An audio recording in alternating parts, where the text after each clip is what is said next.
Chapter 401 One Man Against Three. Bai Zihan's aura continued to surge until it came to a halt. Peak void refinement realm. He exhaled slowly, feeling the terrifying power coursing through his meridians. His bones hummed, blood roaring like thunder, chi flowing endlessly through an expanded dantian. He could go higher, and his body should be able to handle it without much problem. But he stopped. This was his first time using the Heaven's Mandate reversal technique. He didn't yet fully understand its long-term strain, nor how stable the state would be if he pushed it further. For now, peak void refinement was more than enough, more than sufficient to test 3 Great Ascension Realm demonic elders. The 3 demonic elders stared at him as if they were looking at a monster. How? The tall demonic elders' pupils shrank, a cultivation jump of more than 1 major realm. They had lived for hundreds of years. They had seen forbidden techniques and life-burning arts, but this defied all common sense. Even techniques that forcefully pushed a spirit-severing cultivator into void refinement were already considered taboo arts that crippled the user for life or killed them outright. Yet Bai Zihan had not only crossed into void refinement, he stood it further to the top level, and his breathing is stable. The wounded elder muttered, his voice hoarse. Although shocked to see such a technique, they weren't afraid. The skeletal demonic elder let out a low, grating laugh. K-k-k! So what? Green flames flared violently in his hollow eyes. Void refinement is still void refinement. He stepped forward, demonic chi surging like a black tide. You're not a great ascension cultivator. The others moved as well, forming a loose encirclement. There are 3 of us, Ray of us. Their killing intent locked onto Bai Zihan once more heavy, oppressive, merciless. They had already recovered from the initial shock. After all, they were veterans of countless life and death battles. They understood one thing clearly. A technique this monstrous could not come without a price. No technique lasts forever, the tall elder said coldly. He sneered. The Shronter it asks, the wounded elder nodded, eyes flashing with malice. You can't maintain this state for long, not to mention the void refinement realm is still not enough to handle the 3 of us. Bai Zihan listened quietly, then he smiled. You're not wrong. Maintaining this state indefinitely was impossible. However, Bai Zihan continued, lifting his sword, his eyes sharp as frost. You're mistaken about one thing. The pressure around him suddenly condensed. I don't need much time to take care of you 3. His sword intent erupted, far denser and sharper than before. Top void refinement chi fused perfectly with the eternal spirit sword. The skeletal demonic elder's green flames flared violently. This arrogance will be the reason for your demise. He moved. In an instant, the space beneath his feet collapsed as demonic chi detonated outward. His figure vanished, reappearing before Bai Zihan like a phantom as clawed fingers reached straight for his throat. A killing move fast, ruthless, absolute. Yet Bai Zihan was already gone. The skeletal elder's pupils shrank. Too fast, before the thought could fully form, a sharp metallic hum rang out. Clang! The eternal spirit sword swept upward, effortlessly intercepting the fatal strike. The clash sent ripples through the air, but Bai Zihan's body did not budge in the slightest. The skeletal elder was the one forced back. What? He screeched. At the same time, the tall demonic elder and the wounded one attacked from both flanks. Bai Zihan didn't retreat. Slash, slash. The space before him folded. The corrosive palm strike was sliced apart mid-air, demonic chi dispersing like mist. Without pause, Bai Zihan twisted his wrist, the sword's tet flicking backward. Clang! The blood-black spear of tall demonic elder shattered, fragments dissolving before they could even reach him. The counterattack came immediately after. The wounded elder barely managed to raise his arms before the sword intent struck him head-on. Boom! His body was blasted backward, crashing to the ground as blood sprayed from his mouth. The tall demonic elder's expression finally changed. This wasn't simple survival. Rather, they were the ones being suppressed. They attacked together again faster, fiercer, killing intent fully unleashed. Yet Bai Zihan moved through their assault like flowing water. Every attack was neutralized before it could fully form. Every counter forced them back. The battlefield twisted under the pressure of clashing chi, but one thing was unmistakably clear. It wasn't 3 Great Ascension Realm demonic elders pushing Bai Zihan. It was Bai Zihan forcing 3 of them to retreat. How is this possible? The tall elder roared, blocking another sword strike that sent tremors through his arms. The skeletal elder retreated hastily, green flames flickering erratically. He's only void refinement, how can be this strong? Bai Zihan stepped forward once more, sword humming with condensed intent. His gaze was calm and cold. On the sideline, Ma Tianji watched with his mouth agape. He had already found it difficult to believe that Bai Zihan had defeated 1 Great Ascension Elder, and now he was fighting 3 of them, and still winning. He thought Bai Zihan would be killed, and no matter how talented he was, it wouldn't matter since he would be dead. But now, 3 Great Ascension demonic elders were being pushed back and struggling while Bai Zihan confidently advanced. Seeing such a scene, no matter how arrogant one was enough to crush one's confidence. Mo Tianji clenched his teeth in anger. Just kill him. He couldn't help but voice his frustration, and perhaps his fury at the 3 elders. They were supposed to be among the strongest, yet they were pathetically struggling against a teenager. Most of those watching among the demonic cultivators felt the same. Those 3 should have killed Bai Zihan long ago and gone to help elsewhere, yet they were the ones on the verge of being killed. That didn't make any sense. Slash, slash.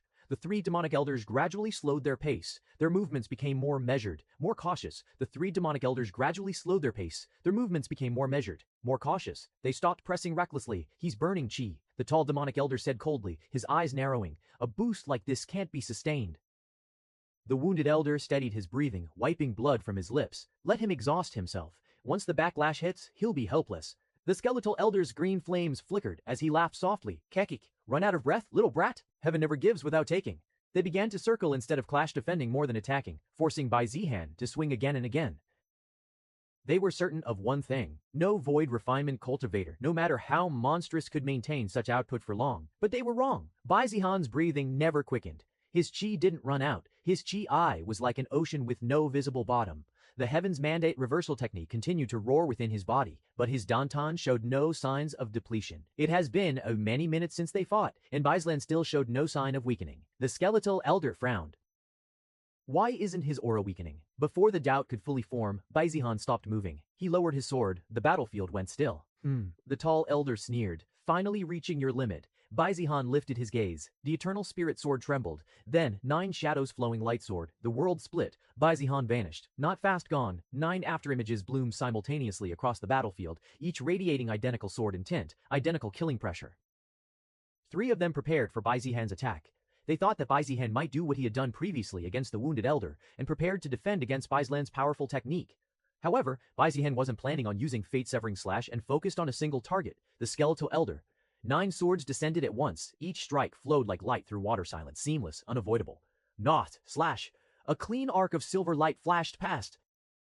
The skeletal elder froze. The green flames in his eyes flickered once, then went out. His skull separated from his body, spinning through the air before crashing to the ground. The headless body stood for a heartbeat, then collapsed. Silence fell. The remaining 2 great Ascension Realm demonic elders stared in horror. One of them, killed. Baizihan reappeared, standing calmly as the sword's edge dripped with faint demonic residue. His aura remained steady. He looked at the 2 remaining elders. He wasn't going to spare them either. Chapter 402. 3 Ascension. Demonic Elder killed. Baishu's heart sank as he sensed multiple great Ascension Realm, demonic auras converging in Baizihan's direction. His sword intent surged violently, turning erratic as worry clotted his heart. Slaying. Slaying. He tried his best, but Mozun wasn't an opponent that could be pushed aside just because Baichu wished for it. He immediately sent messages to every great Ascension cultivator and above within the Bai clan through telepathy. Baizihan is in danger. Go help him. However, almost all of them were also unable to go and help Baizihan. Bai Tan's voice carried heavy battle pressure. I'm held down. 2 demonic elders. Another message followed, unstable and hoarse. Surrounded. These demonic beasts aren't giving me any opening. Then another. And another. Everyone was occupied. Even those who were in alliance with the Bai clan were also bogged down by the enemies. Even worse, upon realizing Baizihan's predicament, the Li clan, Zhao clan, and Azur Holy Sun sect's experts began to deliberately stall their own battles, feigning injuries and allowing their opponents to keep the Bai clan tied down. So not only were they being pressured by the demonic cultivators, even their supposed allies were blatantly working against them. Baichu's expression darkened. It was planned. This wasn't a coincidence. This was a trap one designed specifically to isolate Baizihan, and in that fleeting moment of distraction, Mozun moved. His saber screamed as demonic chi erupted, striking from an angle Baishu would never normally allow. The blade tore through Baishu's defenses, carving a bloody line across his shoulder. Blood sprayed Baishu's defenses, carving a bloody line across his shoulder. Blood sprayed. Baishu staggered back half a step, forcibly stabilizing his aura, fury blazing in his eyes. Mozun coldly. Battles between experts, he said calmly, are decided by moments like this. Baishu, how dare you get distracted before me? It was clear that Baishu was worried distracted despite his opponent being Mozun. The same could be said for the other Bai clan experts. Thinking that they needed to rush to Baishu Han's aid as quickly as possible, they became impatient, and their opponents took advantage of it, striking the moment their openings were shown. After all, at the level of Great Ascension and above, even the slightest distraction was enough to be exploited. Even knowing that worrying wouldn't help, Baichu couldn't stop himself. After all, Baizihan was their heir, not to mention the most talented one in their 1,000 years of history. Someone they believed would rise higher than anyone else. Even if it meant sacrificing Great Ascension Realm experts, or perhaps even Immortal Realms, it would be worth it was for Baizihan. His value was much more than anyone else. Did we make a mistake bringing him here? The thought surfaced unbidden. They and the other clan had brought their geniuses to gain experience crucial for future growth. Not to mention, they had believed this battle would be manageable with the combined forces present. But who would have thought that Baizihan Jr. would be targeted so heavily? 3 great Ascension demonic cultivators were sent after him. And that their supposed allies would deliberately aid the enemy in doing so. It was like everything in this battlefield wished for Bai Zihan's demise. The Bai clan, who had been dominating the battlefield until now, suddenly found themselves in a predicament and was being pushed back. The longer the battle dragged on, the greater their worries grew. Despite Bai Zihan's sudden surge in power and fierce resistance, they didn't believe it would be enough to contend against the three great Ascension Realm opponents. Then it happened. Three vast demonic auras vanished one after another. The pressure rolled across the battlefield in a delayed wave, heavy and unmistakable. Mo Zun's expression froze. Bai Shu's breath caught. Both of them instinctively turned their gaze toward the distant battlefield. Three severed heads rested before Bai Zihan, the last traces of demonic aura fading from them. Great Ascension Realm. Dead. Even on a battlefield filled with immortals, the death of a great Ascension Realm cultivator was rare, and this time, it was three at the same time, not to mention the one who had killed them, Bai Zihan. Bai Zhu shouted, his voice filled with disbelief, relief, and fierce pride. Bai Zihan lifted his head, meeting Bai Zhu's gaze across the vast distance. He gave a small nod, calm, almost casual. Bai Zihan had been aware of Bai Shu and Mo Zun watching him, just as he had been keeping part of his attention on them. After the first one, Bai Zihan said casually, the other two weren't that hard to kill. Bai Zihan muttered, one was weaker than the skeleton elder, while the other was already injured from fainting him. It didn't take much time to kill them with his new power, though it was largely because the two of them were shocked by what they saw, allowing him to take advantage of it. Mo Zun stood frozen, his smile vanished, his pupils shrank violently. What? Shock finally surfaced on his face. He could have understood if it were Void Refinement Elders. He could have understood if it were Void Refinement Elders. He could have understood Bai Zihan surviving against a single Great Ascension Demonic Elder, but killing three at the Spirit Sebring Realm.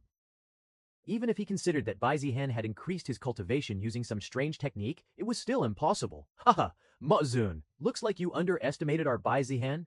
Bai Shu laughed. The loss of three great Ascension Elders, even for demonic cultivators, was catastrophic. Underestimated, you say? Mo was flabbergasted. It was already overkill to dispatch three great Ascension Elders after someone at the Spirit Sebring Realm. If not for the potential and power Bai Zihan had shown, who else would warrant such a deployment? And yet, even that had failed. The moment Bai Shu realized that Bai Zihan was not only alive, but had slaughtered three great Ascension Realm demonic elders, something loosened in his chest. The pressure clouding his judgment vanished, his sword intent stabilized. Then, it surged, sharpened by fury, tempered by pride, strengthened by absolute confidence. Mo Zun, Bai Shu said coldly, not only has your scheme failed, you've also lost three great Ascension Elders. How does it feel to have your plan overturned? Slash. Bai Shu's sword flashed. The strike was clean, ruthless, and far faster than before. No hesitation, not restraint. Mo Zun's pupils were constricted. Clang. Their weapons collided, but this time the impact forced Mo Zun back half a step. His aura wavered. His rhythm was broken. The mental shock had finally caught up to him. And not just here, across the entire battlefield, the same thing was happening. The Bai clan's great Ascension experts felt it immediately. Their desperation vanished. The urgency bleeding into their movements receded. Instead, excitement ignited. Their attacks grew sharper. Their confidence surged. He really killed them. At the Spirit Sebring Realm, who else but Bai Zihan could accomplish such a thing? On the other hand, the demonic cultivators faltered. Their movements slowed. Their coordination fractured. Three great Ascension Elders had fallen by a single junior. That realization crushed morale, not to mention the massive gap left behind by the three fallen great Ascension demonic elders. Originally, those three should have dealt with Bai Zihan and then returned to assist in suppressing the great Ascension experts of the Desolate Heaven Empire. Void Refinement Realm. Demonic cultivators were currently filling in their absence, barely keeping the Bai clan occupied, but that was never sustainable. With the elders dead, those Void Refinement cultivators were doomed. Bai Zihan stood tall and arrogant, but it didn't last long. He had burned far too much chi using the Heaven's Mandate reversal technique, and his body, though resilient, was under strain. Damn. A sharp wave of dizziness slammed into his mind. Damn. As expected, the side effects are too great. The Heaven's Mandate reversal technique roared one final time before violently receding. His chi plummeted, his cultivation falling from Void Refinement Realm to Spirit Sebring Realm. His vision blurred. The world tilted. Blood rushed to his head as his legs lost strength. Bai Zihan tried to steady himself but failed. His body pitched forward. Just before he could hit the ground, a pair of arms caught him. Bai Zihan.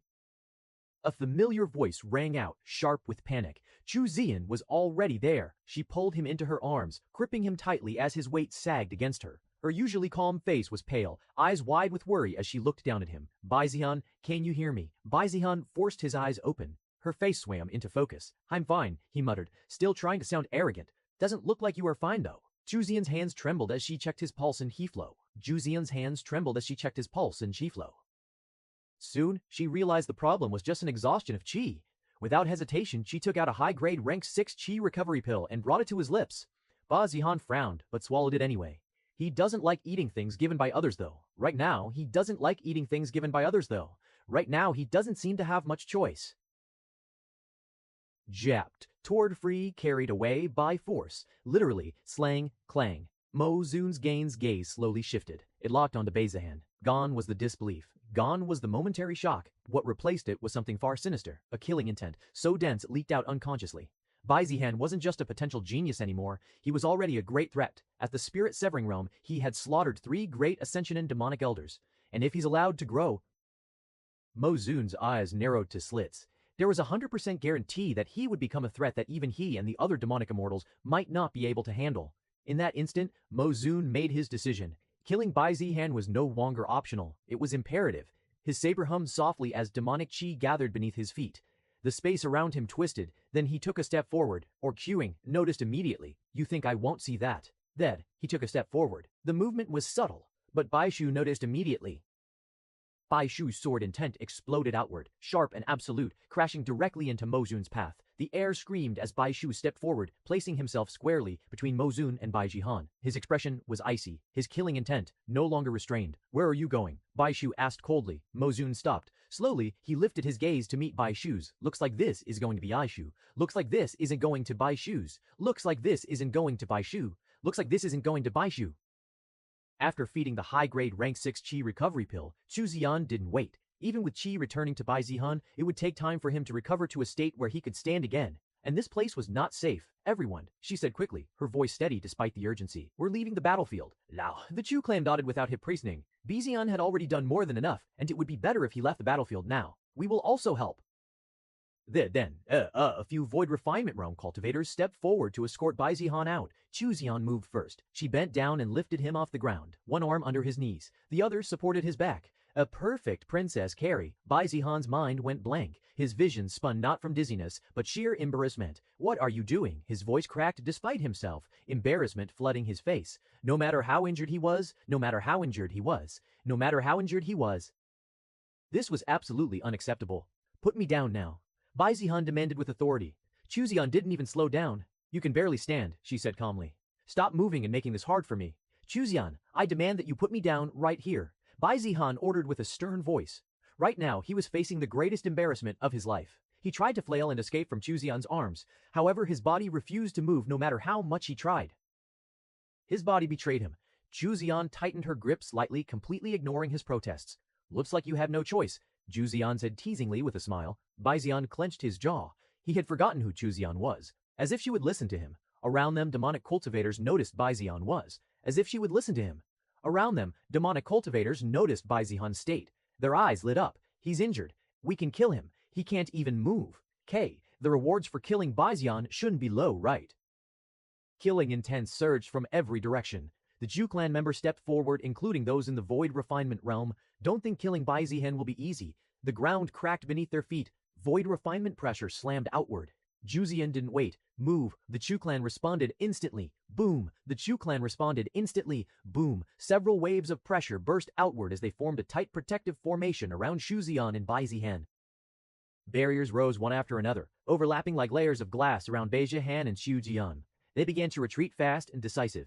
But the demonic cultivators didn't give up, not even for a moment. They are leaving. Stop them. Kill Ba Zihan now. Madness lit their eyes. Even nascent soul cultivators charged forward without hesitation, ignoring the crushing void refinement pressure bearing down on them.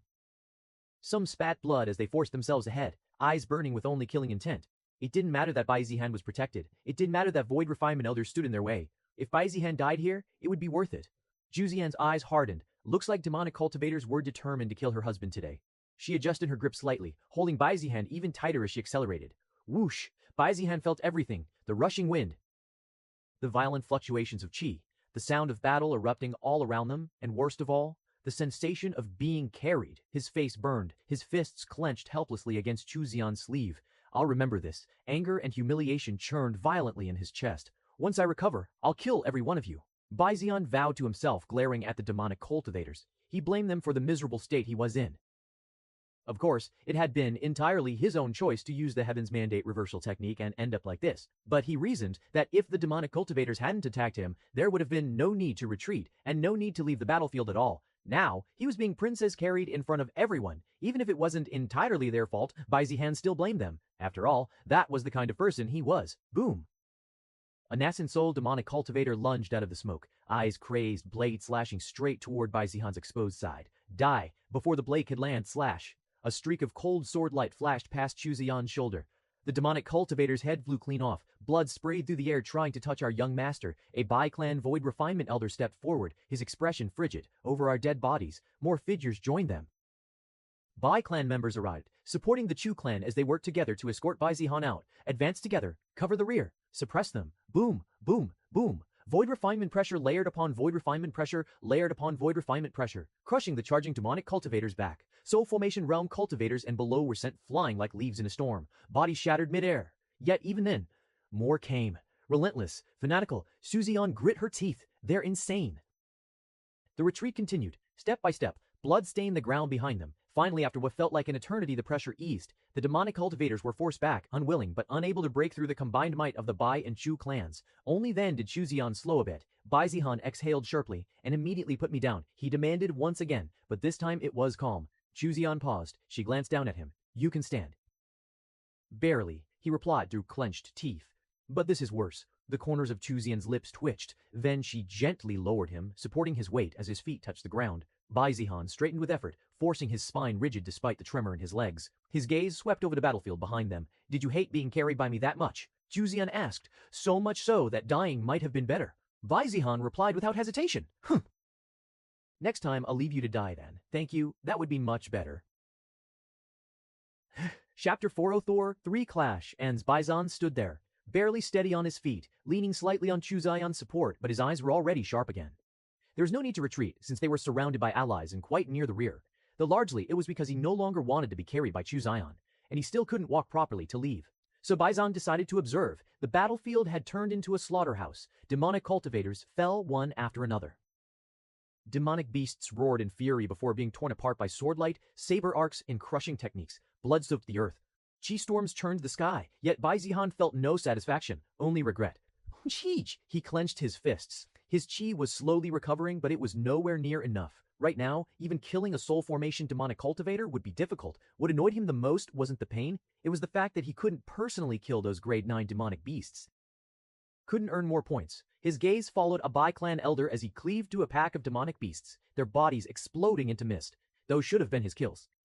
A Bai Zihan exhaled slowly and forced the thought aside. No point dwelling on it. This wasn't over yet. His eyes lifted. Far away, 2 places where the outcome of the war would truly be decided. The first was Mozum and Bai Chu. Their clash distorted the heavens themselves. Sword intent and demonic chi collided endlessly, neither side gaining ground. Every strike carried killing power capable of annihilating countless cultivators, yet they were locked in a deadlock. With both their strengths equal, it wouldn't be easy for either to gain an advantage. Then he turned to the second battlefield. The half-Qilin, despite the grievous wound carved by a saint-grade sword, despite the blood pouring endlessly from its side, the ancient beast was still terrifying. Its roar shook the sky. Each step cracked the earth. Flames and lightning coiled around its massive body as it charged again and again. Facing it were 3 figures, Bai Ren, Zhao Wujin, and Yu Xuande. Despite their efforts, they were being pushed back. The half-Qilin slammed its claws into the ground. Boom! A shockwave exploded outward. Yu Xuande barely avoided it, blood spilling from his mouth as he was flung back. Bai Zihan's expression grew solemn. Still this strong, even injured, Veeded. Blood spilling from his mouth as he was flung back. Bai Zihan's expression grew solemn. Even wounded by a saint-grade sword, the half-Qilin was still overpowering 3 Great Ascension Realm experts. And worse, they couldn't afford a single mistake. A single clean hit from that half-Qilin would mean death. Just like Li Jian, no second chances, no escape. Bai Jian's gaze remained fixed on the second battlefield. Unlike the stalemate between Bai Chu and Mo Zun, this clash was changing slowly, but unmistakably. Bai Ren was holding his ground. This clash was changing slowly, but unmistakably. Though no single injury was fatal, small wounds were piling up, and it was certain the half-Qilin was growing weaker. The blood pouring from the half-Qilin was no longer something that could be ignored. Each movement sent fresh streams cascading down its scales. Its breathing had grown heavier. If Bai Ren and the others played this right, they could win. But for that, they would need to survive and fight flawlessly. War! A thunderous roar ripped through the sky, shaking clouds apart and rattling the battlefield below. The half-Qilin reared back, its eyes blazing with fury and humiliation. Humans, its voice boomed, distorted yet filled with rage. You dare rely on trickery, on sophisticated weapons. Flames erupted from its nostrils as lightning cracked around its horns. I will remember this. The declaration echoed like a curse. Then it stepped back, not in panic, not in haste, but with terrifying calm. I will remember this. The declaration echoed like a curse. Then it stepped back, not in hi-hat.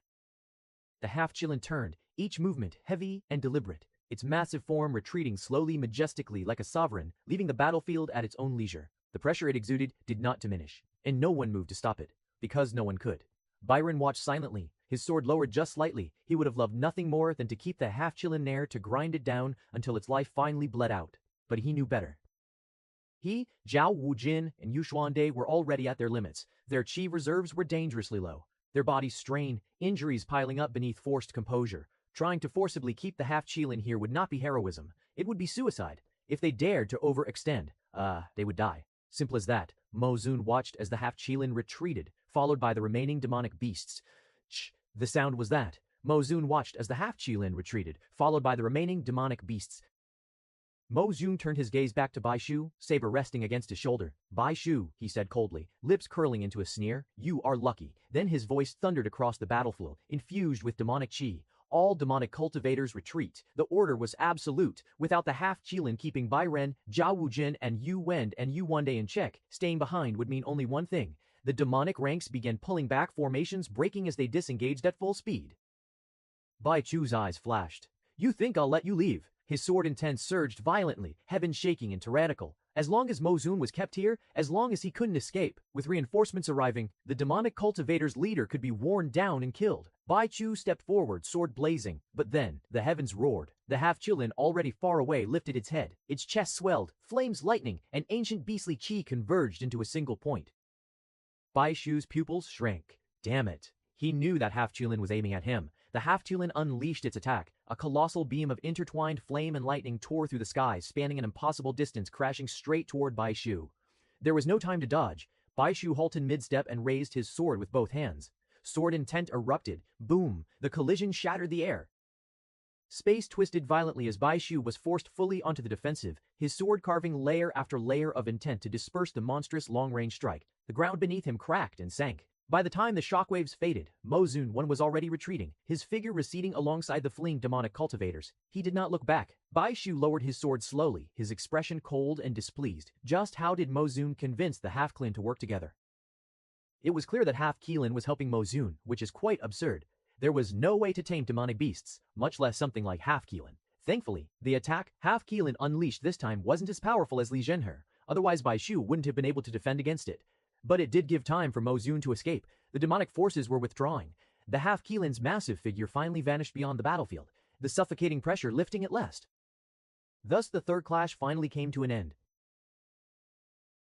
Chapter 405, The Call to Withdraw. We are withdrawing, Bai Tianheng announced. Despite Bai Tianheng saying that he and the Bai clan would leave the battlefield, no one argued with him instantly, because before he said that, Bai Tianheng had already brought up how the supposed allies weren't fulfilling their responsibilities. Anyone with eyes could see that Li Zhao and even those of the Azure Holy Sun sect were deliberately targeting Bai Jian. And in a crisis, they would rather increase the burden than help. In such a situation, Bai Tianheng had no choice but to demand that they leave. Of course, that could not be allowed. Without Bai Renor, for that matter, the Saint Great Sword there was no way to handle the half-Qilin if it were to return, which it surely would. And Bai Chu might also be the only one capable of handling Mo Zun one-on-one. Other Bai clan members were also contributing the most, so losing them would be a serious blow. But Bai Tianheng was adamant about leaving. We have already contributed the most. Not a lie. Bai Zihen himself had taken out a large number of grade 9 demonic beasts, not to mention Great Ascension Realm demonic elders. Even those at the Soul Formation Realm had performed admirably for their cultivation level. Then there was Bai Ren, who killed Gao Yu and injured the half-Qilin. When it came to contribution, no one even came close to what the Bai clan had done. What bullshit! Li Jiankong angrily interrupted. We lost our Grand Elder, how dare you complain? Li Jianhong added. Others nodded. The Bai clan contributed the most, yes, but the ones who suffered the most were clearly the Li clan. Not only had much of their force been killed by the demonic cultivator's sudden invasion during the previous clash, but today they also lost Li Zhen, one of their pillars. Sudden invasion during the previous clash, but today they also lost Li Zhen. That is because he lacked strength, Bai Tianheng replied. Li Jiangong's face twisted with anger, veins standing out on his temple. What did you say? If not for you hiding the Saint-Grade sword, Grand Elder Zhen He wouldn't have died. He spat, voice sharp and accusing. Bai Tianheng's expression hardened, his eyes narrowing to slits. It's not like we are friends. Why would we need to disclose every trump card we have? Did you disclose yours? Li Jiangong froze, momentarily caught off guard by the rebuke, but his glare only intensified. You, minus. We lost so many, and your Bai clan didn't suffer nearly as much. Yet you're complaining just because of a bit of a lapse in our performance. Do not lecture me about losses. Every clan is responsible for their own survival. I've already seen enough betrayal and negligence today.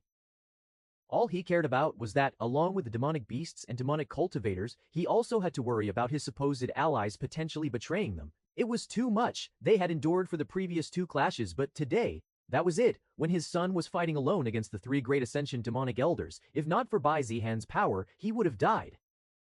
Rather than helping Bai Zihan, he saw how those bastards were acting and even stopped those attempting to break free to assist him. Bai Tianheng, please don't blame us so harshly. We've been doing our best under extreme circumstances. Zhao Wutian said, trying to ease the situation. Bai Tianheng's eyes narrowed, and he let out a low, humorless snort. Doing your best. Doing your best would have meant saving my son when he was surrounded by 3 Great Ascension demonic elders, not standing idle and pretending to be injured. Before Zhao Wuqian could respond, Minister Shu Yukeng interjected calmly, his voice carrying the weight of reason. Clan leader Bai, please consider the bigger picture. The war is far from over. Pointing fingers now will only fracture alliances. That Baizan cut him off sharply, stepping forward despite the tremor in his legs. Even a blind man could see what happened. He spat, his gaze piercing. How dare you say I am pointing fingers when these allies are doing nothing but watching? Bai Tianheng's face turned ashen, rage flaring, his hands clenched into fists, veins throbbing at his temples. How dare you? Bai Tianheng bellowed, his voice shaking with fury. You all think you can easily brush aside what happened today by simply seeing the bigger picture. Minister Su, you disappoint me. Minister Shu kept his face down, unable to argue. Indeed, anyone could see that the Li clan, Zhao clan, and some others were deliberately holding back when Bai Zihan's life was in crisis. Instead of helping their allies, they were intentionally making it easier for the demonic cultivators to kill him. And now, the person who should be managing everyone who should be scolding and reprimanding them was instead trying to calm the one who was rightfully angry. What should have been a meeting to discuss their next steps had devolved into Bai Tianheng scolding everyone and demanding to leave. Minister Xu Yucheng finally let out a slow breath, then unexpectedly Hepli cupped his fists and bowed. Clan leader Bai, he said solemnly, this minister apologizes. Minister Xu straightened, and the warmth in his eyes vanished, replaced by cold authority as he turned toward the others, his gaze lingering on Li Jiangong and Zhao Wuqian. I know very well that the Li clan and Zhao clan are not on friendly terms with the Bai clan, Minister Xu said bluntly. Old enmities, hatred, and grudges, I am not blind to them. He paused, then slammed his sleeve against the armrest. But this is not the place to bring those grudges. The pressure in the hall rose sharply. During this battle, your clans deliberately neglected the Bai clan side, he said coldly.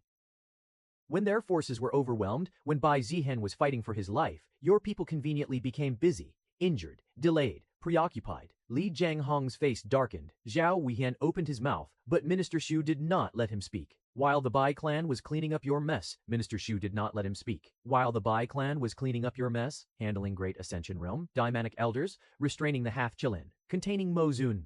His gaze sharpened, handling Gond, restraining the Half-Gilin, containing Mo.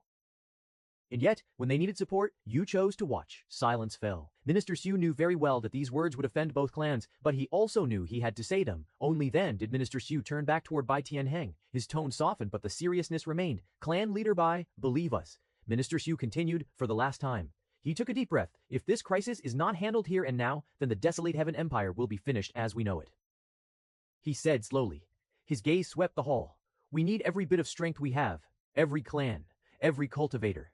The hall remained silent. The decision now rested with Bai Tianheng alone. For a long moment, Bai Tianheng said nothing, his expression unreadable, muscles tensing as if weighing the enormity of the situation. Finally, he exhaled slowly, a sharp nod following. Very well, Bai Tianheng said, his voice steady but cold. We won't leave. After all, the Bai clan was in the desolate Heaven Empire. If the northern defense line is breached, the Bai clan would also be in danger. A murmur ran through the hall, relief and apprehension mingling among the clans. But Bai Tianheng's eyes did not soften. He turned sharply toward Li Jiangong and Zhao Wutian, his glare cutting like a blade. Make no mistake, he continued, voice low and deadly serious. If any clan, especially the Li or Zhao clan, dare to pull the same stunt they did today, I will personally make them pay. Bai Tianheng's eyes were filled with genuine killing intent. You will know personally what happens when you cross the Bai clan.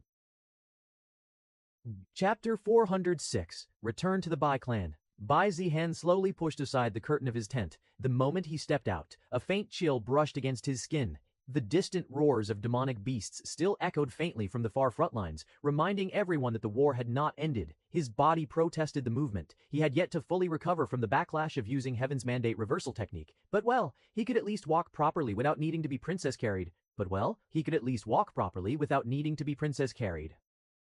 Bai Zihan took a breath and began to walk. He wandered through the outer sections of the encampment, where ordinary disciples, independent cultivators, and sect members gathered. Some were resting, others were treating wounds. Some sat in silence, staring blankly at blood-stained weapons. Everyone was talking about today's battle, the terrifying strength of the half-Keelan, the appearance of the Saint-grade sword in Bai Ren's hand, and the death of 3 great Ascension Realm, demonic elders, by Bai Zihan, and more. However, as they saw Bai Zihan walking, the conversations died mid-sentence. A group of disciples paused while applying bandages, eyes widening. An elder who had been instructing juniors fell silent. One by one, heads turned. That's him. Bai Zihan, the one who killed 3 great Ascension demonic elders. Is he really at the spirit-severing realm like us? First Ority, Bai Stuhan. They began talking about his feats. When his gaze swept toward them, they subconsciously bowed in respect. It was clear that after today's battle, no one would treat Bai Zihan as a junior despite being a teenager. He was a youth, barely an adult. His face still carried traces of immaturity, his figure lean rather than imposing, yet no one dared treat him as a junior anymore. Because today, Bai Zihan had done something that many here cultivators who had lived for centuries could not.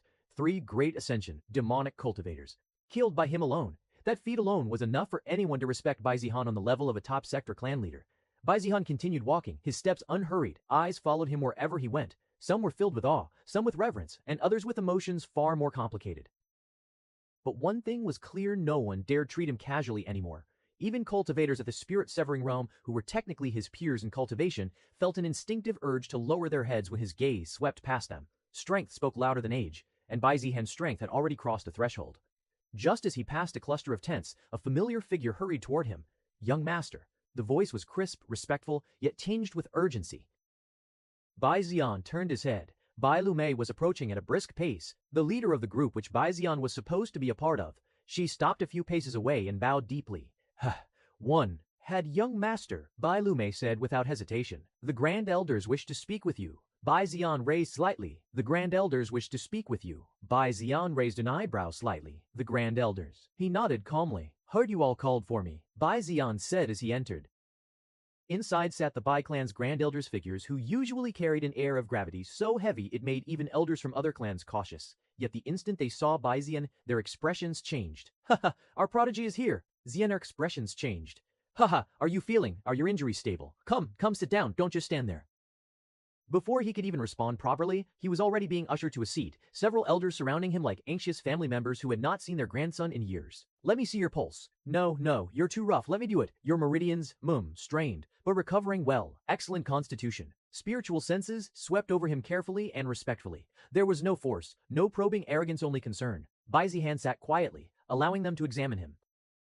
Their expressions gradually eased. The backlash is severe, Bai Yui said gravely, but the damage is already healing. With proper rest, it won't leave lasting scars. Only then did they finally step back. Bai Zihan let out a slow breath. I'm fine. After things finally settled, Bai Zihan straightened slightly and looked around. So, he asked calmly, why did you call for me? The laughter faded. The Grand Elders exchanged glances. Their expressions grew more serious, not grim, but resolute. Finally, Broad Ren stepped forward. His smile faded, replaced by a steady, thoughtful gaze. Bai Zihan, Bai Ren said slowly, you should return to the Bai clan. The words hung in the air. Bai Zihan's eyes narrowed just slightly. Return. Bai Zihan's eyes narrowed just slightly. Return, Bai Zihan repeated. That was not what he expected. Bai Ren nodded once, his expression firm. We have discussed this with the elders and with your father, he said slowly.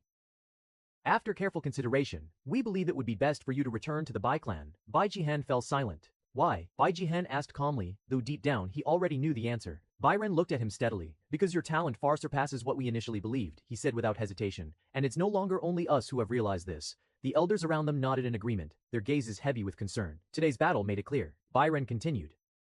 Those accursed demonic cultivators are already targeting you specifically. Bai Zihan's eyes darkened slightly.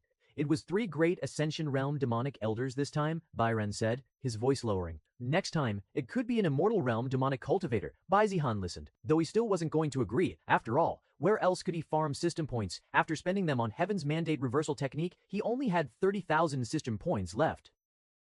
He would need to earn more points when he could. He absolutely couldn't leave this battlefield where points were practically lying around. Do you think that's an exaggeration? Ba Chu added grimly. A teenager killing 3 great Ascension, demonic elders alone. If you were a demonic cultivator, would you allow such a threat to grow? Ba Chu's demonic cultivator.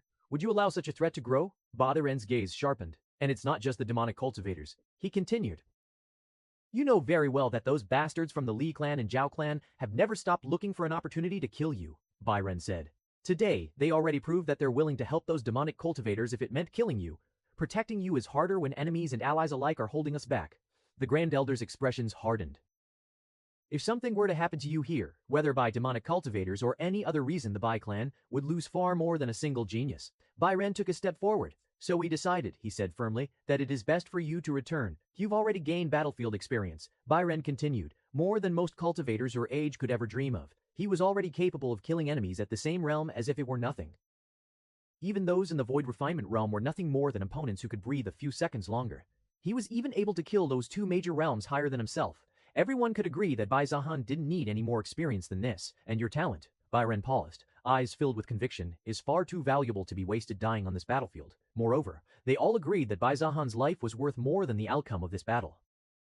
As long as Bai Zihan survived, it was guaranteed that the Bai clan would rise higher than anyone. Bai Zihan lowered his gaze. He knew they were right, but knowing did not make him change his mind. It didn't matter whether the danger was high or low, so long as he could earn points, survival would be easier in the future. If the Grand Elders knew that, they wouldn't suggest this, but they didn't. Then Bai Zihan finally spoke, his voice calm, but edged with steel. You're afraid I'll die? No one denied it. Bai Ren met his eyes squarely. Yes, he said, because if you die here, the Bai clan will lose its future. Bai Zihan exhaled slowly. I understand your concerns, Bai Zihan said calmly, and I know you're all saying this for my sake. The Grand Elders exchanged glances, thinking Bai Zihan was going to agree. But Bai Zihan continued, lifting his gaze. Won't die. The Rands were spoken plainly, not arrogantly, not recklessly, but with absolute confidence, not arrogantly, not recklessly, but with absolute. Several elders frowned immediately. Jehanner, Bai Chu began. I know what you want to say, Bai Jahan said, raising a hand. The gesture was gentle, yet it stopped them cold. For a moment, no one spoke. Bai Jahan looked around the tent, meeting each elder's gaze in turn. You're worried about the demonic cultivators, about the Li clan, about the Zhao clan, he said evenly. You're afraid that next time you won't be able to protect me like today. That fear isn't wrong, but your conclusion is. The elders stiffened. Before anyone could argue, Bai Zihan spoke again. Before we continue, he said, you all saw the sword technique I used, didn't you? The Grand Elders paused. Then, one by one, they nodded. There was no way anyone could forget it. The sword light that tore through the battlefield. The oppressive aura that seemed to suppress heaven and earth alike. Bai Ren's eyes flickered. If he were honest, that technique had shaken him deeply. He thought that if he had known the same technique Bai Zihan used, he would have been able to slay that half-Qilin. Bai Zihan looked at him. What do you think of that technique? He asked. The Grand Elders exchanged glances again. Very powerful. The strongest sword technique I've seen in my life. Bai Zihan's lips curved faintly. Of course it is, he said. It is a saint-grade technique. Of course it is, he said. It is a saint-grade technique. Chapter 47. The Saint-Grade Technique Revelation. The moment the word Saint-Grade Technique left Bai Zihan's mouth, the place fell deathly silent. The Grand Elders froze as if struck by lightning. Saint-Grade. Did he just say Saint-Grade? In the entire history of the Desolate Heaven Empire, Saint-Grade techniques were nothing more than legends. There had never been one. That explains it. Bai Yui murmured softly, her eyes unfocused. No wonder. No wonder that sword technique felt like heaven itself descending. Awe and reverence filled their eyes. One would have thought such words to be nonsense if they were spoken by anyone else, but this was the same Bai Zihan who had donated a saint-grade artifact to the clan. So there wasn't much reason to doubt him, not to mention that they had personally witnessed the technique. So, Bai Zihan said, now that you know what kind of technique it is, what do you think? Do you still think I would be unsafe if you learned it? The Grand Elders exchanged glances. What could they think? If we possessed such a technique, Bai Chu said slowly, his eyes burning, then enemies like the half-Qilin or Mo Zun would not be impossible to deal with. Indeed, Bai Ren said firmly, if we knew such a technique, then there should be no opponent we cannot face. His gaze sharpened as he looked at Bai Juhan. And you're saying? Bai Juhan smiled faintly. How about this, he said evenly. I will stay. The Grand Elders stiffened, and in return, Bai Zihan continued. I teach the Saint-Grade sword technique to the Grand Elders. For several heartbeats, silence. A Saint-Grade technique. Bai Ren stared at Bai Zihan for a long moment before letting out a slow breath. That is, he said carefully. Not a bad trade, Zihan for a long moment before letting out a slow breath. That is, he said carefully. Not a bad trade. Several Grand Elders nodded instinctively. With such a technique, their combat power would skyrocket, protecting Bai Han, crushing demonic cultivators, even suppressing scheming clans. All of it would become realistic. Finally, Bai Yui spoke again. Zihaner, she said, understand this? We wanted you to return to the clan because we were afraid too many enemies were targeting you. Yes, Bai Shu added, his voice heavy with sincerity. We only wanted you to leave because we were afraid we couldn't protect you. You should still consider what we asked, Bai Ren said seriously, even if you choose to stay.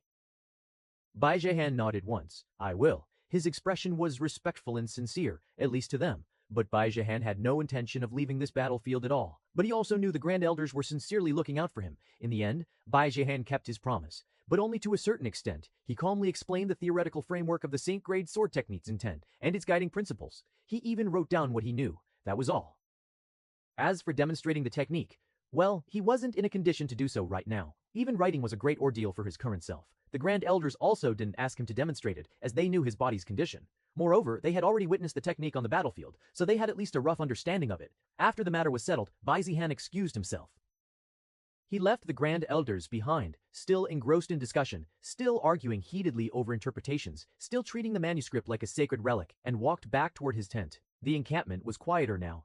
Night had begun to settle. The smell of blood still lingered in the air. Bai Zihan lifted a hand and pushed aside the curtain of his tent, then paused. His eyes flickered. Today, he had slain 3 great Ascension Realm demonic cultivators. A slow grin crept onto his face. I should get some kind of reward for that, right? He straightened slightly and spoke inwardly, his voice casual but expectant. System, a familiar interface unfolded before his eyes. Without hesitation, Bai Zihan swiftly went to the reward section. Unclaimed rewards available. Killed Great Ascension Realm Demonic Cultivator for the first time. 100 times Cultivation Speed card. 3 days. Killed Great Ascension Realm Demonic Cultivator. Martial Arts Enlightenment card. 1 day. Killed Great Ascension Realm Demonic Cultivator. Martial Arts Enlightenment card. 1 day. Killed Great Ascension Realm Demonic Cultivator. 10,000 points. For a second, he couldn't believe his eyes. He had thought the rewards would be lackluster, similar to when he killed a Grade 10 demonic beast. But it was clear that the system treated demonic beasts and demonic cultivators differently, especially those in the Great Ascension Realm. He had felt regretful about all the points he had missed earlier because he needed to deal with Great Ascension Realm demonic elders, but now he didn't feel that way at all. Instead, he felt deeply thankful. Just the 100x cultivation speed card alone would have been worth it, not to mention the martial arts enlightenment card and 10,000 points.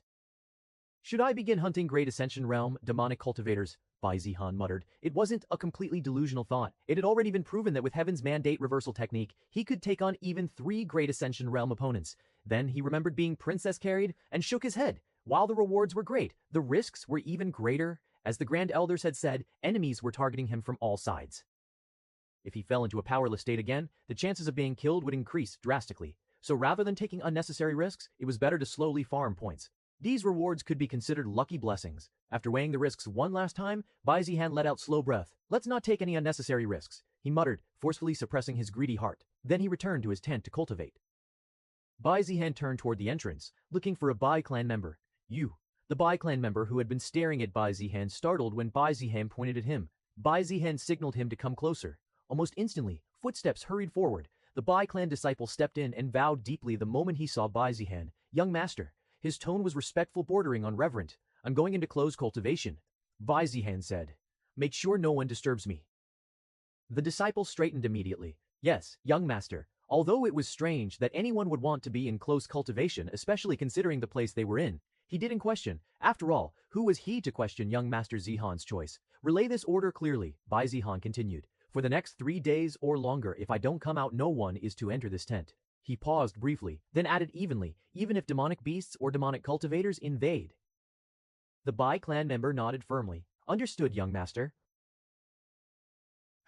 Chapter 408, Reaching Top Spirit, Severing Realm. 3 days later, Bai Zihan slowly opened his eyes. The dim interior of the tent came back into focus as the last traces of circulating qi settled within his dantian. Already, 3 days. He muttered softly, a hint of surprise in his voice.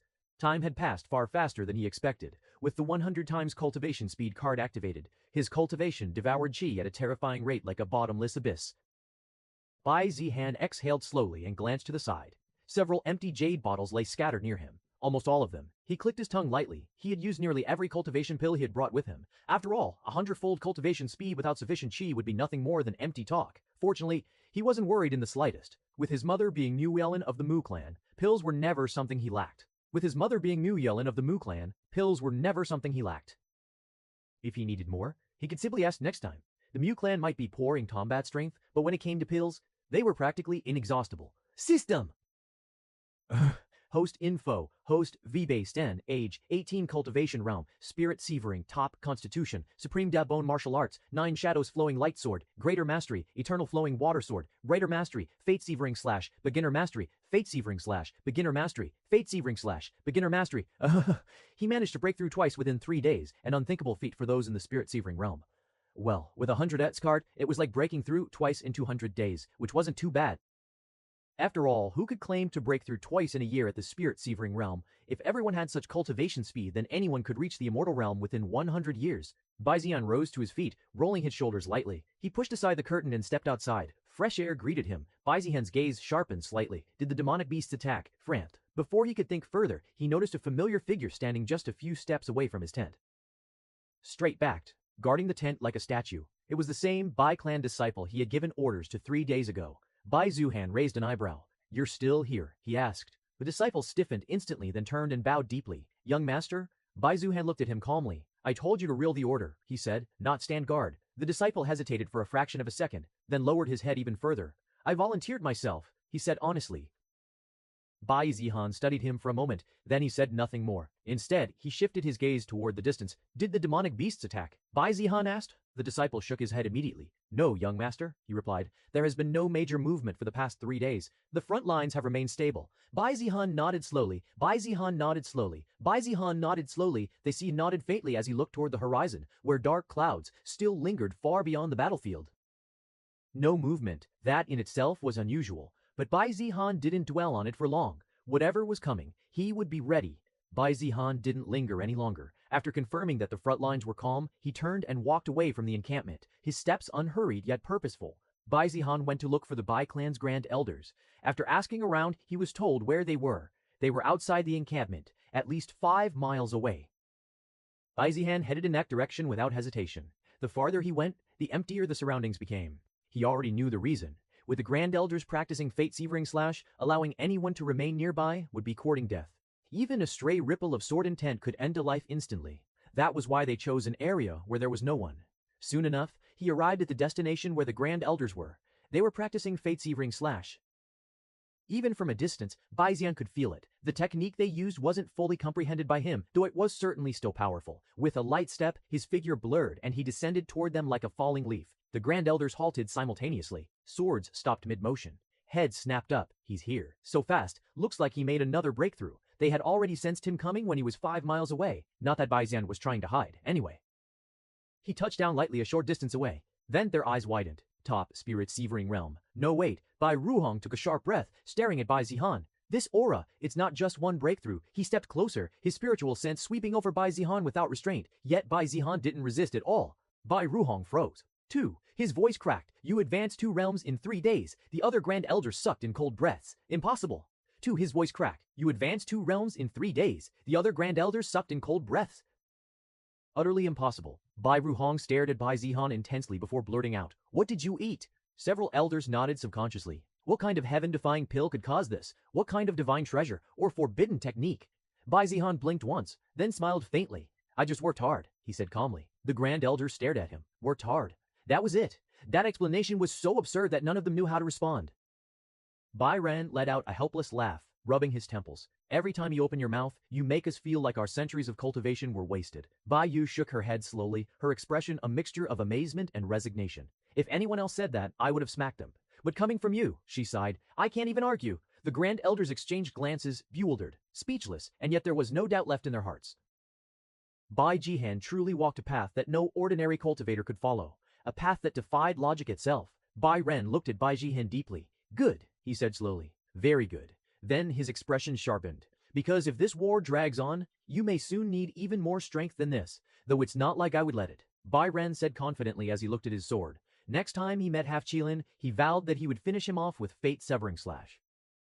Bai Jihan listened quietly to Bai Ren's words. Only after the elder finished did he speak. I came to check how the progress was, Bai Jihan said calmly. The grand elders turned their attention back to him. Then he added, almost casually, now that I'm fully healed, I can help you personally learn the technique. The words fell as naturally as they could. A spirit-severing cultivator helping immortals. If anyone else had said such words, they would have been laughed out of the area or worse, reprimanded on the spot. Yet no one laughed, no one frowned. Rather, they nodded like it was natural. Without another word, Bai Zihan stepped aside and watched. The Grand Elders showed how much had comprehended the fate-severing slash. Bai Zihan observed closely, every movement, every pause. Among them all, Bai Shu was the one who had comprehended the most. Well, it was expected as he was the one with sword intent, so learning the sword technique was technically easier for him. Bai Ren followed closely behind. The others were not bad, but they lagged clearly behind these two. After watching for a while, Bai Zihan nodded to himself. Then he stepped forward. For the day, Bai Zihan said, his voice calm yet clear, I'll also answer any questions related to fate-severing slash. Time to use the martial arts enlightenment card. Chapter 409, Teaching the Grand Elders Martial Arts Enlightenment Card. Active, 24 hours remaining. Bai Zihan used the martial arts enlightenment card. His mind instantly became sharper, clearer. Immediately he could see the essence of techniques like never before. Even the fate-severing slash, which he only had basic mastery over, now revealed all the flaws he had previously made. Grand Elders, I will also show you. Watch carefully, Bai Zihan declared. Fate-severing slash, which he only had basic mastery over, now revealed all the flaws he had previously made.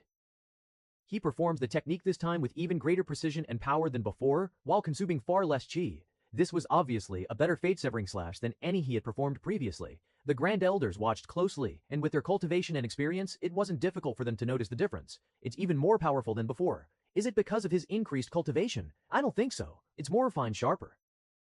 Not only that, they now truly understood just how difficult the technique was. Once again, they were deeply impressed by Bai Zihan, someone who could comprehend such a complex technique at such a young age. Silence fell over the empty plains. The sword light dissipated. What remained was a faint, lingering pressure, as if the world itself had been lightly scarred. The Grand Elders' gazes were locked onto the space where Bai Zihan had completed the fate-severing slash, their eyes wide with unmistakable astonishment. So this is how it's supposed to look, Bai Shu murmured under his breath. Grand Elders' faces were full of astonishment. No, calling it astonishment was not enough. They had practiced until their meridians ached and their minds screamed in protest. And yet, what Bai Zihan displayed felt fundamentally different. Not faster, not faster, not faster, not faster.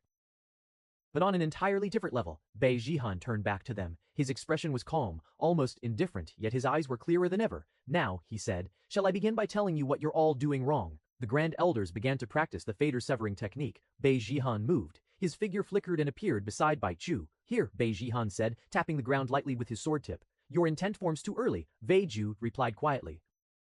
Bai Zihan was already gone. He appeared behind Bai Ren next. You rely too much on chi, Bai Zihan said calmly. You're forcing the technique. Bai Ren snorted. Old habits. Then break them, Bai Zihan replied. He demonstrated a single motion, no flourish, no excess. The slash looked plain, yet the space in front of him distorted faintly. Bai Zihan moved again to Bai Ruhong. To Bai Wu. Each correction was brief and precise. Every Grand Elder immediately understood what they were doing wrong after being told by Bai Zihan. Back and forth, Bai Zihan went, observing, correcting, practicing alongside them. As time passed, the sword lights across the empty plains changed. They grew cleaner, sharper, more efficient. The Grand Elders' fate-severing slashes no longer felt chaotic or forced. Still, there was something missing. They could feel it, the crucial essence. The final step where understanding turned into true fate severance. This part couldn't be taught. Bai Zihan tried to explain, but it was them who needed to understand the true essence. Fortunately, they were immortals. And with Bai Zihan, their grasping that final essence was only a matter of time. Bai Zihan wasn't only teaching and practicing fate-severing slash, the martial arts enlightenment card would be wasted if he focused on only one technique. He also practiced Eternal Flowing Water Sword and Nine Shadows Flowing Light Sword. At times, the Grand Elders would pause their own training and watch in amazement as Bai Zihan executed the Nine Shadows Flowing Light Sword. They could tell his mastery over the Bai clan's core technique had already surpassed theirs, rivaling even Bai Chu. Not only does Zihaner have terrifying cultivation speed, his comprehension is even greater. There truly seems to be no roadblock for Bai Zihan to reach the peak. 3 fundamental factors determined the strength of a cultivator: physical body, cultivation, comprehension. Lack even one and it became a weakness. Some had strong comprehension but slow cultivation like Lin Shen. Others had cultivation and comprehension but weaker bodies like Bai Shuijing. Though Bai Shuijing's physical body wasn't truly weak, her physical body just lagged slightly behind her other strengths. Bai Jihan. There was no need to speak of his cultivation or physical body, the same body that survived Go Yu's punch. Now, even his comprehension had proven superior to the Grand Elders themselves. They couldn't imagine Bai Jihan ever being held back. He would rise, and rise above everything. Martial Arts Enlightenment card. Active. 5 seconds remaining. Martial Arts Enlightenment card. Active. 4 seconds remaining. Whew! Bai Jihan took a deep breath. Bai Jihan took a deep remaining. Whew! Bai Jihan took a deep breath.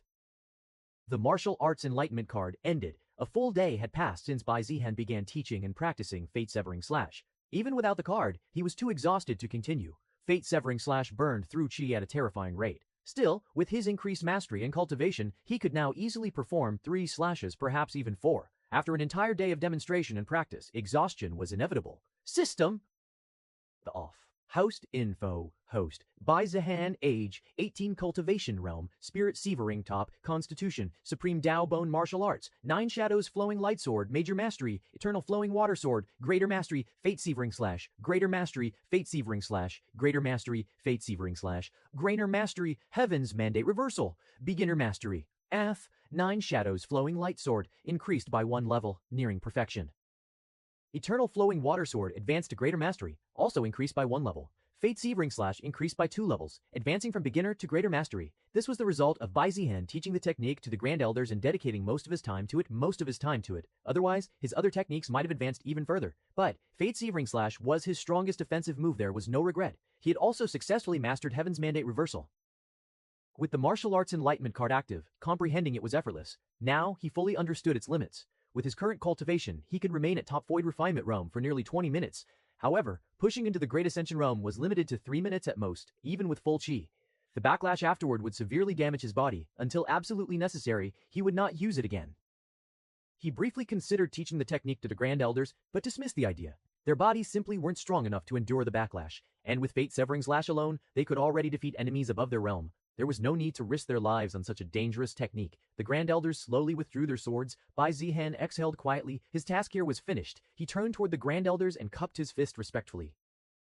That's all for today, Bai Zihan said. You'll need time to digest everything. Forcing it further won't help. The Grand Elders looked at him with complex expressions. Gratitude, awe, and something close to disbelief. Bai Shu laughed softly, shaking his head. Teaching immortal sword techniques at Spirit Severing Realm, he said, if anyone else saw this, they'd think the world had gone mad. Bai Ren looked at Bai Zihan deeply. You've done more than enough, he said. Oh Razunashen, rest well. Leave the rest to us. Bai Yue nodded gently. When the next battle comes, she added, we won't disappoint you. Bai Zhuhan smiled faintly. I'll be counting on that. Without lingering any longer, he turned and stepped away. With a single light movement, his figure blurred and vanished from the empty plains, heading back toward the encampment. The encampment remained orderly and calm. No alarms, no signs of demonic activity. Just as he approached his tent, a familiar figure immediately straightened. The Bai clan disciple from before stepped forward and bowed deeply. Young master. Bai Zihan paused and glanced at him.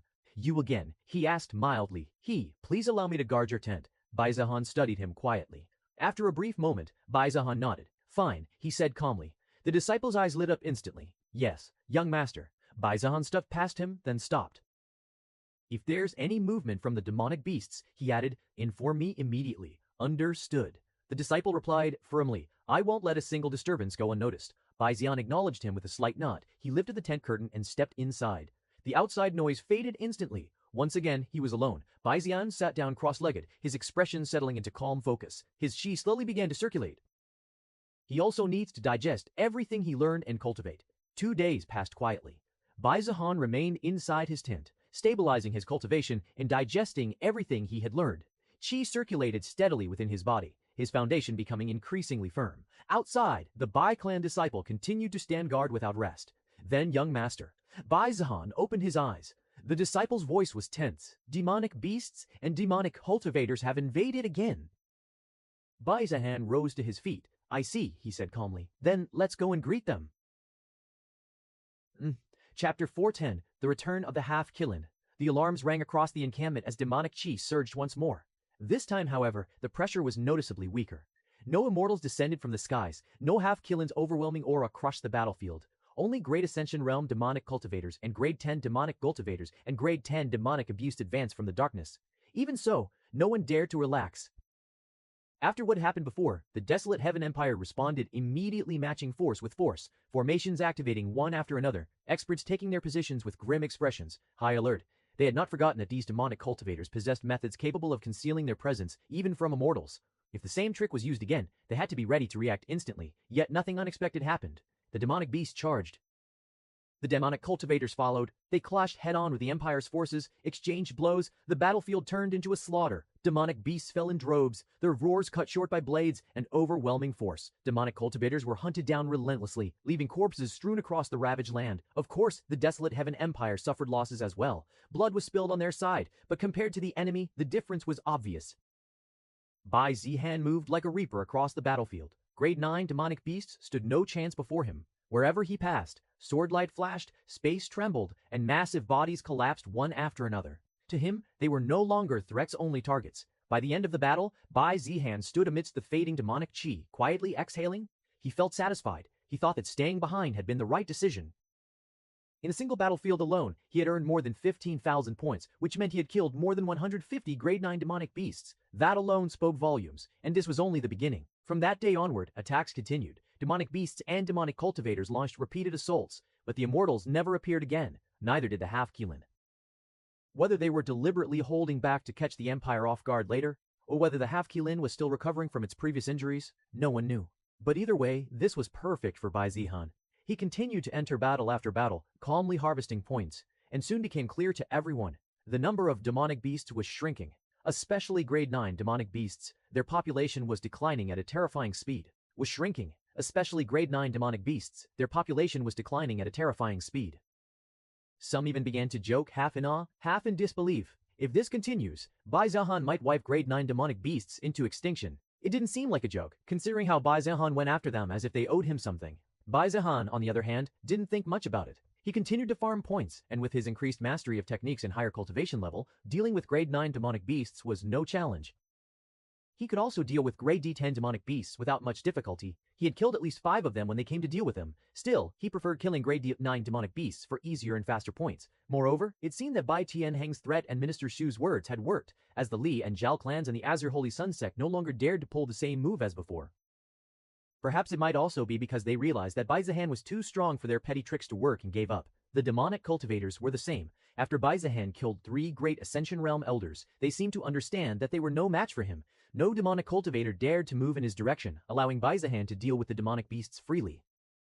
In any case, everything seemed to be going smoothly for Bai Zihan, and he was farming points without any problems. It had already been 2 weeks since the desolate Heaven Empire and the demonic forces began clashing, and things were proceeding very smoothly for the Empire except when the half-Qilin had appeared. Apart from that, the demonic forces had suffered heavier losses in every other clash. By now, the demonic cultivators had lost almost 40% of their initial forces, while the desolate Heaven Empire had lost around 25 to 30%. As for the demonic beasts, although many had died, their total number remained unknown. It was unclear whether their overall numbers were decreasing, though grade 9 demonic beasts were visibly fewer due to one person. Many began to feel confident, believing victory would come soon. That was until the half-Qilin decided to show itself once again. The injuries from before were gone, completely healed. Its eyes burned with cold fury, locked onto the battlefield below. And it hadn't come alone. Behind it, Immortal Realm demonic beasts emerged one after another. More than before, their auras overlapped, shaking the heavens and earth, plunging the battlefield into deathly silence. It was clear the demonic side had finally decided to stop holding back. Mozun stepped forward, his expression as indifferent as ever, flanked by his usual group of Immortal Realm demonic cultivators. Their presence alone caused cultivators below to stiffen, hearts sinking. Yet the desolate Heaven Empire did not fall into chaos. They were prepared. After the previous disaster, Minister Shu had already sent urgent requests to the capital. Reinforcements had arrived days earlier, 5 immortals in total, including 1 additional Earth immortal. That was the absolute limit of what the Empire could dispatch on short notice. Other clans and sects did not send more. They had already committed the majority of their strength. Pushing further would leave their own territories exposed. Still, despite their preparations, the desolate Heaven Empire couldn't help but feel nervous.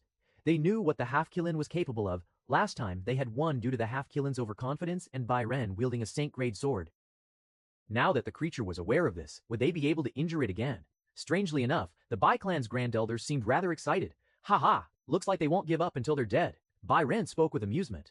"Well then, let's fulfill their wish." Bai Ren spoke with amusement. "Well then, let's fulfill their wish." Bai Chu replied, his eyes locked onto Mozun. The Bai clan's grand elders had no intention of letting their opponents walk away freely today. Today was the day they would die. Chapter 41-1.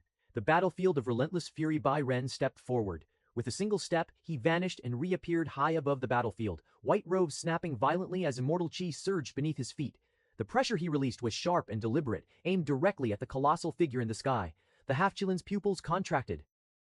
Before it could react, Bai Ren had already crossed half the distance, stopping just outside its killing range, close enough to provoke, far enough to mock. He smiled. "Didn't you learn your lesson from last time?" Bai Ren said lightly, his voice carrying clearly through the heavens. The half-Chilin froze for a heartbeat, then it roared. A furious, earth-shaking roar that sent shockwaves rippling through the clouds.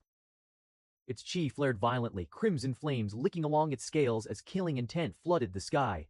"Don't be arrogant, human. Human," the half-Chilin thundered. "You only managed to injure me because of your weapon. Today, I will shred you to pieces." The half-Chilin's eyes burned with hatred as it locked onto Bai Ren alone. The humiliation it had suffered before had been carved deep into its pride, and today it had come to erase it. Bai Ren merely chuckled. "So impatient," he muttered.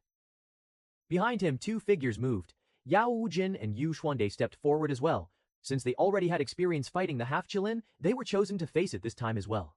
Yao Wujin honestly wanted to refuse. He never wanted to face the half-Chilin again, but his pride would not allow it. Not to mention, if not half-Chilin, then he might need to fight against Mojun, which is also not an easy opponent. Baiju also moved, straight toward Mojun. The moment the half-Chilin finished speaking, the sky exploded. It did not wait. It did not give Bai Ren the leisure of striking first. With a furious roar, its massive body blurred, space cracking beneath its charge as it closed the distance in an instant. Demonic flames surged, claws tearing through the void itself as it struck straight toward Bai Ren. Fast, decisive, ruthless. Bai Ren's eyes narrowed. Last time, the half-Chilin had endured, allowing injuries to stack until it was forced into retreat. This time, it refused to give Bai Ren that chance. Boom! Bai Ren raised his sword just in time, immortal chi erupting as the claws slammed down. The impact shook the heavens, shockwaves rippling outward as both figures were forced back. Before Bai Ren could press forward, the half-Chilin was already moving again. Another charge, another strike, relentless. It gave Bai Ren no rhythm, no opening, attacking like a storm that refused to let up. Behind Bai Ren, Zhao Wujin and Yu Xuande struck. Techniques crashed against the half-Chilin's flank and back, yet the beast didn't even turn its head. It ignored them completely, as if there were no more than insects buzzing at its side. Its focus never left Bai Ren, because it knew those two could never truly hurt it. He needs to only be wary of sword in Bai Ren's hand. Zhao Wujin clenched his teeth. His attacks were landing but shallow, deflected by scales, dispersed by demonic chi. Still, he didn't stop. Even if he couldn't deal decisive damage, every disruption mattered. Yu Xuande coordinated flawlessly, timing his strikes to interfere with the half-Chilin's movements, forcing slight adjustments, tiny deviations that Bai Ren immediately capitalized on. Bai Ren's expression sharpened. Each exchange grew fiercer than before, sparks flying as sword and claw clashed again and again. The half-Chilin refused to tank blows, retreating and counterattacking instantly, never allowing injuries from Bai Ren. This was experience. Elsewhere, Baishu and Mozwin collided. Their clash was quieter but no less dangerous. Chi and demonic chi intertwined as the two exchanged blows. Neither pressed recklessly, neither revealed more than necessary. A stalemate, and Mozwin didn't seem to mind at all. His expression remained indifferent, movements unchanged from before, steady, patient, methodical. He wasn't here to gamble. He wasn't here to rush. As long as the half-Chilin held Bai Ren in check, time was on his side. But of course, neither Bai Ren nor Bai Chu had come here to be dragged into a battle of attrition. They were waiting for that one moment, to show their opponents the technique they had been practicing for the past week. Of course, they couldn't use it recklessly. It consumed an enormous amount of chi, and once their trump card was revealed, they would never get the same opportunity again, so it had to count. When they used it, it had to be decisive. Clang, sword and claw collided again and again, sparks tearing through the sky like falling stars. The battle only grew fiercer. The half-Chilin was overwhelming. Its massive body moved with terrifying precision, demonic flames spiraling around it as each strike carried crushing force. Bai Ren was forced backwards step by step, his white robes torn by shockwaves, immortal chi flaring constantly just to hold the line. He couldn't advance. Every time Bai Ren tried to counter, the half-Chilin twisted away instantly, claws smashing down before the sword could fully extend. Yu Xuande and Zhao Wujin supported without pause, yet useless. Their techniques struck, but the half-Chilin scales barely cracked. Demonic chi swallowed the impact, wound shielding almost as soon as they appeared. The beast didn't even snarl. It didn't even acknowledge them. It pressed Bai Ren harder, faster, heavier. Another claw descended. Boom! Bai Ren blocked, but his feet slid backward through the air, blood finally spilling from the corner of his lips. His arm trembled as immortal chi surged to stabilize his sword. The half-Chilin loomed above him, eyes blazing with cruel satisfaction. "Looks like your time has come, human." It thundered, its killing intent exploded. A massive demonic sigil formed beneath its claws as it poured power into a single decisive strike, one meant to end everything. Even Bai Ren felt it. He exhaled slowly. Not panic, not despair, just calm. The half-Qilin descended like a falling star, claws tearing through the heavens, death rushing closer, and at that exact moment, Bai Ren's immortal qi changed. It circulated inward in a pattern so profound the surrounding space trembled. Far away, Bai Ju's eyes sharpened. Now. The half-Qilin sensed it too, and its expression twisted. What? Minus. But it was already too late. Bai Ren lifted his sword. Fate-severing slash. Chapter 427's sword turned against Great Ascension Realm. Bai Zihan stood amidst the chaos below, robes fluttering calmly as blood splashed across the earth around him. If nothing unexpected happens, Bai Zihan thought calmly, today should be the last day of this war. His gaze flicked briefly toward the sky. Bai Ren, Bai Shu, the Grand Elders once, Fate-severing slash was truly grasped even imperfectly. It was still a Saint-grade Tentaken, someone like Mu Zu, or the half-Qilin.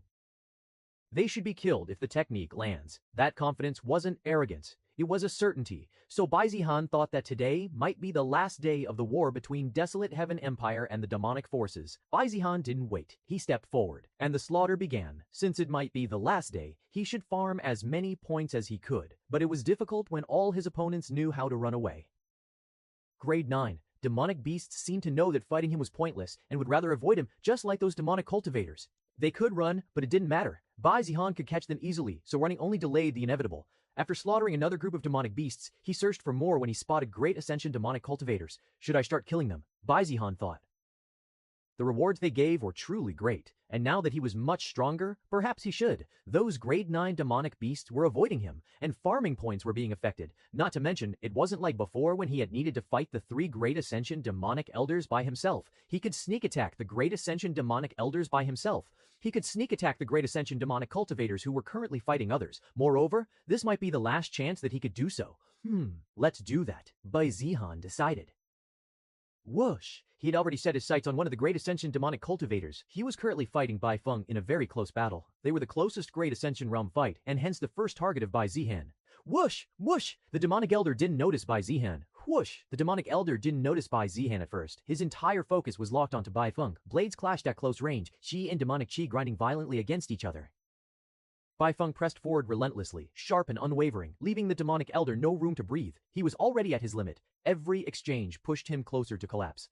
Then something changed. A faint chill crept up the demonic elder's spine. Within 30 meters, his pupils contracted violently. Intruder, he turned just enough to glimpse Bai Zihan cutting through the battlefield like a silent blade. Bai Zihan. Instant panic erupted.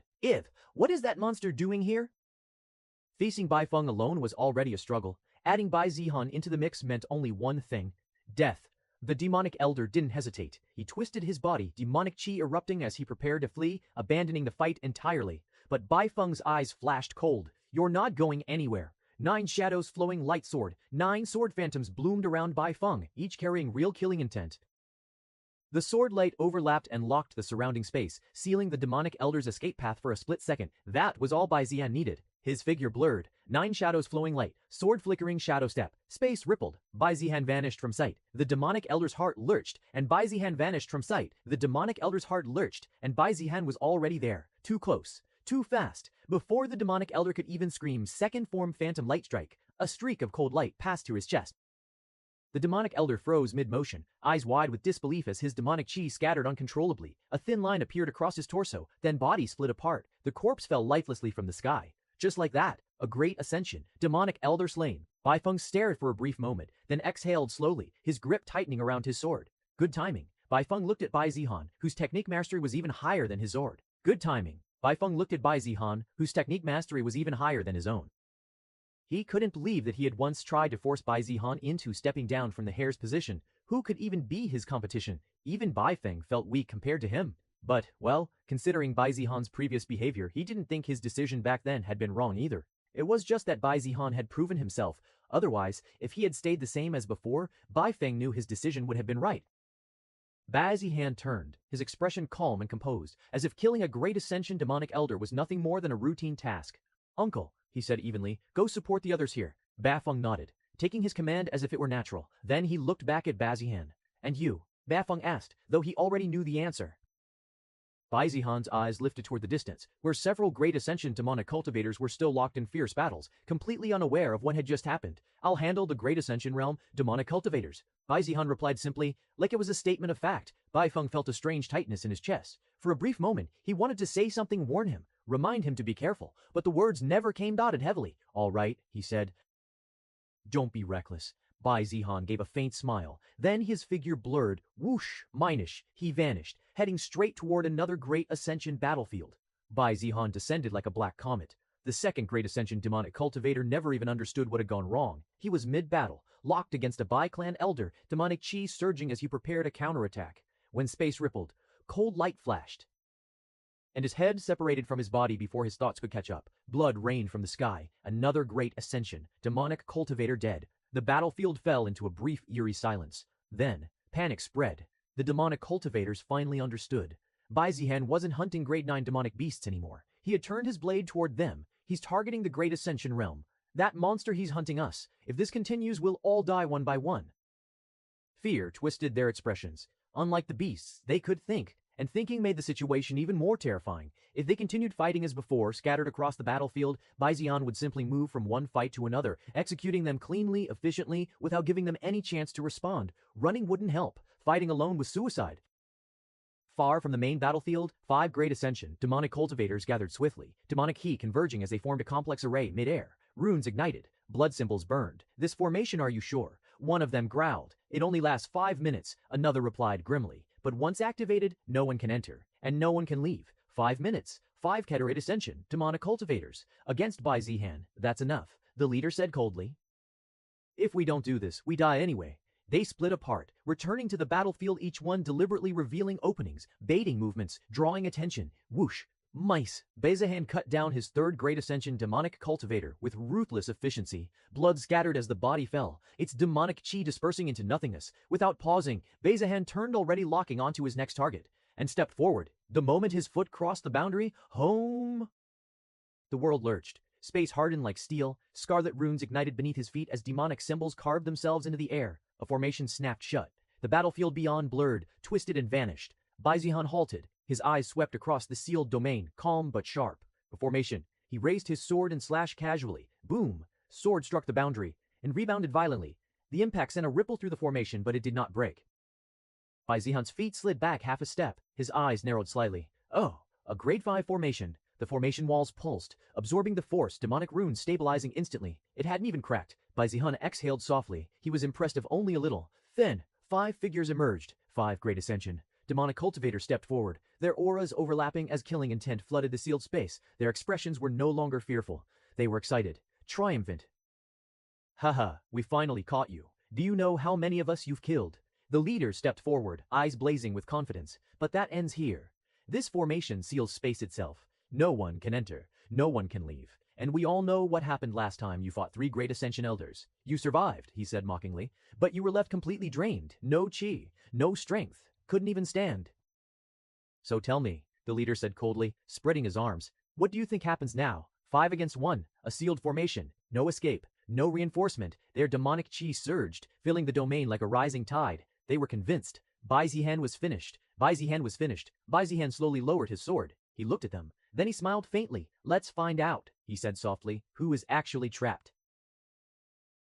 Chapter 413, Fated to Die Here, Heaven's Mandate Reversal. Bai Zihan didn't wait and straightaway used Heaven's Mandate Reversal technique. Bai Zihan's aura climbed violently, tearing past the top void refinement realm, then stabilized. The leader's eyes narrowed, again with that strange technique. But he didn't retreat. Instead, he sneered. Surround him, finish him off. The 5 moved at once.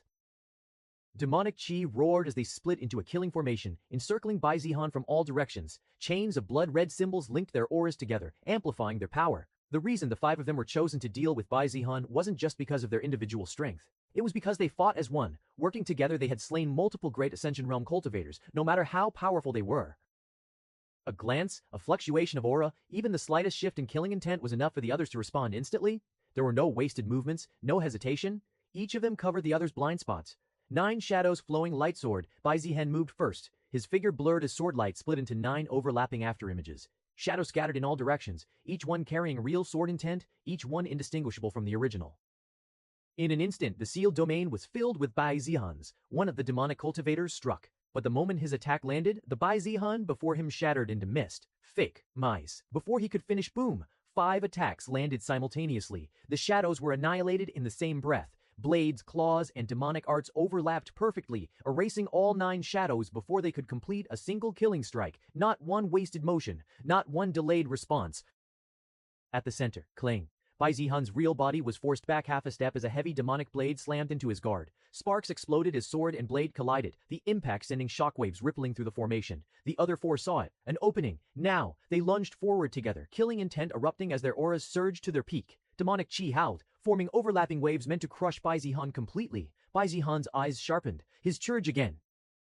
He twisted his wrist, power flowing through his arm like a raging tide, and forced the demonic cultivator, striking him backward, shattering the momentum of the combined assault. Eternal flowing water sword. Bai Zihan's sword traced a smooth, circular arc. Sword light flowed like an eternal river, layers upon layers of defensive currents forming around him. Each incoming strike was met, redirected, and dissolved. Their violent force swallowed and guided away rather than resisted head-on. Qing! Attacks rained down from all sides, yet none could break through. The sealed domain trembled as demonic chi and sword intent collided endlessly. Within the storm, Bai Zihan stood unmoved, calm, steady, unyielding. 3 minutes passed. Inside the sealed formation, every breath was filled with killing intent. The 5 demonic cultivators attacked without pause. Their formation shifted endlessly, offense flowing into defense, feints turning into killing blows, angles changing in perfect synchronization. When one retreated, another advanced. When one strike failed, 3 more followed instantly. It was flawless teamwork. Yet, they could not take a single step forward. Bai Zihan stood at the center like an immovable axis, his sword never stopping. The eternal flowing water sword continued to circulate, sword light rising and falling like endless tides. No matter how fierce the assault, it was absorbed, diverted, and dispersed. 3 minutes. Not a drop of blood was spilled. The demonic cultivator's expressions darkened. Trying to overpower him was useless. Every clash told them the same terrifying truth. Bai Zihan's physique was stronger than theirs. Each collision sent numbing force back through their arms, rattling bones and meridians despite their demonic chi reinforcement. And that wasn't even the worst part. He should be running out of chi by now. One of them fought grimly. They remembered it clearly. Last time, Bai Zihan had fought 3 great Ascension elders and survived, but only barely. He had been drained, emptied, unable to even stand. That was why they had dared to trap him. That was why they were confident. But now, minute after minute passed, and Bai Zihan's aura did not weaken, not even slightly. His chi circulation remained smooth, vast, and stable, as if it were being continuously replenished. His breathing never grew heavy, his movements never slowed. But how could they know that Bai Zihan had broken through twice since then, and that his mastery over the technique had increased considerably? With Heaven's Mandate reversal, Bai Zihan was confident that he could continue using the technique for 20 minutes as long as he didn't expend too much chi at once. The 5 demonic cultivators exchanged brief glances, unease spreading through their perfectly synchronized rhythm for the first time. 3 minutes had passed. Only 2 remained, but Bai Zihan did not intend to wait any longer. His eyes sharpened, calm and cold, as his sword slowly lowered then steadied. Finding the perfect opening is pointless. He saw it clearly now. Their teamwork was flawless. He saw it clearly now. Their teamwork was flawless. There was no best moment, no exposed flaw, no delayed response he could exploit, not with conventional means. If he waited for an opening, he would wait forever. So Bai Zihan chose the simplest path, the most direct one, his strongest. Sword intent surged. The sealed domain trembled. The 5 demonic cultivators felt it at the same instant, their expressions changing dramatically. A pressure unlike before descended, heavy and absolute, as if the laws of the world themselves were being bent toward Bai Zihan's blade. Bai Zihan took a single step forward. He raised his sword. The world seemed to pause. All sound vanished. Fate, severing slash. The moment the words left his mouth, the sword fell. In that instant, the sealed space itself screamed. A crescent of pale gold sword light swept forward, carrying within it terrifying finality. Wherever it passed, space fractured silently, layers peeling apart like thin paper. Because the formation was already compressed, because space was sealed, there was nowhere to run. The 5 demonic cultivators reacted instantly. Defend. They abandoned all offense in unison. Defensive arts and artifacts. Everything they had was unleashed at once. They could not dodge in such a small space and can only withstand it. Boom! The fate-severing slash struck. The sealed domain shook violently, demonic runes flickering wildly as if on the verge of collapse. The 5 demonic cultivators screamed as the pressure slammed into them, bones creaking, organs trembling. Bai Zihan watched calmly, eyes sharp and unwavering. He wanted to know. After breaking through twice, after mastering fate-severing slash to a new level, after stabilizing Heaven's Mandate reversal, Could they survive? The sword light swallowed them whole. And in that instant, fate itself awaited the answer. Silence followed. Track. The sealed domain, once dense with demonic runes and suffocating pressure, collapsed in fragments of distorted space, dissolving like shattered glass. Cracks raced across the air itself before vanishing completely. At the center of the devastation, 5 figures remained standing, barely. Their blood-red symbols had dimmed to a dull flickering glow, some already extinguished entirely. Demonic qi leaked from their bodies uncontrollably, like smoke seeping from shattered vessels. One knelt on a single knee, coughing violently as blackened blood spilled from his mouth. Another's arm hung at an unnatural angle, bones visibly warped beneath torn flesh. The leader was still upright, but only because his sword was embedded in the ground, supporting his weight. His armor was split cleanly down the center, a pale gold scar burned across his chest, still crackling with residual sword intent. They had survived. At the final instant, they had layered every defensive art they possessed, using all the artifacts they have, overlapping protections, forcefully diverting the sword's trajectory just enough to avoid total annihilation. It was the strongest defense they could muster, and it had left them in ruins. Bai Zihan stood several dozen steps away, sword lowered, his robes fluttering gently in the fading turbulence. He looked at them and sighed softly. You survived. There was no anger in his voice, only faint disappointment, but it vanished almost immediately, after all. Expecting 5 cultivators at the Great Ascension realm, fighting with perfect coordination, to fall so easily had always been unrealistic. Bai Zihan straightened, his eyes turned cold. However, he said calmly, sword lifting once more, no matter, you are fated to die here. At that moment, a surge of powerful auras erupted. Zihan, a familiar voice rang out, sharp with urgency. Bai clan elders. Several figures tore through the air, robes snapping violently as they arrived, each one an existence at the Great Ascension realm. Their expressions were grim, eyes immediately locking onto Bai Zihan, scanning him for injuries. They had been watching, waiting. The sealing formation had cut off everything: space, sound, even spiritual perception. No matter how anxious they were, no matter how furious, they could only endure. But now, the formation was gone, shattered by fate. Severing slash. Bai clan elders inhaled sharply as they took in the scene. The destroyed domain, the ravaged ground, and the 5 demonic cultivators barely standing. Bai Zihan had already dealt with the most dangerous opponents. What remained was cleanup, was re-up. The leader of the demonic cultivators looked up slowly, bloodshot eyes widening as he sensed the surrounding pressure. Great Ascension auras, multiple, encircling them. It was their end. But well, Bai Zihan still had to earn rewards from the system, so in the end, he delivered the final attack, and no one could complain. After all, they were already in a weakened state after fighting Bai Zihan. Chapter 414. No path left to victory. The battlefield tilted decisively. The demonic forces had lost too many Great Ascension realm cultivators. Moreover, unlike before when Heaven's mandate reversal had left him drained and forced out of the battle, Bai Zihan remained fully capable of fighting. The desolate Heaven Empire now held the overwhelming advantage. Demonic qi thinned across the battlefield, yet despite this, everyone knew the true deciding factor had never been the Great Ascension realm. It was the Immortals. High above the battlefield where space warped and laws screamed under pressure, the clash between immortal existences continued to tear at the heavens themselves. That was where victory would truly be decided, and just as many braced themselves for a prolonged, brutal stalemate like the last Great War. Something changed. Fate severing slash. The half-Kulan's pupils shrank to pinpoints. The moment Bai Ren spoke those words, it felt like it not power exploding outward, but something far more terrifying. Bai Ren swung. The sword moved cleanly, simply, yet the moment the slash left the blade, the world split. A pale white arc carved through the sky, cutting through space, demonic flames, and intent alike. At that exact moment, Bai Ren revealed the technique. He moved without hesitation. Seeing Bai Ren reveal the technique, he moved without hesitation.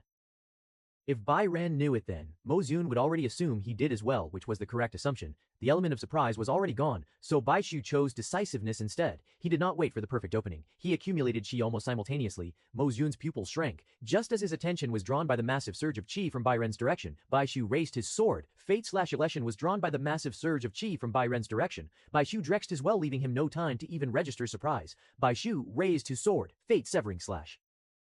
The heavens trembled a second time. A cold, merciless arc descended toward Mo Zun, severing space, intent, and causality itself. Mo Zun's expression finally darkened. He abandoned offense instantly, demonic qi erupting as layers of defense unfolded one after another. 2 fate-severing slashes, almost simultaneous, one against the half-Qilin, one against Mo Zun. The world screamed. Qi erupted, vast and absolute, tearing through the heavens in pale gold arcs that seemed to cut through it.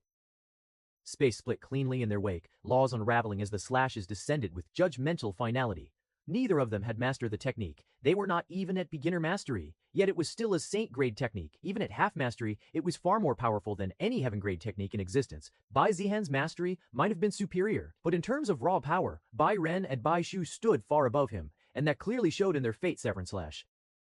The twin slashes descended, sound vanished as sword chi cleaved downward, not exploding but erasing, as if fate itself had been cut from the world. The half-Qilin was hit first. It roared an instinctive, furious cry, bringing both forearms up in a desperate block, demonic flames surging wildly. The fate-severing slash passed through its guard without resistance. Its arms were severed cleanly at the shoulders, demonic blood spraying into the void as space itself pillared the strike.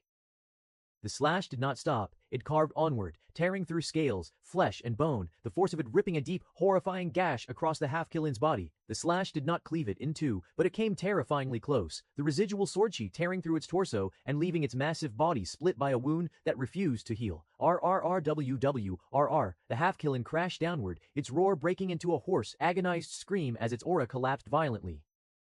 Demonic chi leaped uncontrollably from the mutilated body, its regeneration completely suppressed. It did not die, but it was crippled. At the same time, Mo Zun was struck. The moment the fate-severing slash descended, his pupils contracted violently. He did not hesitate. A high-grade heaven defensive artifact erupted in front of him, layers of runes unfolding like a collapsing star as demonic chi poured into it without restraint.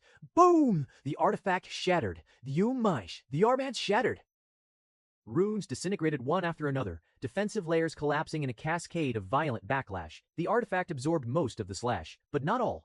Mo Zun was flung backward, blood spraying from his mouth as his body slammed through distorted space. He barely stabilized himself, breathing heavily, chest heaving violently. His armor was torn open. Across his chest, a deep scratch burned, sword intent still lingering like a curse. Mo Zun stared at it. Cold sweat seeped down his spine. If I had hesitated for even a second, if that artifact were weaker, he would already be dead. He looked up, and his gaze landed on the half-Qilin. The once dominant supreme beast lay mangled, its arms gone, body nearly bisected, aura in utter disarray. It could no longer fight as it had before, not even close. Mo Zun frowned, and then, following Bai Ren and Bai Shu's lead, other Bai clan immortals moved. Fate-severing slash. The heavens screamed again. One demonic immortal facing Bai Yue was struck head-on. There was no escape. The slash erased him completely, body and soul torn apart as space folded inward and collapsed. The other two demonic immortals who faced Bai Qingshan and Bai Ruhong barely survived. One lost half his torso, the other was severed from shoulder to waist, barely clinging to life as his aura flickered like a dying flame. The battlefield fell into stunned silence. Too many immortals had fallen or received serious injuries in a single exchange. This was no longer a battle, it was an execution. The desolate Heaven Empire's force celebrated while the demonic force couldn't help but be in panic. Their strongest was losing, whether it be Great Ascension Realm or Immortal Realm elders. They no longer see a path of victory for themselves. Mo Zun clenched his fist slowly, breathing heavily, eyes cold and calculating. It's over. Even if they continued, the outcome would not change. The demonic forces had lost their trump cards. Mo Zun took a heavy breath and glared at Bai Shu. Keke, Bai Shu, just where did you get all these treasures? This technique wasn't heaven grade, was it? You get all these treasures. This technique wasn't heaven grade, was it? Mo Zun muttered. He was referring to the saint grade sword in Bai Ren's hand and the technique that had nearly ended him. He knew, from its power alone, the technique was undeniably saint grade technique. Who knows? Bai Shu replied calmly, offering no explanation. You are lucky, very lucky, Mo Zun said, admitting defeat at last. This is your victory. Even so, Bai Shu did not let his guard down. Until Mo Zun's head rolled, there was no such thing as safety. Celebrate today's victory while you can.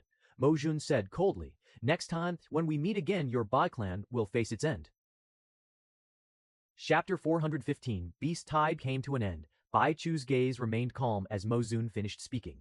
There won't be a next time, Bai Chu said flatly. Mo Zun, you can't escape today. For a moment, it truly seemed that way. Mo Zun was severely wounded. The half-Qilin was crippled. Most demonic cultivators, immortals, lay dead or dying. The battlefield belonged entirely to the desolate Heaven Empire. Yet Mo Zun smiled. It was slow and deeply unsettling. Bai Chu's pupils shrank.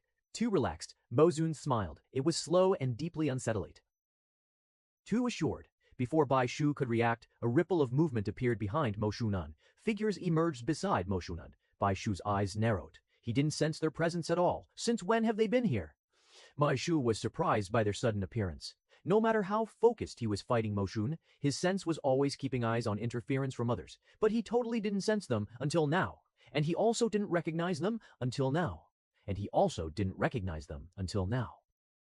Yet the aura they radiated was unmistakable. Earth immortal. Having lived so long, and knowing that Earth immortals were rare, Baishu was familiar with almost all of them. 4:15, Beast Tide came to an end. Baishu's gaze remained calm as Mo Zun finished speaking. There won't be a next time, Baishu said flatly. Mo Zun, you can't escape today. For a moment, it truly seemed that way. Mo Zun was severely wounded. The half-Qilin was crippled. Most demonic cultators, immortals dead or dying.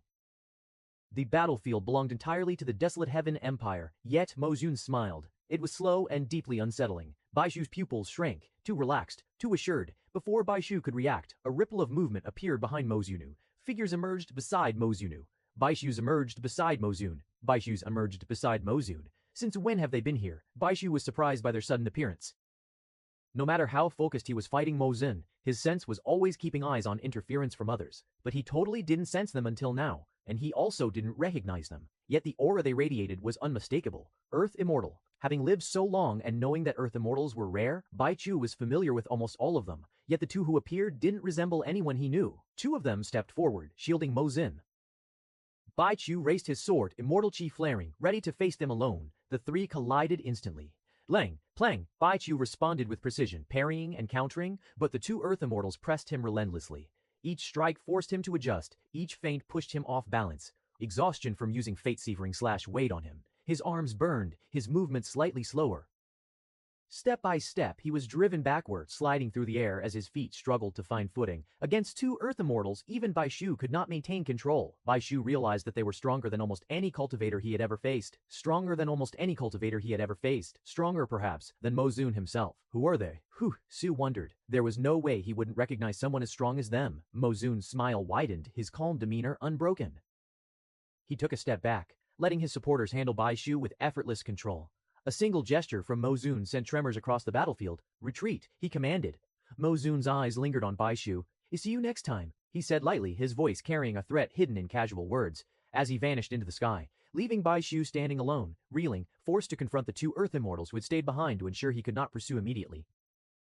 Baishu steadied himself, sword in hand, his robes fluttering violently in the winds left behind by the departing Mo Zun. Who are you? Why are you helping Mo Zun? Baishu down, Baishu demanded. No answer came. After Mo Zun disappeared from view, the two Earth immortals also began to retreat. Whoosh, Baishu didn't chase. He still didn't fully understand their power, and going after them alone would be dangerous. Not to mention, while the threat of demonic cultivators was gone, demonic beasts, including immortal realm ones, still roamed the battlefield. Tss. Buh.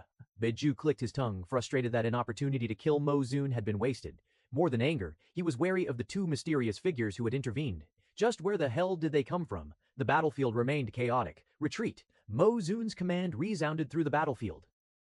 Demonic cultivators didn't need to be told twice. Many were waiting for the command since they were getting overwhelmed by the desolate Heaven Empire's force. Now that Mo Zun gave the order, they didn't wait. Still, retreating was far from easy. Bai Zihan, along with Great Ascension Realm cultivators, carved through the fleeing demonic cultivators, leaving no room for easy escape. Within minutes, the surviving demonic cultivators were forced to flee with their tails between their legs. Though not many from Bai Zihan's side managed to escape, and those that did were missing one or two limbs, yet the war was far from over. Demonic cultivators were gone, but the demonic beasts still needed to be dealt with. For Bai Zihan, it was also a chance to farm the last of his system points. After demonic cultivators' departure, his eyes obviously shifted to those grade 9 demonic beasts. With the demonic cultivators gone, the battlefield shifted even further in the desolate Heaven Empire's favor. Demonic beasts now faced human reinforcements who had previously been occupied fighting the demonic cultivators. The overwhelming numbers that had once belonged to the demonic beasts were now turned against them. Bai Zihan led the charge, Great Ascension Realm cultivators raining down precise, devastating attacks. Their formations carved through the lesser demonic beasts like a scythe through wheat. Even without fully unleashing their power, the human superiority was undeniable. At the center, the half-Qilin, their leader, stood battered and mutilated. Its forearms gone, torso ripped and bleeding, yet its colossal form radiated unbroken rage. Human, don't think I will go down easily. It roared, the sound shaking the battlefield itself. Despite the state he was in, he still didn't get scared or ran away. Even crippled, its demonic chi flared violently, a force of raw destruction aimed at anyone who dared approach. Bai Ren, Zhao Wujin, and Yu Xuande still struggled to finish off the half-dead half-Qilin. No matter how injured, its body was still tough and almost no attack had any effect. But soon, Bai Shu and the other immortals who had been fighting demonic cultivators joined the fray. The half-Qilin fought back with every ounce of strength left, slashing and tearing at the air. But against so many Immortal Realm cultivators, even such a legendary beast could not hold. Its demonic chi sputtered and died, leaving nothing but a broken, lifeless husk. With the leader fallen, the remaining demonic beasts panicked. Many fled, while others fought to their last breath. The immortals turned to the remaining powerful demonic beasts, killing them efficiently. The weaker ones were eradicated swiftly. One strike from an immortal could fell hundreds, even grade 10 demonic beasts. Killing them efficiently. The weaker ones were eradicated swiftly. With an overwhelming advantage, Desolate Heaven Empire has killed almost 80% of demonic beasts in an hour while the rest have escaped. The beast tide had come to an end.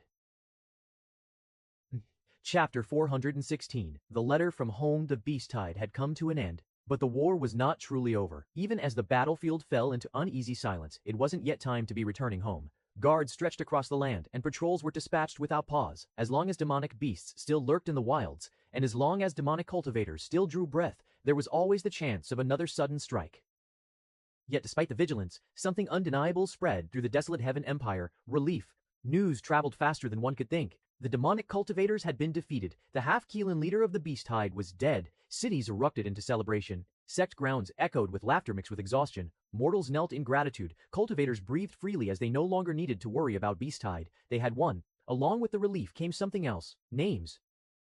Stories, legends in the making. Tales spread rapidly, some embellished, some understated, some deliberately exaggerated by interested forces. Young geniuses who had distinguished themselves were spoken of in tea houses and sect halls alike. Have you heard? Shu Ziyan killed a grade 8 demonic beast by herself. I did. Ever since the Dragon and Phoenix competition, she's been rising non-stop. And Bai Shuiqing too. I heard she immobilized a Void Refinement Realm expert mid-battle. That's terrifying for someone her age. There were others as well. Young geniuses everywhere this time. Some had slain demonic beasts far above their realm. A new generation was rising. But among all those names, the rumors about Bai Zihan are absolutely ridiculous. They say he fought against Great Ascension Realm demonic elders. 3 of them, no 5. I heard 5 as well. And he won. Isn't that already stronger than Bai Tianheng? Ha! His father might not even dare say otherwise. Looks like the Bai clan has produced a monster. Previously, many had thought of Bai Zihan as a fraud for not participating in the Dragon and Phoenix competition. While the Heaven Sword sect learned of him through Bai Zihan defeating Lu Xiangyuan, many others still didn't know. But now, they finally realized Bai Zihan wasn't a coward. It was simply not his league. If he had participated, then perhaps the competition would have turned into one-sided dominance. His name spread once again like wildfire through the aftermath of the beast tide. A day passed since the half-Keelan was slain. No more demonic beasts appeared, and it seemed like peace was finally on the horizon. Bai Zihan lay resting after the battle ended. His breathing was steady, consciousness drifting away, until, young Master Bai, the voice struck like thunder. Bai Zihan's eyes snapped open. A figure stood at the entrance of the tent, breathing heavily. Fear lingered in his expression, but urgency burned brighter. Young Master, Patriarch Bai requests your presence immediately. Bai Zihan frowned. Now. The man nodded quickly. Yes. Bai Zihan rose, throwing on his outer robes as he stepped outside. What does that old man want now? He complained. As he followed the messenger through the encampment, Bai Zihan's rise. Did the demonic beasts regroup, or did Mozun return? He considered various scenarios, but judging by how others were behaving, he didn't think those were the issue. When Bai Zihan stepped in, his gaze immediately caught familiar figures. Bai Tianheng stepped into his, gaze immediately caught familiar figures. Bai Tianheng stood at the head, expression grim. Beside him, Bai Ren and not far away Bai Shuiqing. Bai Zian's brows knit together. What's going on? Father, what's going on? Bai Zian broke the silence as soon as he entered. Bai Tianheng looked at him for a long moment, then nodded slightly. Sit. A disciple immediately stepped forward, placing a chair beside the table. Bai Jihan didn't argue and took his seat, his gaze briefly sweeping over Bai Ren and Bai Shuiqing. Neither of them spoke. Bai Tianheng exhaled slowly, then took out a scaled letter. I received this message after the beast tide was fully suppressed, he said. It came from the Bai clan. Bai Jihan's eyes narrowed. Something happened at home.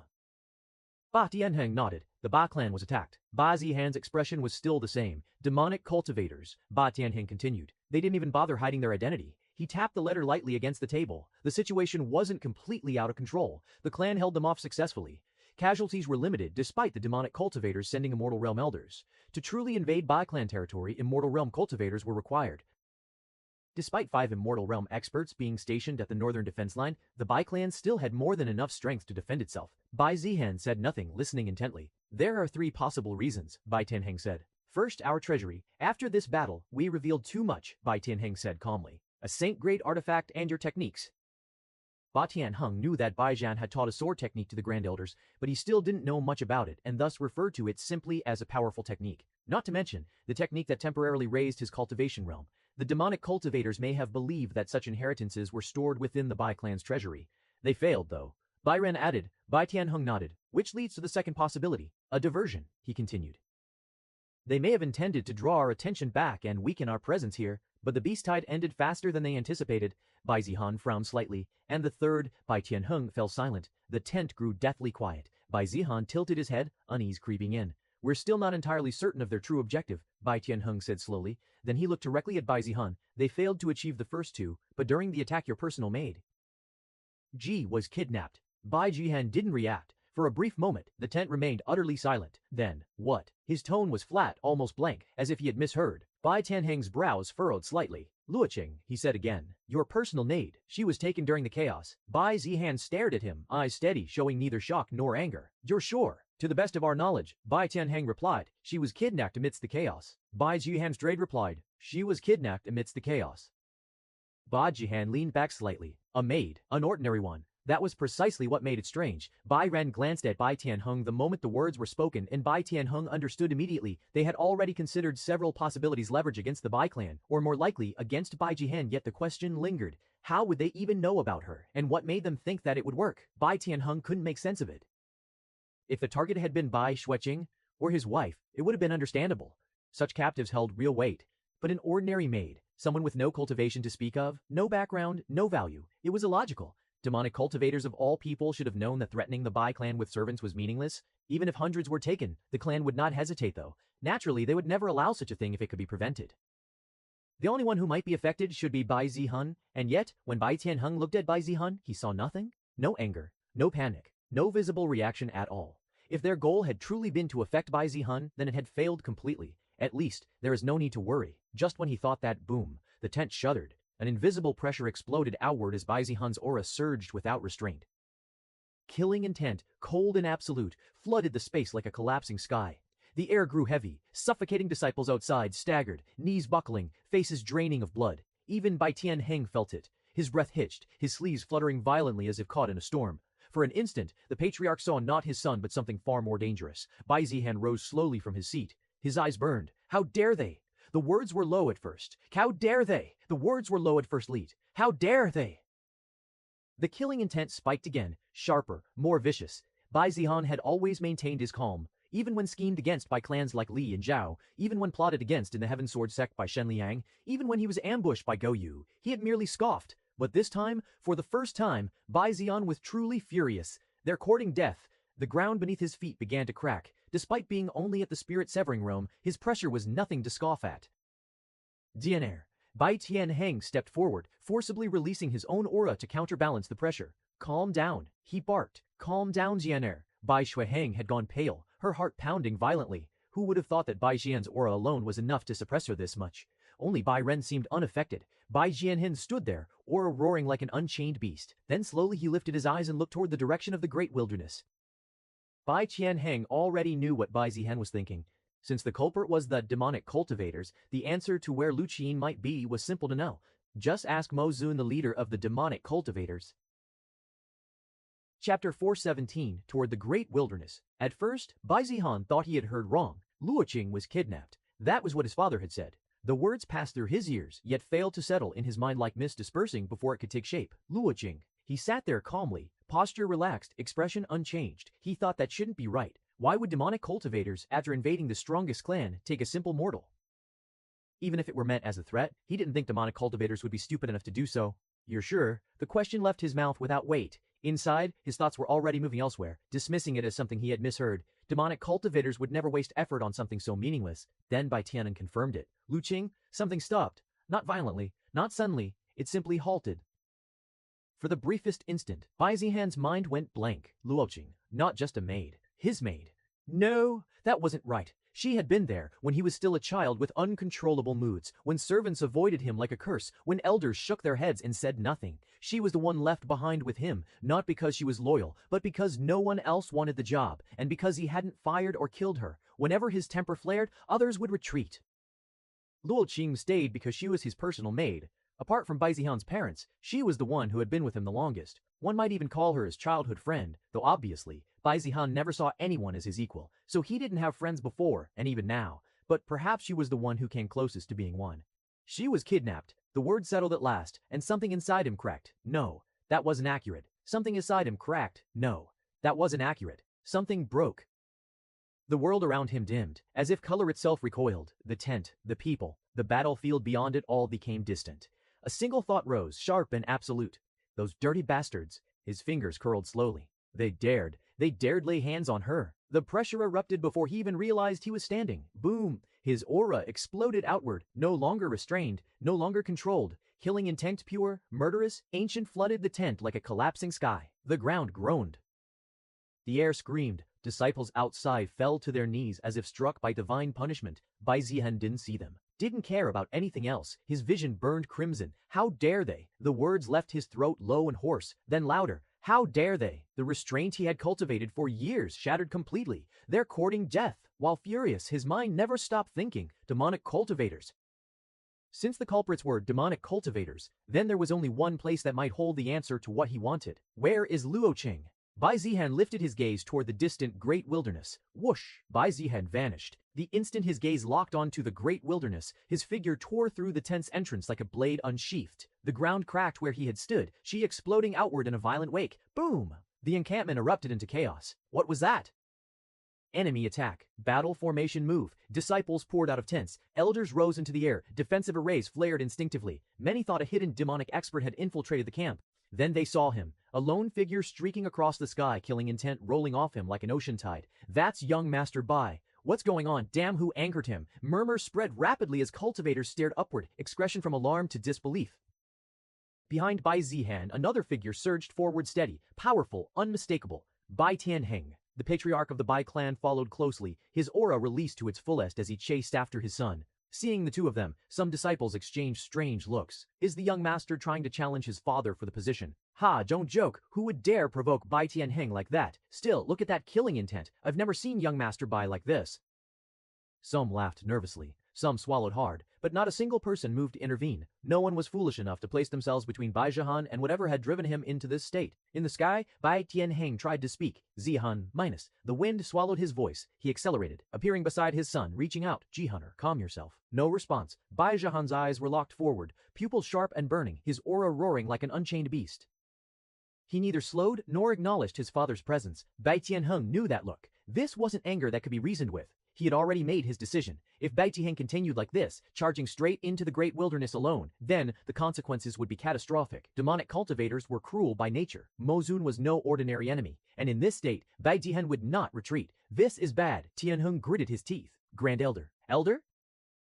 A third figure surged forward, his presence calm yet overwhelming, cutting through the turbulent qi with effortless authority. Bai Tianheng had already anticipated this scenario, one where Bai Zihan might react like this and need to be stopped. Unfortunately, or perhaps fortunately, he was self-aware enough to know that his own strength wouldn't be enough. That was why Bai Ren had been called. Bai Ren had been following all along, silent until now. Bai Tianheng didn't hesitate. Please stop him. No further explanation was needed. Bai Ren nodded once. The next instant, space seemed to compress. He vanished and reappeared directly in front of Bai Zihan. Blocking his path, Bai Zhan's killing intent crashed into him like a tidal wave. Bai Ren did not move. He raised one hand and placed it firmly on Bai Zhan's shoulder. The pressure shook the heavens. Bai Ren said, his voice low yet carrying absolute authority. Enough. Bai Ren said, his voice low yet carrying absolute authority. Enough. Bai Ren's hand was like a wall. The moment it landed on Bai Zihan's shoulder, the raging qi around him was crushed downward, forcibly compressed by overwhelming strength. Immortal Ascension Realm pressure descended. Bai Zihan's body shuddered mid-flight. For the first time since his outburst, he was forcibly stopped. His eyes snapped sideways. Move! The word was cold and absolute. It was not a request. It was a command. Bai Ren didn't even blink. Instead, a faint grin tugged at the corner of his lips. Heh! He chuckled softly. Try me, you brat. The pressure intensified. Bai Zihan's bones creaked. His muscles screamed under the sudden suppression. To anyone else, this would have been the end, forced back to reason, crushed by a realm they had no right to resist.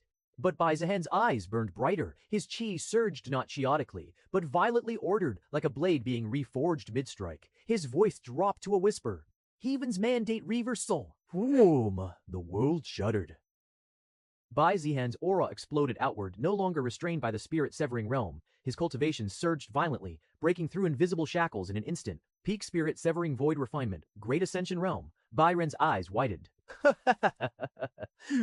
Bai Zian shook off Bai Ren's hand as if it were nothing more than a nuisance. He surged forward, putting several hundred meters between them in the blink of an eye. Then Bai Zian drew his sword from his storage ring. With a single, decisive slash, he cut downward. RIP. Space itself split apart. A dark rift tore open before him, its edges warping violently as chaotic spatial currents spilled outward. It was a feat reserved for void refinement realm experts and above. Bai Zihan stepped into the rift without hesitation. He was gone. For a single heartbeat, the heavens were silent. Then Byron burst into laughter. But there was no amusement in it, only shock. He vanished instantly, chasing after Bai Zian, while simultaneously sending out a powerful transmission. Grand Elders, please follow me. Bai Zian is in danger behind them. Bai Tianheng finally caught up, his expression dark and furious. Why didn't you stop him? He snapped, forgetting all decorum as he shouted at Bai Ren mid-flight. Bai Ren didn't slow. Because if I used any more power, he replied grimly, I might have seriously harmed him. Bai Tianheng realized that Bai Ren was correct. Bai Ren had already used Immortal Ascension Realm pressure against someone in the Spirit-Severing Realm, which should normally have injured them. Yet even so, Bai Zian still managed to escape. Bai Ren exhaled sharply, eyes fixed on the figure tearing space apart ahead of them. Who would have thought even that wouldn't be enough? He shook his head, unsure whether to curse or laugh. What a monster. Bai Tianheng followed in silence. He couldn't blame Bai Ren. He had taken care not to harm Bai Zihun, and that restraint was precisely why Bai Zihun had escaped. More than that, Bai Tianheng didn't know what to feel about Bai Zihun's outburst over Luchin's kidnapping. He had thought his son cared for no one, and yet here they were. Ahead of them, Bai Zihun cut through space once more. His destination was clear wielding, and whoever stood between him and Luchin would die. Chapter 418, Then I'll Make You Speak. Bai Zihun emerged from the torn rift of space at the edge of the great wilderness. The sky here was darker, the clouds tinged with an ashen hue, as if the land itself rejected the heavens. Below him stretched endless desolation, jagged mountains, cracked earth, and forests so ancient and twisted that even sunlight struggled to penetrate them. He stopped midair. But finding the demonic cultivators would not be easy. The great wilderness was vast, far too vast. Even if thousands of people searched for a year, they wouldn't be able to explore 10% of it. Worse still, there was no guarantee they were even here anymore. They might have already retreated after the failed invasion. Bai Zihan closed his eyes briefly, then spoke inwardly. Thelian, he said, within a sea of consciousness, a luminous figure stirred. Her voice echoed, calm yet edged with unmistakable concern. Bai Zihan, Thelian said slowly, I advise you to retreat. Her tone sharpened. If Bai Zihan were to encounter demonic cultivators alone, especially one on the level of Moza Nibina, even she might not be able to save him. It was not a warning born of caution. It was a statement of fact. Charging headfirst into demonic territory alone was madness, a reckless act that would almost certainly end in death. Immortal Emperor Thelian waited for his usual response, cold dismissal, absolute confidence, or stubborn silence. Instead, Bai Zihan opened his eyes. Please Beihan opened his eyes. The word was quiet and utterly unlike him. For the first time since she had known him, Thelian felt it clearly, not rage, not arrogance, but desperation. Help me find them, Bai Zihan requested. Immortal Emperor Thelian fell silent. Within the vastness of his consciousness, time seemed to stretch. She didn't think that Bai Zihan, the arrogant young master, would plead for a mortal girl. He never had, even when he himself was in danger. Very well, she said at last. But I can't help it if they are outside my perception. Her presence expanded outward, no longer confined to his soul. An invisible wave of divine perception surged forth, sweeping across mountains, ravines, and buried ruins, probing, searching, listening. One breath. Two. Then, her voice snapped sharp. There, Bai Zihan's eyes flared open. To the northeast, Thelian said. That was all he needed. Boom. Space thundered as Bai Zihan vanished, tearing through the air in the direction she indicated. The ground below split under the pressure of his passing, ancient beasts cowering as a streak of death carved across the sky. His killing intent surged once more, sharper than before. They were here. Deep within the great wilderness, a temporary encampment lay hidden within a ravine. Torches burned with sickly green flames. Several demonic cultivators sat gathered around, their expressions dark.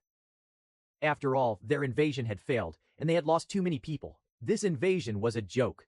We lost too much for nothing. Those demonic beasts were useless. Even that half-Keelan was killed easily. They couldn't stop talking about it. That Bai clan no, that Bai can no, that Bai clan no, that Bai clan. The name alone seemed to lower the temperature. He's not human. I saw it myself. Spirit realm, yet he slaughtered great ascension realm elders. Dank exaggerate, exaggerate. He cut them down while smiling. Silence fell. Then another voice spoke, hoarse and shaken. I was there. When Elder Mo Kuang died, the cultivators turned. He begged, you know that. A great Ascension Realm expert begged for his life before someone in the spirit-severing realm. The speaker swallowed. Bai Zihan didn't even hesitate. He is a true demon. That monster. Bang. Enough. The word cracked through the ravine like a whip. Mo Tianji stepped forward, anger burning in eyes. His face was pale, fists clenched, eyes filled with restrained fury. Shut up, all of you. The demonic cultivators fell silent instantly. Mo Tianji's chest and fell as Emery surged unbidden. 3 great Ascension Realm elders, dead, killed right in front of him. He still remembered it too clearly. Mo Tianji had been there, watching in horror. He hadn't dared to move. Even when Bai Zihan was injured and unable to move, he didn't dare go after him. He felt inferior. Compared to Bai Zihan, what was he? A weakling, not the genius everyone praised him as. Damn it. Damn it. Mo Tianji hissed under his breath. Just remembering Bai Zihan made his heart tighten, and then REIP. Face to space, tore open above the ravine. A violent spatial rift split the sky, raw and domineering. Those at Void Refinement Realm and above felt it instantly, the distortion. But something was wrong. This isn't demonic chi, someone whispered. It's ki. Violent. Overwhelming. The rift widened. The woved widened. A figure stepped out. The moment he appeared, killing intent crashed down like an execution blade. Some demonic cultivators dropped to their knees on the spot. A single voice echoed across the ravine, cold and absolute. Mo Zun, come out, Bai Zuhan shouted. Who is courting death? How dare he mention our leader without respect? Isn't he Bai Zihan? At first, they thought someone had come to coup-suicide. Then they saw him clearly.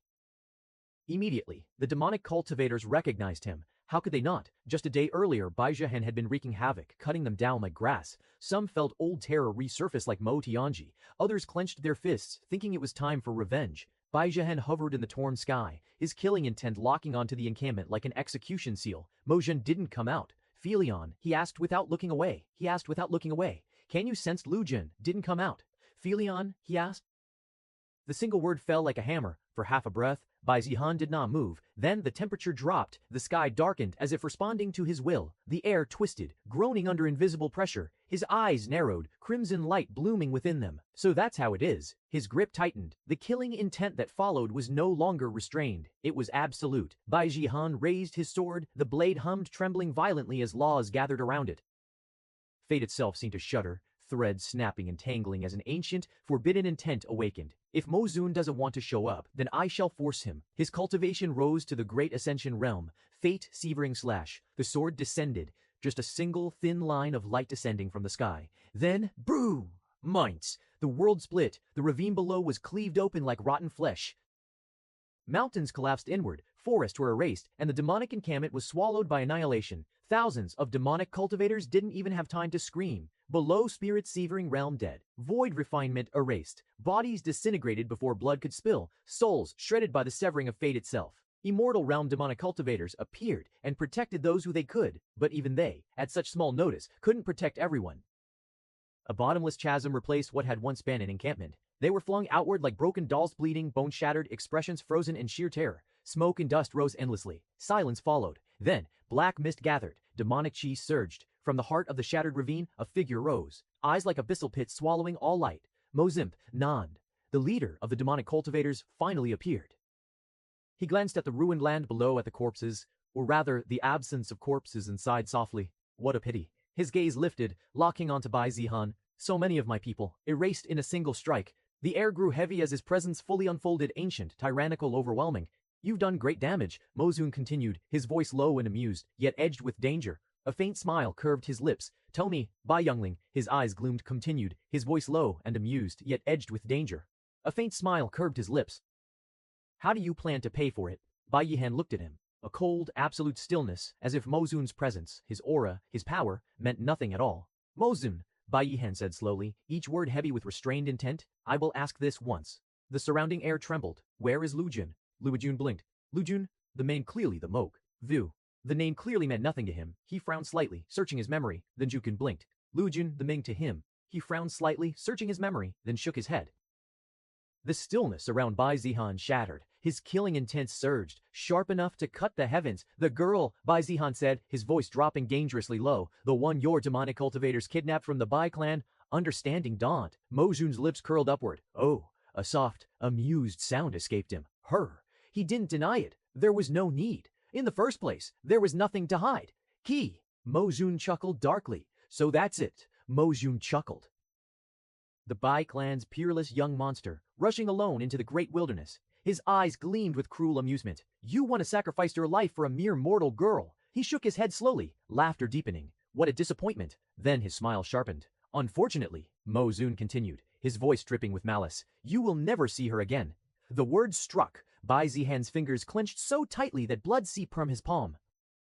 Veins stood out along his forearm. His breath grew heavy. Where is she? This time, the question was no longer calm. It was a demand absolute, tyrannical, laced with killing intent, so dense that the surviving Great Ascension Realm cultivators instinctively retreated. Mo Jun met his gaze without fear. Do you think, he said lightly, that I would answer you? The world seemed to hold its breath. Above the shattered ravine, Bai Zihan slowly raised his sword once more. His eyes burned, crimson light spilling out like molten blood. Then I'll make you speak.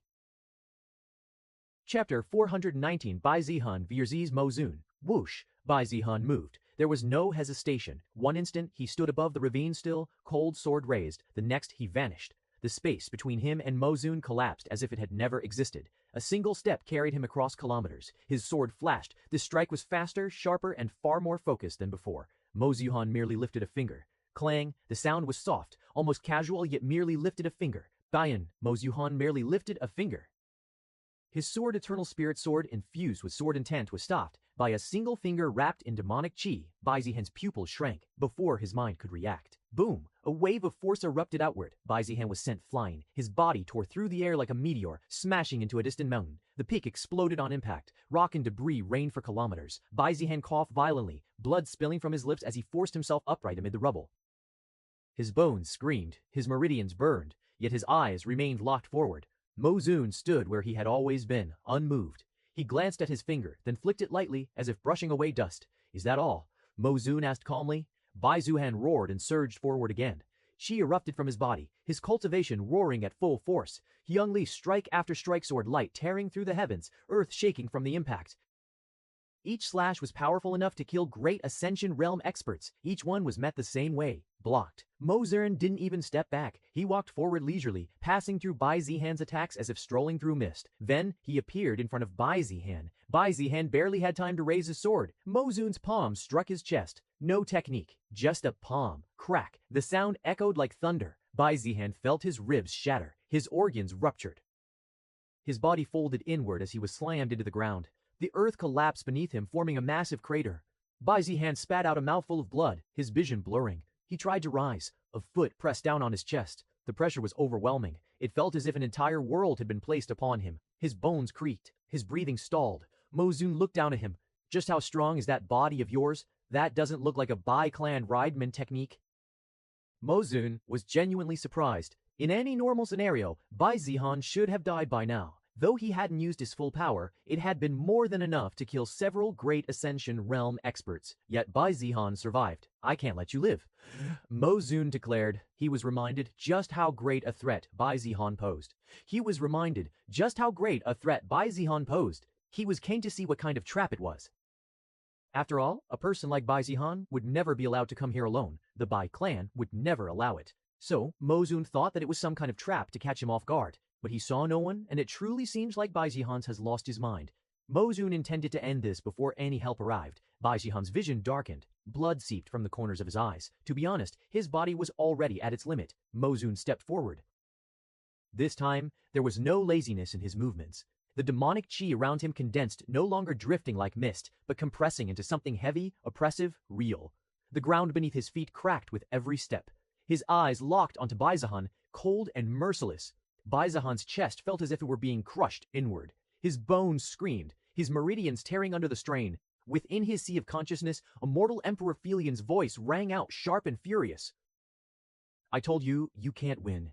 Bai Zihan didn't reply. Ch, can't be helped. Her presence exploded outward. A torrent of immortal chi surged into Bai Zihan's body like a raging flood. His cultivation skyrocketed. In a single breath, Bai Zihan stepped into the immortal realm. The heavens roared. The sky cracked with thunder. Immortal light erupted from his body, forcing even Mo Jun to narrow his eyes. Filiang's voice came again, strained now, urgent. I can't keep this up, she snapped. 10 seconds. Only 10 seconds. Her tone was harsh. Escape now. Bai Zihan stood, slowly. The pressure vanished. The foot on his chest was gone. Just as Mozun came close, despite Bai Zihan's sudden surge in cultivation, he did not stop. If anything, his killing intent deepened. The demonic qi around him no longer merely pressed down, it sharpened, condensing into a suffocating, murderous force that crushed the air itself. Killing you, Mozun muttered. His voice, Min muttered. His Ru muttered, indifferent. Seems like a waste? Yet his steps never slowed. Each one carried absolute intent. From the very beginning, he had been moving to kill Bai Zihan, and that intent had never wavered. The immortal realm aura radiating from Bai Zihan did not make him hesitate. It only confirmed one thing. This threat had to be erased now. Moswen's gaze remained locked on Bai Zihan. Cold, and Moswen's gaze remained locked on Bai Zihan, cold and merciless, as demonic laws gathered around him, silent, inevitable. Bai Zihan also didn't flee. Instead, his killing intent surged. It intensified, more violent than before. Filian froze. "What are you doing?" she demanded. "I said escape." Bai Zihan's eyes burned, crimson light swirling with immortal radiance. "No," he replied quietly. Mozun tilted his head, mildly intrigued by Bai Zihan's refusal to run. Bai Zihan tightened his grip on his sword, immortal qin and fate in severing intent, twisting unnaturally. Violently, Mozu raised his hand, tightened and entwined, twisting unnaturally, violently. Mozi raised heads. Demonic laws gathered, absolute, tyrannical. He intended to erase Bai Zihan completely. Mozun closed the distance. 5 steps. 4, 3. Bai Zihan lifted his sword. Mozun glanced at the blade and scoffed inwardly. Fate-severing slash. He had survived Bai Shu's version. Fate-severing slash. He had survived Bai Shu's version. A junior's imitation, even with immortal realm cultivation, was nothing worth fearing. Bai Zihan's eyes locked onto him. The world went silent. Fate-severing slash. The sword descended. Space tore apart, and everything in existence seemed to be erased. Mozun's pupils shrank violently. This isn't weak, too late. Bai Zihan's cultivation had not reached the Earth Immortal realm, but that did not mean his attack was weaker than Bai Shu's. Yes, Bai Shu possessed higher cultivation. However, Bai Zihan had achieved mastery, even advancing to greater mastery. In addition, Bai Zihan possessed intermediate sword intent, while Bai Shu only wielded basic sword intent. These factors combined made Bai Zihan's fate-severing slash equal to Bai Shu's, or perhaps even stronger. Mozun knew the instant the slash descended, this was not something he could fully block, not in time, not without cost. He forcefully twisted his body sideways, abandoning defense for survival. Too late to escape completely. Slash. Mich. A line of annihilation tore past him. The demonic qi around his body shattered like brittle glass. For a heartbeat, the world froze. Then, blood sprayed. RGH. Mozun's left arm was severed cleanly at the shoulder, erased so completely that not even demonic qi could regenerate it instantly. The arm fell disintegrating before it touched the ground. Silence. Mozun staggered half a step back, his pupils contracted violently. Shock flashed across his face, raw, unmistakable. Then came rage, pure, unrestrained fury. The sky darkened as demonic qi erupted from his body like a volcanic storm, crushing the ravine even further. "You?" Mozun's voice trembled not with fear, but with murderous wrath. He turned his remaining eye toward Bai Zihan, killing intent boiling over. "You are dead." Bai Zihan swayed. The moment the slash completed, the immortal radiance around him shattered. Filian's presence vanished instantly. His cultivation plummeted. Qi drained from his body like water from a shattered vessel. Bai Zihan nearly collapsed mid-air, barely managing to remain upright as blood poured from his mouth. His limbs trembled violently. His meridians screamed in agony. He was exhausted. There was no strength left. Just then, REIP. Space tore open violently behind him. A massive spatial rift split the sky. Xehanort. A thunderous voice roared with barely contained panic. Byron emerged first, his aura erupting uncontrollably the instant he saw Bai Zihan's condition. Behind him, several Grand Elders stepped out in unison, their expressions grim and furious. Then, Bai Tianheng. The moment he saw his son pale, bloodied, barely conscious, his expression hardened into something terrifying. Zihan. He clenched his fists. The Bai clan's experts quickly formed a protective formation around Bai Zihan, supporting his body before he could fall. For a moment, no one spoke. Then, their gazes shifted forward, toward the enemy, toward Mozun, and then they froze. Silence fell heavier than before. Mozun stood amidst the shattered ravine, demonic qi raging uncontrollably. But his left arm was gone, cleanly severed. Blood dripped from the wound, refusing to regenerate immediately. Byron's eyes widened. Bai Tianheng's pupils shrank. Zihan cut him. The words fell like thunder. The leader of the demonic cultivators, an existence that had terrorized generations, crippled by Bai Zihan. The air grew suffocating. Mozun slowly straightened, his single remaining arm clenched tightly as he stared at the newcomers. His gone slowly straightened, his single remaining arm clenched tightly as he stared at the newcomers. His gaze burned with hatred. "So," he said coldly, demonic qi rolling like a storm, "the Ba clan finally arrives." His eyes flicked briefly toward Bai Zihan, barely conscious behind them. A slow, vicious smile curved his lips. Good, none of you are leaving alive. Chapter 420 Bai Zihan's Threat. A few minutes ago, Bai Ren and Bai Tianheng chased after Bai Zihan. Space warped continuously ahead of them as they followed the fading traces left behind by Bai Zihan's spatial tears. Bai Tianheng stayed close behind, his expression dark, robe snapping violently in the turbulent currents. He felt a bit of guilt. He shouldn't have revealed what had happened before they returned home. He thought his son could handle the news. Even made preparations in case of what he might do, yet this was the result. Moments later, RIIT, another spatial fluctuation, rippled outward. Figures emerged one after another. Grand Elders, each arrival carried immense pressure, their expressions grim the moment they sensed the chaotic spatial disturbances ahead. Bai Ren, what happened? Where's Bai Zihan? After receiving the message, they had left everything behind and followed immediately. Bai Ren didn't turn his head, his gaze still fixed on the traces ahead. Later, he said sharply, follow closely. They did. As they followed, Bai Tianheng spoke, explaining everything without leaving anything unclear. They realized why they were called. For a brief moment, silence followed. The Grand Elder's anger burned. If anything happened to Bai Zihan, they swore they would burn down everything the demonic cultivators possessed. Bai Ruhong tried to calm the situation. The great wilderness is vast. Even if he rushed in blindly, the chances of immediately encountering demonic cultivators are extremely low. Ba Qingshan nodded. That's right. He might even be occupied fighting a demonic beast. The reasoning made sense. Compared to Ba Jian encountering demonic cultivators so quickly, it was more likely that he was lost in the great wilderness. They were sure that nothing bad should happen to Ba Jian. Bai Ren extended his perception outward, vast and overwhelming, sweeping across mountains, ravines, forests, and buried ruins. Bai Ren couldn't sense Bai Zihan, but he followed the spatial traces left behind by Bai Zihan. The Grand Elders followed suit. Minutes passed. Then, something shifted. A powerful fluctuation rippled through the air. It was the aura of two immortal realm fighting. Bai Ren froze. His eyes narrowed. That direction. The Grand Elders focused instantly. Two auras. Where's that direction? One violent, sharp, unmistakably familiar. Bai Zihan, however, his cultivation realm, which should be spirit severing realm and at most great ascension realm, was now in immortal ascension realm. And the other? The moment Bai Ren sensed it, his expression changed completely. So did Bai Tianheng sensed it. His expression changed completely. So did Bai Tianheng's. Bai Ren's pupils contracted. That aura. Bai Tianheng's breath caught. There was no need to ask, no need to confirm. Only one being in the great wilderness carried such pressure. Such tyrannical demonic presence. Mojian, the leader of the demonic cultivators. Bai Ren's expression darkened. So that's it. Bai Tianheng's face drained of color. He ran straight into him. The Grand Elders exchanged sharp looks. The atmosphere shifted instantly. This was no longer a matter of probability. This was the worst possible outcome. Bai Ren's aura surged. Move, bite. Space shattered beneath their feet as the Bai clan's strongest experts vanished in unison, racing toward the epicenter of the clash. Hadian, are you alright? Bai Tianheng checked on his son.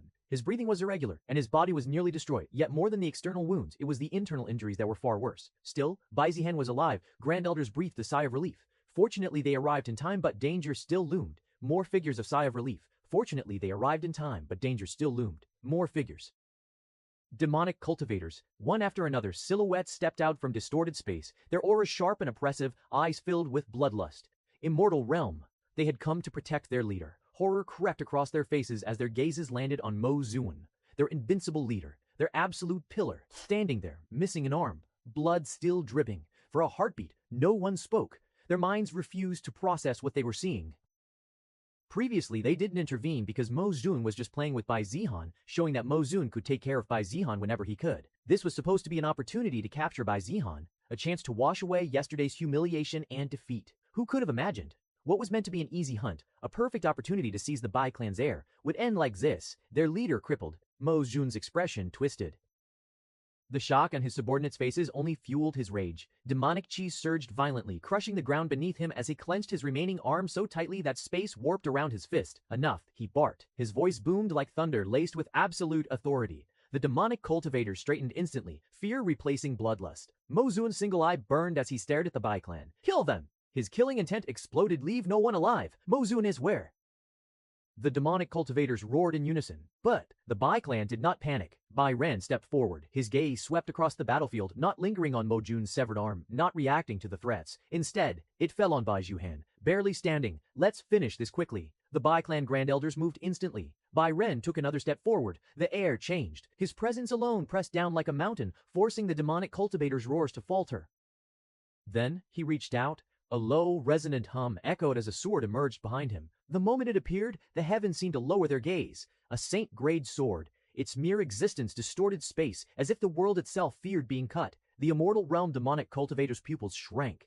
They knew this sword. With it, Byron had slain Half-Qing, a legendary beast of terrifying power.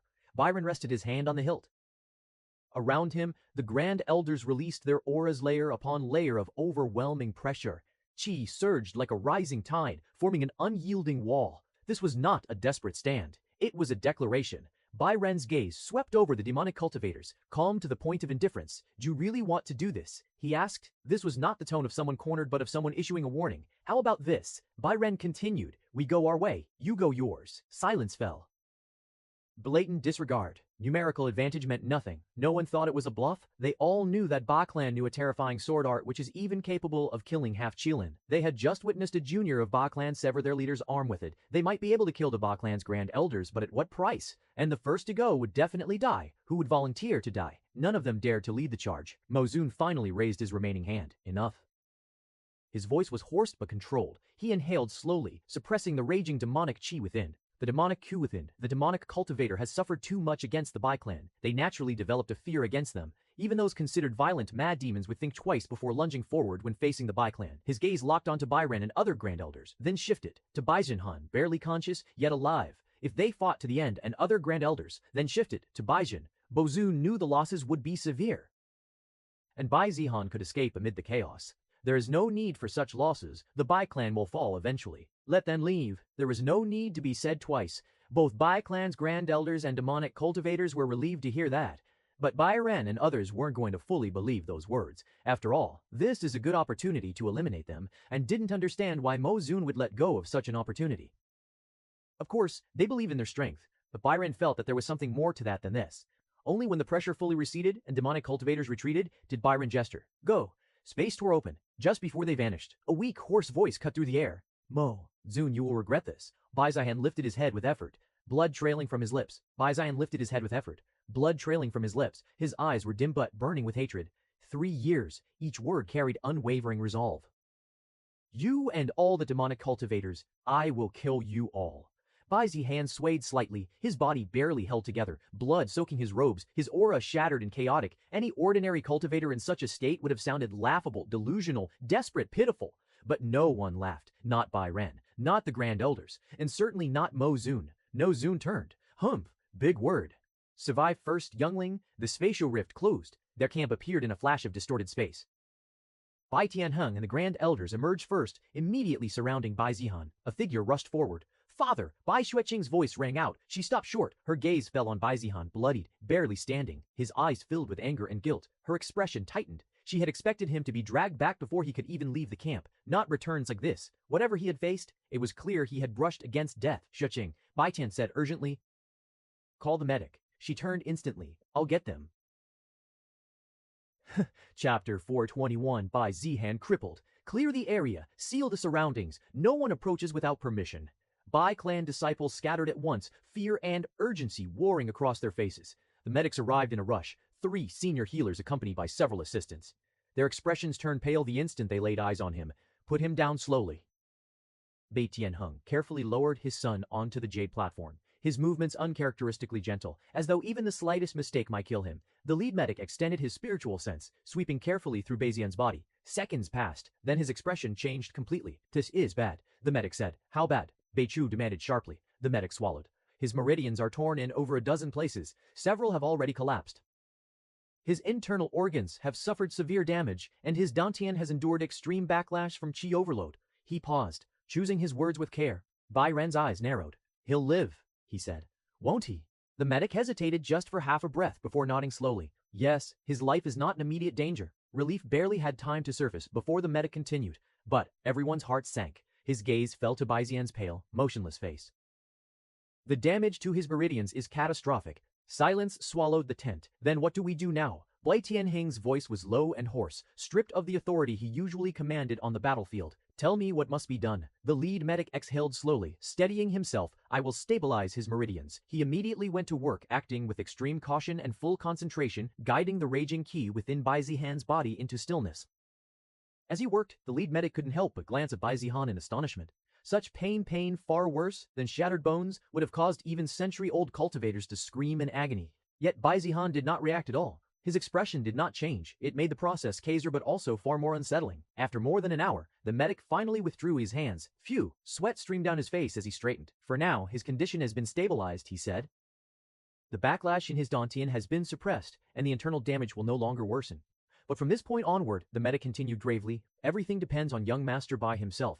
He must not circulate qi at all. If even a trace of qi is forced through his damaged meridians, the remaining pathways could collapse entirely. The Bai clan members felt a brief sense of relief, but it was quickly overshadowed by dread. With proper medicine and rest his body can recover, the medic said. The internal injuries will heal with time, but the meridians. He shook his head slowly. They may never fully recover. The implication struck like a hammer. What do you mean, doctor? Bai Tianheng echoed solemnly. Even if he survives, the medic said softly, there is a strong possibility that young Master Bai will no longer be able to cultivate. Bai Tianheng stood frozen, staring at his son. The blow was heavier than any battlefield loss. Bai Jehan, someone who could have led the Bai clan to the very top, had been declared crippled. This is all my fault. Bai Tianheng's fists clenched. If I had stopped him, the Grand Elders said nothing. Silence was all that remained. The den, we will take our leave, the medics said quietly. The medics withdrew. After a long while, Bai Tianheng stepped forward again, his gaze never leaving his son. Guard this place, he said hoarsely. No one enters without my permission. Yes, the surrounding disciples responded immediately. Outside the medical tent, however, the camp was anything but calm. Whispers spread like wildfire. Despite the Bai clan's efforts to suppress the news, too many had seen Bai Xian carried back blood-soaked, barely conscious. Speculation ran rampant. Some claimed that Bai Zihan had clashed with Bai Tianheng himself, pointing to how the clan head had chased after him earlier. Others whispered that Bai Zihan had suffered qi deviation punishment for forcefully raising his cultivation realm through a forbidden technique. No one knew the truth. That did not stop the rumors. After all, this concerned Bai Zihan, and inevitably, those rumors reached the ears of his fiancée Zhu Ziyan. She rushed to the Bai clan's camp at once, only to be stopped by the guards despite her status. Fortunately, Bai Qing came out when she heard Zhu Ziyan's voice. What happened? Zhu Ziyan asked urgently. Is it true that Bai Zihan is worse? Is it true that Bai Zihan is heavily injured? Let's talk somewhere else. Bai Qing did not answer directly. She glanced around, her gaze sweeping over the guarded camp and the many unseen ears listening from the shadows. Zhu Ziyan immediately understood and nodded. Bai Qing led her to her tent, far from the medical area. With a flick of her wrist, she activated several formation flags. A sound isolation barrier enveloped the tent. Only then did Bai Qing talk. What I'm about to tell you, she said calmly, must not leave this tent. I understand. Zhu Ziyan replied firmly. Bai Qing explained nearly the cause, the pursuit, and why it had happened. Though she did not know exactly who Bai Ziyan had fought, she was certain it was a powerful demonic cultivator. And Zhu Ziyan learned the story, that it all began because Luo Qing had been kidnapped. For a fleeting moment, a trace of jealousy surfaced in her heart. To be driven to such fury, to risk everything like that. If only he felt the same for her. But the thought vanished almost instantly. Her worry was far greater. What about his injuries? Zhu Ziyan asked quietly. Bai Qing lowered her gaze. Severe, the medics managed to stabilize him, but, she paused. His meridians are heavily damaged. Zhu Ziyan stiffened. How badly? How badly? There's a chance, Bai Qing said carefully, that he may never cultivate again. The words lingered. Senya, Gru Qing said carefully, that he may never cultivate again. The words lingered in the air. Zhu Ziyan did not cry. She did not shout. She simply stood there, fear tightening her chest. Not fear of losing a powerful fiancé, but fear for Bai Jian's life. He had too many enemies. If word spread that Bai Jihan was crippled, countless people would come for his life. Even the Bai clan itself might turn cold once his value disappeared. Zhu Zihan clenched her fists. I will protect you. Her resolve hardened, not spoken aloud, but burned into her heart. Chapter 422. I'm crippled. 3 days passed. Inside the heavily guarded medical tent, time seemed to slow to a crawl. Bai Zihan lay motionless upon the jade platform, his breathing faint but steady, surrounded by layers of protective formations and faint medicinal fragrances. His fingers twitched, barely perceptible. Then, ark, a hoarse, pained groan escaped his lips. Pain crashed into him like a tidal wave. It was everywhere, in his limbs, in his chest, in his bones, in his bones. Even drawing a single breath felt like dragging shattered glass through his lungs. Bai Zihan's eyelids fluttered open. Blurry light flooded his vision. His head throbbed violently, memory slow and fragmented, refusing to align. Where am I? His voice was weak, dry, almost unrecognizable. He tried to move. Instant regret. A sharp surge of agony ripped through his body, forcing a strained gasp from his lips as he collapsed back onto the platform. His mind reeled. Images surfaced one after another. His pupils shrank. Right, he remembered now, the clash with Mo Zun, Grand Elder's timely arrival and his warning to Mo Zun, and then, darkness. His breathing quickened slightly as another memory surfaced. Felian, he tried to call out instinctively as another memory surfaced. Felian, he tried to call out instinctively. Nothing happened, no response, his heart sank. Once more, he tried. Silence. Baizian clenched his jaw. Felian, still nothing, guilt crept into his chest, heavier than the pain. He remembered it clearly now. She had poured her soul power into him without hesitation, all to give him a chance to escape, a chance that nearly cost her everything, but he refused and still insisted on fighting. And what did he gain from it? Nothing. He still didn't know where Lu Qing was or whether she was even alive. All he got in return was nearly being killed, and Felian exhausting her soul power. It was stupid move. He could still feel Felian's presence within the soul-confining artifact, but seemed to be resting. That realization brought a sliver of relief, but it did nothing to ease the weight in his heart. Bai Zihan closed his eyes, breathing unevenly. Luo Qing. Why was she taken? Why was she taken? If it was to threaten him or the Bai clan, then Mo Zun would have done so already. She wasn't even in that encampment. Then what? A coincidence. The thought surfaced, but he rejected it immediately. Perhaps. The thought surfaced, but he rejected it immediately. But he did not believe the demonic cultivators would kidnap a mortal over a Bai clan member. His eyes opened slowly. Cold resolve burned beneath the pain. Just you wait. His voice was weak, but the intent behind it was sharp. Whatever the reason, I'll pluck the answer from your mouth myself, no matter what it took. Just then, you're awake. A familiar voice rang out. Bai Jian turned his head slightly. Bai Shuiqing stood at the edge of the tent, eyes widened in clear shock. A faint smile tugged at Bai Zihan's lips despite the pain. What? What? He asked hoarsely. Did you think I would die? You. Minus. Bai Shuiqing opened her mouth to retort, but the words never came. She stopped and simply stared at him. Seconds passed. The silence stretched heavy and seconds passed. The silence stretched heavy and awkward. Bai Zihan shifted slightly, then winced. Ahem. He coughed, breaking the tension. Bai Shuiqing blinked as if waking from a trance. I'll get father. She turned abruptly and rushed out of the tent. Moments later, hurried footsteps echoed outside. The tent flap was pulled aside. Bai Tianheng entered first. Behind him followed several grand elders. Shu Zian came as well, her eyes filled with worry and relief, and the medics. Zihaner, you are awake. Bai Tianheng's voice was low, but the relief in it was unmistakable. He stepped forward at once, stopping beside him. For a brief moment, the imposing clan head looked nothing like the man who commanded armies only, a father who had feared he was about to lose his son. The medics did not waste time. The lead physician stepped forward, his expression solemn, and extended his spiritual sense once more. Gentle waves of qi swept through Bai Zihan's body as the others watched in silence. Time passed. Then the medic withdrew his hand and exhaled. His condition has stabilized, he indentions, as herald. His condition is stabilized, he announced. His life is no longer in danger. A subtle wave of relief rippled through the tent. Bai Tianheng closed his eyes briefly. Thank heavens. But the medic did not relax. He hesitated and continued. However, the air instantly grew heavy again. Young Master Bai must remember this clearly, the medic said, his tone grave. Your injuries were unprecedented. You survived something that should have killed you outright. He looked directly at Bai Zihan. Most of your meridians have been destroyed beyond repair. Silence fell. You may live a normal life, the medic continued slowly. But from this point on, you must not cultivate. If you attempt to circulate qi again, he warned, the remaining meridians will shatter completely. Your dantian could collapse and your life would end. The tent was deathly still. This was not merely an injury. It was a verdict. A crippled cultivator which is equivalent to being immortal. Shu Zian's expression stiffened, her fingers tightening at her side.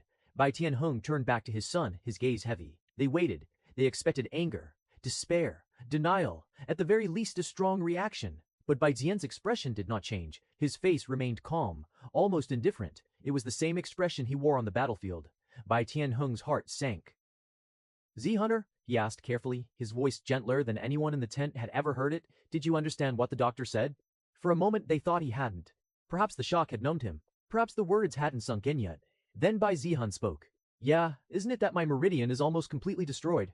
That was all. No bitterness, no protest, no protest. That was all. No bitterness, no protest, no protest, no grief, nothing. The tent remained silent, as if the verdict meant nothing him at all. Do you truly understand what that means? Bai Tianheng asked. Bai Zihan knew why his father was asking. He wanted to reassure him to show that this was nothing and could be easily healed. But then his eyes met Chu Zian's. Perhaps this is an opportunity. This is an opportunity. Isn't it simple? Bai Zihan said calmly, uncrippled. Chapter 423 Engagement broken. What was worse than trash in this world? A genius who had fallen and become trash. With the doctor's words, everyone present was already convinced. He was crippled. Good. Ba Zihan thought calmly. This is perfect. Previously, no matter how much of a trash he had been, he could still cultivate, and he still had his status as the heir of the strongest clan of the desolate Heaven Empire. Because of that, even with his poor reputation and lowly talent in the past, the Shu clan had never shown open dissatisfaction. Xu Xian herself had also agreed to the engagement out of convenience, but now he was different. A cripple, someone no different from a mortal. Even Xu Xian, who had once insisted on the engagement for practical reasons, would surely hesitate. The Chu clan would definitely push to dissolve once they heard the news, and the Bai clan, they would have little reason to object. After all, Bai Shuixing had once broken an engagement herself. If the Bai clan protested too much, it would only make them look unreasonable. Not to mention, Bai Zhehan had already planned to persuade his father. Bai Zhehan's lips curved faintly. A perfect excuse. A clean dissolution of the engagement. No loss of face. No grudges. No one would feel guilty. But that wasn't the main reason. It wasn't as if the engagement to Xu Xian truly affected his life. Whether it existed or not changed nothing for him. He had no interest in other women, and his status as being engaged didn't bother him. And he had to admit that because he was engaged, his parents didn't bother him about marriage, which they surely would have if he wasn't. What mattered more was what came after. Being seen as crippled had its advantages. Many of his enemies would finally breathe easy. Once they believed he posed no threat, they would stop watching him so closely. Of course, some might see this as an opportunity to exact revenge, but those people were insignificant. If Bai Zihan were still viewed as a threat, the ones sent after him wouldn't be petty weaklings. They would be Immortal Realm experts. After all, during the war against the demonic forces, everyone had seen it clearly. He was capable of handling Great Ascension Realm cultivators. To eliminate someone like that, Immortal Elders would have to move. And they would surely plan extensively to assassinate him. But if they found out that he had become crippled, many of them wouldn't even bother sending assassins, as they would still need to deal with the Bai clan. And those who sent assassins out of grudge or other reasons would surely let their guard down. I'm crippled, Bai Jahan said. With that, Bai Tianheng and others at least confirmed that Bai Jahan knew what had happened to him, yet he was so calm to an almost impossible degree. Bai Xian turned his head slightly, his gaze settling on Xu Xian. Come on, Bai Xian thought silently. Break it off like a heroine, don't worry. I won't hold any grudges like some petty protagonist. He waited for Xu Xian to denounce the engagement. Surely, she wouldn't feel good having a cripple as her husband. But what came next was none of that. Bai Xian. Xu Xian stepped forward, her brow tightly furrowed. Her eyes weren't cold, they weren't calculating. They were full of worry. Is your body all right? She asked softly. Bai Xian froze. Huh. Xu Xian came closer and checked for any injuries that had yet to heal. Argyll Bai fine. Bai Xian answered. Seeing Xu Xian genuinely worry about him, Bai Xian answered. Feeling Xu Xian genuinely worry about him, Bai Xian answered. Feeling Xu Xian genuinely worry about him, Bai Xian felt a twinge of guilt inside. She was worried, and here he was trying to trick her. He frowned inwardly. This isn't how it's supposed to go. She got me. Not concerned after hearing the news about him being a cripple, Bai Zihan waited. Perhaps she was just being mindful of the Bai clan status. Perhaps it was because Bai Switching, her best friend, was his sister. Yes, that had to be it. There was no way she would actually want to stay engaged to a cripple. So he waited. But nothing changed. Along with Xu Xian, others also made small talk, trying to ease his worries and telling him not to worry about what the doctor had said. Bai Ren even boasted that he knew an alchemist who could create a pill that could completely heal his body. Others said that there was no need to worry and that he was still the heir of the Bai clan. Only Bai Shuixing remained silent. Her eyes and expression wasn't like that of others. Whether it was because she didn't care about him or because she didn't believe he had truly become crippled, Bai Zihan couldn't tell. He thought it was most likely the former. Eventually, it was time to leave. He had truly become crippled. Bai Zihan couldn't tell. He thought it was most likely the former. Zihaner needs rest, Bai Tianheng said quietly. Everyone give him some time. Bai Tianheng thought that with so many people present, Bai Zihan wasn't able to show his true emotions, so they should let him be for the time being and give him space to process what had happened to his body. The Grand Elders nodded. One by one, they turned to leave. Xu Zihan hesitated, then slowly followed. That was when Bai Zihan spoke. Wait, everyone stopped. Bai Tianheng turned back, surprised. Zihan, do you need something? Bai Tianheng asked. Bai Den Tong asked. Bai Den took a slow breath. Father, about my engagement with Xu Zian. The tent went quiet again. Bai Tianheng's expression stiffened. Bai Denheng continued, as if speaking for Xu Zihan's sake. With my continued, as if speaking for Xu Zihan's sake. With my condition, he said slowly. The Chu clan shouldn't have to accept a cripple as their future son-in-law. He glanced at Xu Zian. Xu Zian deserves better. Bai Tianheng said nothing. He simply looked at his son.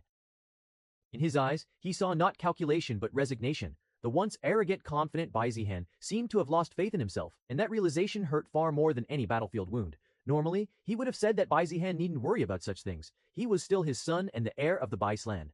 There was no way he would let a once-decided engagement be broken. but he didn't dare argue against Bai Zihan, who seemed to have given up. He didn't want to force things and decided to let Bai Zihan make his own choice. Bai Tianheng let out a quiet breath and slowly nodded. He wanted to say that if this was his wish, then he wouldn't object, but before he could speak, Zhu Xian's voice cut him off. There is no need. Zhu Xian declared. Bai Zihan stiffened. Zhu Xian declared. Bai Zihan stiffened. Zhu Xian declared. Bai Zihan stiffened. Quarter not, she said clearly, each word firm and steady. The engagement still stands. The air went completely still. Bai Zihan's mind blanked. What? Zhu Xian turned to look at him directly. There seems to be a misunderstanding, she continued calmly. In the first place, I did not agree to this engagement because of your cultivation talent. True, before the engagement, Bai Zihan had been hailed as someone with trash-tier talent and no hope. Though she didn't agree to the engagement because of love either. It was definitely not because of his cultivation. Murmurs rippled through the tent. The Bai clan's grand elders exchanged glances. Bai Yuge nodded approvingly. Well said, she said with a faint smile. To remain steadfast in times of prosperity is common, but to remain loyal in adversity. Her gaze shifted to Chu Xian. That is the bearing of a true lady of the Bai clan. Bai Ruhong laughed softly. Indeed, such resolve is rare among the younger generation. Unshaken by gain or loss, this loyalty will surely not go unrewarded. Even Bai Ren nodded in agreement. Bai Tianheng stared at Chu Xian for a long moment. Then, a complicated smile surfaced on his face. This daughter-in-law, she really is the best. Only one person felt none of that. Bai Jian, this isn't how things were supposed to go. His world felt like it had tilted. No, it felt like it had collapsed outright. Xu Xian's ears reddened faintly under the gazes of the immortal grand elders. Even she was not immune to such praise. I will do my best, she said softly, lowering her head for a brief moment. Her voice was steady, but the blush betrayed her. The grand elder smiled, clearly satisfied. Only Bai Zihan felt a sharp twitch at the corner of his mouth. Do her best. Best at what, exactly? Best at becoming his wife. Best at what? At ruining his carefully laid plans. Then, perhaps sensing his gaze, Chu Xian looked up. Their eyes met. Her expression softened, the worry from earlier still there, but now mixed with something firm, resolute, almost reassuring. So, Chu Xian said, looking straight at him, there's no need for you to worry. Bai Jihan's heart skipped not in anticipation, but in alarm. You will definitely get married to me. Silence. The words hung in the air like a sacred vow. To everyone else it sounded romantic. To the grand elders, it was loyalty. To Bai Tianheng, it was relief. No, more than that. Gratitude. But to Bai Jihan, those words rang like a death sentence. Chapter 424. I'll not give him. Everyone left Bai Zihan's tent. Grand elders were happy about Chu Xian, but they were still worried about Bai Zihan. However, there was nothing they could do at the moment. All they could do was hope to find some miracle elixir or a miracle doctor who might be able to help Bai Zihan. They had yet to give up on Bai Zihan, despite what the doctor had said. Bai Tianheng was the same. He was already planning to inform his wife Mu Yan. He thought that since the Mu clan was a prestigious alchemist clan, they might have a solution. And if it was for Bai Zihan, then they would surely spend everything they had to find a cure, even if it meant using some secret of the Mu clan. They all left with their own thoughts and plans, and only Bai Xueqing and Chu Xian were left behind. Xueqing, I'll be leaving too, Chu Xian said. Wait, Bai Xueqing stopped her. Chu Xian? Bai Xueqing called out her name seriously as if something was wrong. Yes. Chu Xian turned to face Bai Xueqing, whose expression looked solemn, making her wonder what was going on. Are you really sure about your engagement with Bai Zihan? Bai Xueqing asked. Oh that, yes, I'm pretty sure. Yu Xian replied without any hesitation. Xianian, if you're doing this because of me, then there's no need. Bai Zihan is crippled, and no one would blame you even if you broke off the engagement, Bai Xuexian said. There was a few seconds of silence as Trithian stared at Bai Xueqing. Then Chu Xian smiled. Xueqing, there's no need to say more about this. Xueqing, there's no need to say more about this. I've already made my decision. Xu Xian still refused, and Xueqing Eva Xuehan is Xueqing, Brash Rayan added, looking straight in Xue Xian's Bai Xuan. It wasn't that she hadn't thought about it. From the very beginning, even when the doctors emphasized that Bai Zihan was crippled, Bai Xuehan was crippled, Bai Xueqing had never truly believed it. And that suspicion only grew stronger when Bai Zihan began acting. Just the way he behaved, the way he calmly admitted to being crippled, she knew it was all an act. If he were truly crippled, his reaction wouldn't be like that. There was no way he would behave so calmly, or even suggest breaking off the engagement. Bai Xueqing didn't know what Bai Zihan's plan was, or what he wanted to achieve. But she was certain of one thing. He wasn't crippled. Even if he was, she didn't believe that Bai Zihan didn't have a solution. Someone who could give out a Sank-grade technique and a Heaven-grade cultivation technique would surely have a way to rebuild his body, even if he truly became crippled. Though Bai Xueqing mostly still believed he wasn't. Maybe if Bai Zihan kept up the act for a year, then perhaps she would believe it. What do you mean? Still, Bai Xueqing feigned ignorance. She didn't know what made Xu Ziyan say that. Even their father had been fooled, so how could Xu Ziyan say that? Even their father had been fooled, so how could Xu Ziyan know? He Xueqing, I didn't know you'd still continue acting in front of your best friend. Xu Ziyan said, so be it. Anyway, you also know Bai Zihan isn't crippled, so I don't understand what it's acting that I break off the engagement. Bai Xueqing didn't answer. What? Scared that I'll take your brother? Xu Ziyan teased. Bai Xueqing's brows twitched. Humph. She turned her head away sharply, her chin lifting arrogantly. I don't know what you're talking about, she said coldly, her chin lifting arrogantly. I don't know what you're talking about, she said coldly. I was merely looking out for you. She glanced back briefly, her eyes sharp. But if you don't want to break off the engagement, then that's none of my business. With that, she spun on her heel. Xu Ziyan watched her back disappear beyond the tent's entrance. For a moment, the teasing smile on her lips lingered. Sorry, but I'm not going to give Bai Zihan to anyone, even if that is you. Bai Zihan's plan had failed miserably when it came to breaking off the engagement, but his other plan was working flawlessly. Just as Bai Zihan had predicted, no matter how much Bai Tianheng wanted to control the news of him becoming crippled, it was impossible. One of the medics, or perhaps all of them, must have leaked the information. Even if they were ordered to keep it secret, other clans, most likely rival clans, would definitely pay a huge price just to obtain such news. Since everyone already knew something had happened to Bai Zihan, there was no way they wouldn't keep tabs on the medics who had entered the Bai Zihan. Under such temptation, very few people could keep their mouths shut.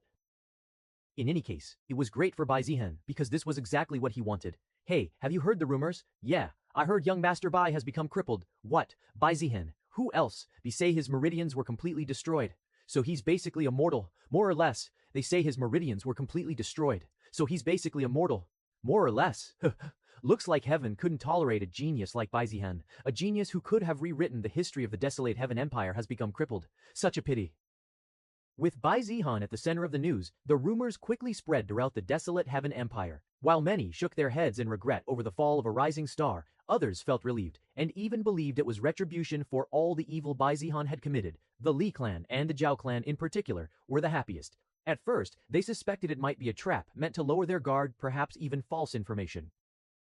However, they sent their own people to verify the news, and it turned out to be true. Upon hearing that Bai Zihan had become crippled, they even forgot about the heavy losses they had suffered in the war against the demonic forces. But one person was very unhappy, and that person was currently scolding Bai Tianheng. Tianheng, how could you let something like this happen? Bai Zihan's mother, Mu Yel, had arrived. Chapter 425, Mu Yuan hears the news. The Mu clan didn't participate in Beasttide. Unlike martial clans that thrived on bloodshed and battlefield glory, the Mu clan's value lay in pill refinement. Because of that, the Mu clan had never been required to participate directly in the war against the demonic beasts. As long as they contributed a fixed quota of pills, healing pills, recovery pills, detoxification pills, and emergency life-saving elixirs, the empire was more than satisfied. After all, sending alchemists onto the battlefield was foolish. An alchemist's life was worth far more than a single cultivator's. With one high-grade alchemist working safely behind the lines, thousands of cultivators could be kept alive. Lose that alchemist, and even an army would crumble sooner or later. Thus, while countless clans were dragged into brutal beasttides and bloody fronts, the Mu clan continued their regular routine: pill refinement, herb cultivation, formula research. Life within the Mu clan proceeded with calm precision, almost detached from the chaos consuming the rest of the empire, until a letter arrived. It was delivered personally, bypassing the usual channels. Sealed with the Bai clan's insignia. It was for Mu Yuelan, but before that, it landed in Mu clan leader Mu Yuelan's brother, Mu Qingyuan's hands. Mu Yuan was in seclusion and couldn't read it herself. But seeing that it was from the Bai clan and marked urgent, Mu Qingyuan read it to determine whether he should disturb his sister. As he read, his eyes widened in shock and worry. He moved swiftly through the quiet halls of the Mu clan, his footsteps filled with urgency. He barely paused before reaching the heavy doors of his sister's seclusion chamber. He knocked once, sharply. What is it? Mu Yuan's voice called out, tinged with annoyance. Normally, interruptions irritated her, but she knew one thing: Mu Qingyuan would never disturb her without a very good reason. I apologize, sister, Mu Qingyuan said, his tone unusually tense. But an emergency situation has arisen. You should read this letter. It was sent personally by your brother-in-law. Mu Qingyuan carefully handed over the letter, bowing slightly in respect. The seal of the Bai clan gleamed faintly under the soft light, the urgency in its design unmistakable. Mu Yuelan took the jade slip into her hands, her gaze sharpening. She could feel the subtle weight of the message, its power, its importance. She opened it slowly, scanning the contents. Her expression darkened in an instant. The Bai clan, Zihan, she muttered under her breath, her calm composure cracking just slightly. Impossible. How could this happen? Mu Qingyan swallowed nervously. Sister, I thought you should know immediately. It seems. It's about Zihaner's condition. She read it again, and then, without a word, she crushed the jade slip in her hand. Prepare my ship. Her voice was calm, but anyone who knew Mu Yuan understood how terrifying that calm was. I'm leaving immediately. Within hours, Mu Yuan was already on her way, and now, she stood before Bai Tianheng, her eyes sharp, cold, and blazing with suppressed fury. Tianheng, she said again, her voice low and dangerous, how could you let something like this happen to my son? Bai Tianheng, who had come to receive his wife, was stunned by her the moment she descended. Yuelin, calm down, I can explain. Bai Tianheng stepped forward hastily, holding his hands up in a placating gesture. Calm down, my foot. Mu Yuelin's voice cut through his words like a blade. Tianheng, down my foot. Mu Yuelin's voice cut through his words like a blade. Tianheng, you let Jianhar become crippled. How can you explain this to me? Bai Tianheng swallowed hard, opening his mouth to speak. Yuelin, it's not. Explain clearly. How did this even happen? Mo Yuelin said angrily. Bai Zihan went off to face the demonic cultivator leader. Bai Tianheng finally blurted, trying to explain.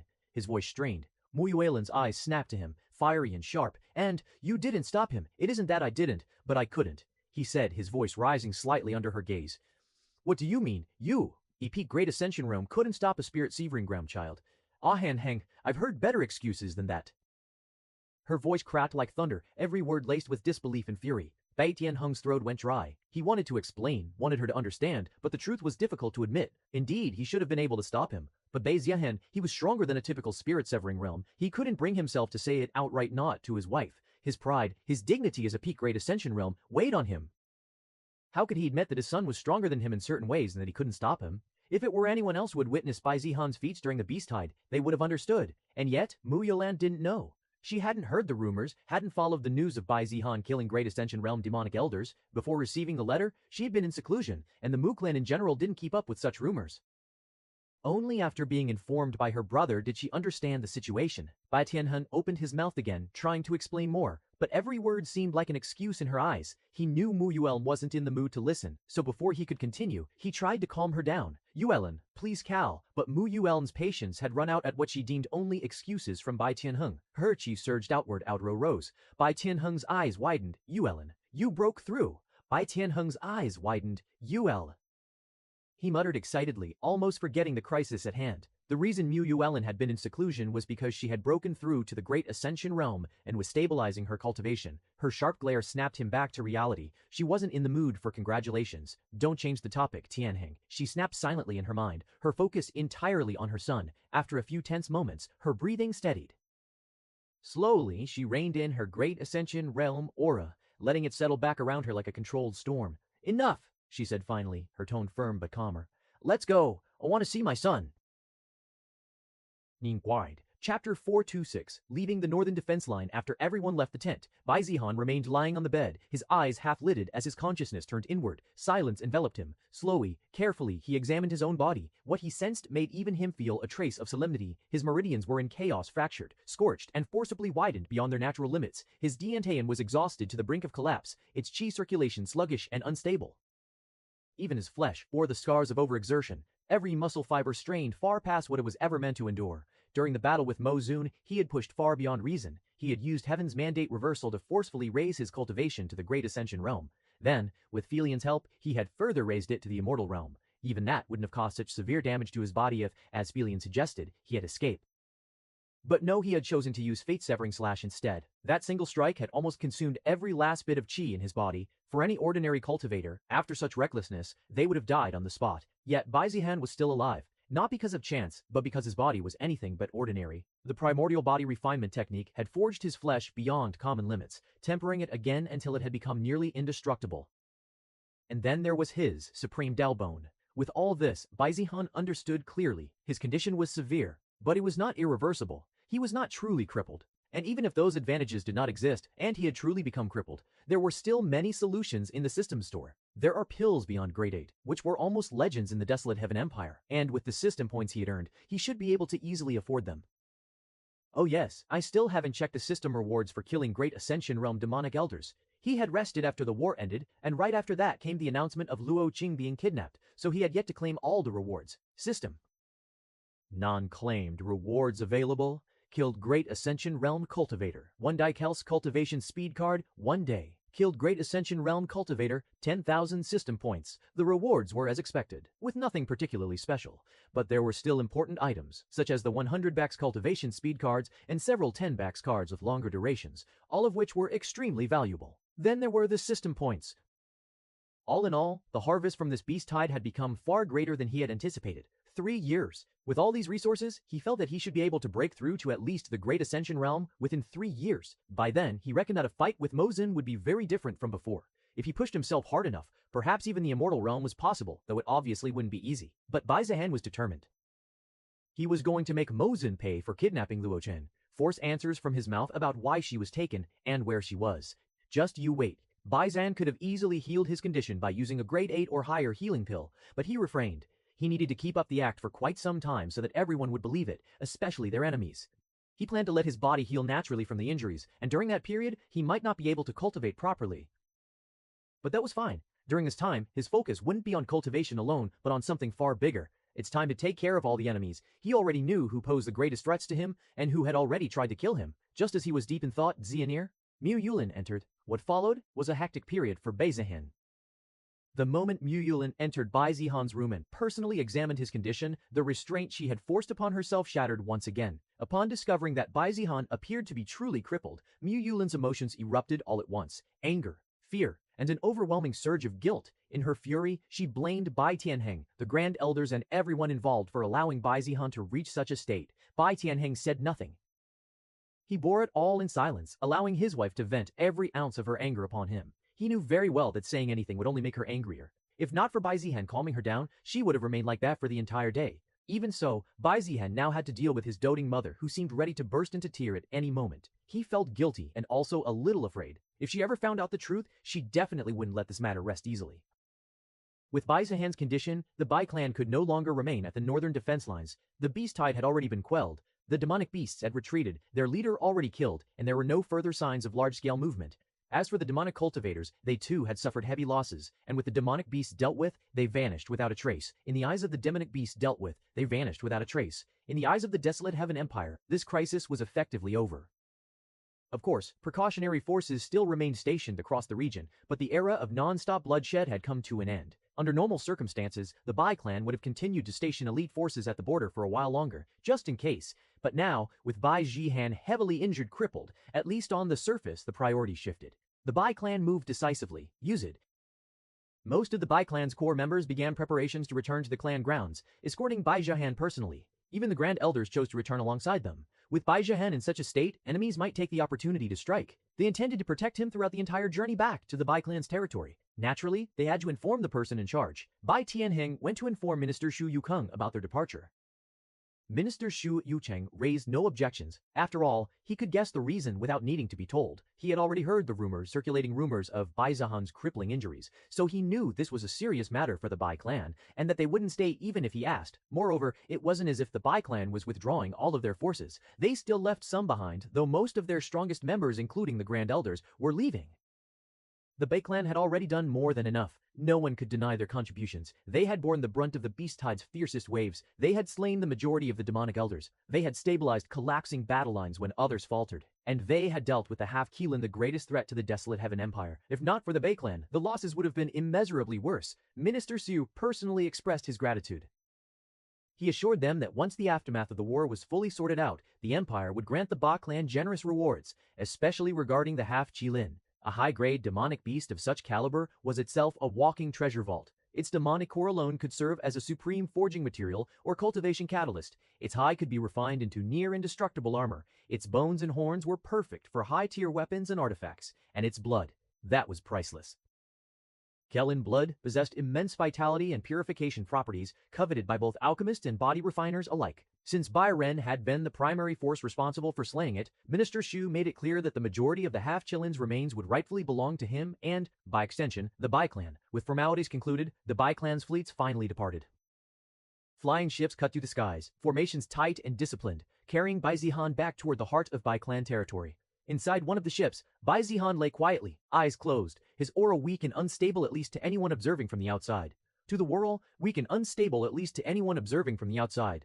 To the world, he was a crippled genius. To his enemies, a fallen threat. To the Bai clan, someone worth protecting at all costs. And to Bai Zihan himself, this was merely the calm before greater. A storm was brewing for desolate Heaven Empire. Chapter 427, Emergency State of the Bai Clan. The Bai Clan's flying fleet descended steadily toward the main aerial dock of the Bai Clan.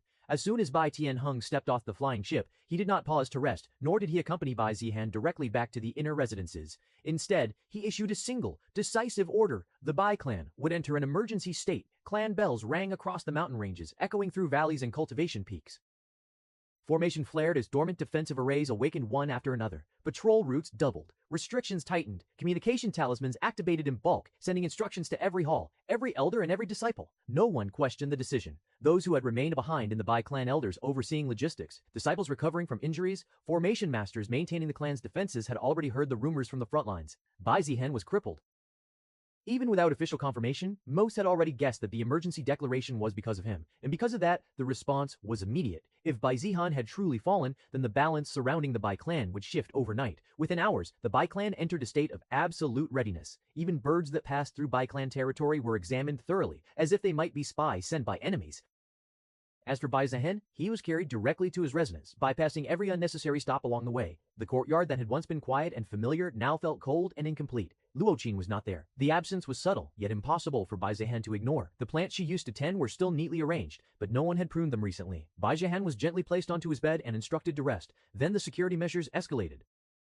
Dozens of elite guards took up positions inside and outside the courtyard. Even an ant attempting to cross the threshold would be detected, restrained, and erased before taking a second step. Shadows moved silently along the rooftops, hidden experts assigned to overwatch duty. No servants were allowed inside. No disciples were permitted to approach. Only Bai Tianheng, Mu Yuelan, Bai Shuiqing, Zhu Zian, and a select few grand elders held the authority to enter.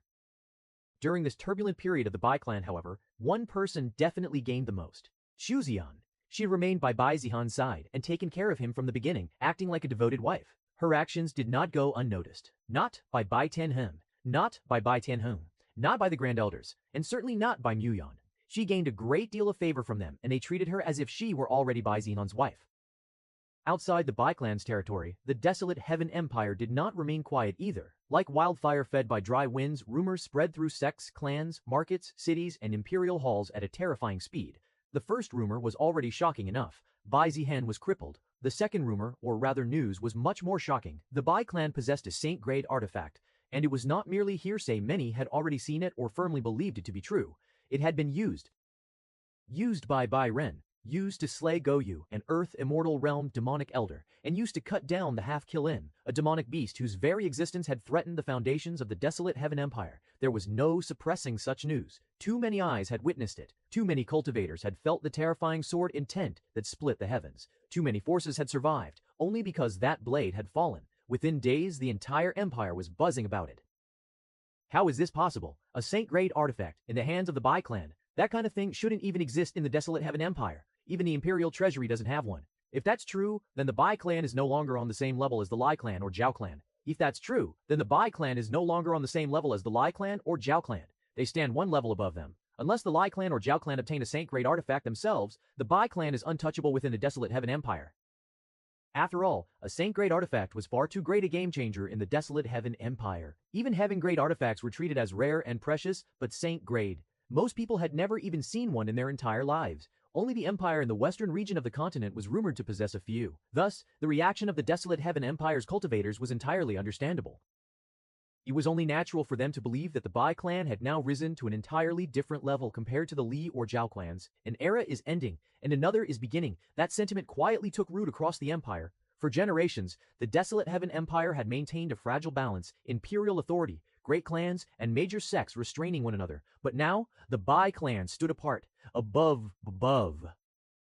With the Bai clan wielding a saint-grade sword, who could possibly challenge them? Many of the most powerful figures had already witnessed just how terrifying that blade was when Bai Ren used it to slay the half-Qing. Some even claimed that without the saint-grade artifact, the desolate Heaven Empire's forces might have lost to the demonic forces entirely. Thus, it became undisputed. The Bai clan was now the strongest. Naturally, minds began to move. Those who had allied with the Bai clan despite knowing that the Li Zhao alliance might target them couldn't help but celebrate. After all, with the Bai clan rising, their own influence would rise alongside it. Those who had hesitated before now cursed themselves. Late is better than never. Those who had remained neutral hurriedly sent envoys, gleeps, and letters of goodwill toward Bai clan territory. Forming ties with the Bai clan, whether friendship, cooperation, or alliance, was now considered the wisest possible move. After all, compared to the alternatives, the choice was obvious. The Li clan and Zhao clan inspired fear, but fear alone was no longer enough. They had suffered massive losses during the war. Their foundations were shaken, and neither possessed anything remotely comparable to a Saint-grade artifact. Against the Bai clan as they were now, it wasn't a competition. It was a gamble with death. Those who had openly aligned themselves with the Li Zhao alliance couldn't help but feel cold dread creeping into their hearts. Regret gnawed at them. Some even cursed their own short-sightedness. If we had known. If only we had chosen to ally with the Bai clan. I thought two top clans together would be stronger. I was wrong, but regret was useless. Because if the rumors were true, if the Bai clan truly possessed a Saint-grade sword, then the Bai clan was no longer merely powerful. They were almost invincible. Chapter 428 Paths to Downfall. The chamber was silent, a place where even breathing felt like an intrusion. The Lai clan and the Zhao clan sat gathered within a sealed hall, layers of formations isolating the room from the outside world. Flickering lamps cast long shadows across stone walls carved with clan insignias, symbols that once represented unquestioned authority. Now they felt dim. The war with the demonic forces was, for all intents and purposes, over. The beast tide had been crushed. The demonic cultivators had withdrawn. The desolate Heaven Empire was already preparing proclamations of victory, yet inside this room there was not a trace of celebration. No relief, no pride, no sense of victory, only gloom and unease. For the Li and Zhao clans, this war had taken far more than it had given. Their losses were staggering. The Li clan had even lost one of their grand elders in the Earth Immortal realm, a true loss for them. Their foundations had been shaken to the core.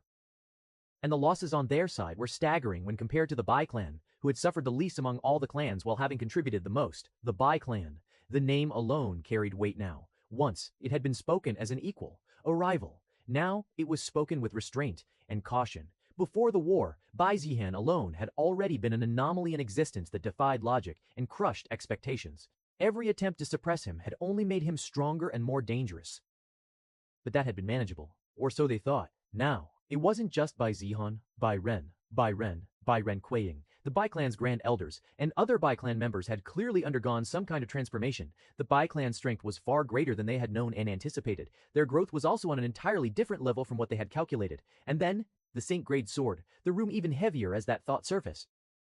While it was fortunate that the Bai clan had been forced to reveal their trump card during this beast tide, it also showed just how much stronger they were than everyone else. In the few days after the beast tide had ended, the influence of the two clans had already decreased, while the Bai clan's influence had increased severalfold. All the clans, even those who had allied with them, now wanted to ally with the Bai clan. Bang Yuanhong slammed down onto the stone table. The sound echoed sharply through the sealed chamber. His expression was dark, veins faintly bulging at his temples. The humiliation, the pressure, the helplessness, it all boiled over in that single strike. The Bai clan is too powerful. Zhao Wuqian, Li Jianhong said, his voice low and strained, carrying barely restrained anger. What should we do? His gaze locked onto the Zhao clan patriarch. If this continues, he continued grimly, the Bai clan patriarch. If this continues, he continued grimly, the Bai clan will swallow our two clans whole. The words tasted bitter on his tongue. Li Jianhong had always been proud. As the head of the Li clan, he had stood above countless others, commanding respect with strength and authority. He had believed that as long as the Li and Zhao clans stood together, no single clan could threaten them. But now, reality pressed down on him with merciless clarity. Despite his pride, Li Jianhong knew the truth. The Bai clan was no longer something he could handle. Not even with the Zhao clan standing beside him. Their Saint-grade sword alone was enough to overturn every calculation they had relied on for generations. Add to that the Bai clan's terrifying technique that had been used to slay the half-Qilin. Almost no one, perhaps, not even their strongest ancestor, could survive such an attack from that. If the Bai clan decides to act, Li Jianhong said slowly, his voice heavy, we won't even have a fighting chance. Silence followed his words. Several elders lowered their heads. Others clenched their fists beneath their robes. No one refuted him, because they all knew that Li Jianhong was speaking the truth. Even Li Jianhong, who never showed weakness, was admitting that. The balance had broken. What they were facing now was not rivalry, it was survival. Calm down, Li Jianhong, Zhang. Zhao Wudian said calmly. Calmly down. Zhao Wudian, fury and despair. Zhao Wudian remained seated, composed. In fact, the corners of his lips slowly curved upward into a faint smile. That smile immediately drew everyone's attention. Li Jianhong's eyes narrowed. Calm down, he snapped. Zhao Wudian, look around you. Our influence is collapsing, and you're telling me to calm down. Zhao Wudian raised a hand slightly, signaling him to pause. I said calm down, Li Jianhong. Zhao Wudian raised a hand. Slightly, Bai. Inon Gangriad. Almost relaxed. That only made Li Jian angry. How can I calm down? Li Jianhong demanded. Our enemy is holding a saint-grade sword. They slew the half-kilin, crushed the demonic elders, and now the entire empire is flocking to them like dogs smelling meat. He stared at Zhao Wudian intently. Don't tell me you've already accepted your fate. For a brief moment, the room went still. Then Zhao Wudian, would you've already accepted your fate? For a brief moment, the room went still. Then Zhao Wudian laughed. A low, amused chuckle echoed through the sealed hall, completely out of place in such a grim atmosphere. Ha ha ha. The elders exchanged uneasy glances. Zhao Wudian shook his head, eyes gleaming with a strange light. Accepted my fate. No. He leaned forward slightly, resting his elbows on the armrests. On the contrary, he said softly, I believe the Bai clan has already stepped onto the path of their own downfall. The words hit like a thunderclap. What? Li Jianhong blurted out, disbelief written all over his face. Zhao Wudian's smile widened. Their saint-grade artifact, he said clearly, will be their downfall. The room erupted into confusion. Li Jianhong stared at him as if he were hearing nonsense. Are you out of your mind? That sword is precisely why they are untouchable right now. Is it, Zhao Wudian asked calmly, or is it why they've become the most obvious target in the entire desolate heaven empire? Li Jianhong hesitated. Zhao Wudian asked calmly, or is it why they've become the most obvious target in the entire desolate heaven empire? Li Jianhong hesitated. Tell me, he said, his voice steady and confident. What kind of people populate this empire? Li Jianhong frowned. What kind of question is that? Greedy people, Zhao Wudian answered himself. Ambitious people, people who fear power, and people who desire it. He straightened his posture slightly. For countless generations, saint-grade artifacts have been nothing more than legends in this land. Even the imperial family possesses none. His eyes swept across the room. And now, suddenly, a single clan reveals that it possesses a saint-grade sword. Li Jianhong's expression slowly changed. Zhao Wudian tapped the table lightly with his finger. Who do you think the greedy will look at first? Who do you think the imperial family will be wary of? Silence! The answer was clear. Will family will be wary of? Silence! The answer was clear. Zhao Wudian's smile faded, replaced by cold calculation. The Bai clan has painted a giant target on their backs, he said. Not just for us, but for everyone.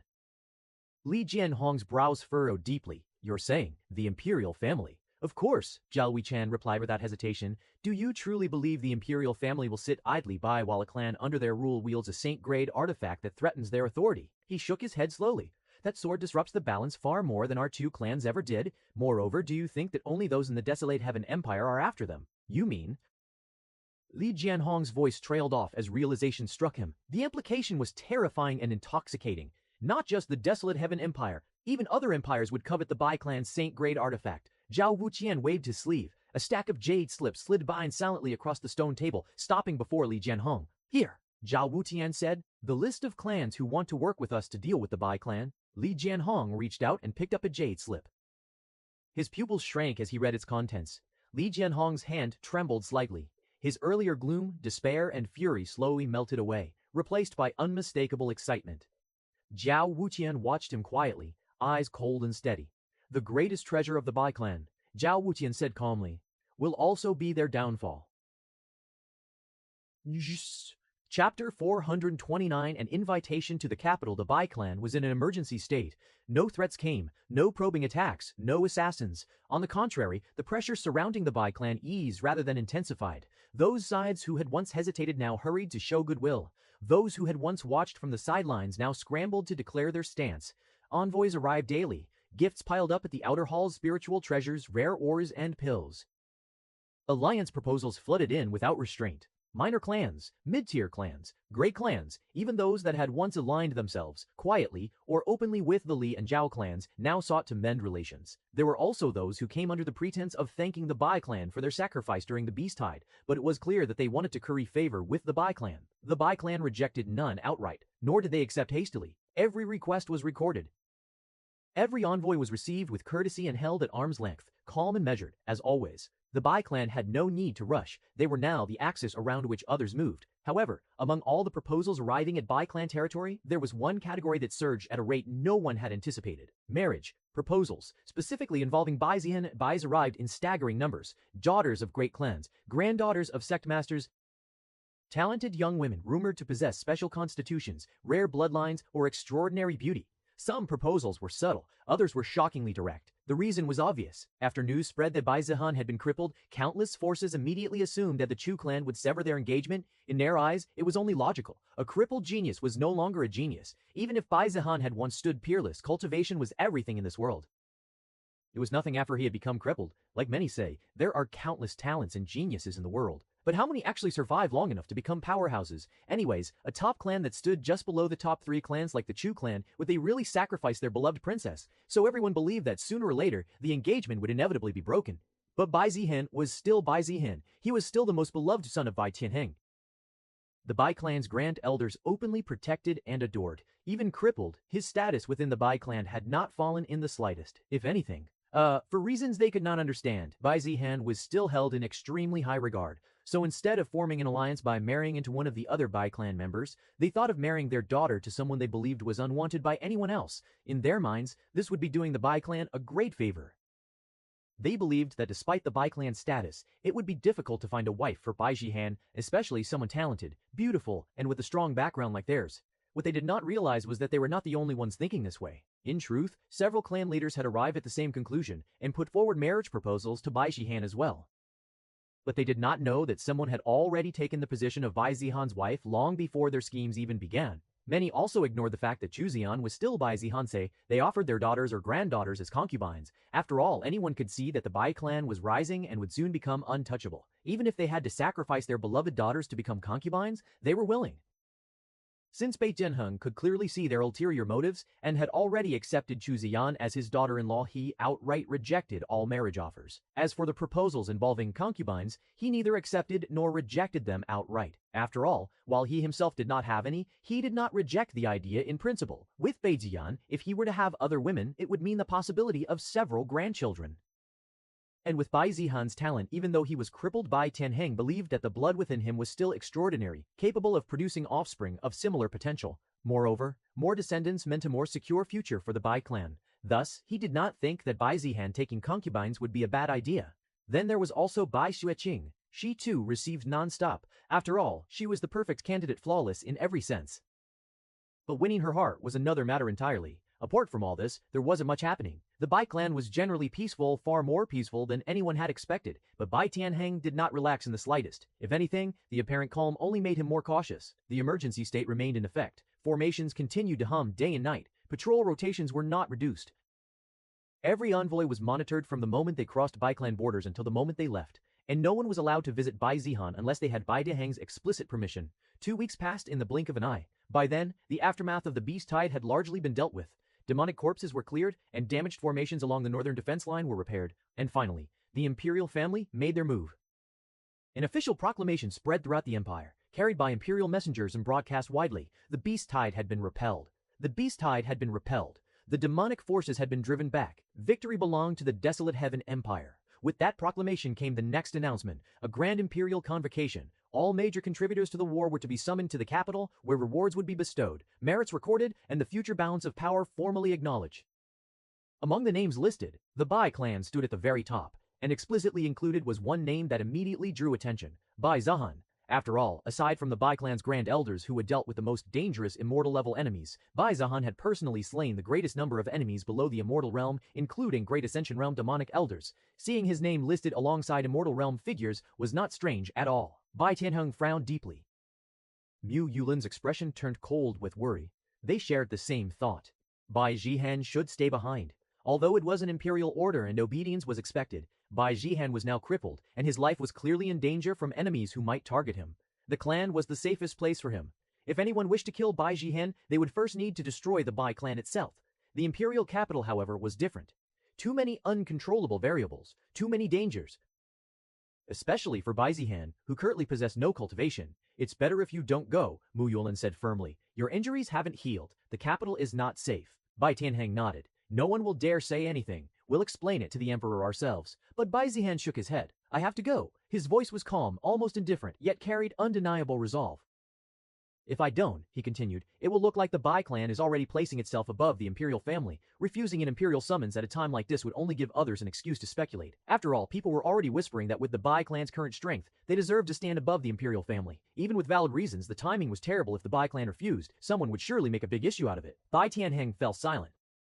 Mu Yuan hesitated. They both knew Bai Zihan was right, but of course, Bai Zihan's true intention was something else entirely. He didn't care about the imperial family. If they felt threatened and wanted to fight, then so be it. If not, they could maintain the same relationship as before. He wanted to leave because this was the perfect opportunity. Things had been too quiet. No assassins, no probing attacks, no desperate moves.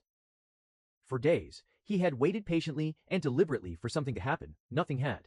Did I really make fewer enemies than I thought? The thought almost made him laugh. Someone like him, who offended people left and right just by opening his mouth, having no enemies. Ridiculous. Even he knew that in his current state, if he were seen alone on a road, multiple people would be eager to kill him. Whether those enemies came from before he regained his memories from Earth or after awakening his memories from his previous life. If anything, this only proved that the Bai clan's defenses were impeccable. Even those who hated him to the core would not act impulsively. They were waiting for the right moment. After all, being crippled was not a temporary condition. A smart person would wait for the target to leave their territory. So Bai Zihan intended to give them exactly the opportunity they were waiting for. And what better stage than the imperial capital? Good? Bai Zihan thought coldly. Moreover, this would allow him to meet the emperor and the imperial family personally. What did they truly think of the Bai clan now? Would the imperial family stand alongside them? Or had they already joined hands with his enemies? He would find out soon enough. Chapter 430. The cripple walks into the imperial capital. Bai Zihan managed to convince his father and mother after quite an ordeal. With him being crippled and enemies watching closely, it wasn't easy for them to allow him to enter what could very well be a wolf's den. However, after his persistent persuasion and knowing that the imperial family was already wary of the Bai clan, the two of them finally gave in. Even so, they placed many restrictions on him, ensuring that he was never left alone. The only exception would be when he went personally to receive his reward from the emperor. The day of the ceremony arrived. At dawn, Bai clan territory stirred with quiet order. Flying ships rose one after another from the clan's inner docks, their hulls engraved with Bai insignias that shimmered faintly as formations activated. Bai Tianheng personally led the convoy. The 5 Grand Elders were also coming, as they were one of the main reasons the demonic forces had been dealt with in the first place. Bai Jihan stood at the front deck of the central flying ship, dressed in plain white robes, his expression composed and indifferent. No chi leaked from his body. To any outsider, he looked exactly like what the rumors claimed, a cripple, yet none of the Bai clan members aboard dared to look at him with pity or disdain. Beside him stood Bai Qing, who had also been summoned due to her contribution. To be honest, the contributions made by the younger generation aside from Bai Shen had a minimal impact on the overall battlefield. However, the award still existed for those among the younger generation who had made the greatest contributions. It was a form of recognition, perhaps a consolation acknowledging their efforts at such a young age. Bai Jian was also included in that. He had fought relentlessly during the Beast Tide, cutting down demonic cultivators without hesitation. His contribution had earned him a place in this convoy and recognition from the imperial family itself. Of course, being at the Nascent Soul Realm, his contribution was nothing noteworthy compared to Bai Zihan or even Bai Qing. Still, for his age, it could be considered impressive. Normally, for someone in their 20s, reaching the Nascent Soul Realm was considered standard. It was Bai Qing and Bai Zihan who had reached even higher realms who were abnormal. The two of them were not competing within their own generation at all. They were competing with cultivators, one perhaps even 2 generations older. Bai Jihan noticed Bai Jian immediately. In fact, he had been expecting something. This was the perfect opportunity for Bai Jian. He was weak, crippled. If Bai Jian wanted revenge, if he wanted to reclaim the here position, this was the moment. Yet, nothing happened. Bai Jian stood several steps away, his gaze occasionally drifting toward Bai Jihan. Their eyes met once. Bai Jian stiffened almost imperceptibly, then looked away, turning his head as if nothing had happened. No mockery. No cold remarks. No veiled provocation. Bai Jihan frowned slightly. Strange. He observed Bai Jian a few more times throughout the journey. Sometimes, Bai Jian would glance over, but each time their eyes met, Bai Jian would turn away again. Still no words, no action, no hostility, made explicit. If this had been the past, it would have been the perfect opportunity for Bai Jian to mock him or even provoke him openly. Did I give him too much trauma? Bai Jian thought. Well, I don't care. He dismissed the matter quickly. If Bai Jian thought, well, I don't care. He dismissed the matter quickly. If Bai Jian wanted to act, he would eventually. If not, it changed nothing. Still his thoughts drifted. Perhaps Bai Jian and Uncle Bai Feng were simply waiting. Waiting to confirm whether he was truly crippled beyond recovery. It was possible they feared that this crippled state was only temporary. If Bai Jian truly intended to seize the hair position, this should have been the perfect opportunity. Yet Bai Jian had not heard a single rumor of Bai Feng or anyone else making a move. In the past, right after he was declared crippled, his status as heir would have been revoked immediately. Yet so much time had passed, and he still held the position. The flying ships cut through the clouds, heading straight toward the heart of the desolate Heaven Empire. Soon, the imperial capital came into view. Unlike the tense and oppressive atmosphere that had shrouded the empire during the Beast Tide, the capital was now vibrant and alive. Banners flooded from towering walls and palace spires, embroidered with imperial insignias and symbols of victory. The streets below were packed shoulder to shoulder with people, cultivators and mortals alike, their faces lit with excitement and relief. Laughter echoed. Music rang out, wine flowed freely. For the common people, the demonic forces had been an existential dread. The beast tide had nearly swallowed entire regions, and countless families had waited in fear, uncertain whether they would survive. Now that fear is gone. Victory had come, and it was worth celebrating. Victory had come, and it was worth celebrating. When the Bai clan's flying ships appeared above the capital, cutting through the clouds in neat formation, the reaction was immediate. Gasps rippled through the streets. Then cheers erupted. It's the Bai clan! The Bai clan is here! Hands waved enthusiastically from below. Some people even bowed instinctively, clasping their fists toward the sky. Others shouted their thanks, uncaring whether they would be heard. After all, everyone knew the truth. Among all the forces that had fought during the beast tide, the Bai clan had contributed the most. Without them, the northern defense line would have collapsed. Without them, the demonic forces would not have been driven back. To the people of the empire, the Bai clan were not merely a powerful clan. They were saviors. The convoy continued forward, passing above the inner districts before descending toward the imperial palace complex. The imperial family's territory was vast, its scale dwarfing even the largest clan compounds. Formations shimmered in layered curtains of light above the vast landing platforms, complex runes rotating slowly as they monitored every fluctuation of qi. Rows of imperial guards stood in perfect formation, halberds grounded, their armor gleaming beneath the morning light. As the Bai clan's flying ships approached, the formations did not immediately part. Instead, several beams of light descended from the arrays, sweeping across the hulls of the ships, the engraved Bai insignias, and the cultivators aboard. An imperial officer stepped forward, his gaze sharp and professional. After a brief moment, the formation stilled. The officer's expression shifted. He immediately clasped his fists and bowed deeply. Bai clan convoy confirmed, he announced loudly. Please forgive the formality. At his gesture, the guards straightened and saluted in unison. The layered formations above the platform rippled, then slowly parted like a curtain being drawn aside, opening a clear path into the inner palace grounds. The Bai clan's flying ships began their descent. Engines hummed softly as the vessels lowered themselves onto the vast landing platforms, one after another, movements precise and disciplined. The moment the hulls made contact, defensive formations flared briefly beneath them, stabilized, locking the ships firmly in place. The ramps did not lower immediately. Instead, the Bai clan moved first. Several Bai clan members stepped out onto the decks, their expressions cold and alert. Some leapt down onto the platforms, boots striking stone in dull thuds. Others remained aboard, their senses spreading outward in overlapping waves. Spiritual perception swept across the landing grounds, the surrounding palace walls, the nearby corridors, and even the imperial formations themselves. Nothing was trusted. Not even the imperial family. Only after several breaths passed and no abnormalities were detected did a subtle signal pass through the Bai clan members. The ramps lowered. Ba Tianheng stepped out first. His presence was steady and imposing, his gaze calm but sharp as it swept across the surroundings. Fa Jianhan followed closely behind, close enough that Ba Tianheng could reach him in a single step. To outsiders, it might have looked excessive. To Ba Tianheng could reach him in a single step. To outsiders, it might have looked excessive. To Ba Tianheng, it was not nearly enough. Bai Zahan walked calmly, his posture relaxed, his expression unchanged. He looked no different from a poor plain robes, no visible cultivation, no qi, a complete cripple. Yet the way the Bai clan unconsciously positioned themselves told a different story. Two elders flanked him slightly behind. Several guards adjusted their positions to ensure overlapping coverage. Any possible line of attack toward Bai Zahan was sealed off before it could even be imagined. Behind them came the 5 grand elders. Their steps were slow and measured, but the pressure they exuded was impossible to ignore. They were not alone. Several other flying ships had already arrived. Bai Zihan's gaze swept across the platforms. Li clan, Zhao clan. Their insignias were unmistakable. Their ships were already anchored far enough to be clearly separated from the Bai clan. It looks like almost all the important players have already arrived. Bai Zihan smiled as he walked ahead, a cripple walking into the heart of the empire. The celebration outside was loud and radiant, but within the imperial grounds, it was going to be anything but peaceful.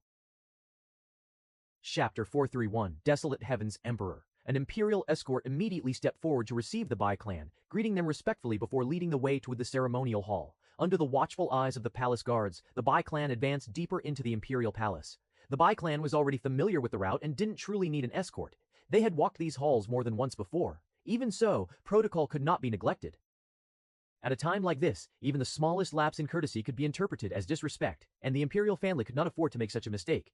Golden tiles stretched beneath their feet, polished to a mirror sheen. Massive pillars rose on both sides, carved with dragons entwined with runes. At last they arrived, the grand ceremonial hall. The doors were already open. As the Bai clan stepped inside, the atmosphere within instantly. The hall was vast, crowded with figures both familiar and formidable. clan patriarchs, sect leaders, ministers, and even envoys from foreign empires. Even Commander Wei was present, standing near the front with his hands clasped behind his back, his posture straight and dignified. Almost everyone who had played a meaningful role in the war against the demonic forces was here. And the moment the Bai clan entered, attention converged. Conversations faltered. Eyes turned. Then movement. The Bai clan entered. Attention converged. Patriarch Bai, a middle-aged clan leader, was the first to approach, his face lit with enthusiasm. He clasped his fists deeply. Thanks to the Bai clan's decisive actions, the northern front was saved. Truly admirable. Before Bai Tianheng could respond, another voice chimed in. Well said. Without Patriarch Bai and the Bai clan, we might still be fighting a losing battle. Several figures followed suit surrounding the Bai clan almost instantly. Grand Elder Bai, your clan's sacrifice will not be forgotten. The Empire owes you a great debt. Praise flowed freely. Complaints piled one atop another. The Bai clan responded with calm courtesy, neither aloof nor overly receptive. Bai Tianheng exchanged polite words, his demeanor steady and composed, clearly accustomed to such scenes. Meanwhile, the Li and Zhao clans watched from a distance, anger simmering beneath their restrained expressions. In terms of sacrifice, it was they who had suffered the greatest losses. Yet listening to the praise, one would think only the Bai clan had fought against the beast-tide and demonic beasts. Li Jianhong drained his cup of wine in a single gulp. Rejoice while you can, Bai Tianheng. Soon you'll be groveling at my feet. Bai Tianheng didn't even have time to check where the Li and Zhao clans were as he was completely surrounded. He couldn't even tell them to step back. Some of those crowding him were influential figures the Bai clan might wish to cooperate with in the future. Yet soon, the focus subtly shifted. Eyes drifted toward Bai Zihan. Young Master Bai, your name has already become legend among our generation. To stand against demonic forces far above one's realm, truly a hero among men. One of the younger generation spoke with admiration, another followed quickly. Indeed. If not for young Master Bai holding the line, countless cultivators would have perished. A genius worthy of the Bai clan's legacy, a peerless talent. The words were lavish, sincere, or at least convincingly so. Bai Zihan merely smiled faintly, offering small nods in response. Not a single person mentioned his crippled state. No one was foolish enough to touch the Bai clan's reverse scale. Their words were carefully chosen. To openly refer to Bai Zihan as crippled here of all places would be tantamount to slapping the Bai clan in the face, and no one present was willing to bear that consequence. Commander Wei's gaze lingered on Bai Zihan longer than most. Then he nodded once, solemnly. He too felt gratitude toward the Bai clan and wished to personally thank them. But, seeing how thoroughly they were surrounded, he chose not to add to the commotion. There was also regret in his eyes. A genius with limitless potential, cut down before his future could truly unfold. It was a loss for the desolate Heaven Empire, but that was simply how fate worked. Soon enough, as the last arrivals settled into place, a subtle change swept through the hall. The murmurs gradually died down. Conversations faded into silence. At the front of the grand ceremonial hall, the imperial attendants straightened as the great doors behind the throne platform slowly swung open. The great emperor of the desolate Heaven Empire arrives. The announcement rang clear and loud. Everyone in the hall, clan patriarchs, sect masters, ministers, and envoys, straightened instinctively. One by one, they turned toward the entrance. Bai Zihan did the same. He was curious. In his childhood, he had technically met the emperor, but at the time, his vision had been obstructed by the system interface. Moreover, since then, rumors have spread endlessly. The emperor's health was declining. It was only a matter of time before he passed. Given those rumors, Bai Zihan had unconsciously formed an image in his mind, an old man clinging to life, supported by pills, his authority maintained only by legacy. So when the emperor finally appeared, Bai Zihan was caught off guard. The man who stepped into the hall was indeed old, his hair streaked with silver and his face marked by the passage of years, but fragile, not in the slightest. His back was straight, his steps were firm and unhurried. Beneath the loose imperial robes, the outline of solid muscle was clearly visible, lean, disciplined, and far from decayed. Each step he took carried weight, not from cultivation pressure alone, but from sheer authority. Confidence radiated from him, not the forced confidence of someone pretending to be strong, but the calm certainty of a ruler who knew his position and held it firmly. His eyes were sharp, clear, and steady as they swept across the hall, missing nothing. Bai Zihan's brows rose almost imperceptibly. So the rumors were a lie. He didn't think so, though. It was not even a rumor. A spy of different faction has seen the emperor's state and reported it as being almost dead. Bai Zihan also received one from Kong Zanheng. He didn't think Kong Zanheng would make a mistake in his report. He wasn't the only one surprised. Around the hall, subtle reactions rippled outward. Some widened their eyes, others stiffened unconsciously. A few exchanged brief, startled glances. Everyone here seemed to be aware of the state that the emperor was in, yet when they finally saw him in person, he was nothing like what was reported. The emperor ascended the steps to the throne platform without assistance, turned, and sat down smoothly. As the emperor settled into his seat, a faint smile tugged at the corner of his lips, and an unspoken warning spread through the hall. Nah. Chapter 432. Rewards bestowed by then emperor. The moment the emperor sat down, the atmosphere in the grand ceremonial hall changed completely. Even the great Ascension realm felt an instinctive pressure settle upon their shoulders, not the oppressive force of cultivation, but something far more unsettling, authority, the kind that had been honed over centuries of rule. The emperor's gaze swept across the hall once more, slow and deliberate. He did not rush, he did not speak immediately. Only after the hall had fully stilled did he finally open his mouth. Today, the emperor said calmly, his voice neither loud nor soft, yet echoing clearly through every corner of the vast hall, we celebrate victory. His words were simple. The demonic forces have been repelled. The beast tide has been crushed. The borders of the desolate heaven empire remain intact. He paused briefly. This outcome was not achieved by anyone alone. His gaze passed over every faction present, the clans, the sects, the commanders and cultivators who stood on the front lines, and the cultivators who paid with blood. The emperor inclined his head slightly, an almost imperceptible gesture. For that, this emperor acknowledges you. The words carried weight, almost as if he stood above everyone present. In an empire like the Starfall Empire, such a declaration might have been normal. But in the desolate Heaven Empire, it was different. Clans like the Bai, Li, and Zhao were considered nearly equal to the imperial family. Statements like this were rarely if ever made in their presence. Yet today, the emperor said it without hesitation. He was displaying his authority. Interestingly, the Bai, Li, and Zhao clans themselves did not seem to care. Because they knew that words were meaningless, only true strength mattered. Then the emperor's gaze shifted. It settled more clearly in one direction, the Bai clan. And at its center, Bai Zihan. The emperor's eyes lingered there for a fraction of a second longer than necessary. Not obviously. Yet Bai Zihan felt it clearly. Hostility. Hostility. No. It wasn't that crude. It was closer to observation. Bai Zihan kept his posture relaxed, his expression neutral, his breathing steady. Outwardly, he looked exactly like what the rumors claimed, with no chief fluctuations. This emperor.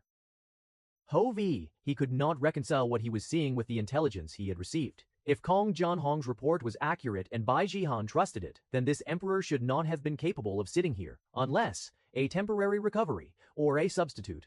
The second option seemed impossible with so many experts present. If it was anyone other than the emperor that many are familiar with, then she would have been caught immediately. Then the first, that was plausible.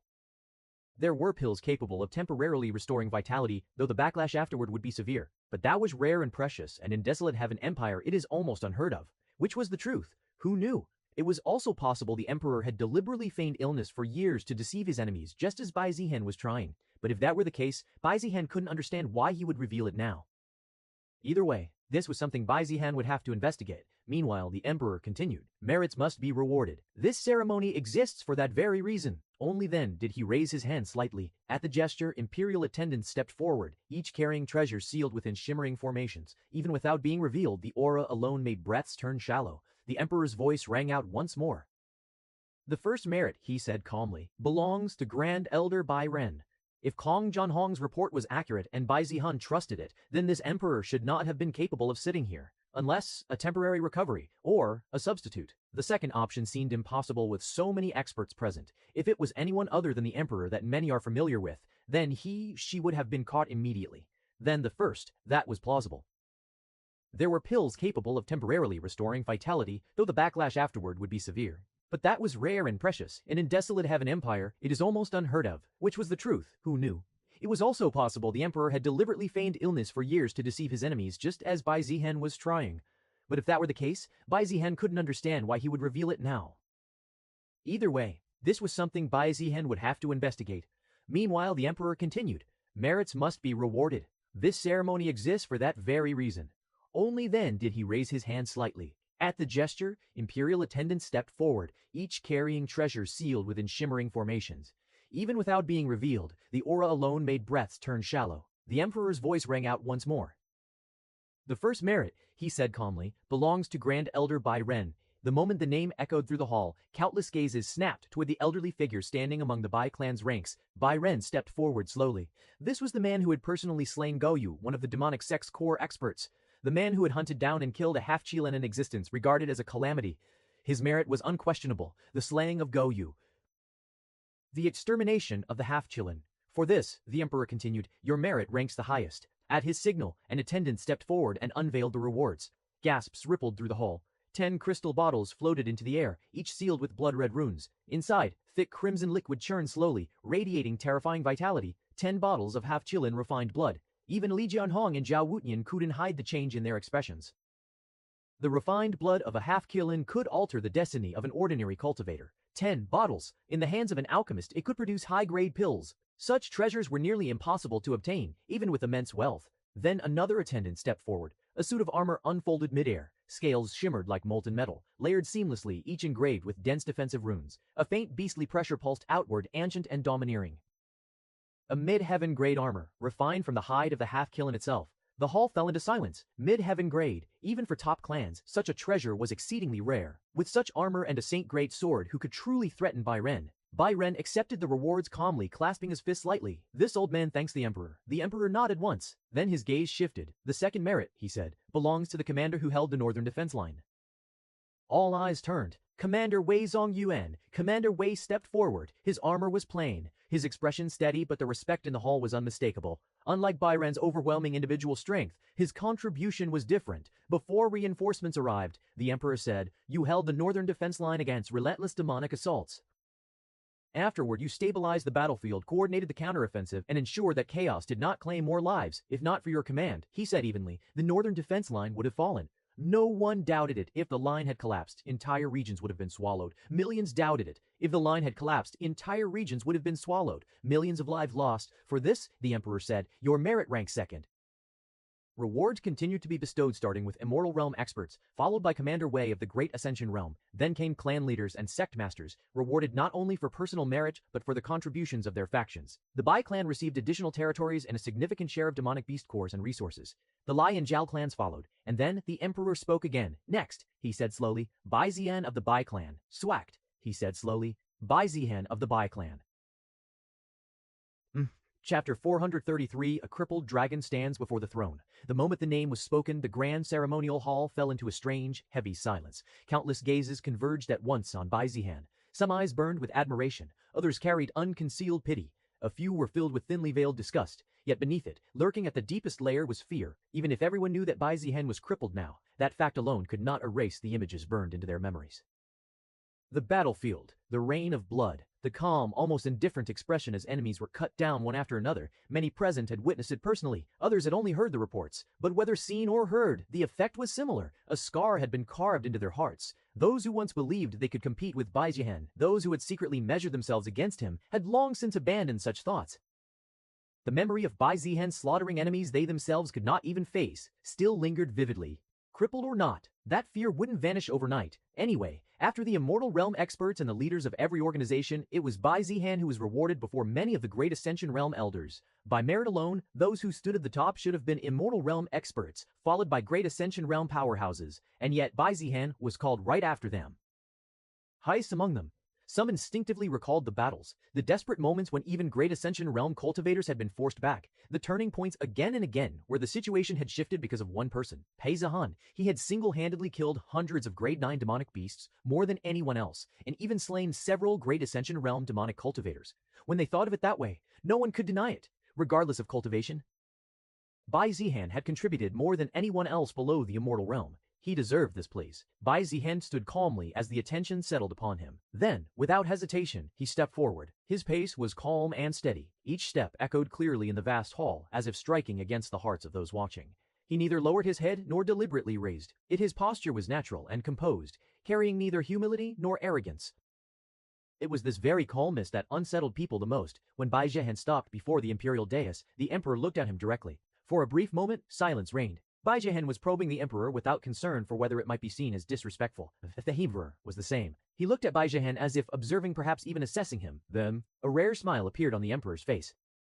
Bai Zihan, the emperor said slowly, his tone carrying clear approval, you killed several demonic beasts ranging from grade 10 to grade 8, and slew several Great Ascension Realm and Void Refinement demonic cultivators. Truly, a dragon among men. To achieve such contributions at your age, the emperor continued, is something unheard of in the history of the Desolate Heaven Empire. His gaze sharpened slightly. Even among past generations, none could compare. Praise, open and undisguised, at gaze, sharpened slightly. Even among past generations, none could compare. Coming from the emperor himself, then, without warning, the emperor shifted the topic. However, he said calmly, I have heard some rumors. I do not know whether they are true or not. The hall stiffened. Many people instinctively held their breath. The rumors, the emperor continued, his eyes fixed on Bai Zihan, say that you are crippled. Shock flashed across countless faces. Not because of the topic itself, but because only the emperor could dare to ask such a sensitive question so openly. Even if it was the emperor, Bai Zihan was from the Bai clan, and offending the Bai clan was not good for the imperial family. If it were anyone else, they would have been torn apart by Bai Tianheng before the words even left their mouths. But that did not mean Bai Tianheng and the others were not furious. They were simply waiting patiently to see why the emperor would ask something like this. All eyes turned to Bai Zihan. Bai Zihan did not react immediately. Then he answered calmly.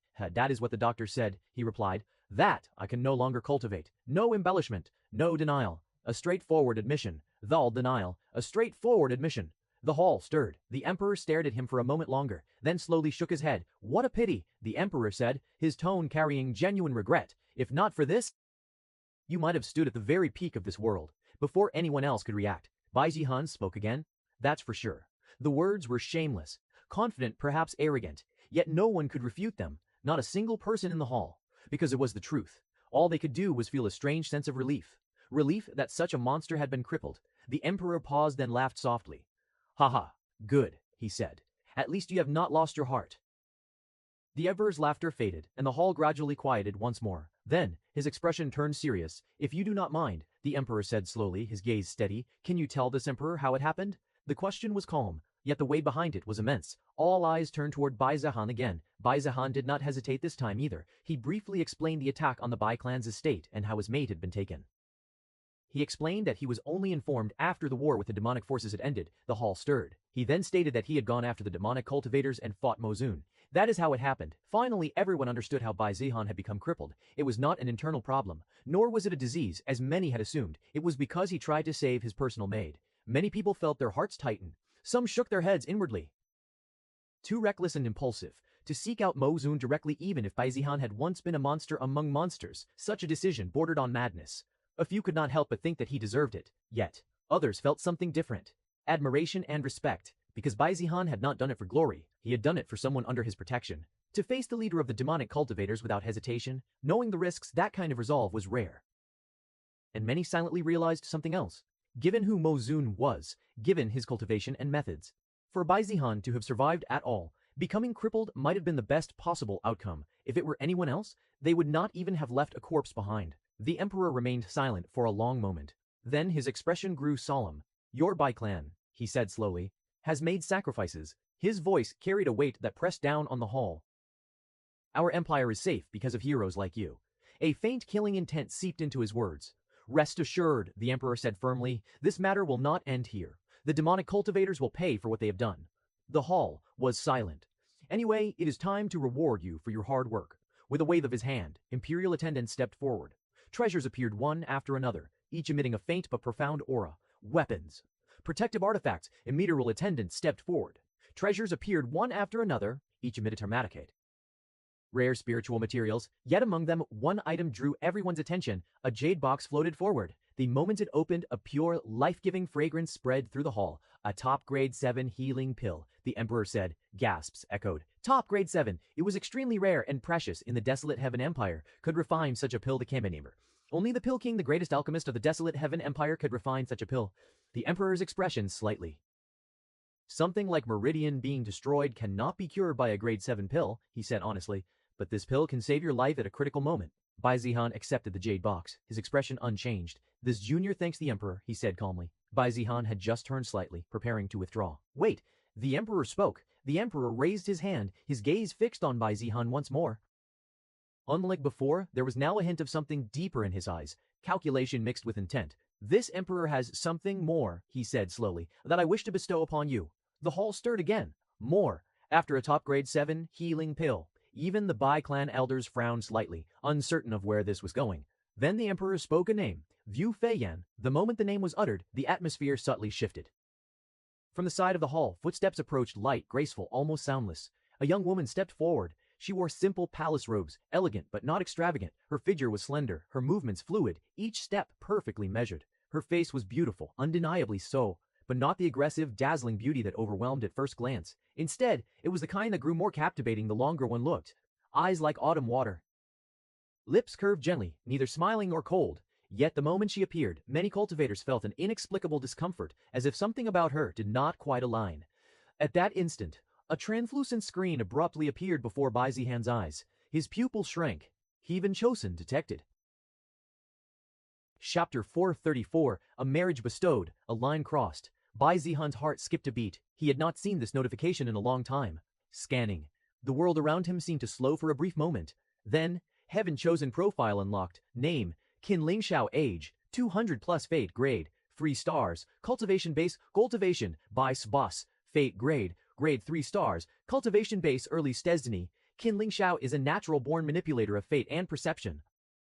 She possesses an unparalleled talent in seduction, deception, and identity manipulation, capable of instinctively discerning the deepest desires, fears, and weaknesses of her targets. Her physique allows her to alter her appearance, aura, voice, and even soul fluctuations, perfectly matching whatever form best suits her objective, be innocence, allure, authority, or fragility. When she chooses a target, Qin Lingxiao can subtly weave herself into their perception of reality, blurring the line between truth and illusion until even the target themselves cannot tell whether their emotions are genuine or manufactured. She excels at espionage, infiltration, political manipulation, and psychological warfare. Those who fall for her rarely realize they have already lost. Bai Zihan's eyes widened just for a fraction of a second. Heaven, chosen. At this cultivation level, more importantly, who is she? The emperor had clearly called for the 9th princess, Yu Feiyan, yet the profile showed that she wasn't Yu Feiyan at all. Reading the description, Bai Zihan understood. This woman, Qin Lingxiao, had replaced the original Yu Feiyan and was now standing in her place. No wonder her presence and aura felt completely different from when he had met Yu Feiyan in the ancient ruin. Back then, she had been timid and unremarkable. Now, she naturally exuded a feeling of attraction. It was because they were two completely different people. She's dangerous, very dangerous. Not only did she possess terrifying deceptive abilities, but her cultivation was far beyond the Earth Immortal Realm. Golden Immortal Realm. She must be the strongest individual present in this hall. Bai Zihan wasn't even sure whether all the Grand Elders working together could defeat a Golden Immortal.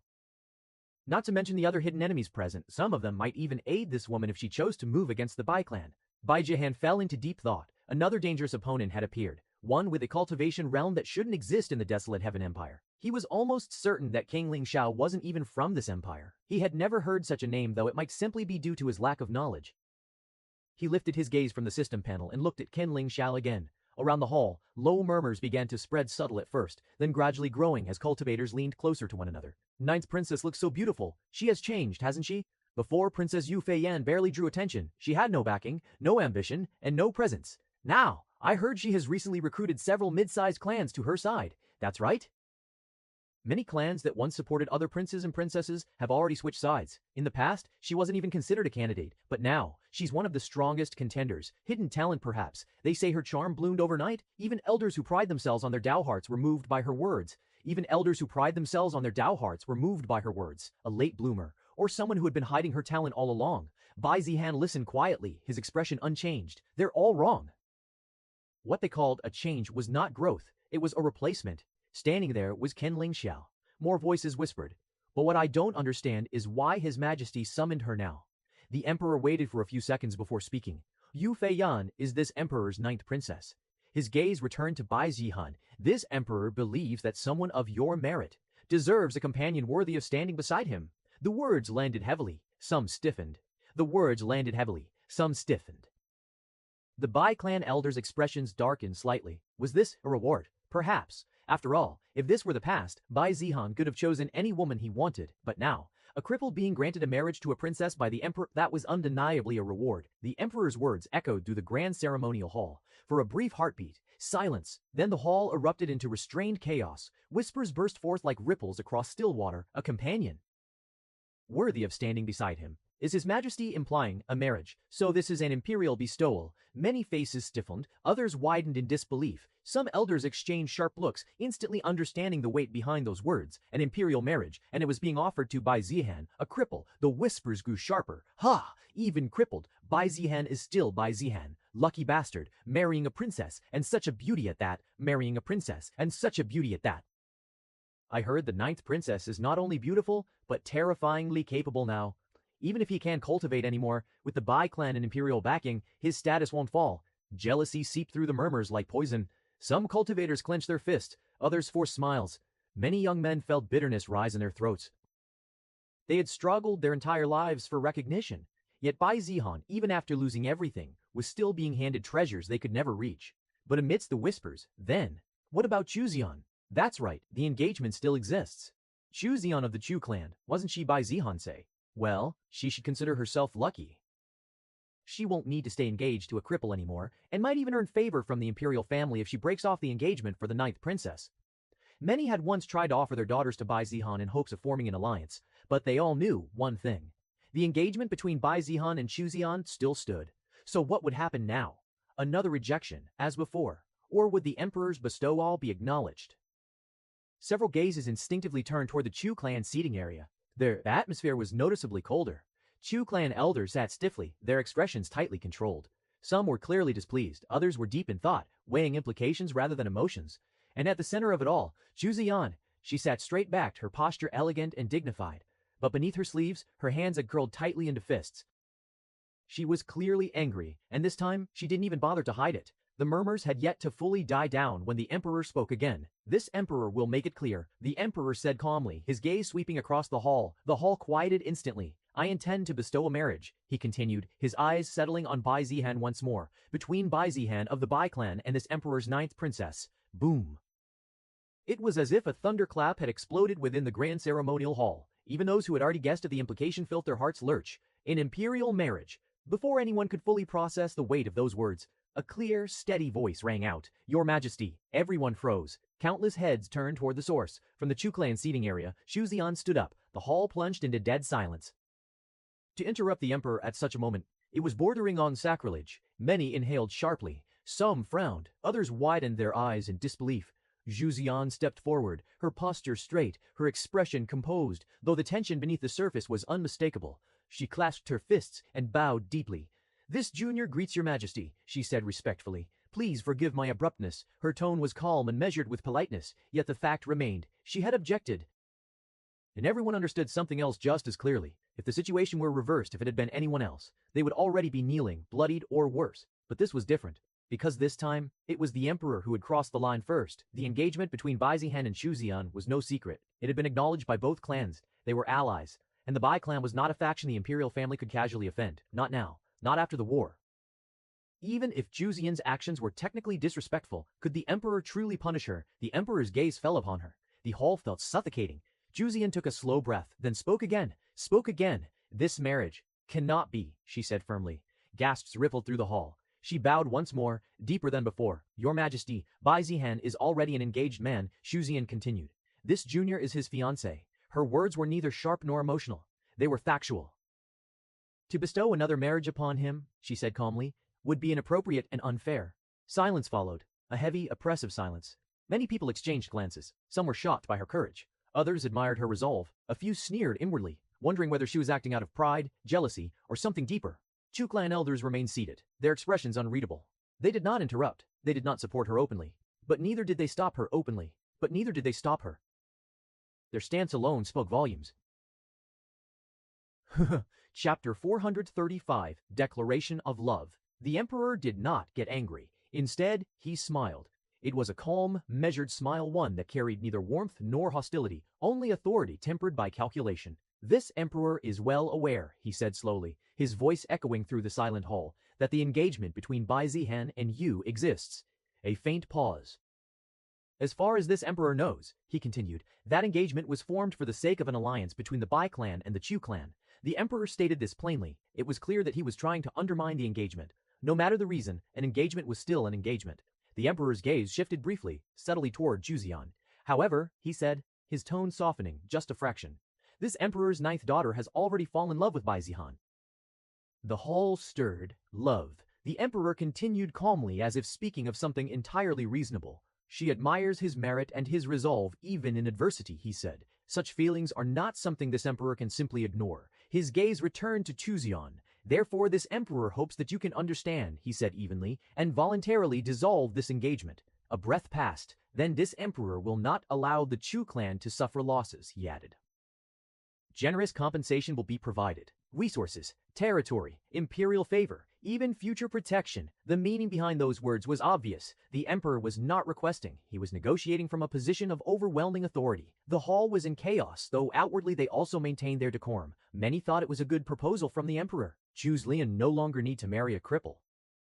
If this had been before, many would not have thought the same. But now that Bai Zihan had become crippled, marrying him was akin to being shackled. So to be given an opportunity, not only to break off cleanly, but to receive rewards from the emperor as well was an added bonus. Everyone was having similar thoughts and calculations. However, Bai Zihan's thoughts were completely different. What is this emperor playing at? His expression remained calm, but his mind was racing. Bai Zihan tried to understand why the emperor would want to marry the 9th princess, specifically Qin Ling Xiao, to him. Is he truly the emperor? The thought surfaced. Before today, Bai Zihan would never have doubted it. There were many experts capable of discerning deception easily. But having already learned about Qin Ling Xiao and her abilities, it was not far-fetched to think that the emperor himself might also have been replaced. If so, he might be working together with the imposter 9th princess to do something to him or to the Bai clan. However, he could not determine that easily yet. If even immortal realm experts could not detect anything wrong, then he obviously could not. There were still two possibilities. 1. The emperor was real, but had been influenced or persuaded by Qin Ling Xiao. 2. The emperor himself had been replaced, just like Yu Feiyan. Either way, whether it was the emperor's intention or Qin Ling Xiao's, it was clear that they wanted to infiltrate the Bai clan, and neither was something Bai Zihan could afford to test. He shifted his gaze just slightly toward Qin Ling Xiao. She stood his gaze just slightly toward Qin Ling Xiao. She stood calmly, her expression gentle, dignified, flawless, as if the entire situation were unfolding exactly as she expected. What do you gain from this? Bai Zihan asked silently, infiltrating the Bai herself to him. Getting closer to him. Or taking my place. The thought sent a chill down his spine. She had every ability to do so, and by already taking Yu Feiyan's place, she had proven just how easily she could accomplish it. He was not arrogant enough to believe he could deal with a golden immortal realm cultivator whose intentions he could not discern. Marriage was out of the question. Binding himself to someone whose intentions he could not see, someone powerful enough to erase him without effort, that was suicide. Yet outright rejection. It was not a good option either, but it was still better than being tied to someone as dangerous as her. Then Xu Xian stood up and protested the marriage. Chance. He thought. To bestow another marriage upon him, she said calmly, would be inappropriate and unfair. Xu Xian spoke firmly. The emperor did not immediately respond. He studied Xu Xian for a long moment, his gaze deep and inscrutable, as though weighing far more than just her words. Then he sighed. A soft sigh. One could say, the emperor said slowly, that what this emperor proposes is indeed somewhat inappropriate. Is indeed somewhat inappropriate. A ripple of surprise passed through the hall. To hear the emperor acknowledge impropriety so openly was rare. But, he continued, his tone shifting, carrying the weight of a father rather than a ruler, this matter was not initiated by this emperor alone. His gaze shifted gently toward Qin Ling Xiao. My daughter, he said, insisted. The words landed quietly, yet they struck harder than any thunderclap. She has never asked anything of this emperor, he continued. This is her first love. The hall fell into an even deeper silence. Some expressions softened. A few scoffed inwardly, yet none dared voice it. As her father, the emperor said calmly, how could this emperor refuse her?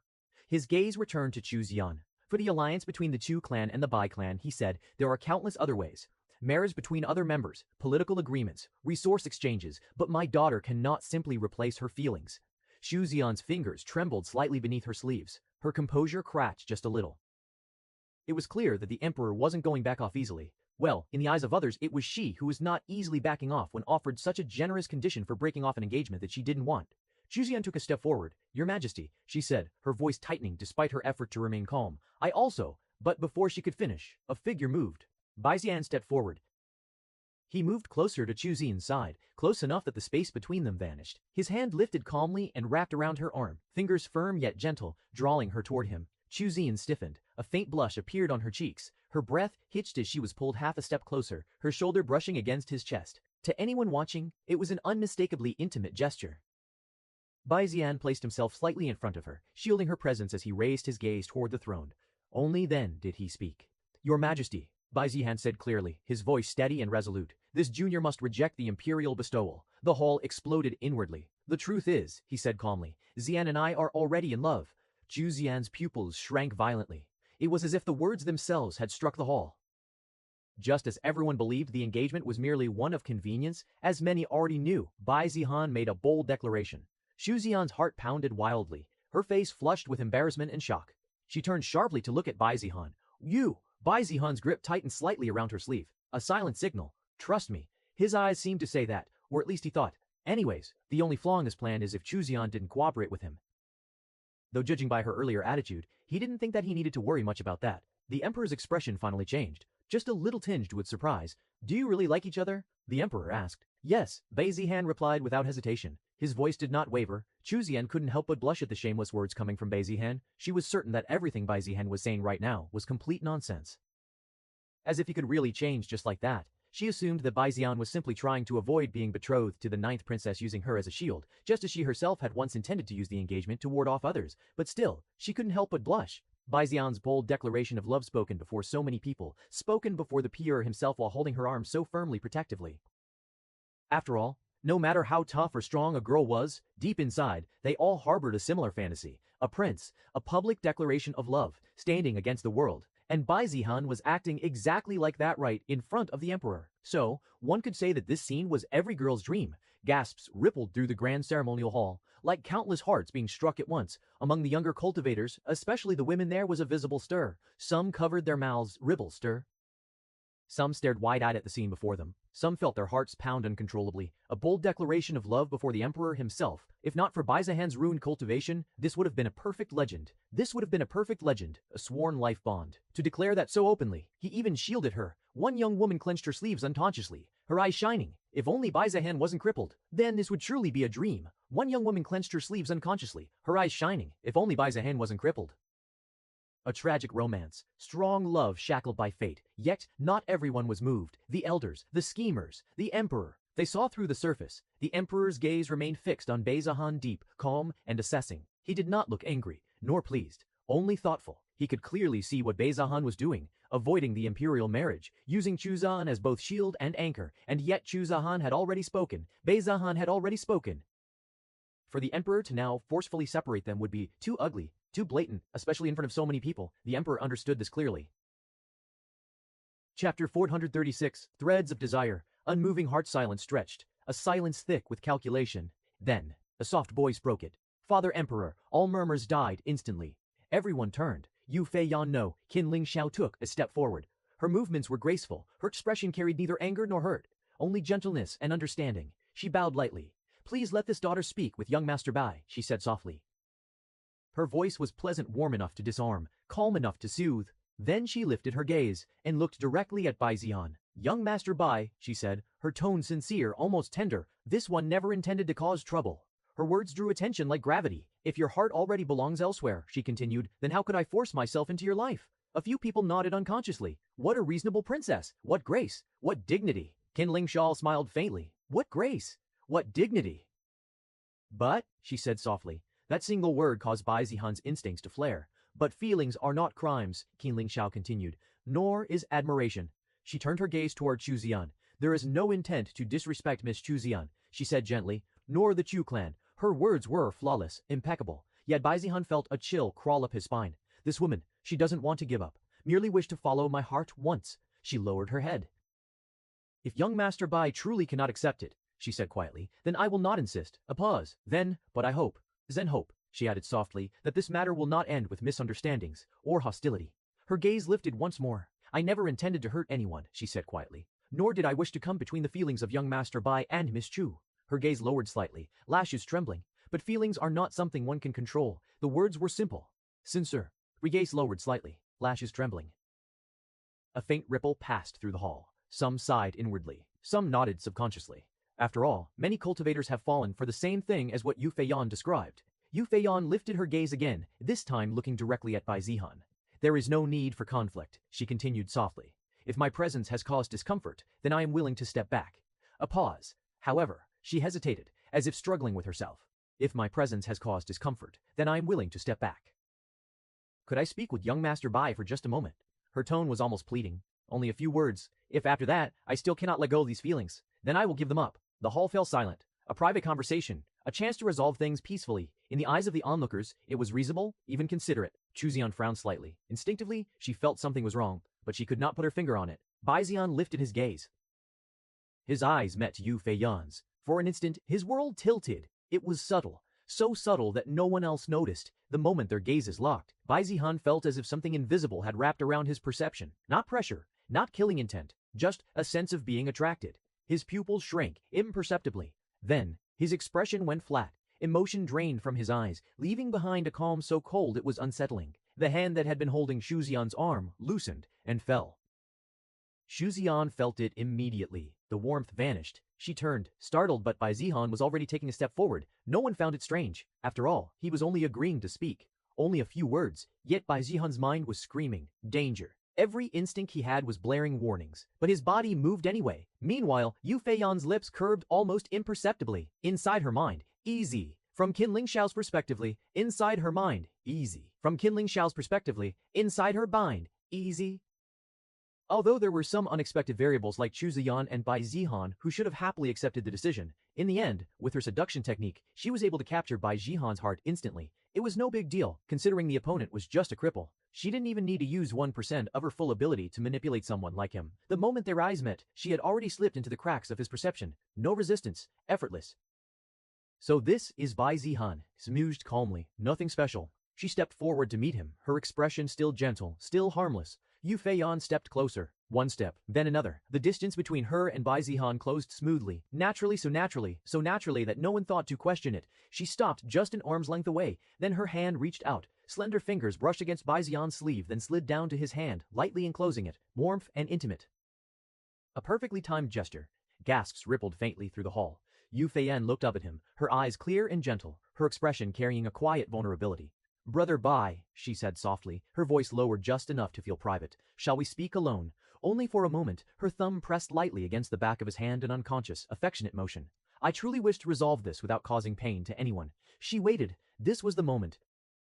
The moment when men always nodded and gave in to her. From Qin Lingxiao's perspective, the outcome was already decided. Bai Zihan stood still, for a breath, too. His eyes were unfocused, his expression distant, as though his thoughts were submerged beneath still water. Xu Ziyan's heart clenched. Seeing how Bai Zihan did not react to Yu Feiyan's gesture, she began to feel a bit of panic. What if Bai Zihan fell in love? After all, Yu Feiyan was a princess who could bring higher status to Bai Zihan than her. Not to mention, she was sweet and innocent, a type that many powerful men were attracted to. Could Bai Zihan be the same? She took a half step forward, lips parting. Then Bai Zihan inhaled deeply. The daze shattered. His fingers twitched, slowly, deliberately hand from Yu Feiyan's grasp. Yu Feiyan, no. Qinling was immediately surprised. This shouldn't be possible. Once someone was enchanted by her, they would never want to pull away. They would go mad if separated for more than an hour. Yu Feiyan's pupils flickered. Bai Yihan lifted his gaze. This time, his eyes were clear, sharp, and cold. "Princess," he said calmly. The single word carried distance. It would be inappropriate. Yu Feiyan froze, and rude, his hand moved not toward her but back to Xu Ziyan's side. He did not touch her yet, but his position alone spoke volumes. "If you have anything to say," Bai Zhan said plainly, "you may say it here." Yu Feiyan's gentle smile stiffened for the briefest instant. The shock she felt was immense. Inside her mind, a sharp crack appeared in her calm. Refused. Impossible. She had already slipped into his perception. A cripple should never be able to resist someone like her. He should have folded effortlessly. Yet, he hadn't. She looked at him again, truly looked. Behind her gentle expression, her thoughts shifted. Did I hold back too much? So that Bai Zihan wouldn't turn to a mindless idiot, and because he was just a cripple, she hadn't even tried. But now she wondered if that was the reason Bai Zihan had managed to break free from her seduction. Her smile returned soft, understanding, flawless. "As you wish, Brother Bai," she said gently. Yu Feiyan's smile did not falter. Outwardly, she remained gentle and dignified, every inch the understanding princess who had been politely refused. Inwardly, a faint irritation bloomed. Not enough. Her gaze lingered on Bai Zihan for a fraction of a second longer. This time, she did not touch him. She didn't need to. Qin Lingxiao exhaled softly. It was imperceptible. But in that breath, something changed. An invisible wave spread outward from her body, subtle yet overwhelming, like a fragrance that seeps directly into the soul rather than the nose. Her aura shifted, not violent or aggressive, simply alluring. Her aura shifted, not violent or aggressive. A charm that resonated with desire, longing, admiration, twisted just enough to blur reason. Several cultivators blinked, some swallowed unconsciously. A young noble from a mid-tier clan suddenly clenched his chest, eyes widening. "Princess Yu Feiyan," he murmured without realizing it. "She's changed kind. I know, right?" Another voice whispered fervently. "How could anyone reject someone like her? She's perfect. She's understanding, beautiful, noble. What more could anyone want? She's perfect. She's understanding, beautiful, noble. What more?" The murmurs grew. Not scheming whispers, not political ones. These were emotional. Two young cultivators, both men who had been glaring at each other moments ago over factional rivalry, suddenly turned at the same time. "I think I've fallen in love," one blurted out. The other snapped back instinctively, eyes reddening. "You, don't joke, she's mine. What did you say?" Their auras flared, chi rippled. A chair scraped harshly against the floor. "What are you doing?" An elder barked sharply, only to falter mid-sentence as his gaze drifted back to Yu Feiyin. His voice softened despite himself. Such grace, he muttered, frowning as if confused by his own words. Many men with low mental strength had already been seduced by Qin Lingxiao despite being so far away. Qin Lingxiao's eyes flicked back to Bei Zihan. She let her aura surge just a little more. Now, become mine. Her power wrapped around him like countless invisible threads, slipping toward his senses, his emotions, his heart. She waited. She expected desire, submission, but nothing happened. Bai Zihan stood there. His expression did not change. His eyes remained cold and lucid. Chapter 437 Bewitched. Danger. The warning exploded in Bai Zihan's mind like a thunderclap. Something was wrong. The moment their gazes met, Bai Zihan had felt it, that faint tug at the edge of his thoughts, the unnatural warmth spreading where reason should have been. It wasn't forceful. It wasn't invasive. It was natural. Like it was inevitable. I'm losing clarity. It was exactly like losing his mind, yet he could feel the subtle change taking place within it. It was as if, even though he knew Qin Lingxiao was a dangerous heaven-chosen who could take his life, he didn't mind. Even though he knew it was a seduction technique directed at him, he didn't feel anger or fear. That was what made it dangerous. He felt like he was falling into a swarm he didn't mind sinking into. His steps carried him closer without conscious intent. Stop, he commanded himself. His heart beat steadily, calm where there should have been tension, interest where there should have been weariness. If I let this continue, he didn't finish the thought. His vision dimmed for a split second. He was about to stop having those thoughts altogether. Useless. The word surfaced naturally.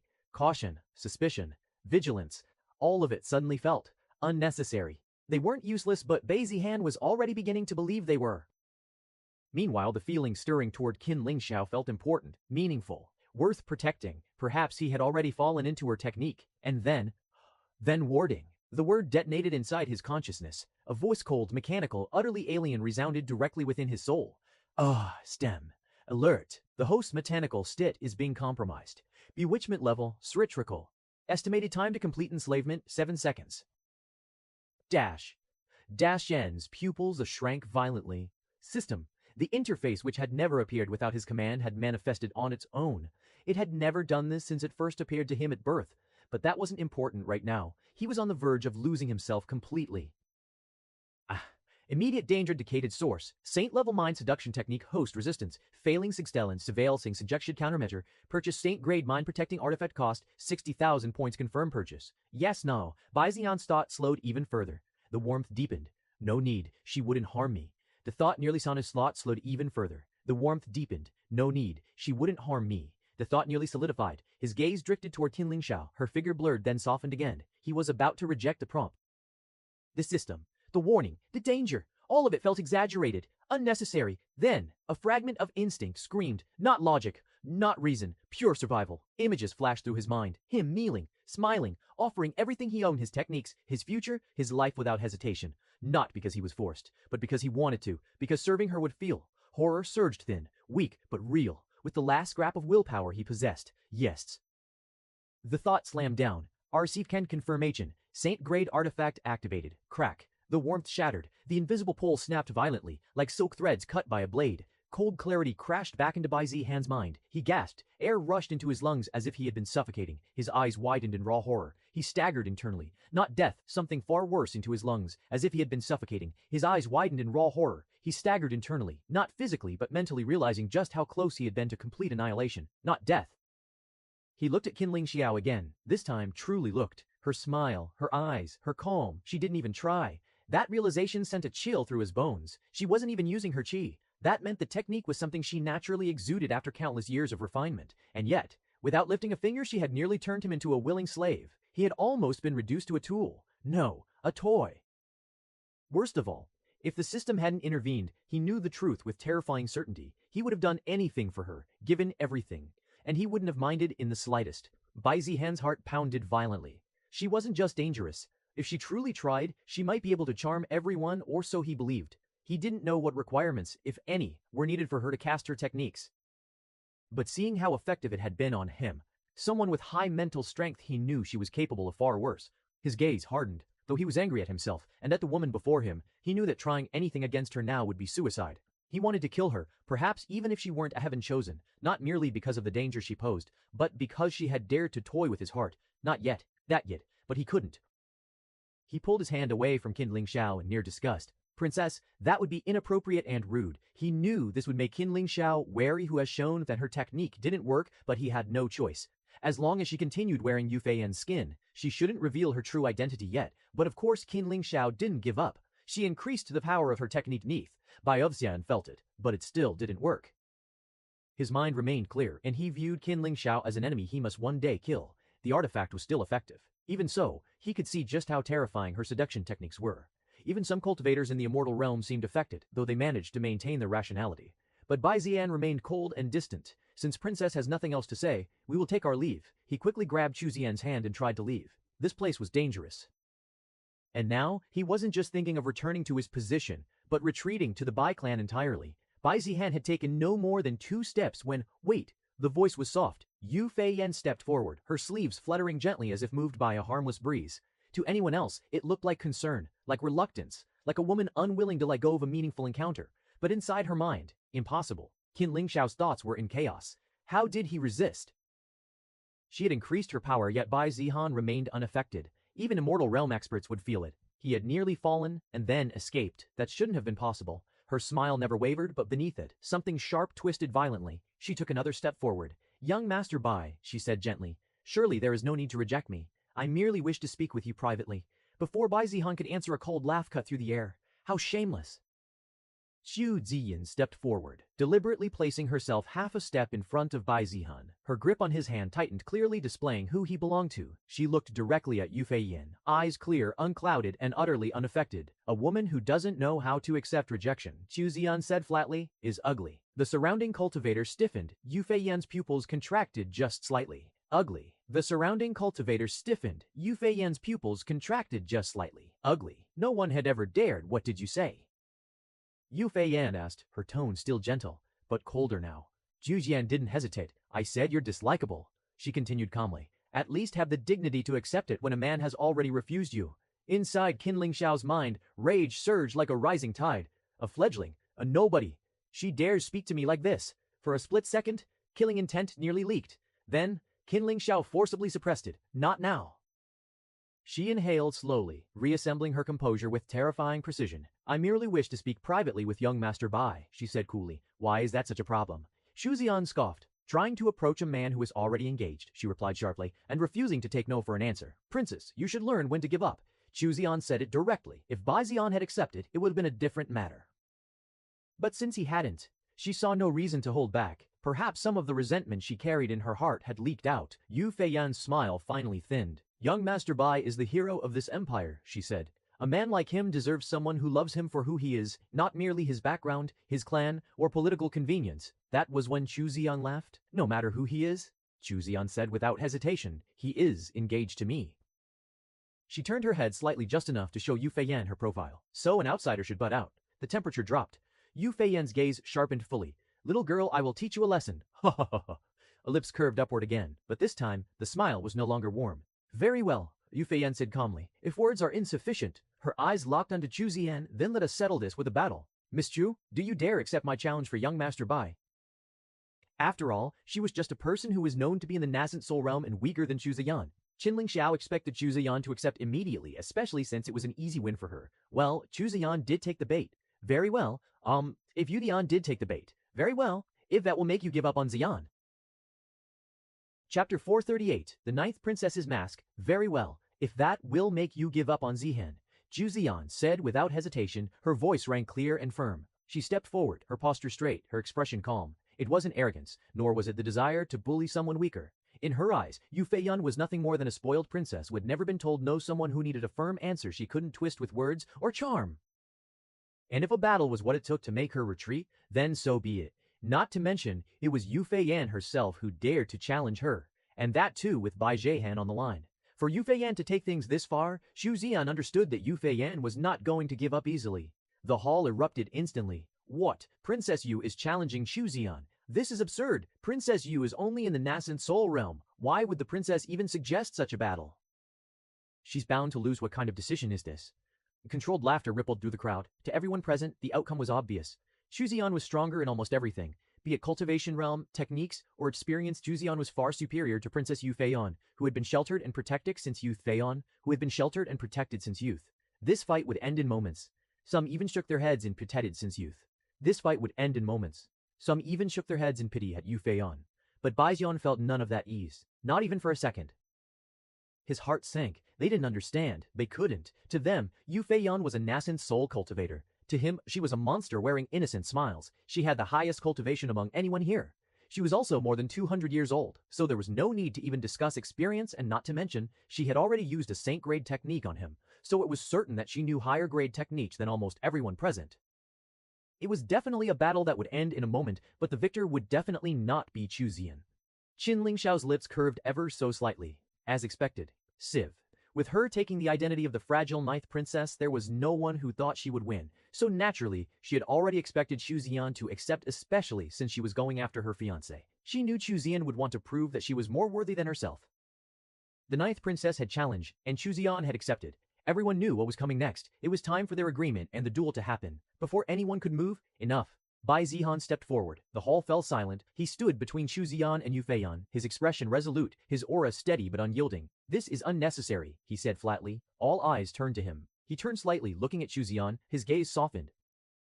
"My heart is already set on Chu Zian," Bai Zihan declared calmly. "So no matter the outcome of any battle, my decision will not change." A wave of murmurs swept through the hall. To outsiders, it sounded like devotion, like a man publicly declaring his love, refusing to be swayed by anything. Some even felt moved, but inside, Bai Zihan's thoughts were ice cold. This isn't a duel, it's a trap. No matter who stood here, Chu Zian, a grand elder, anyone in this room, none of them could win against Kim Lingxiao. She had deliberately provoked Chu Zian, offered a challenge that looked like certainty, only to lead her straight toward inevitability, and Bai Zihan would not allow it.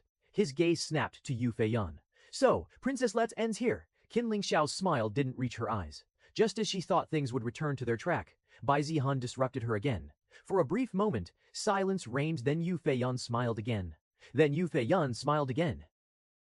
As if Bai Zihan's interruption had merely amused her. "Why must young Master Bai interfere?" she asked softly. She turned her gaze to Chu Zian. "This is between two women," Yu Feiyan continued, her voice gentle yet resolute, "who wish to prove who truly deserves young Master Bai's heart." A ripple ran through the hall. Some nodded unconsciously. Some leaned forward. Romantic rivalry. A duel of affection. It sounded reasonable. Bai Zihan felt unconsciously. Some leaned forward. Romantic rivalry. A duel of affection. It sounded reasonable. No. The single word was sharp. His gaze locked onto Yu Feiyan, cold and unwavering. "You misunderstand something, Princess." "Princess," he did not raise his voice, yet every word cut cleanly through the murmurs. "I did not fall in love with Chu Zian because of her cultivation, her talent, or her background." Chu Zian's eyes widened slightly. Bai Zihan continued, his tone calm but absolute. Bai Zihan continued, his tone calm but absolute. He turned fully toward Yu Feiyan. "I am grateful for the favorable feelings the ninth princess holds toward me," he said formally, "but I cannot, will not reciprocate them." The hall grew deathly still. "Feelings are not reciprocate them." The hall grew deathly still. "Feelings are not trophies to be claimed," Bai Zihan said coldly. "Nor are they prizes to be fought over." His words landed heavily. Yu Feiyan's smile stiffened. Bai Zihan exhaled slowly. "And most importantly," he said, sweeping his gaze across the hall, "this is a day of honor. A celebration for the heroes of the northern battlefield." His voice hardened. "To turn it into a farce over personal obsession is disrespectful to the fallen, to the living, and to everyone who sacrificed themselves." Most nodded. Indeed, what Bai Zihan said was reasonable. Bai Zihan said was reasonable. Bai Zihan's eyes returned to Yu Feiyan one last time. "So, Princess," he said plainly, "this matter ends here." Bai Zihan did not wait for a response from Yu Feiyan. He turned and faced the imperial throne directly. He cupped his fist, his posture straight despite the faint stiffness in his movements. "Your Majesty." The Emperor's gaze sharpened. Bai Zihan spoke calmly, without resentment or grievance. "This junior has already received the rewards bestowed for the northern battlefield," he said evenly. "The merit, the treasures, the recognition, I accept them with gratitude." The hall listened, breath held. "But as for matters beyond that," Bai Zihan continued, his voice steady, "this junior will have to decline." He lifted his head slightly. A wave of shock swept through the hall. Silence followed. All eyes turned to the Emperor. The Emperor studied Bai Zihan for a long moment. Then he sighed. A quiet, weary sound for a long moment. Then he sighed. A quiet, weary sound. "Very well," the Emperor said at last, nodding slowly. There was no anger in his voice, only acceptance. "This matter is not something I can force. Since you have already set your heart on someone, then what can I do?" A ripple ran through the ministers. Ba Zihan had refused, and the emperor had allowed it, not because he wished to, but because he could not do otherwise. Even crippled, even withdrawn, even standing there with damaged meridians and a future clouded by uncertainty, Ba Zihan went the way he wanted, and today was no different. Ba Zihan cupped his fists once more. "This junior thanks your majesty for your understanding." His voice was calm, steady, neither triumphant nor resentful. The emperor waved a hand lightly as if dismissing not Bai Zihan but the matter itself. "Go," he said. "Take care of your health." Bai Zihan bowed deeply. Then he turned. He did not look at Yu Feiyan. Bowed deeply. Then he turned. He did not look at Yu Feiyan again. He reached out, his hand closing around Chu Zhiyan's wrist as naturally as if it had always belonged there. "Let's leave," he said quietly. There was no room for refusal in his tone, and Chu Zhiyan didn't refuse. Chu Zhiyan stiffened for half a breath, then relaxed. She nodded faintly and followed without resistance, the faintest trace of warmth blooming on her cheeks despite her composed expression. The two walked side by side through the hall. The crowd parted instinctively. Some gazes were filled with awe, some with disbelief, some with complicated envy. A crippled hero, a rejected imperial marriage. A woman willingly followed him without hesitation. No one could decide which part was more shocking. Behind them, Yu Feiyan remained where she stood, her posture unchanged, her expression serene, still smiling, but deep within her eyes, something cold shifted. Not anger, not humiliation, interest. As Bai Zihan walked, his senses remained stretched to their limit. He did not look back openly. From the corner of his vision, from the faint shifts in chi and intent, he quietly observed Qin Lingxiao. Yu Feiyan stood where she was. Not even the faintest ripple of killing intent appeared. There was none. Bai Zihan's grip on Chu Zhiyan tightened imperceptibly. If she wanted to act, he knew the truth. Qin Lingxiao did not need a sneak attack. She did not need schemes. She did not need excuses. If she wished to kill him, he would already be dead, right here, in this hall, surrounded by emperors, elders, and heroes alike, and none of them would be able to stop it. At least, Bai Zihan realized that Qin Lingxiao has no intention of throwing away her mask, not yet. Chapter 439, Twice Refused Beneath the Dragon Throne. The ceremony continued in an orderly fashion. Treasures were presented, titles were announced, imperial records were read aloud with solemn clarity. After Bai Zihan, it was mostly Great Ascension Realm cultivators who stepped forward, veteran powerhouses whose names carried weight across the empire houses, whose names carried weight across the empire. Each received their due recognition before retreating calmly to their places. Then came the Void Refinement Realm cultivators. Their contributions were substantial, their rewards correspondingly rich. And then Bai Xueqing of the Bai clan, the official announced. A faint ripple stirred through the hall. Many were surprised.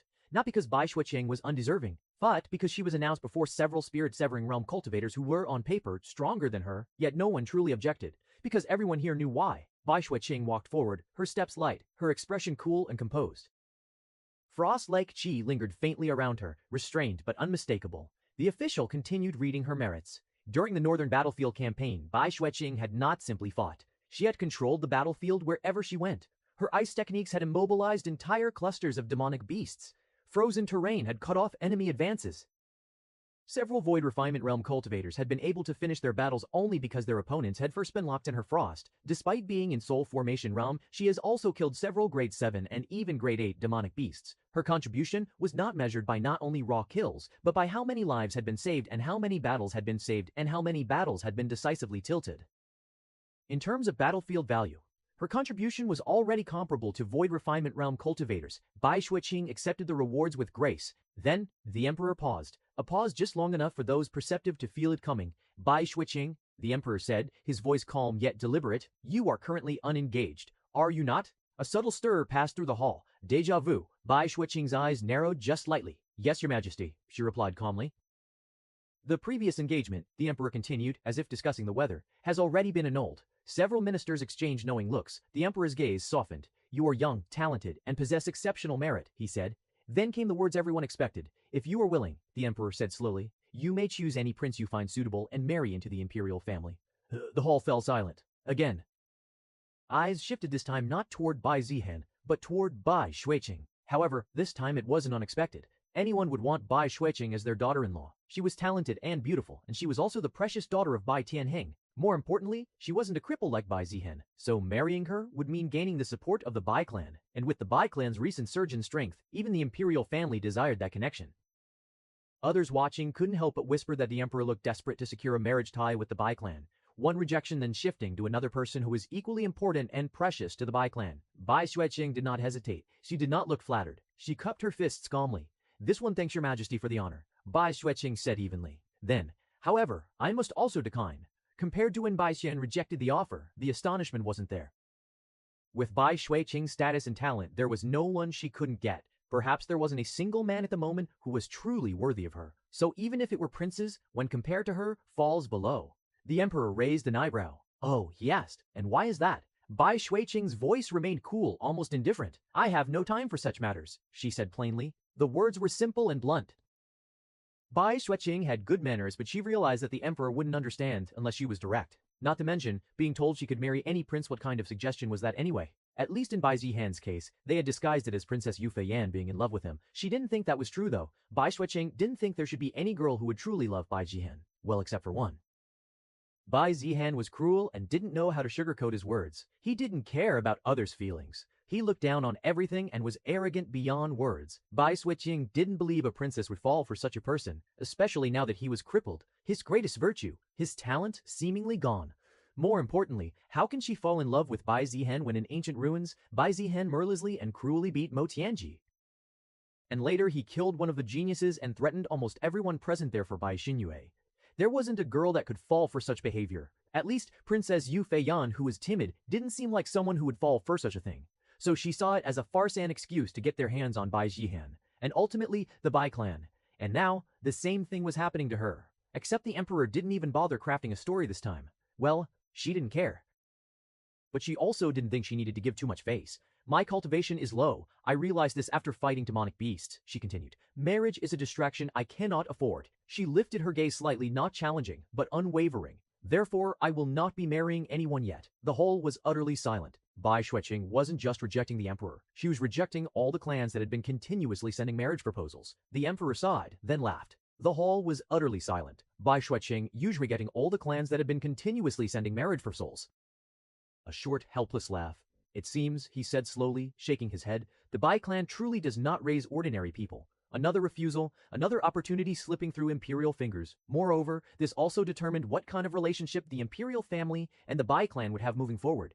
Since both Bai Xueqing and Bai Zihan rejected the emperor's proposal, then everyone knew that there can be no alliance between the two. The imperial family obviously would be wary of the Bai clan considering their strength. Without the alliance, no matter what the Bai clan did, the imperial family would always be afraid of them. Very well, the emperor said at last. I will not force what you do not desire. Bai Xueqing bowed once. Thank you, your majesty. She turned and returned to her place without another word. As she passed Bai Zihan, their gazes met briefly.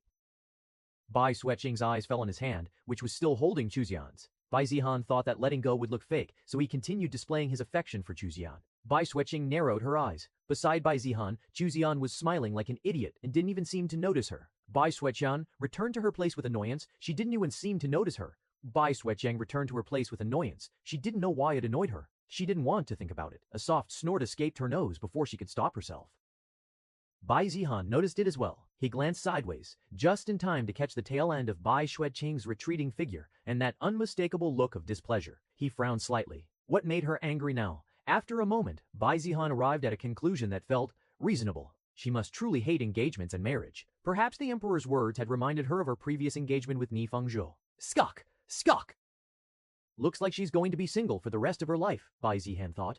The ceremony continued. One by one, names were called. Then Juzian of the Chu clan, the official announced. She calmly stepped forward. Her merits were read clearly. Her leadership, her decisive strikes, her role in holding the line during multiple critical engagements. The emperor listened quietly. He did not bring up previous disagreements or the topic of marriage, focusing solely on bestowing her deserved reward. Chu Ziyan accepted it with composure, bowing deeply. This one thanks your majesty. She returned to Bai Zihan's side without incident.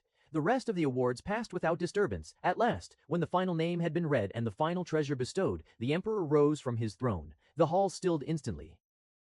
Heroes of the northern battlefield, the emperor said, his voice resonant, carrying effortlessly through the grand hall. Today you have been rewarded not merely for strength, but for courage, sacrifice, and resolve. His gaze swept across the gathered cultivators. Because of you, the borders stand firm. Because of you, the borders stand firm. Because of you, countless citizens sleep in safety. He inclined his head slightly. For that, this emperor offers his sincere thanks. A wave of respectful silence followed. Then the emperor continued, his tone easing.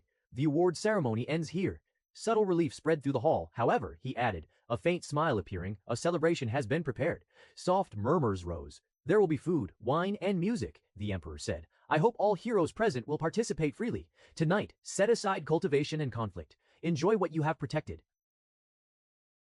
Chapter 440 Beauty Beneath a Mask. The emperor did not remain long. Shortly after the first cups of wine were poured and the musicians began tuning their instruments, a senior eunuch stepped forward and announced with practiced solemnity that his majesty's old injuries had acted up and that he would be retiring to rest. No one doubted the reason. Rather, it was more unbelievable that the emperor had been able to stay here without any problems until now. Once the dragon throne was empty, the atmosphere subtly but decisively changed. The tension loosened, and the celebration truly began. Wine flowed freely. Spirit fruits were served on jade plates. Music rose in gentle waves, flutes and zithers weaving together soft enough not to disturb cultivators, yet lively enough to stir the mood. Laughter appeared. Voices grew bolder. Once again, Bai Zihan became the center of attention. It was almost absurd. He sat calmly at a low table near the center of the hall, posture relaxed, expression indifferent still, with Chu Ziyan beside him. Yet around him, girls gathered. Now they approached one after another, wine cups in hand, smiles carefully practiced. Some were bold, some were shy. Some pretended coincidence. Senior Brother Bai, may I offer a toast? I heard you once crossed half a battlefield alone. This junior truly admires you. Even injured, your aura is still extraordinary. Bai Jihan responded with polite nods and minimal words, never rude, but never encouraging. Even after the public rejection of the ninth princess, even after his blatant display of affection for Chu Ziyan, even after the entire empire knew he was crippled, many girls were still after Bai Zihan. The truth was obvious to anyone. This wasn't about affection. It wasn't even about Bai Zihan himself. It was about the Bai clan, the clan that had surged in strength. Even with all the negativity about Bai Zihan, it was good as long as they could form a strong relationship with the Bai clan, and so they came, again and again. Much to Chu Ziyan's growing displeasure, however, there was one thing that managed to lift her mood, and that was Bai Zihan being unusually affectionate right now. Vian, have these grapes. Saying that, he fed her personally. Chu Ziyan didn't really understand why Bai Zihan was acting this way. There was no emperor anymore, and he didn't need to keep up the act. Bai Zihan would never normally behave like this, but whatever the reason, she decided to enjoy it. Bai Zihan continued his act of affection toward Chu Ziyan. Because across the hall, Yu Feiyan was watching? No. Qin Lingxiao, she too was surrounded by quite a lot of people, her supporters, and those who wished to join her faction. There were also people offering marriage to her, especially since she had managed to attract quite a few young men with her earlier attempt to seduce Bai Zihan. She failed in seducing Bai Zihan, but succeeded with many other young men. Bai Zihan still didn't understand who Qin Lingxiao truly was, nor what she wanted. But whatever Qin Lingxiao wanted, it definitely wasn't good. The music swelled. A troupe of dancers stepped into the open space at the center of the hall, sleeves fluttering like drifting clouds, skirts tracing elegant arcs across the jade floor. They were young and beautiful.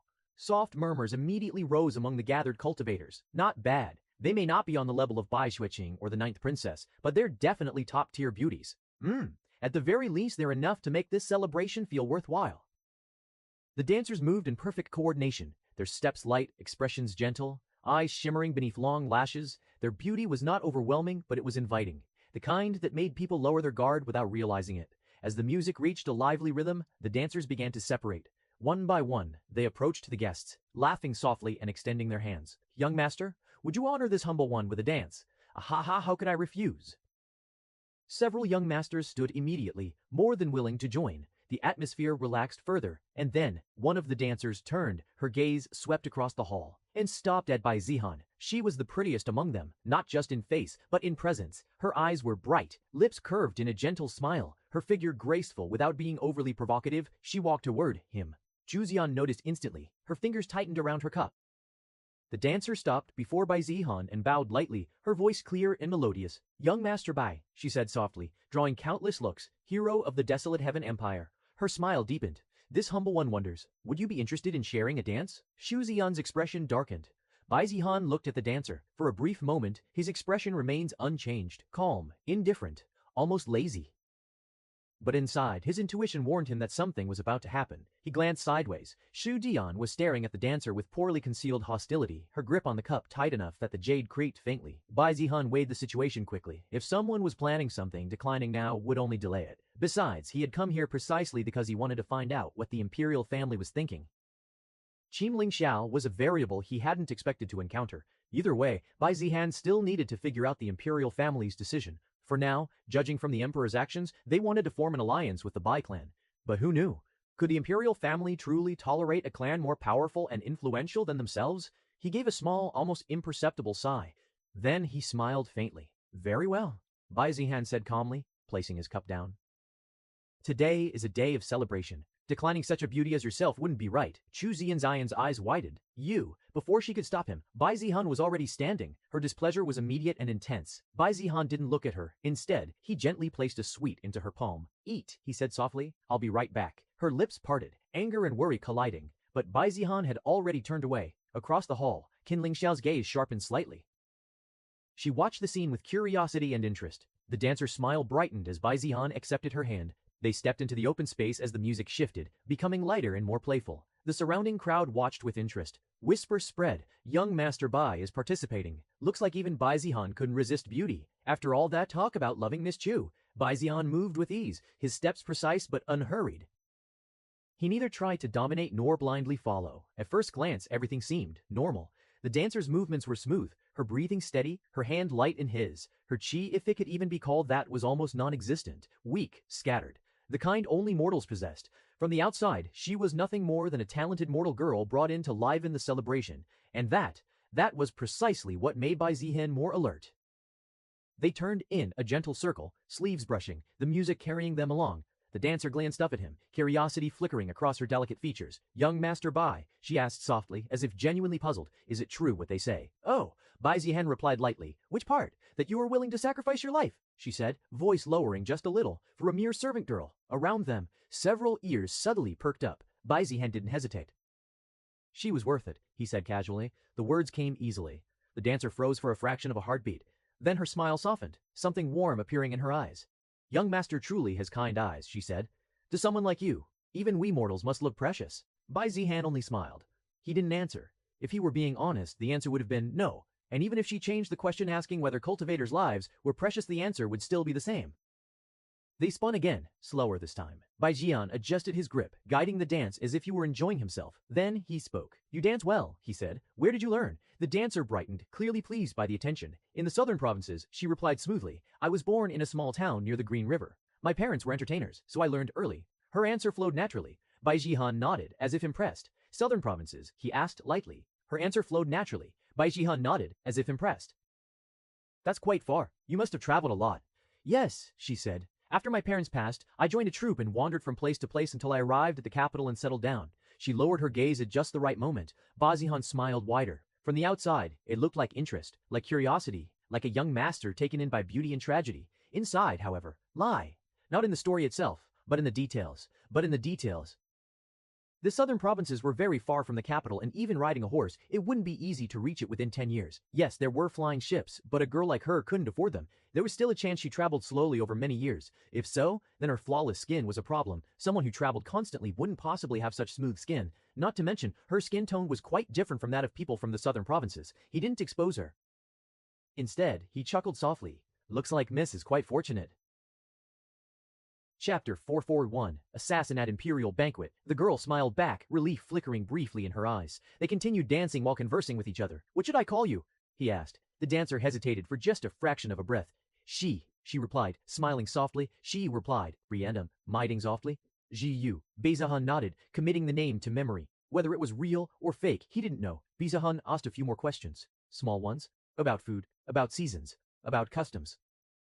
And slowly, carefully he pieced it together. She knew how to act like a mortal, but she didn't think like one. Her habits were trained. Either she was like Luo Qing, someone who was a mortal yet served a powerful clan, or she was a cultivator pretending to be mortal. Either way, she wasn't just a dancer from a troupe. Around them laughter rose. More young masters joined the dancers. The music did not stop. It grew livelier, drums joining the flutes, laughter rising as more cups were refilled.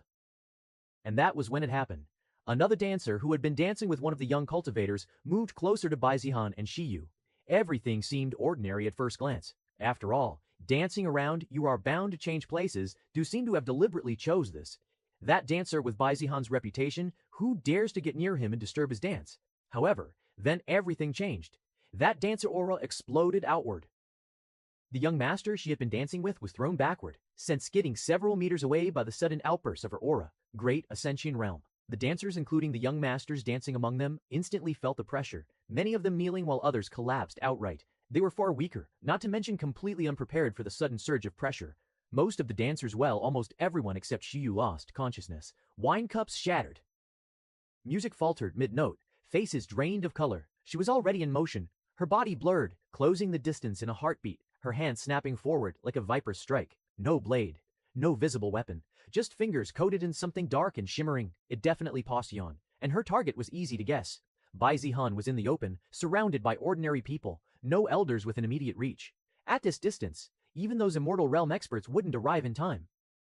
Shujian's face went white. Vihan. Others reacted as well, instinctively moving toward Bai Zihan in an attempt to protect him. However, the distance between Bai Zihan and the assassin was only a few meters while they were far away. Even Bai Shu, with all his full speed, would take more time than for the assassin to strike Bai Zihan. The assassin's eyes were cold, focused, merciless. She was clearly ready to throw her life away to kill Bai Zihan.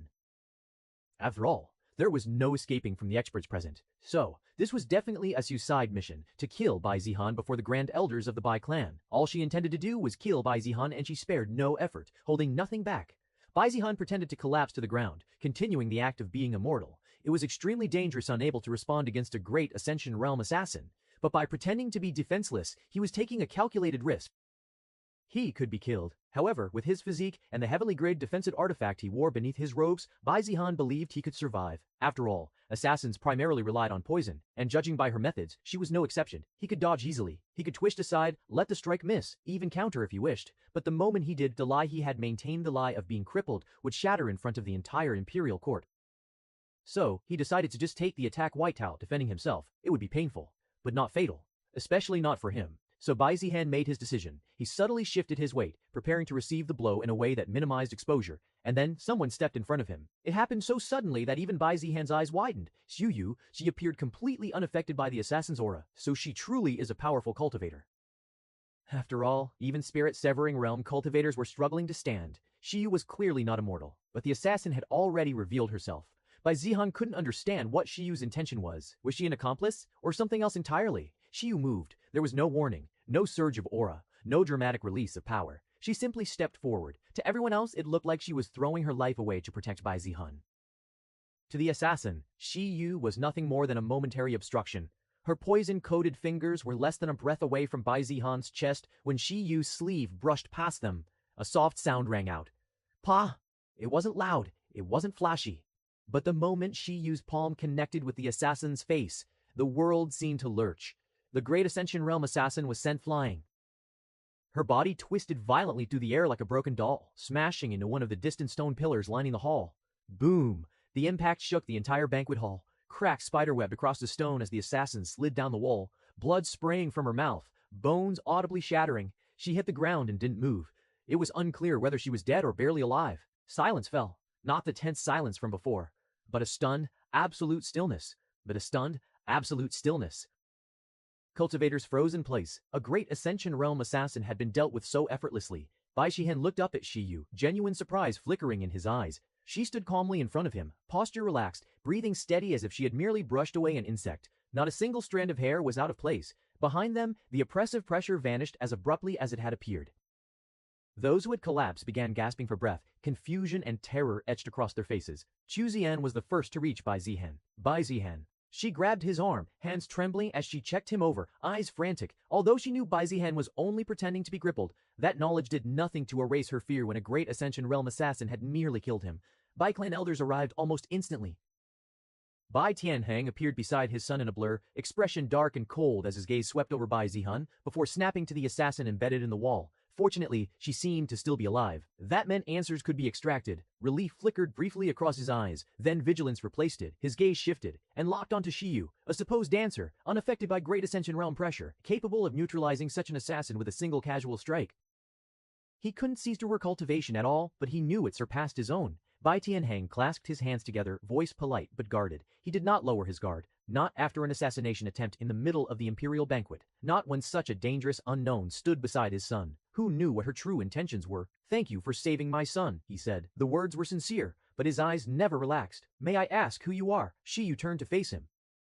Up close, the illusion fell apart completely. There was no trace of mortal meekness left in her eyes. "May I answer that after we move elsewhere?" she asked. Her gaze flicked briefly toward the many eyes fixed on them. She clearly had no intention of revealing anything in front of so many people. Bai Tianheng understood and nodded. Since she was willing to speak it all, he allowed himself to lower his guard just slightly. Across the hall, elders from other factions finally moved, immortal realm pressure descending as they secured the area. Imperial guards rushed in, faces pale as they stared at the assassin. Whispers erupted. A great Ascension Realm assassin. Whispers erupted. A great Ascension Realm assassin. That dancer, who is she? Skull! Bai Zihan, who once easily killed great Ascension Realm cultivators, now can't even withstand their presence. With how Bai Zihan kept his act, most believed that Bai Zihan was truly crippled now. After all, he didn't reveal himself when his life was in danger, and no one thought that anyone would do that. The elders and grandelders all apologized for the negligence and that they would definitely find out who was behind this. Bai Zihan reassured them that he was alright and that there is no reason to worry. Then, he slowly stood, brushing imaginary dust from his robes, his gaze on Shiyu. Looks like you lied to me, Bai Zihan said calmly. Shiyu didn't answer immediately. I apologize, she said at last. I had my circumstances for deception. Well, no matter. You saved my life. Thank you. Chapter 442. An assassin beneath the dragon throne. Bai Tianheng had already moved. He strode toward the assassin embedded in the shattered stone pillar, his expression dark. A few Bai clan elders followed closely, sealing the surrounding space to prevent any unexpected movement. The assassin lay slumped against the cracked stone, blood pooling beneath her. Her chest still rose barely. Bai Tianheng reached out, fingers moving to restrain her meridians. His expression changed. Too late. The assassin's lips twitched. A faint, almost mocking smile appeared at the corner of her mouth. Then, crack. A subtle sound, like something shattering within her teeth. Her eyes lost focus instantly. Her breathing almost instantly stopped. Dead. Bai Tianheng's face darkened completely. Damn it. The curse rang loudly through the hall, as expected of a professional. Poison concealed within her teeth. She never intended to escape from here. Several elders clenched their fists in frustration. Still, Bai Tianheng did not stop there. Although dead, they could still investigate the identity of the assassin, which might help determine who was behind the assassination. Anyway, with the cultivation she had shown, it was certain she wasn't as young as her face appeared. Even though cultivators aged very slowly, with her realm she should have looked to be in her 30s or 40s, or not someone who appeared barely in her 20s. Bai Tianheng reached up and tore away the assassin's face veil, which was there as expected. Gasps erupted around the hall. Then it's her, that face, abyssical sparrow. Whispers exploded. One of the elders sucked in a sharp breath. She's one of the most wanted assassins in the Desolate Heaven Empire. She killed the head of the Fan clan 10 years ago, and escaped in a mortal realm pursuit. That alone was enough to prove her strength. She wasn't some no-name but extremely infamous criminal in the Empire. She has been active for more than 30 years with many feats, including killing the head of Fan clan who was in Great Ascension Realm at his own home. For such a figure to be sent to kill Bai Zihan meant the one who commissioned her had to be powerful. After all, she had come here expecting to die. Whoever employed her could not be an ordinary person. Bai Tianheng's eyes narrowed. There were only a few forces capable of employing someone like this on a suicide mission. The Imperial family, the Heaven Sword sect, though his greatest suspicions lay with the Li and Zhao clans. Among everyone present, they had the strongest motive. Li Jianhong and Zhao Wutian didn't show much change in their expression. They pretended as if they had no idea who sent the assassin. But they also didn't pretend to care for Bai Zihan. Bai Tianheng wanted to question them the most about this assassination. Of course, without proof, he could do nothing. He straightened, his gaze sweeping across the hall, heavy with pressure. Far away, Bai Zihan watched quietly. From the moment the assassin revealed, he already knew the answer. The Imperial family, or at the very least, they were also accomplices. It was reasonable to suspect the Li or Zhao clans, and that could very well be true. However, one also had to consider the location of the assassination. This was the Imperial Palace, an event attended by the Emperor. Every servant, every dancer, every musician had been screened layer by layer. For a Great Ascension Realm assassin, one of the most infamous criminals alive, to infiltrate this deeply. Impossible, unless someone at the very top had opened the door. After all, if it were truly that easy to infiltrate the Imperial Palace, such incidents would have happened countless times before. Yet, until now, not a single assassin had ever succeeded in infiltrating the Imperial Palace. So why now? Well, obviously it should be because they allowed it. Bai Zihan's gaze drifted toward the now empty dragon throne. His expression remained calm, but his eyes were cold, so that's how it is.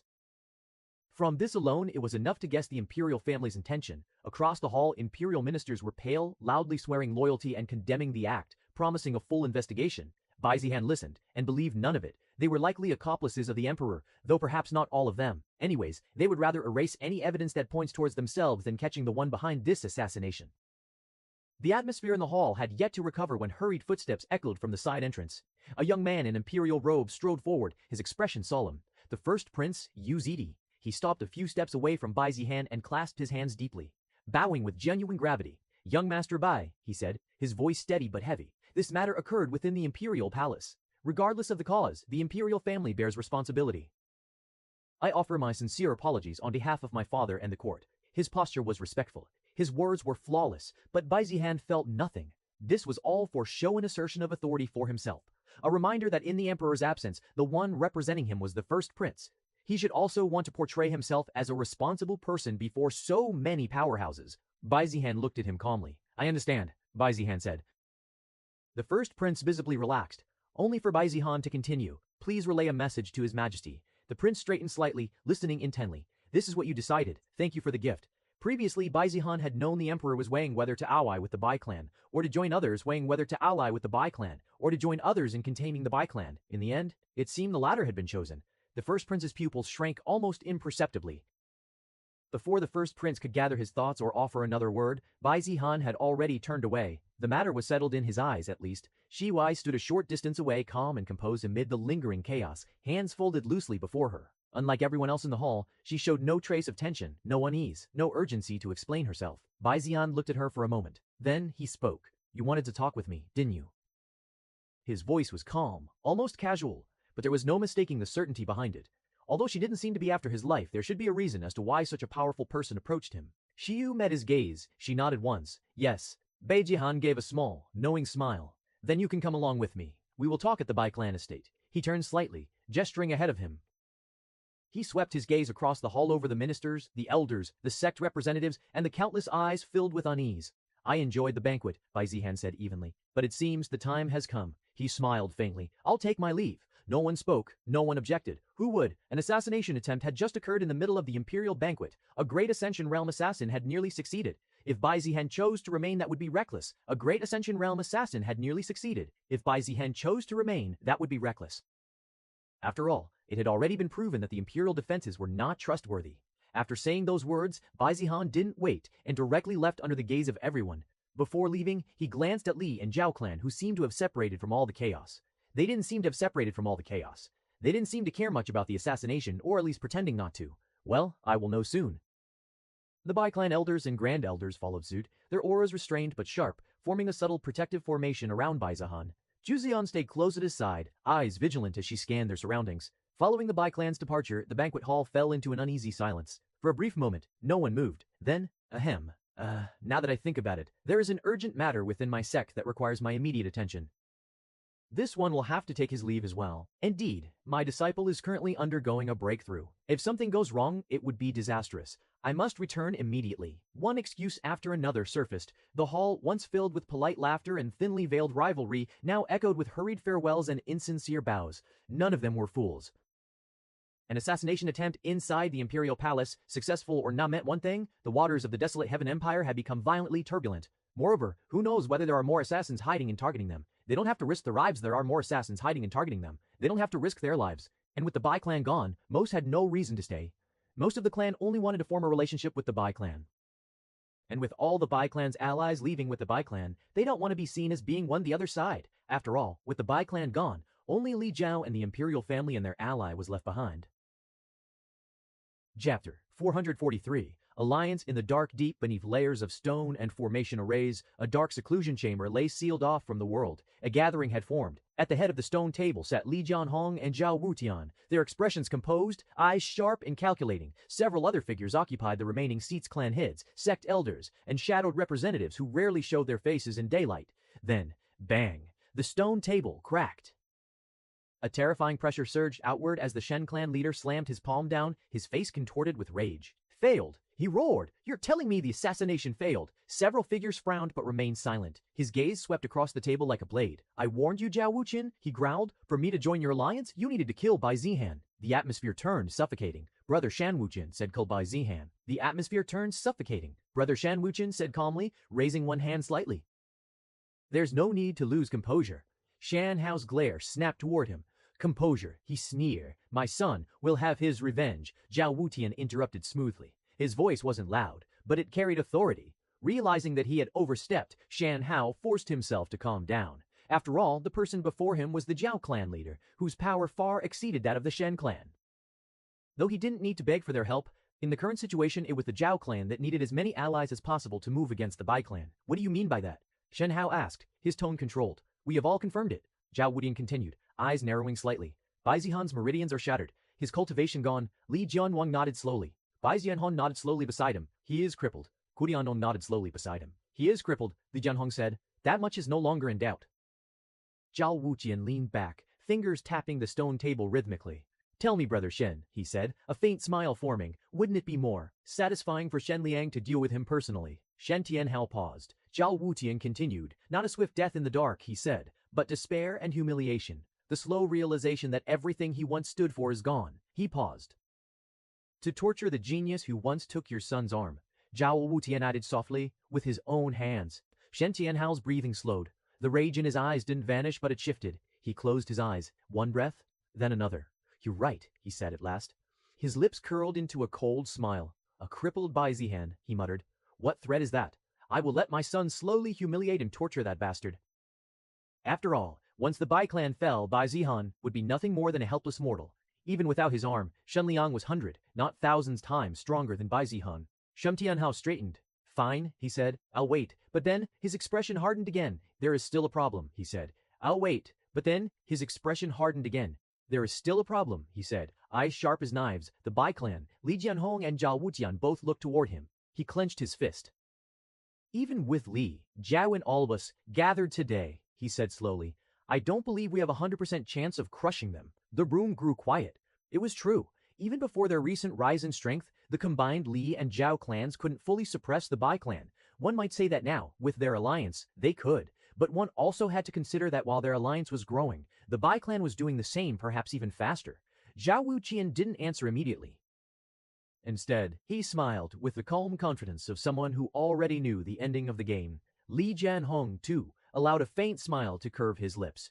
We don't need to worry about that, Zhao Wuqian declared. The word sounded arrogant, especially considering their opponent was the Bai clan. Shen Tianhao frowned. What is it? He demanded. Are you saying you still have a way? Zhao Wuqian slowly rose from his seat. You're right, Brother Shen, he said mildly.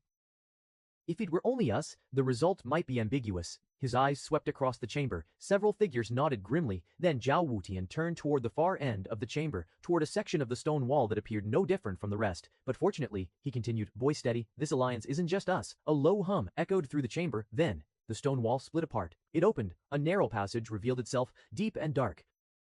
Slow, deliberate footsteps echoed from within. Step, step, step.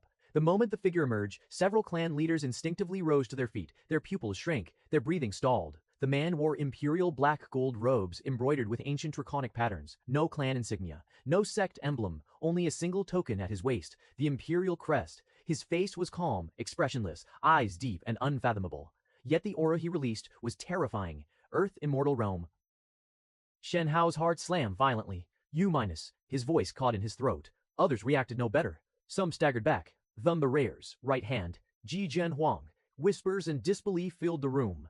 Everyone knew him, one of the most loyal and powerful figures of the Desolate Heaven Empire, whose sole duty was to protect the Emperor. No one had ever imagined he would appear anywhere without the Emperor's direct will. His presence here could only mean one thing.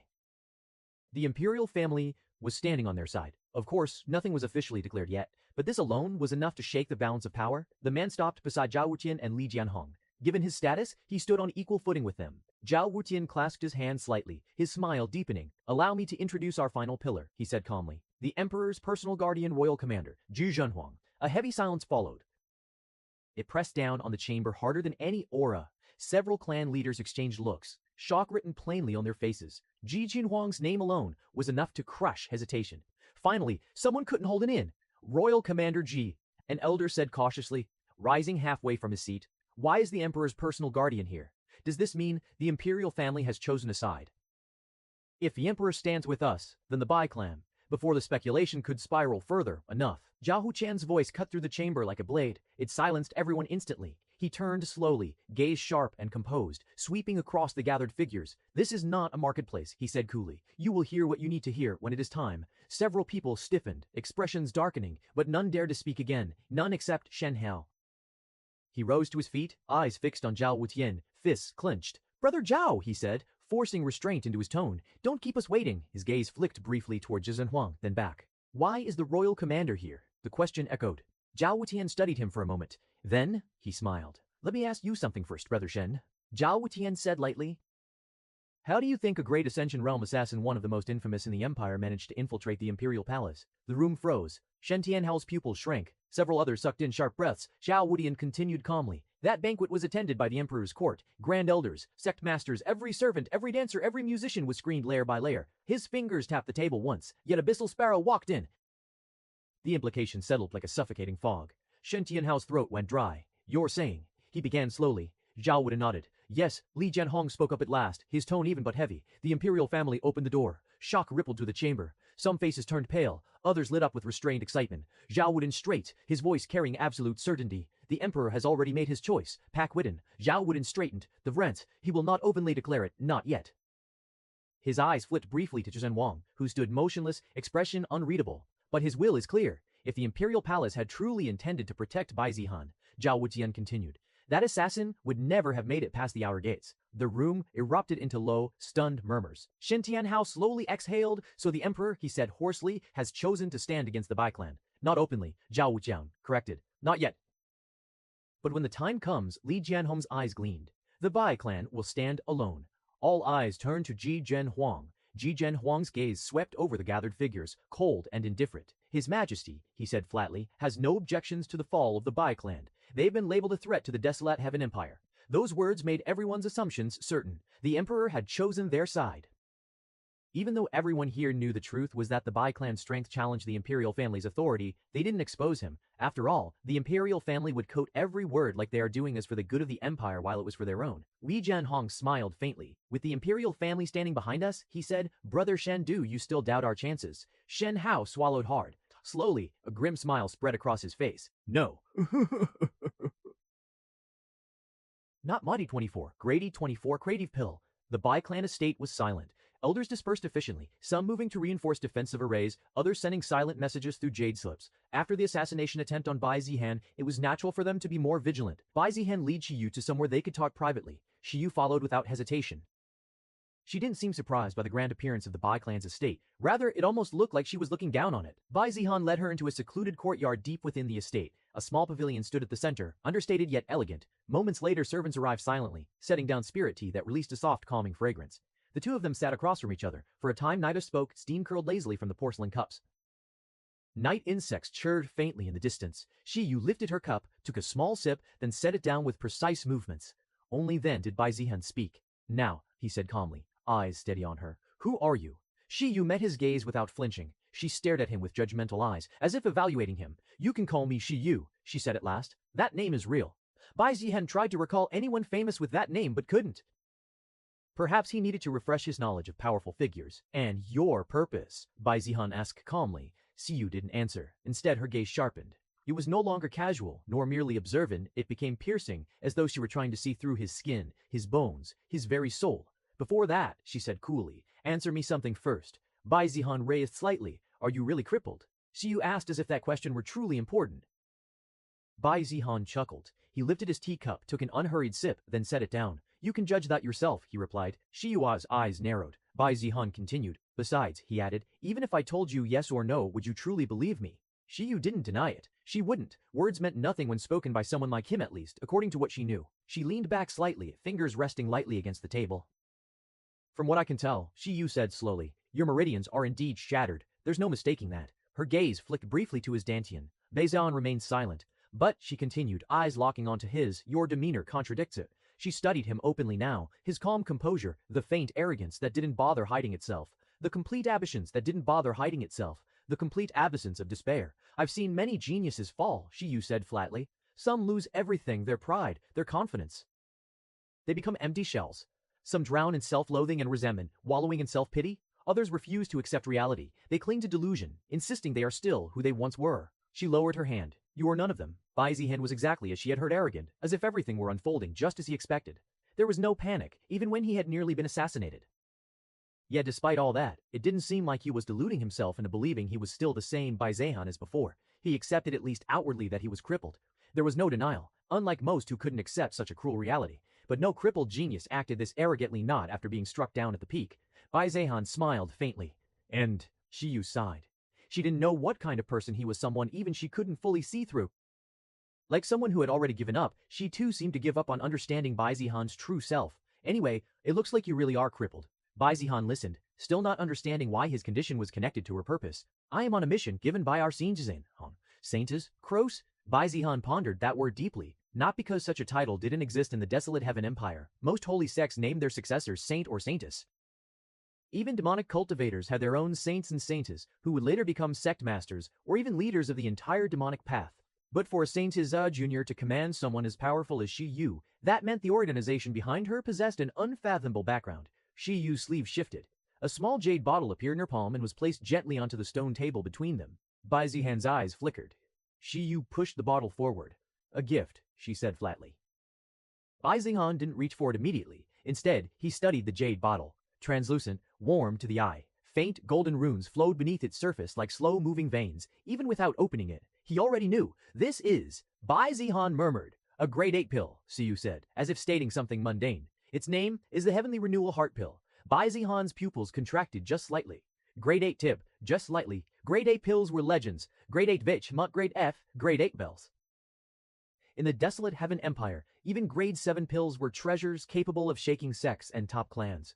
As for Grade 8, there was no alchemist capable of refining them. Even their ingredients were so rare and precious that one might never obtain them. They should not exist in the desolate Heaven Empire. It was certain that Shiyu belonged to a force outside the empire. Even Bai Zihan, who had seen far more than anyone here, should feel genuine surprise to give something like this away so casually.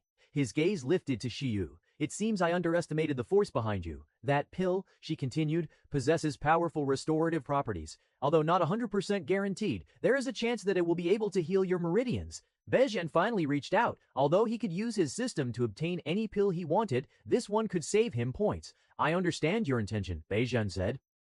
"But that only makes me more curious." He looked at her directly. "Who is this saintess?" Shiyu shook her head. "You don't have the authority to know." The answer was immediate. Ba Yuan wasn't offended. He'd expected as much. "Do I know her?" he asked. Shiyu hesitated just for a fraction of a second. Then she answered honestly. "I don't know her," he asked. Shiyu hesitated just for a fraction of a second. Then she answered honestly. "I don't know either." Whether it was the truth or a lie, Ba Yuan couldn't tell. He studied her for a moment longer, then leaned back slightly. It didn't seem like he would get any more information from Shiyu. She likely wouldn't reveal the sector clan behind her either, since she had already refused to identify the saintess. Shiyu rose to her feet. Her movements were smooth and decisive, like someone who had already concluded everything that needed to be concluded. "My mission is complete," she said calmly. "There's no reason for me to stay." Bai Zhihan didn't try to stop her. At the very least, after saving him from an assassination attempt and handing him a grade 8 pill without hesitation, it was clear she wasn't an enemy. Not yet. And if her saintess truly favored him, that in itself wasn't entirely bad. She turned to leave the pavilion, her steps light against the stone floor. Just as she was about to step out, she stopped. Shiyu turned her head slightly, her gaze falling on Bai Zihan once more. This time, there was no scrutiny, no curiosity, only warning. "Bai Zihan," she said coldly, "don't get close to our saintess." The words struck like a sudden chill. Bai Zihan's brows furrowed. "What?" Genuine confusion surfaced on his face. "Get close. I don't even know who she is." Though he had an idea, he wasn't sure to which it was the same as not knowing. He let out a short breath and looked at her steadily. "I don't even know who your saintess," Bai Zihan said. "How exactly am I supposed to avoid someone I've never met?" Shiyu didn't fully turn back. "You'll know," she replied simply, "when the time comes." Her eyes hardened slightly. "And when that happens," she added, "I expect you to maintain your distance." Bai Zihan stared at her back. The warning made no sense. Yet, it didn't sound empty. Before he could say anything else, crack. Space itself fractured. Right in front of Shiyu, the air split open like shattered glass, revealing a dark twisting rift beyond. A spatial rift. Right in front of Shiyu, the air split open like shattered glass, revealing a dark twisting rift. Bai Estate was protected by layered formations, defensive arrays capable of suppressing teleportation and spatial tearing even from Immortal Ascension realm. To forcibly open a rift here, Earth Immortal, or perhaps above. Yu stepped forward without hesitation. Her figure vanished into the rift. Crack. The rift sealed instantly, space returning to normal as if nothing had ever happened. Silence returned to the courtyard. Only the faint scent of spirit tea lingered. Bai Zihan remained seated, eyes fixed on the spot where she had disappeared. "Interesting," he muttered. "A saintess of powerful backing, an unexpected heaven chosen in the golden immortal realm, assassination attempt on him." It seemed heaven had no intention of letting him rest. Bai Zihan picked up the jade bottle, his fingers brushing against its warm surface. "It seems," he said softly, a faint smile forming, "that things are about to get interesting." Chapter 445, Blueprint of Control. So even the imperial family has joined them. Bai Zihan muttered softly, more amused than surprised. He had expected it, though it hadn't been confirmed. He was currently reading the information gathered by Kong Zhanghong, and it contained everything they thought they were secretly discussing. In truth, uncovering it had been far easier than most would imagine. Kong Zhanghong had made use of the Black Lantern Society to join the alliance of the Li Zhao clan, who were desperate to gather allies. The Li Zhao clan seemed to be familiar with the Black Lantern Society, and more than the group's strength, they coveted their network. Since they already knew that the assassination attempt on Bai Jiahan a year ago had been Black Lantern Society's work, they trusted that they were against the Bai clan. Moreover, the Black Lantern Society also provided information about the Bai clan to earn that trust. Of course, all the information was what Bai Jiahan deliberately wanted them to know, such as how many people from the Bai clan would attend the Imperial celebration, the number of flying ships used, and other details, all of which turned out to be accurate. Because of this, they found that the Black Lantern Society was far more helpful than expected, and they openly trusted them. Thus, there was not much that Bai Zihan didn't know about the plans his enemies were making behind their backs. Emperor, Bai Zihan muttered as he thought about the man he had met recently. After seeing Qin Lingxiao, it was difficult to discern whether the emperor had been replaced or not, but one thing was definitely certain. A foreign force was intervening in the desolate Heaven Empire. Either way, the imperial family was his enemy now. The Shen clan was also one to be wary of, though they weren't as powerful as the imperial family. Bai Jihan fell silent. Against the combined forces of the Li clan, Zhao clan, and the imperial family, the Bai clan could still stand. It would be difficult, but not impossible. If it were only those forces, Bai Jihan was confident the Bai clan could grind them down, even if the price would be steep. However, the real variable was not them, it was the foreign force lurking behind the curtain. Qin Lingxiao. There was also Shi Yu's force. Though her stated objective was to give him a grade 8 pill, there might be ulterior motives. If those forces chose to intervene directly, the situation would change entirely. Even if the Bai clan survived the first wave, the next would be fatal. Bai Ziyan did not know which empire Qin Lingxiao or Shi Yu originated from. One thing, however, was certain. Foreign intervention was no longer a possibility. It was already happening. And Bai Jihan had no intention of letting the Bai clan bleed itself dry before that storm even arrived. Reducing casualties mattered. He didn't want to be exhausted before facing a much more powerful opponent. He leaned back slightly, fingers tapping against the armrest. Then, a plan formed in his mind. Simple, blunt, effective. If the Li Jiao alliance could expand, then so could the Bai clan's Zhongquest. They were already doing so, though the process was slow, as Bai Tianheng didn't believe that forming too many alliances with numerous clans would be beneficial. The number of forces trying to join the Bai clan's alliance was greater than that of the Li Jiao alliance. However, with the imperial family taking their side, the balance tipped in favor of the Li Jiao alliance. It wasn't just the imperial family they would need to fight. Those allied with the imperial family also had to be accounted for, and their combined strength was almost equal to the Li or Zhao clan alone. One might say the Bei clan was already receiving as many alliance requests as possible, but Bai Jihan had a simple way to increase that number further. Offer an Earth-grade cultivation technique to anyone who joins them. Earth-grade cultivation technique to anyone who joins them. Earth-grade cultivation techniques were treasures capable of altering the fate of entire clans and sects.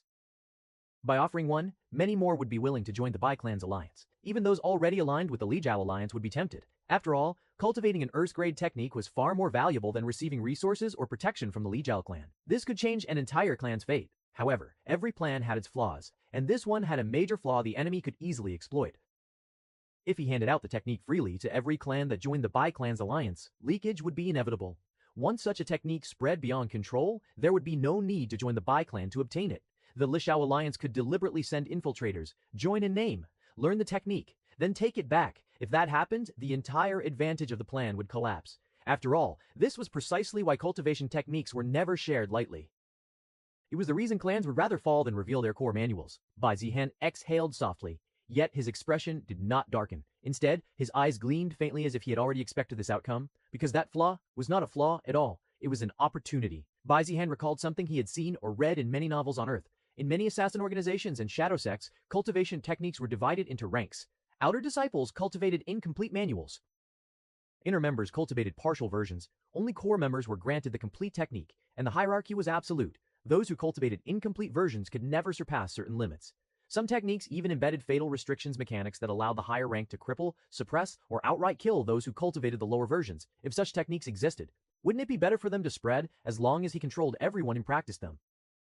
Bai Zihan's fingers tapped once against the armrest. If the Li Jiao alliance truly sent infiltrators, then all the better. They would willingly step into his net. A publicly shared outer method, powerful yet incomplete. Anyone who cultivated only the outer layers would unknowingly place their life in his hands. At best, he could suppress their cultivation. At worst, he could kill them. Control if possible. Elimination if necessary. Either outcome was acceptable. In that sense, even if the Li Jiao alliance obtained the technique, it would not weaken him. It would strengthen his leverage. Still, he would need to find such a technique first. Bai Jihan leaned back against the seat, eyes half-lidded. The plan was almost flawless, but execution, that was the true problem. If such cultivation techniques already existed in this world, he only needed to obtain one. His first thought went to the deepest authority bound to him, Felion. There was no response. Bai Zihan frowned. Ever since she had shared her power with him, Emperor Felion had remained at rest. He tried again. Still nothing. Not recovered yet. Bai Zihan exhaled softly. He had hoped that someone like Emperor Felion in existence that had stood at the peak of countless eras would possess one or two techniques fitting his needs, but clearly, that path was blocked for now, which left him with only one other option, the system shop. His gaze sharpened. With a thought, the familiar translucent interface unfolded before his eyes. He navigated directly to the cultivation technique store. Earth grade. One technique after another appeared, each radiating profound aura and terrifying potential. Ninefold mountain tempering art. Heaven-splitting meridian. Powerful, but not what he needed. Codex. Bai Zihan's brows knitted slightly. None of them were what he was looking for. Since such techniques were often used by assassination organizations, Bai Zihan had thought it would be easy to obtain one. It seemed he was mistaken. At least, there were none in the Earth grade section, which he finished examining after many hours. Then it was time to move on to the Heaven grade techniques. Bai Zihan's gaze slowed as he sifted through hundreds more cultivation techniques. Then, he found it, a technique whose description made his heartbeat quicken. His eyes narrowed as he read further. And then, his expression darkened. There's limitation. Even if he possessed the complete version, even if others cultivated incomplete forms, the technique could only exert control over those whose cultivation was below his own. Those of equal strength resistance was possible, those stronger completely immune. Bai Zihan fell silent. The room seemed unnaturally quiet. Finally, he let out a low chuckle. So in the end, it's just a tool for suppressing the weak. Against cannon fodder, against those who were never a real threat to begin with. That wasn't what he wanted. He could already slaughter weak enemies without such a technique. There was no need to pay an astronomical price to accomplish what brute force already could. His real goal was different. He wanted a net, something vast enough to entangle entire clans. Something subtle enough that even experts would step into it without realizing. Something that could restrain enemies before blades ever crossed. This heaven-grade technique fell short. Chapter 446, Heavenly Mandate Assimilation Art. Bai Zihan continued searching. One heaven-grade technique after another passed before his eyes. There were others with effects similar to what he wanted, but all of them had limitations he disliked. Some required direct contact. Some demanded long preparation. Others were limited in the number of people that could be controlled. In the end, none of them were truly feasible for the plan he had in mind. Bai Zihan's expression grew increasingly calm as the list dwindled. If heaven grade was insufficient, then the next option was simple. There's only one place left. His gaze lifted, Saint grade. The techniques listed there were few. This was his last resort. If there wasn't one suitable here, then he could only give up on the plan and think of something else. Bai Zihan scanned them one by one. Soul Descent Scripture. Heavenly Oath of 10,000 Spirits. Pensid, Sarast. Heavenly Oath of 10,000 Spirits. Then his eyes stopped. Saint grade cultivation technique, heavenly mandate assimilation art. Bai Zihan's pupils contracted. He read the description slowly. The technique allowed cultivation through layered assimilation. 3 layers were divided into 3 different cultivation techniques. The lowest layer was comparable to an earth grade cultivation technique. The second was heaven grade, and the complete technique reached mid-saint grade. The lowest layer formed a mandate seed, which the cultivator believed to be their own foundation. Inner practitioners refined it further. Only the true master cultivated the origin mandate, and the terrifying part, the mandate seeds were not independent. They were branches that unconsciously resonated with the origin. As long as the origin mandate existed, all derived mandates remained connected regardless of cultivation level. No realm restriction, no upper limit suspension, main coetate regardless of cultivation level. No realm restriction. No requirement for concept once cultivation began. The higher one cultivated using the derived technique, the deeper the connection grew. The master of the origin mandate could suppress, disrupt, collapse cultivation. Death was not guaranteed, but the destruction of the foundation was. At the very least, they would become crippled. Bai Zihan did not move. Then he smiled. Satisfied? So it does exist. Now he could move forward with the plan, though the price was a bit high. 75,000 points? That was almost half of what he had saved from the beast hide. But considering the effect and the fact that it was essentially a saint grade, heaven grade, and earth grade cultivation technique combined, it was understandable. In any case, Bai Zihan didn't hesitate. He purchased the technique. Now, it's time for the plan to begin. Convincing his father wasn't very difficult. Of course, Bai Tianheng had his doubts, but Bai Zihan expertly answered every concern. He didn't explicitly mention that it was a saint grade cultivation technique, instead presenting it as a heaven grade technique and explaining only some of its properties. Realizing that those who cultivated it would be unable to betray the Bai clan, Bai Tianheng had no objections, though he still didn't understand why Bai Zihan was so eager to expand the Bai clan's influence when it was already growing at a rapid pace. Once Bai Tianheng agreed, the plan was executed swiftly. The news that the Bai clan was offering an Earth-grade cultivation technique to those who joined them spread faster than anyone expected. At first it was only whispers and rumors, but within a single day, it became impossible to ignore. Have you heard? Heard what? The Bai clan is recruiting allies, and they're offering a high Earth-grade cultivation technique. The moment those words were spoken, disbelief followed. A high Earth-grade technique? That's impossible. That's what I thought too, but the rumor isn't coming from just one place. Many people have already confirmed it. In a tea house near the Imperial Roads, several cultivators sat in tense discussion, voices deliberately kept low. High Earth grade isn't the same as ordinary Earth grade. That's the level just below Heaven grade. A single technique like that could raise an entire clan by several tiers. I didn't think such a thing existed in the desolate Heaven Empire. Why would the Ba clan give something like that away? Why not? With their influence and such benefits, they can rope in countless clans and even surpass the Imperial family. The Ba clan is clearly going all in. Indeed, if they seized this momentum and completely outclassed their rivals, the Ba clan could become absolute din. This would no longer be the desolate Heaven Empire ruled by the Yu clan, but by the Ba clan. Then someone spoke again, voice hesitant. The other empire ruled by the Yu clan, but the Ba clan. Then someone spoke again, voice hesitant. Did you hear about the Yan River Lu clan? The table stirred. You mean the one that's been loyal to the Zhao clan for generations? That one? They switched sides. The words landed heavily. No hesitation, the speaker continued. They publicly withdrew from the Li Zhao alliance this morning and declared allegiance to the Bai clan. That fast? Understandable, another muttered. If the offer is real, not switching would be foolish. A high Earth-grade cultivation technique. Someone clenched their fist unconsciously. If it's true, the benefits are unimaginable. A clan stuck for centuries could finally break through. Talents previously limited by mediocre cultivation manuals would bloom. Even elders nearing the end of their lifespan might glimpse a higher realm. And all of that for choosing a side. I'm going. I'll join the Bai clan. But what if it's false? Someone asked cautiously. What if it's just a rumor? Then so what? Came the immediate reply. We lose nothing. The speaker leaned back, eyes sharp. At worst, we may contact and test the waters. If it's false, we withdraw. If it's true, he didn't finish. He didn't need to. The others already understood. Even sending a delegation earned goodwill. Hesitation cost nothing. Compared to the possible reward, the risk was laughably small. Hence, with the same line of reasoning spreading like wildfire, many more clans, sects, and lone cultivators made their way toward the Bai clan. Some came cautiously, sending only scouts or juniors. Everyone shared the same thought. See it with our own eyes. After all, rumors were cheap, but heaven-altering opportunities were not. What none of them expected was that the truth would exceed even the most exaggerated whispers. The Bai clan was truly offering a high Earth-grade cultivation technique. Simply for joining their alliance, a benefit most could only dream of. Shock and disbelief were quickly replaced by uncontrollable excitement. Those who obtained the technique wasted no time. Sound transmission talismans flared to life. Clan leaders personally contacted trusted allies, sworn brothers, and blood relatives. Come immediately and join the Bai clan's alliance. Do not ask questions. Within days, the flow toward the Bai clan transformed from a trickle into a flood. And what astonished everyone even more, the Bai clan did not discriminate. They accepted powerful clans and minor families alike. They accepted declining sects on the brink of collapse. They even accepted independent cultivators with no backing, no lineage, and no territory. As long as one swore loyalty, the doors were open. There were no additional tributes, no demands for land, no demand for resources. Only two conditions existed. First, absolute secrecy regarding the cultivation technique. Second, when the Bai clan called, they would answer. That was all. Such generosity should have raised suspicion. Yet, it didn't deter those who wished to join the alliance. After all, for a high Earth-grade cultivation technique, even surrendering all their resources would have been worth it. Yet the Bai clan demanded none of that.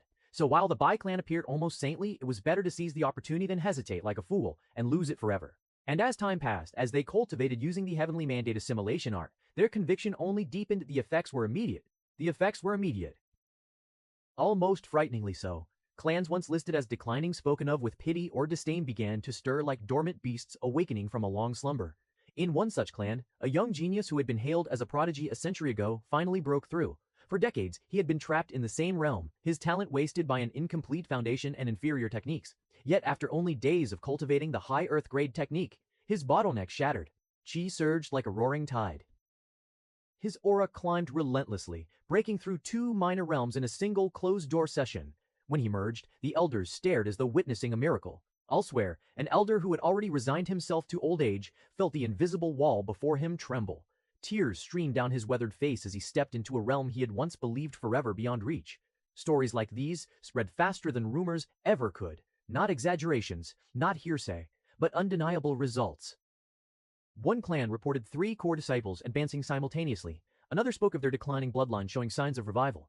a sect on the brink of dissolution stabilized overnight. Morale restored as hope returned to its disciples' eyes. Everywhere, the same conclusion was reached. The Bai clan had not exaggerated. If anything, they had understated the value of what they gave. Gratitude turned into reverence, reverence into loyalty.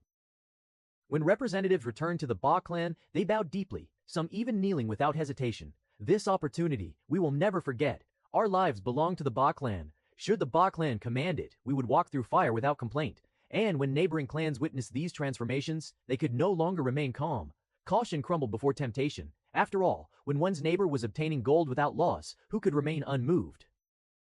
Suspicion mattered little in the face of visible prosperity. One by one, clans that had hesitated sent envoys, then sects, then entire families uprooted themselves, rushing toward Bai clan territory. The alliance expanded like a living organism, growing, adapting, strengthening with every passing day. And from within the Bai clan, Bai Zihan watched everything unfold. The plan was proceeding exactly as he had expected.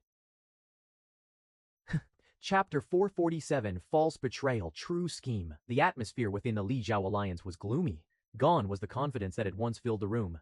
Gone were the loud discussions, the laughter, and the certainty of victory. What remained was silence. Just when they had gained the upper hand with the imperial family joining them, the B clan pulled a move that left them no chance to respond.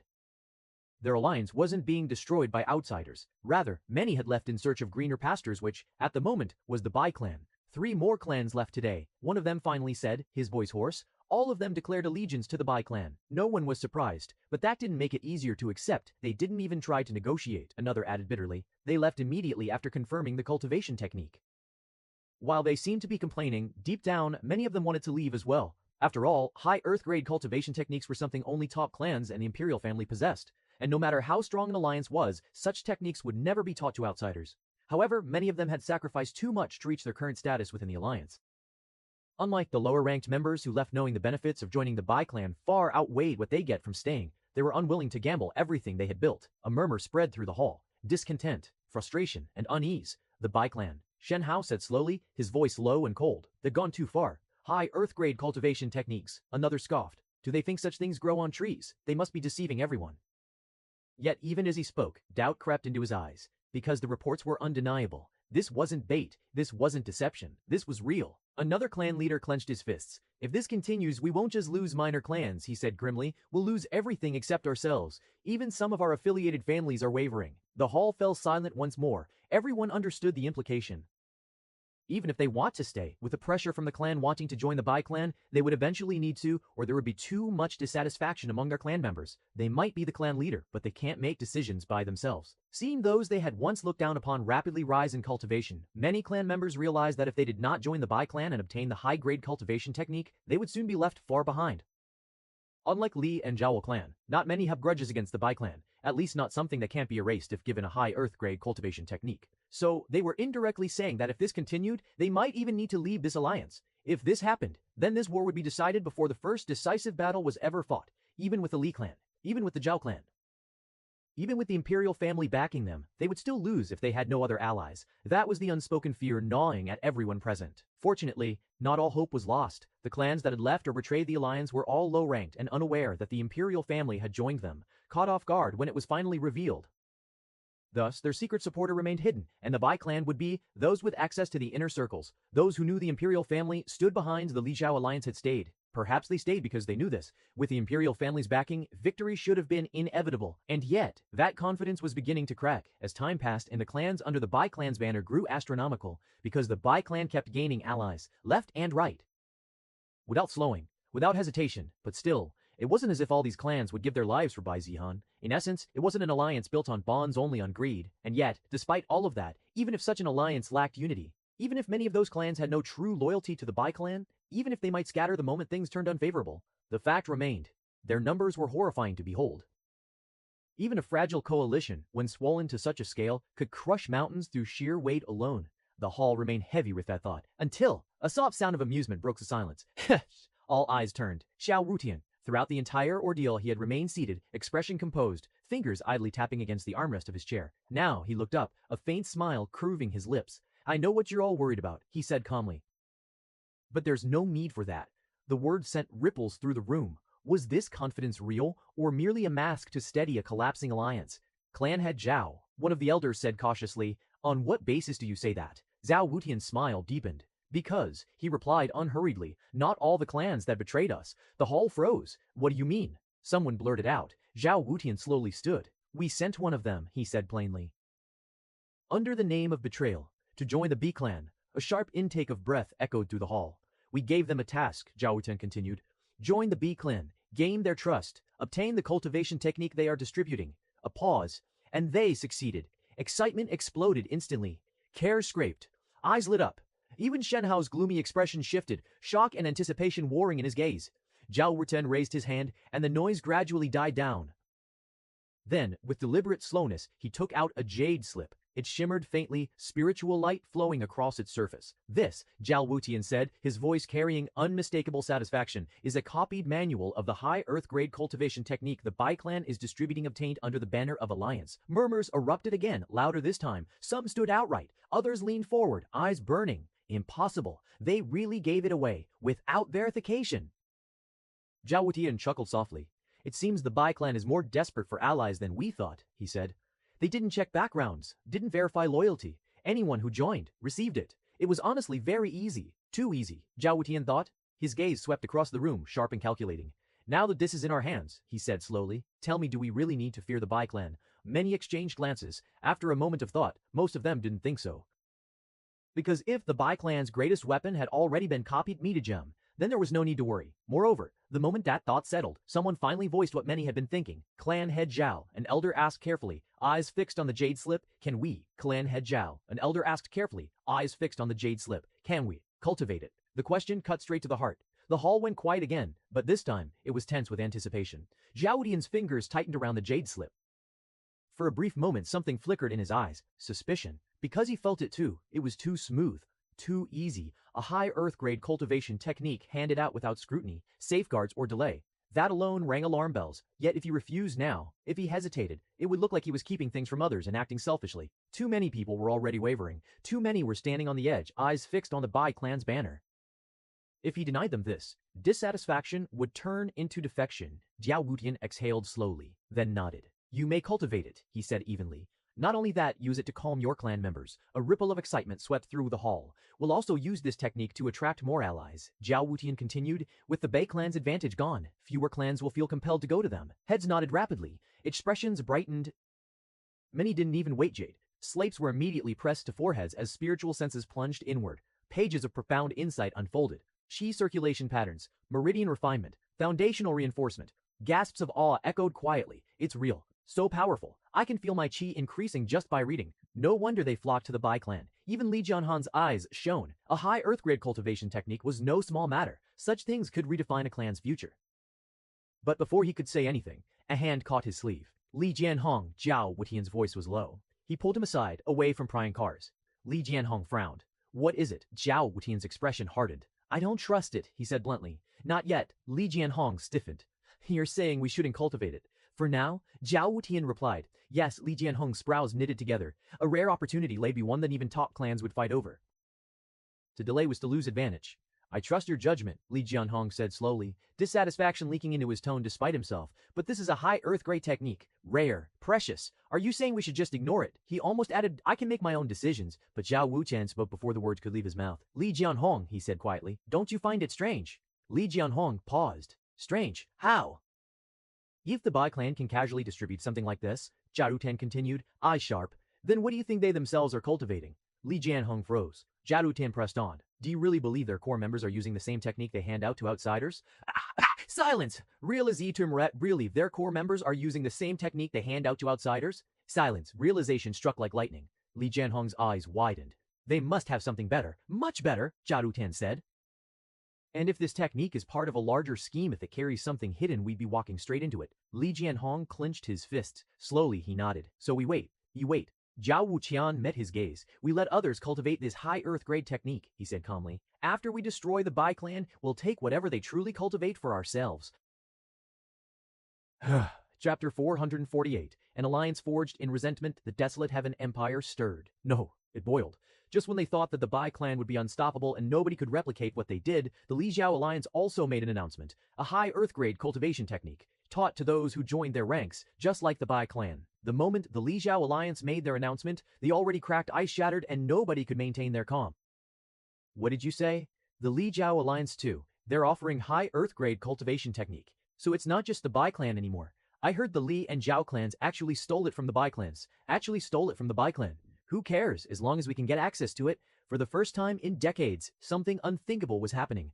Two great powers, throwing out their greatest treasures to recruit allies. It was madness, it was desperation, and it was war, just not one fought with blades yet. Excitement swept through the desolate Heaven Empire like a rising tide. For once, amid clashes of ambition, grudges, and rivalries between great power, the ones who benefited the most were not the great clans. It was them, the countless minor clans, the wandering cultivators, the families that had always lingered at the edge of relevance. To obtain a high Earth-grade cultivation technique simply by joining an alliance, it was something that would have been unthinkable just days ago. In the past, we would have had to bow for generations just to glimpse such a technique, and now they're handing it out. Laughter echoed through taverns, eyes gleamed with undisguised greed. For many, it felt as though the heavens themselves were finally tilting in their favor. Some chose patience. They observed quietly, waiting to see whether the Bai clan or the Li Jiao alliance would raise the stakes even further. After all, if both sides were already willing to throw out high Earth-grade techniques, who was to say they wouldn't offer more? Wouldn't they be willing to add more benefits, such as perhaps handing out grade 6 pills? Others, however, couldn't wait. Opportunities like this did not come twice. If they hesitated and missed their chance, they might never recover. So for a high Earth-grade cultivation technique, they were willing to pledge their entire clan to another. With the Li Jiao alliance also offering the same cultivation technique, many expected the situation to tilt in their favor, or at least stabilize, to balance out, but reality proved otherwise. Yes, the Li Jiao alliance did attract new clans, several, in fact, enough to make noise, enough to give the appearance of resurgence of their alliance. Yet, it was nothing compared to what the Bai clan had gained, because a vast number of clans had already joined the Bai clan had gained.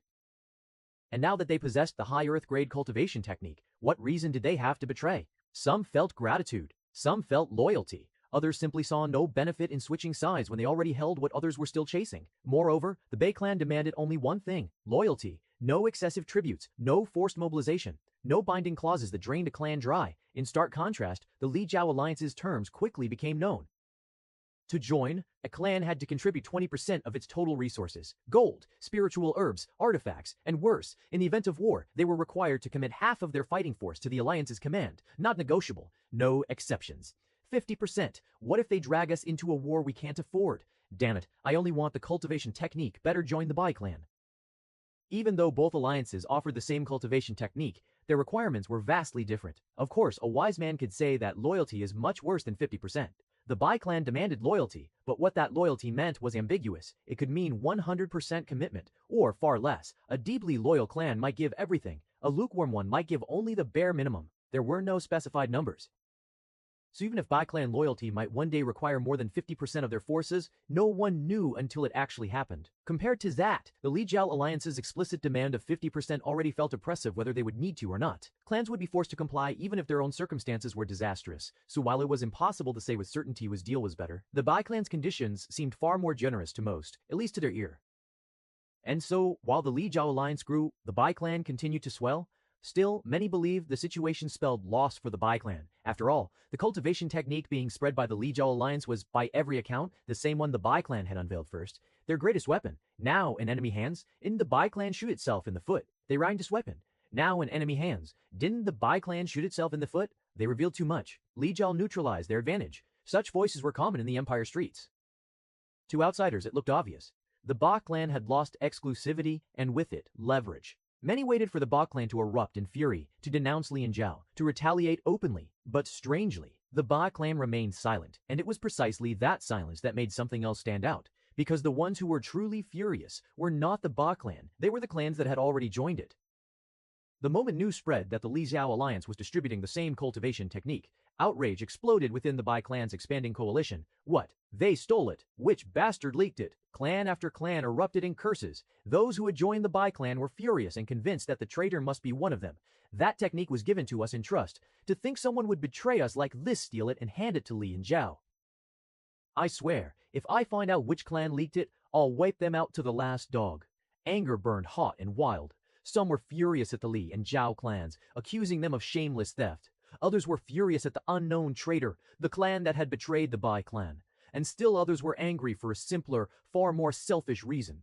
Just days ago, they had believed they stood above everyone else. They had joined first. Vizio. They had believed they stood above everyone else. They had obtained a high Earth-grade cultivation technique few others possessed. They had imagined a future where their disciples surged ahead, where rivals were left choking in the dust. Now, that advantage was slipping away. Damn it, just when our juniors started breaking through, just when we thought we could suppress everyone. To them, the Li Jiao Alliance hadn't merely copied a technique. They had stolen their future. This isn't just against the Bai clan anymore. This is against all of us. Resentment sharpened, because whether they admitted it or not, one thing was clear. They had tied their fate to the Bai clan, and Li Jiao's actions felt like a direct slap to their faces. Ironically, that fury did something unexpected. Instead of weakening the Bai clan's coalition, it made them have the same goal with the same hatred against the Li Jiao Alliance. The earliest clans grew more tightly bound, united by shared outrage.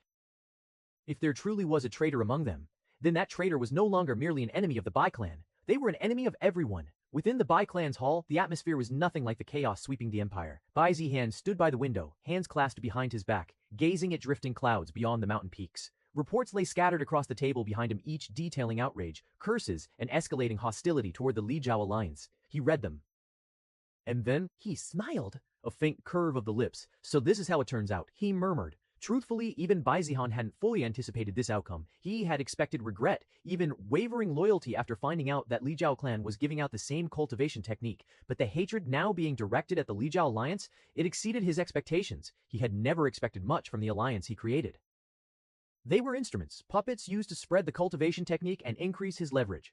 Whether it was the Bai clan or the Li Jiao Alliance distributing it had never truly mattered. If anything, it was better that Li and Jiao helped spread it for him. By now, he reckoned most of the Li Jiao Alliance members had already begun cultivating it. Those clans' fate were already in his hands. If they dared bare their fangs at him, he could threaten or kill them without hesitation.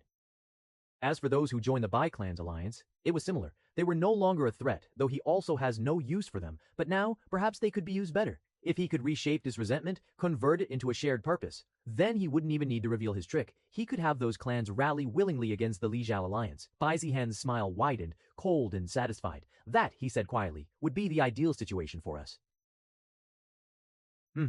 Chapter 449. Dispute flaring. The desolate Heaven Empire had rapidly split into two. One side stood with the Bai clan, while the other supported the Li Jiao Alliance. Even those who had not formally joined either faction held strong opinions about who was better suited to reign over the desolate Heaven Empire. Many who once shared close relationships but now stood on opposite sides gradually turned from friends into enemies. It no longer mattered what history they had shared, only what future awaited them based on the side they chose. After all, the Bai clan's side accused the Li Jiao Alliance of thievery and lacking morals, while the Li Jiao Alliance of thievery and lacking morals, while the Li Jiao Alliance denied all accusations. Some even falsely claimed that it was their alliance's cultivation technique that had later been stolen by the Bai clan and distributed as if it were their own. This only fueled the anger of the Bai clan's alliance toward the Li Jiao Alliance. As the divide deepened, words were no longer enough. Incidents began to surface across the desolate Heaven Empire involving the two factions. At first they were small. Arguments, broken tables, shattered tempers. Then, it escalated. Clans barred those from the Li Jiao Alliance from entering their territories. Some sects that had formerly joined the Bai clan's alliance and expelled disciples who came from clans aligned with the Li Jiao Alliance. The situation only worsened. What was expected to follow the end of the war against the demonic forces was peace, yet instead they found themselves trapped in civil chaos. The Imperial Guards were dispatched again and again, yet even they found themselves stretched thin. Every time one conflict was suppressed, two more erupted elsewhere. It was as if such fights were slowly becoming a daily occurrence. Such scenes repeated themselves in different sects, with different faces, in different sects, with different faces.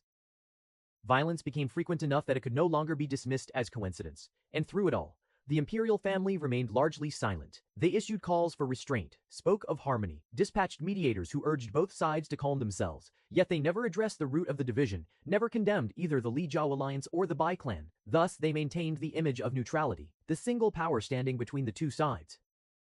But they couldn't completely hide it. In disputes where the lines were blurred, their judgment leaned, ever so slightly, in one direction.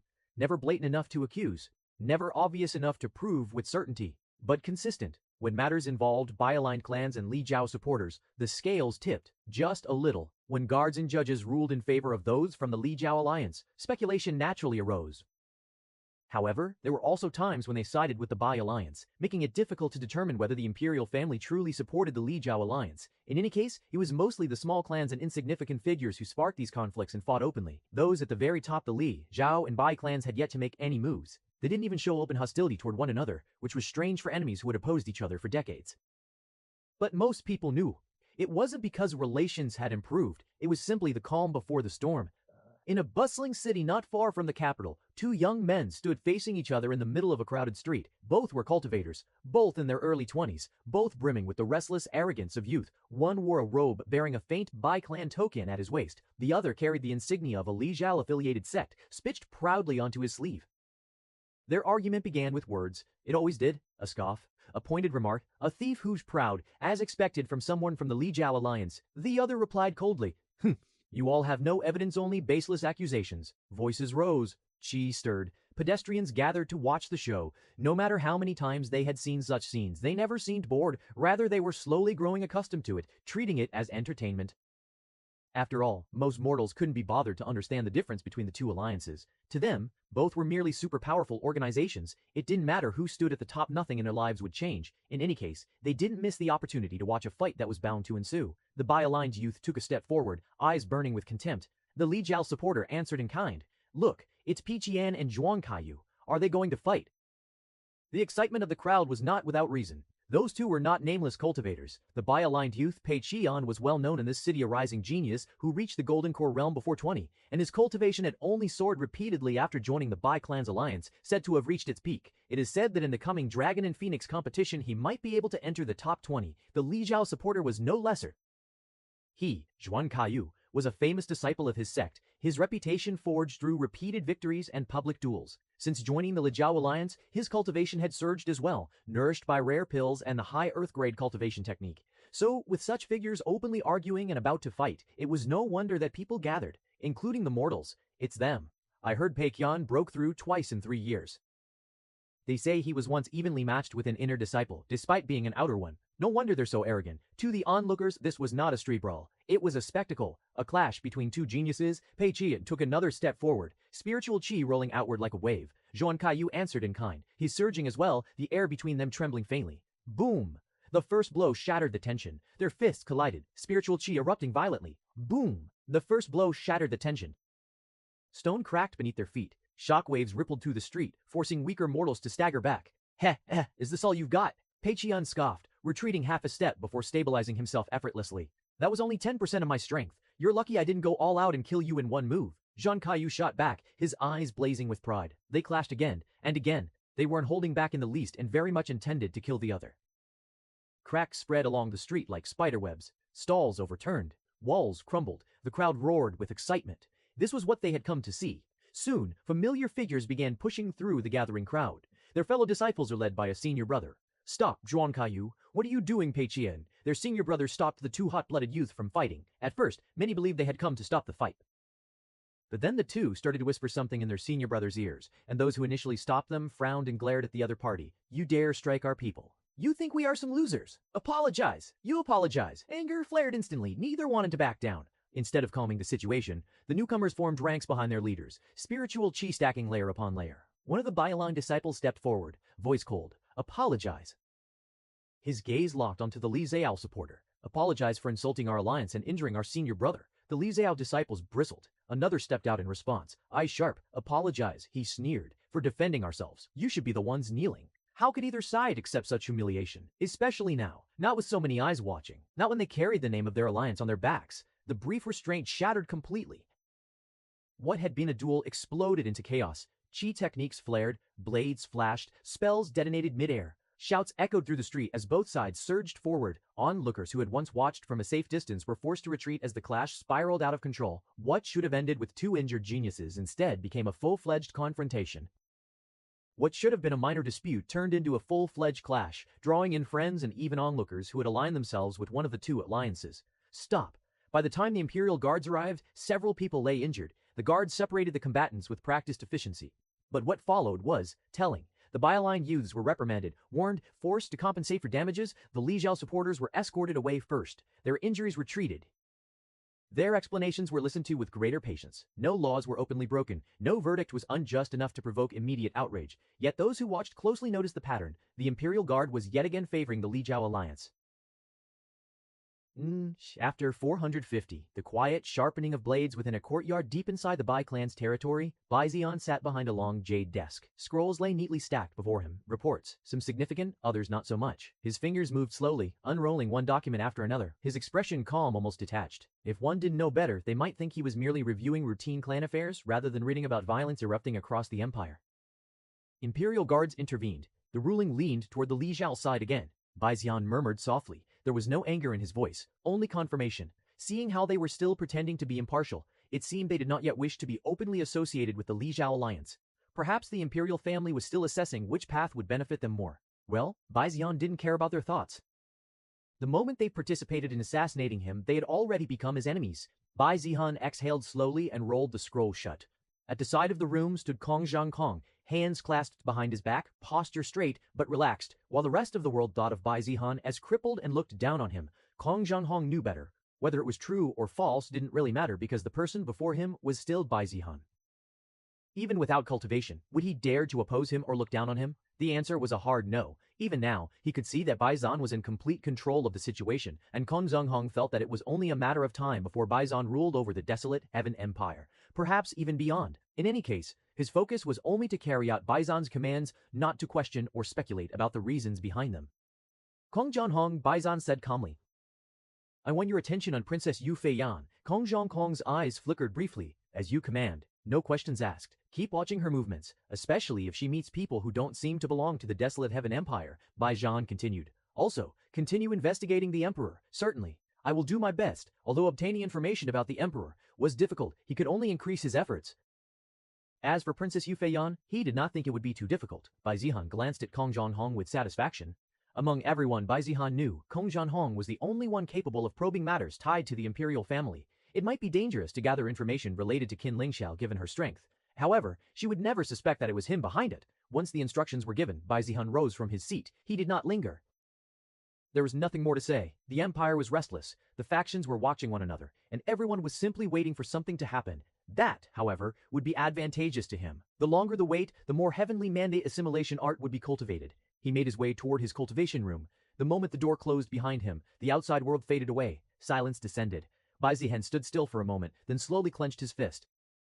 After meeting Qin Lingxiao, after witnessing her strength, he understood something clearly. The strength that others feared was still not enough. Even Mo Zun, whom he had promised to kill in a few years, was nothing compared to her. She was the biggest variable in his plans. Someone of her strength, no matter what strategies he employed, was beyond his current ability to handle. He also did not have the luxury of time. Clearly, Qin Lingxiao's target was the Bai clan, for reasons still unknown. In any case, he needed to prepare himself for when the inevitable arrived. He sat down at the center of the formation, spiritual qi already beginning to circulate around him. Spiritual qi surged inward like a tidal wave. Time to cultivate. Bai Zihan lowered himself fully into a seated position at the center. He raised his hand. Resting on his palm was a jade bottle. Grade 8 healing pills, given to him by Shiyu. Bai Zihan's gaze lingered on it for a brief moment. If he consumed these pills, his injuries, both hidden and apparent, would be completely healed. His meridians would be restored to perfection, his body returned to an optimal state without the slightest after effect. To outsiders, this would have been the obvious choice, but Bai Zhuhan merely closed his fingers and returned the bottle to his facial ring. There's no need, his injuries were not as severe as the world believed. Troublesome, yes, but manageable, and more importantly, recoverable.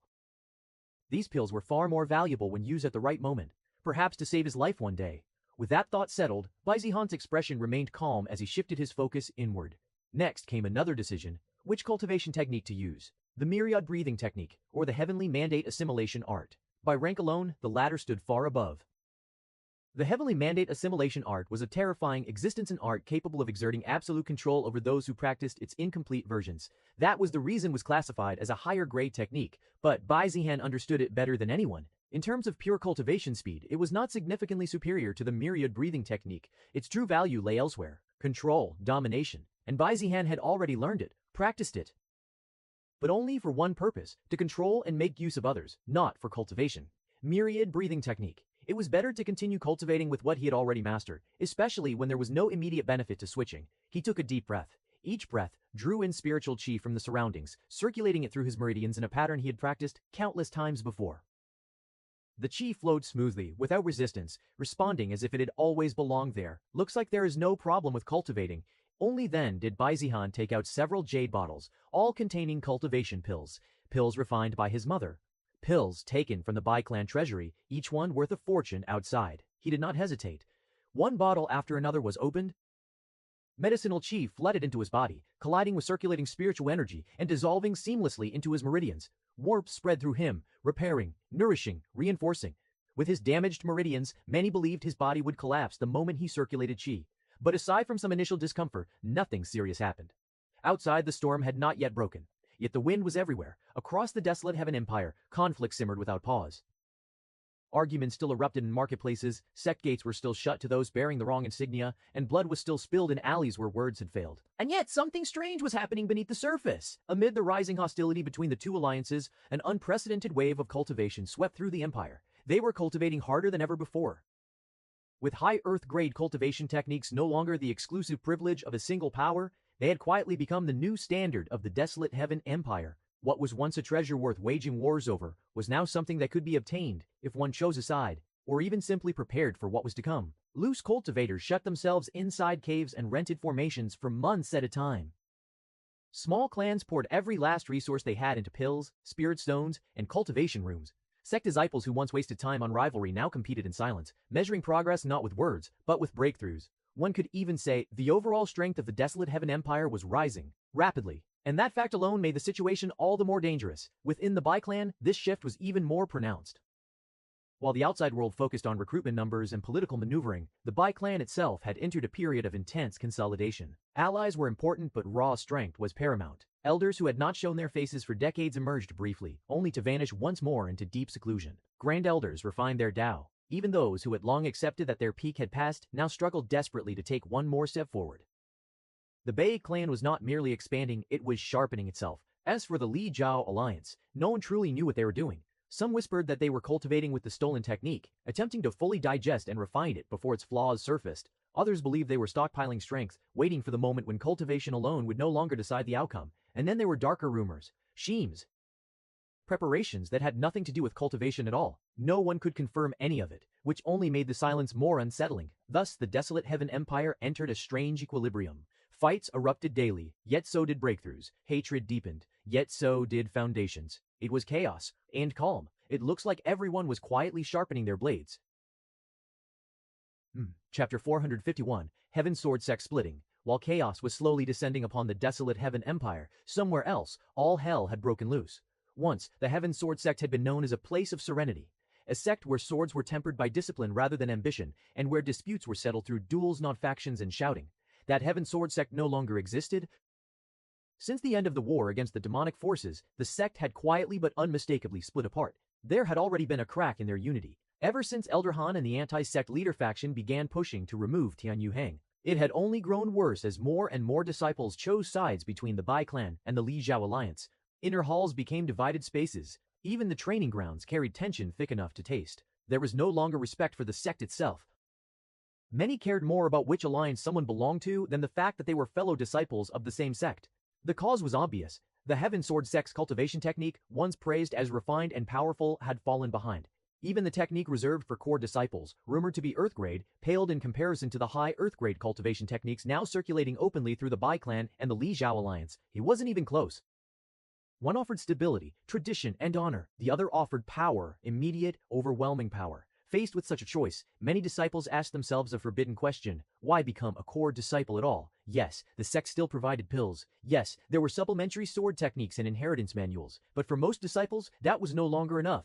Not when cultivators of the same age, once inferior, were now leaping realms simply by choosing the right side.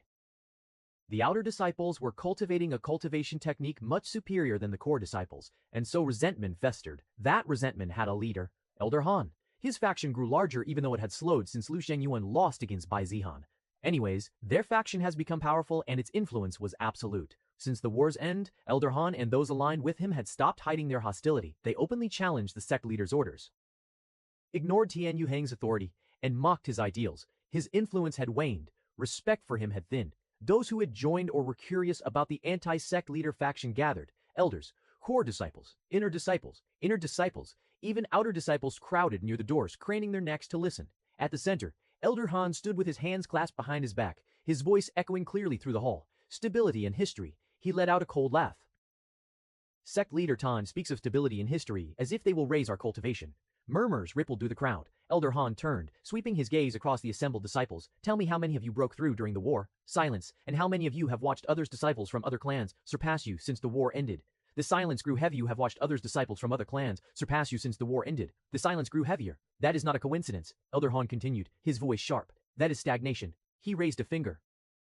Our Heaven Sword sect is one of the top sects of the desolate Heaven Empire. His voice rose, and yet, what do? We bow our heads. We smile politely. We cling to outdated techniques and call it dignity. His eyes narrowed, all while the Bai clan spreads high earth-grade cultivation techniques as if they were scraps. A ripple of anger moved through the hall. Is that strength? No. Is that dignity? No. Elder Han's voice dropped, venomous no. It is weakening, the murmurs exploded. Tian Yuhang only knows how to lick the Bai clan's boots. He can't even secure the cultivation technique that's being handed out freely. Ghosts echoed. Some disciples clenched their fists. Others nodded. Elder Han spread his arms. We are the Heaven Sword sect. Swords do not kneel. Swords do not beg. The Bai clan truly wishes to stand above us. Then they should fear us. Not curry our favor. Not receive our smiles.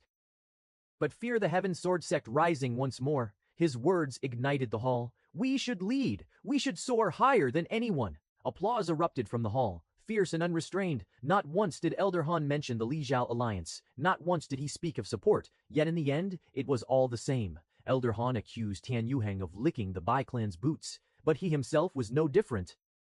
He spoke of destroying the Bai clan, of rising above them, yet in the end, he would simply become a dog of the Li Zhao alliance. There was no difference, no matter how righteous or ambitious he tried to sound. Tian Yuhang heard every word Elder Han said through his men stationed inside. Elder Han knew about it and no longer seemed to care. Tian Yuhang knew it. More and more people were beginning to agree with him. Tian Yuhang listened in silence as the report ended.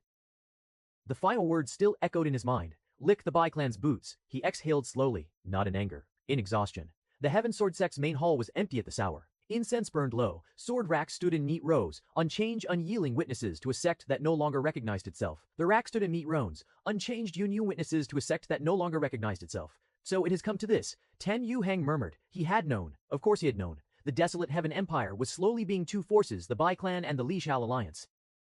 He would be a fool to think Elder Han was not backed by the Li Zhao alliance. Elder Han was no fool. He never spoke of outright treason, never named Li or Zhao, yet every sentence pointed in one direction. Rise higher. Take the lead. Make the Bai clan fear us. Pretty and ambitious words, yet the truth was far uglier. As a sect, Heaven Sword could not openly swear loyalty to either side. If they changed their cultivation technique entirely, would they not lose their identity?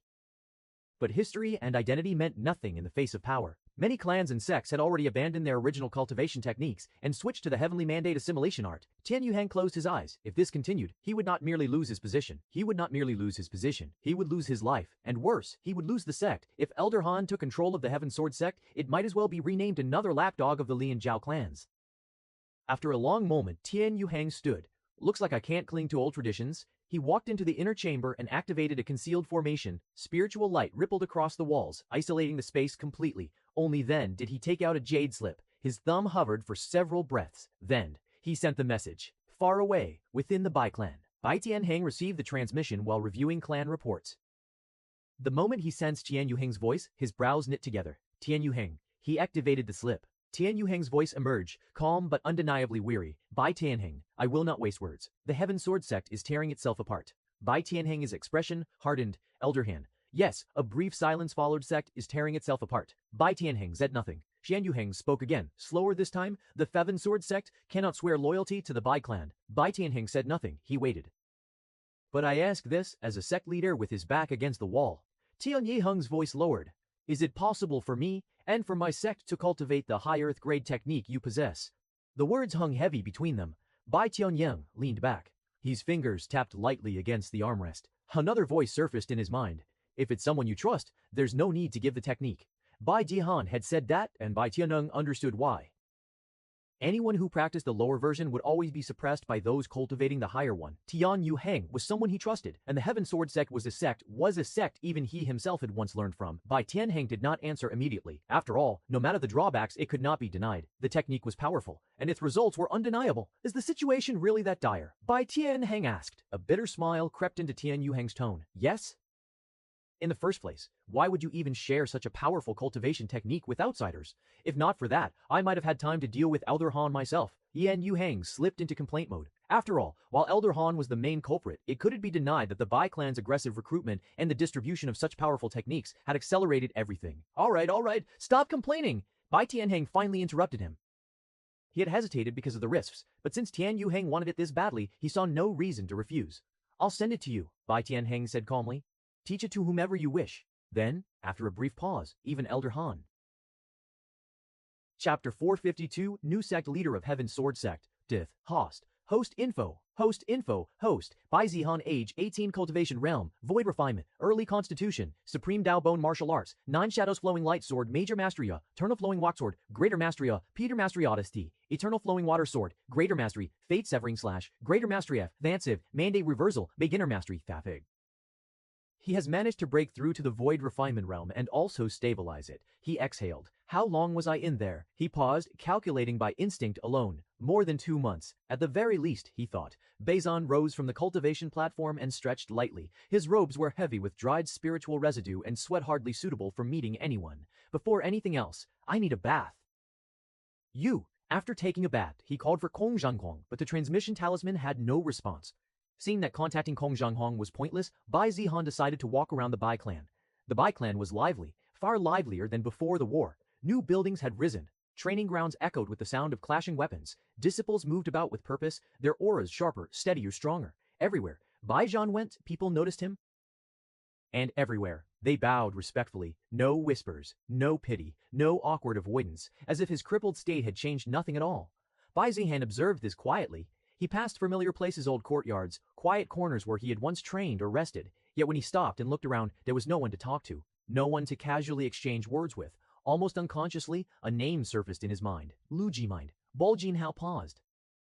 At the very least, when she was here, he could talk with her for a bit, but now, there was no one. Bai Zihan stood alone in the courtyard. I really don't have friends anymore. He smirked as those words left his mouth. It's not like I cared much to begin with, yet the silence lingered a little longer than before. Days passed peacefully.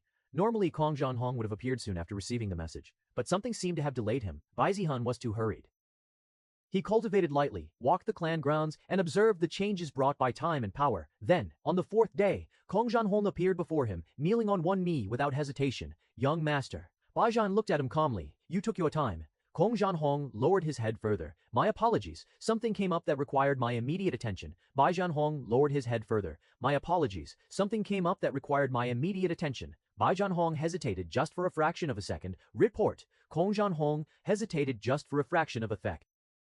Sect leader Tian Yuheng has been outcast. The peaceful days ended there. Kong Zhanghong's voice remained steady, but the weight behind his report was unmistakable. While Bai Zihan had entered seclusion, clan head Bai Tianheng honored his promise. He sent the high earth grade cultivation technique to Tian Yuheng without requiring the Heaven Sword sect to align itself with the Bai clan. However, it was already too late. The damage had been done before the technique arrived. By then, many disciples, especially outer, inner, and core disciples, had already obtained the cultivation method through other channels. Some came from the Bai clan side, others originated from the Li Jiao alliance. The sect's internal imbalance had already solidified. Inefficiency, after all, bred resentment faster than outright denial. Rather than stabilizing the Heaven Sword sect, Tian Yuheng's decision became another weapon in Elder Han's hands. Elder Han publicly accused him of further bootlicking the Bai clan, claiming that even at the brink of collapse, the sect leader chose to beg for favors instead of leading with strength. The timing could not have been more perfect. The disciples were already dissatisfied. The elders were deeply divided. Several grand elders chose silence in such matters. Silence was nothing short of endorsement. With the backing of the anti-sect leader faction, Elder Han convened an internal tribunal. Tian Yuheng was accused of incompetence, loss of authority, and endangering the sect's future. The outcome was inevitable. He was forced to step down. Tian Yuheng didn't fight since doing so would lead to civil war among the Heaven Sword sect, which he wanted to avoid at the very least. He felt that stepping down was the best decision he could make for the Heaven Sword sect, so what many thought was waiting for an internal strife didn't happen. Tian Yuheng's life was spared. His cultivation remained intact, and he was permitted to retain an elder's position, yet Tian Yuheng relinquished that role himself without hesitation. He knew that Elder Han only wanted to give him the position to humiliate him. Elder Han has ascended to the position of sect leader.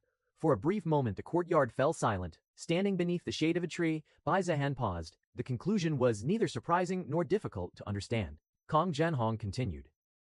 Officially, the Heaven Sword sect now claims internal restructuring. Unofficially, they belong to the Li Jiao alliance, Bai Zihan said flatly. There was no way that they didn't play a big role in this. Yes, Kong Zhanghong replied. All key positions are now controlled by Elder Han's faction. Resources, disciples, external controlled by Elder Han's faction. Resources, disciples, external communications, everything. Bai Zihan's gaze turned distant. He did not care who became sect leader. He did not care who became sect leader. He did not care who became sect leader. He did not care who became ruler. Elder Han did. But for Li and Zhao to gain a top sect like this, that I can't allow. Kong Zhonghong was once again shaken by Bai Zihan's words. No matter the opponent, Bai Zihan never seemed to hesitate. Kong Zhonghong wanted to say something, but hesitated again. Bai Zihan noticed immediately. You have more to report. Kong Zhonghong clenched his fist lightly, then relaxed. Yes? He straightened and met Bai Zihan's eyes. Please speak freely. Bai Zihan said. Don't hold anything back. Kong Zhonghong inhaled deeply and continued. Elder Han did not waste time consolidating power within the Heaven Sword sect. The moment Tian Yuheng stepped down, sweeping changes followed fast, decisive, and merciless. The first move was internal purification. Any disciple openly aligned with the Bai clan was expelled. Resistance naturally followed. Protests erupted among inner and core disciples. Several elders voiced dissent. Some sword halls even refused to comply, but it did not matter.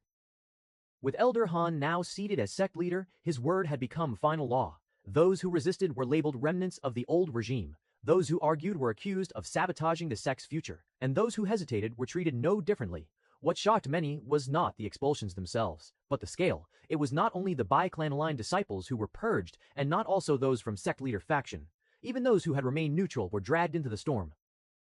Among them, Qinglan, the master of both Bai Zihan, Bai Shuiqing, and even Kong Zhonghong. She had not taken sides during the whole conflict. She had neither supported Tian Yuheng nor opposed Elder Han. Yet neutrality had become a crime. Under the new order, neutrality was treated as quiet defiance. Qinglan was placed under temporary restriction. Her authority was stripped. Her movements were monitored. Her disciples, likewise, Wai Shuiqing, in particular, reacted fiercely. She was furious. Her movements were monitored. Her disciples, likewise. Bai Shuiqing, in particular, reacted fiercely.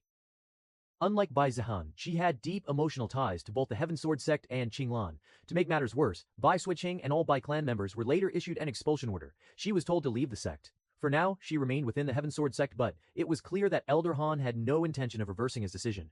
Elder Han's faction continued tightening its grip. Disciples who once supported Tian Yuheng were quietly restrained. Those who raised questions were summoned for so-called disciplinary talks. Even elders who had remained silent were now under scrutiny. The Heaven Sword sect had changed. It was no longer divided. It was unified through fear and dominance. Kong Zhonghong finished his report with a grave expression. As a former disciple of the Heaven Sword sect himself, witnessing its fall left a bitter taste in his mouth. The Heaven Sword sect is now firmly under Li Zhao control, he concluded. And young Miss is being treated like an enemy. The air around Bai Zihan seemed to grow colder. This time, it was no longer a matter of influence or balance. Lines had been crossed, and Elder Han had made it personal. It seemed the man no longer cared to hide his allegiance. Bai Zihan smirked. Kong Zhonghong, he said calmly, prepare my ship. Let's meet this fool and remind him of his place. Not. Chapter 453 changed Heaven Sword Sect. The Heaven Sword Sect had changed, not in name, but in spirit. What was once restrained discipline had rotted into open disorder. Sword halls that once echoed with controlled sparring were now filled with raised voices and cruel laughter. Patrols existed only in name. Rules were enforced selectively, if at all. Those aligned with the former anti-sect leader faction walked openly, arrogantly. They no longer feared consequences. After all, there was no one left to punish them. In one of the outer courtyards, a small crowd had gathered, not to cultivate, not to train, but to watch. At the center, a female disciple was forced to her knees, her sword knocked aside, robes torn at the shoulder. Dust clung to her palms as she struggled to rise, only to be kicked back down. Did you hear her? One disciple sneered. She actually asked why her senior brother was detained. Another laughed loudly. Asking questions now counts as defiance, junior sister. Didn't anyone teach you that? The girl clenched her teeth, trembling not from pain but humiliation. I only wanted to know, slap. Her head snapped to the side. A red mark bloomed on her cheek. Know your place, a tall disciple said coldly. Your master didn't help sect leader Han. That already makes you suspicious. Another step forward, crouching down to her level. Be grateful, he said mockingly. If this were yesterday, you'd already be expelled. The surrounding disciples laughed. One of them nudged her fallen sword with his foot. Pick it up. The girl reached out. He stepped on her hand. She gasped, biting back a cry. Look at her, someone scoffed. Still pretending she's a Heaven Sword disciple? No one intervened. No elder appeared. Those passing by averted their eyes. This was normal now. Then a cold wind swept through the courtyard. The laughter faltered. Footsteps approached, calm, unhurried. The disciples turned instinctively. A figure in pale robes stood at the courtyard entrance, sword at her waist, eyes cold as frost. Bai Shuiqing. And along with her was Zhu Ziyan. She took in the scene with a single glance. The girl on the ground, the torn robes, the smug expressions that had not yet faded. Her gaze settled on the disciple standing on the girl's hand. Move. 2 syllables. Flat. The disciple stimptened. Senior Bai. The disciple stimptened. Senior Bai. He hesitated but slowly lifted his foot. The girl pulled her hand back, cradling it, eyes red. Bai Shuixing stepped forward. Shu Ziyan followed half a step behind her, already kneeling beside the injured disciple. Can you stand? Shu Ziyan asked quietly, her voice gentle. The girl nodded shakily. With support, she was helped to her feet. Her sword was retrieved from the ground and pressed back into her hands. The trembling did not stop, but the humiliation in her eyes slowly gave way to disbelief. Who would have thought that she, a proud disciple of the Heaven Sword sect, would face such humiliation here at her own sect? Bai Shuixing did not look at her again. Her gaze was fixed on the group. Cold and unyielding, she stood there, silent for a breath longer than necessary. The courtyard seemed to shrink under her presence. Then, explain. The word fell like a blade. It was definite from her voice that Bai Shuixing was furious. If it had been anyone else, any other disciple, they would have laughed it off, dismissed it, or turned their cruelty outward once more. But this was Bai Shuixing, princess of the Bai Shuixing. The woman hailed as the desolate Heaven Empire's greatest talent of this generation. Even arrogance had limits. And even if they dared to, did they even have the strength to go against Bai Shuixing? One of the disciples swallowed hard and stepped forward, forcing a smile. Senior Sister Bai, this. The disciple who had spoken took a step back. Then another. No offense intended, Senior Sister Bai, he said quickly. This was a misunderstanding. Let's go, someone whispered urgently. They did not wait and immediately made a run for it. They didn't think that Bai Shuixing would dare to break sect rules like they, and indeed, she didn't chase after them. One by one, the group retreated, eyes lowered, movement stiff, fleeing the courtyard as if chased by something unseen. None of them looked back. When they were gone, silence returned. Bai Shuixing exhaled slowly. Her fingers tightened at her side. This place, she said quietly. Shu Ziyan glanced around the empty courtyard, her expression dark, is no longer the Heaven Sword sect we knew. The injured disciple bowed deeply, tears finally falling. Thank you, senior sisters. Bai Shuixing turned away, jaw clenched. Shu Ziyan watched Bai Shuixing's clenched jaw for a moment, then let out a soft sigh that sounded almost amused. How did this become like this? So they soon couldn't help but sound helpless. Well, Shu Ziyan said lightly, brushing dust from her sleeves, isn't your clan one of the reasons why these people became so desperate? She said it teasingly, but there was truth in her words. Bai Shuixing paused. For a moment, she said nothing. She knew Shu Ziyan wasn't wrong. In fact, it was painfully accurate. Though it wasn't Bai Clan's fault, they did accelerate things. She didn't understand it either. Her father and her brother, releasing such a cultivation technique to everyone without much condition, she knew there had to be a reason. Bai Jihan never acted without one. But understanding that didn't make things easier, especially not when she was forced to witness this. Bai Shuixing let out a slow breath. As they continued walking through the sect grounds, the atmosphere grew heavier instead of calmer. Whispers followed them. Eyes darted away too quickly. Too many people were watching. Then, a large group had formed before them, even bigger than the one before. Bai Shuixing stopped mid-step. Her eyelid twitched. Zack. Howid. Twitched. Again, she muttered. She lifted a hand and pressed it to her forehead, rubbing lightly. For heaven's sake, she sighed. Who is it this time? Shu Ziyan's smile faded. This one sounds bigger. Bai Shuixing quickened her pace, already resigned. Bullying again, she thought. But as they drew closer, Bai Shuixing's steps slowed, her brows furrowed. There was no cruel laughter, no mocking jeers. Instead, shock, confusion, and fear. The crowd ahead wasn't circling inward, they were backing away, making space. At the center of the commotion stood several disciples frozen in place, faces pale, expressions stood several disciples frozen in place, faces stiff as if their souls had been seized. People naturally gave way to Bai Shuixing as she got closer, though she was still far from being able to see anything clearly with such a dense crowd. What's all this commotion about? Bai Shuixing couldn't help but ask. The disciple nearby didn't dare refuse her question. Senior Sister Bai, he said hurriedly, young Master Bai is here. Bai Shuixing's and Shu Ziyan's eyes widened in surprise. What is this idiot doing here? Chapter 454, Return to the New Heaven Sword Sect. The flying ship cut through the clouds, its formation steady and unhurried. The Heaven Sword Sect's mountain range soon appeared on the horizon, towering peaks, sword-shaped ridges, familiar yet strangely distant. Kong Zhonghong stood at the bow, taking in the cool air. Bai Zihan remained seated inside the cabin, eyes closed as the ship approached the outer airspace of the sect. Formations shimmered to life. Then a sharp fluctuation. Then a sharp fluctuation of the sect.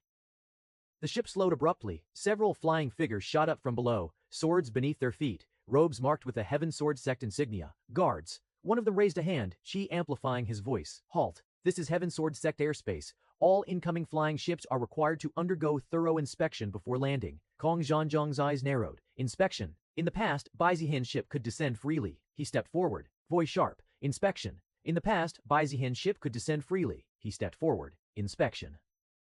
Kong Zhangkong said coldly, do you know whose ship this is? One of the guards glanced at the ship's markings, then scoffed. Heh, of course we know. Another guard laughed quietly. Isn't this the crippled young master's ship? We're just following orders, he added lazily. Rules are rules now. The words had barely fallen. Bang. A blur crossed the air. The guard who had spoken was sent flying. Blood sprang as his body smashed into a distant cliff. His sword shattered midair. Silence exploded outward. The remaining guards froze, faces draining of color. Kong Jianhong stood where he was, fist still clenched, killing intent leaking freely. Say that again, he said calmly. The pressure of a nascent soul realm cultivator descended like a mountain. Golden Core realm guards couldn't even breathe properly under it.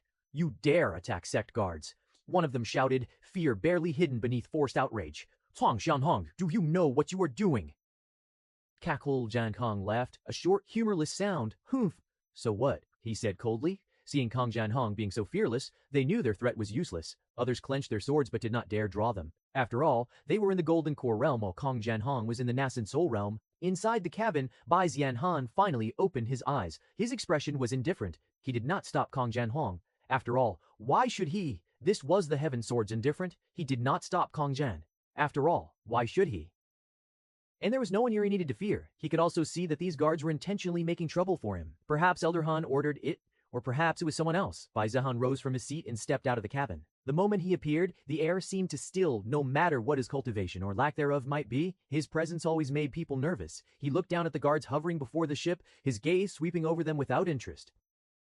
Land, Bai Zihan said flatly. 2 words, no anger, no threat, just command. If you have a problem, he continued, tone unchanged, you can tell it to me directly. The guards stiffened. Not one of them dared meet his eyes. Moments ago they had barked orders with confidence. Now their mouths were sealed as if glued shut. Slowly the formation below parted. The flying ship descended. No one spoke, no one stopped them, and yet everyone was watching. The moment the ship touched down at the Heaven Sword Sect's outer platform, people gathered. People who were curious, and people who were clearly looking for trouble. Bai Zihan had arrived. The guards had already sent word of Bai Zihan's arrival long before they went to look for trouble. They did not wait long. Footsteps echoed across the stone platform, arrogant. A group of figures emerged from between the sword pillars. At the center was a man in dark blue robes embroidered with sharp-edged cloud patterns. His posture was relaxed, chin slightly raised, eyes carrying open disdain. Han Shenwu. Behind Shen followed several disciples, his lackeys each wearing expressions of smug anticipation. Kong Jianhong's eyes darkened. Bai Zhuhan, however, remained calm. Han Shenwu stopped a few steps away and let his gaze roam freely over Bai Zhuhan, his dantian. Then he smiled. So you really came, Han Shenwu said lazily. I thought you'd hide behind the Bai clan forever. His eyes gleamed with malice. Look at you now, a cripple. A few of the disciples behind him chuckled. Han Shenwu folded his arms. You know, he continued tone-mocking, I once gave you a chance, an opportunity, to stand on the right side, to join us. He shook his head exaggeratedly. But you refuse. Now look at where you are. He leaned slightly forward. Lost all your cultivation. Han Shenwu smiled wider. What are you even doing here? Silence followed. Then Bai Zihan laughed. Just a soft, amused sound. Opportunity, Bai Zihan repeated. He raised his head and finally met Han Shenwu's gaze. His eyes were calm, cold and fearless. By the likes of you. The smile on Han Shenwu's base froze. Are you even serious? Bai Zihan mocked. Han Shenwu stared at Bai Zihan for a moment longer than necessary. The calm, the arrogance, the calm. The arrogance, the complete Dak Bai Zihan for a moment longer than necessary. The calm, the arrogant, the calm. For just a heartbeat, confusion flickered to his eyes. Then he laughed. Ha! Still putting on airs. Han Shenwu shook his head. So this is it. Losing your cultivation finally broke your mind. He sneered openly now. A cripple who can't even circulate chi anymore, acting like he's still the young master. His gaze hardened. Tell me something, Bai Zihan, Han Shenwu asked, voice turning serious. Why are you even here? The laughter from his lackeys died down. Han Shenwu asked, voice turning serious. Why are you even here? They too were watching closely. Bai Zihan didn't answer immediately. Instead, he looked around, at the familiar sword pillars, at the stone platform engraved with sect laws, at the sky above the Heaven Sword Sect. Then he looked back at Han Shenwu. This is my sect, Bai Zihan said calmly. For what reason do I need to explain my return? Han Shenwu froze for a split second. Then his expression twisted into disbelief. My sect, he repeated, as if he'd heard a joke too absurd to process. Then his expression twisted into disbelief. My sect, he repeated, as if he'd heard a joke. Han Shenwu's smile turned cold. Wake up, he said sharply. This isn't the past anymore. My father is the sect leader now. He took a step forward, authority dripping from his tone. You've already been expelled. There is no reason for you to be here. This sect no longer welcomes you. The air tensed. Several guards subtly shifted positions, waiting for Bai Zihan's reaction. Bai Zihan listened quietly. Then he waved his hand lightly, as if brushing away dust. Bai Zihan listened quietly. Your words, Bai Zihan said indifferently, Carry no authority, Bai Zihan continued unhurried. You're not the sect leader, you're not even an elder. A weakling like you wants to give orders to me. His eyes narrowed slightly. If you truly want to expel me, Bai Zihan said flatly, then have your father say those words. Let him say it to my face.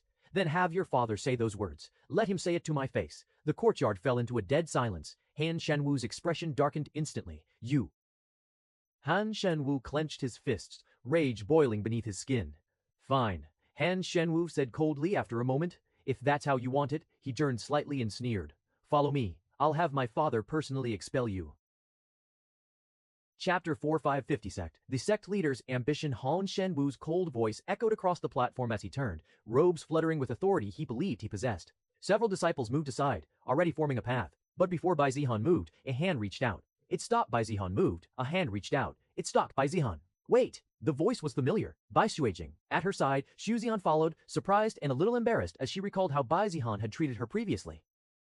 Han Shenwu paused mid-step and glanced back, irritation flashing across his face. Bai Xuejing. He frowned. What is this? Are you planning to interfere too? Bai Xuejing ignored him completely. She stepped closer to Bai Zihan and leaned in slightly, lowering her voice so only he could hear. What are you doing here? She whispered. Her tone wasn't reproachful. She knew that Bai Zihan was crippled and with his strength he should be able to take care of Han. However, this was still enemy territory, and who knew what would happen once he entered their den. Bai Zihan didn't even bring any Grand Elder with him. How did father even let him go? Bai Xuejing thought. With him believing Bai Zihan was crippled, there was no way he would let him leave the Bai estate, especially after that assassination attempt. And even if he did, he would at least send a Grand Elder as his guardian. Bai Zihan turned his head slightly to look at her. So close that she could clearly see his face, and for a split second, her brows knit together. Did he grow taller?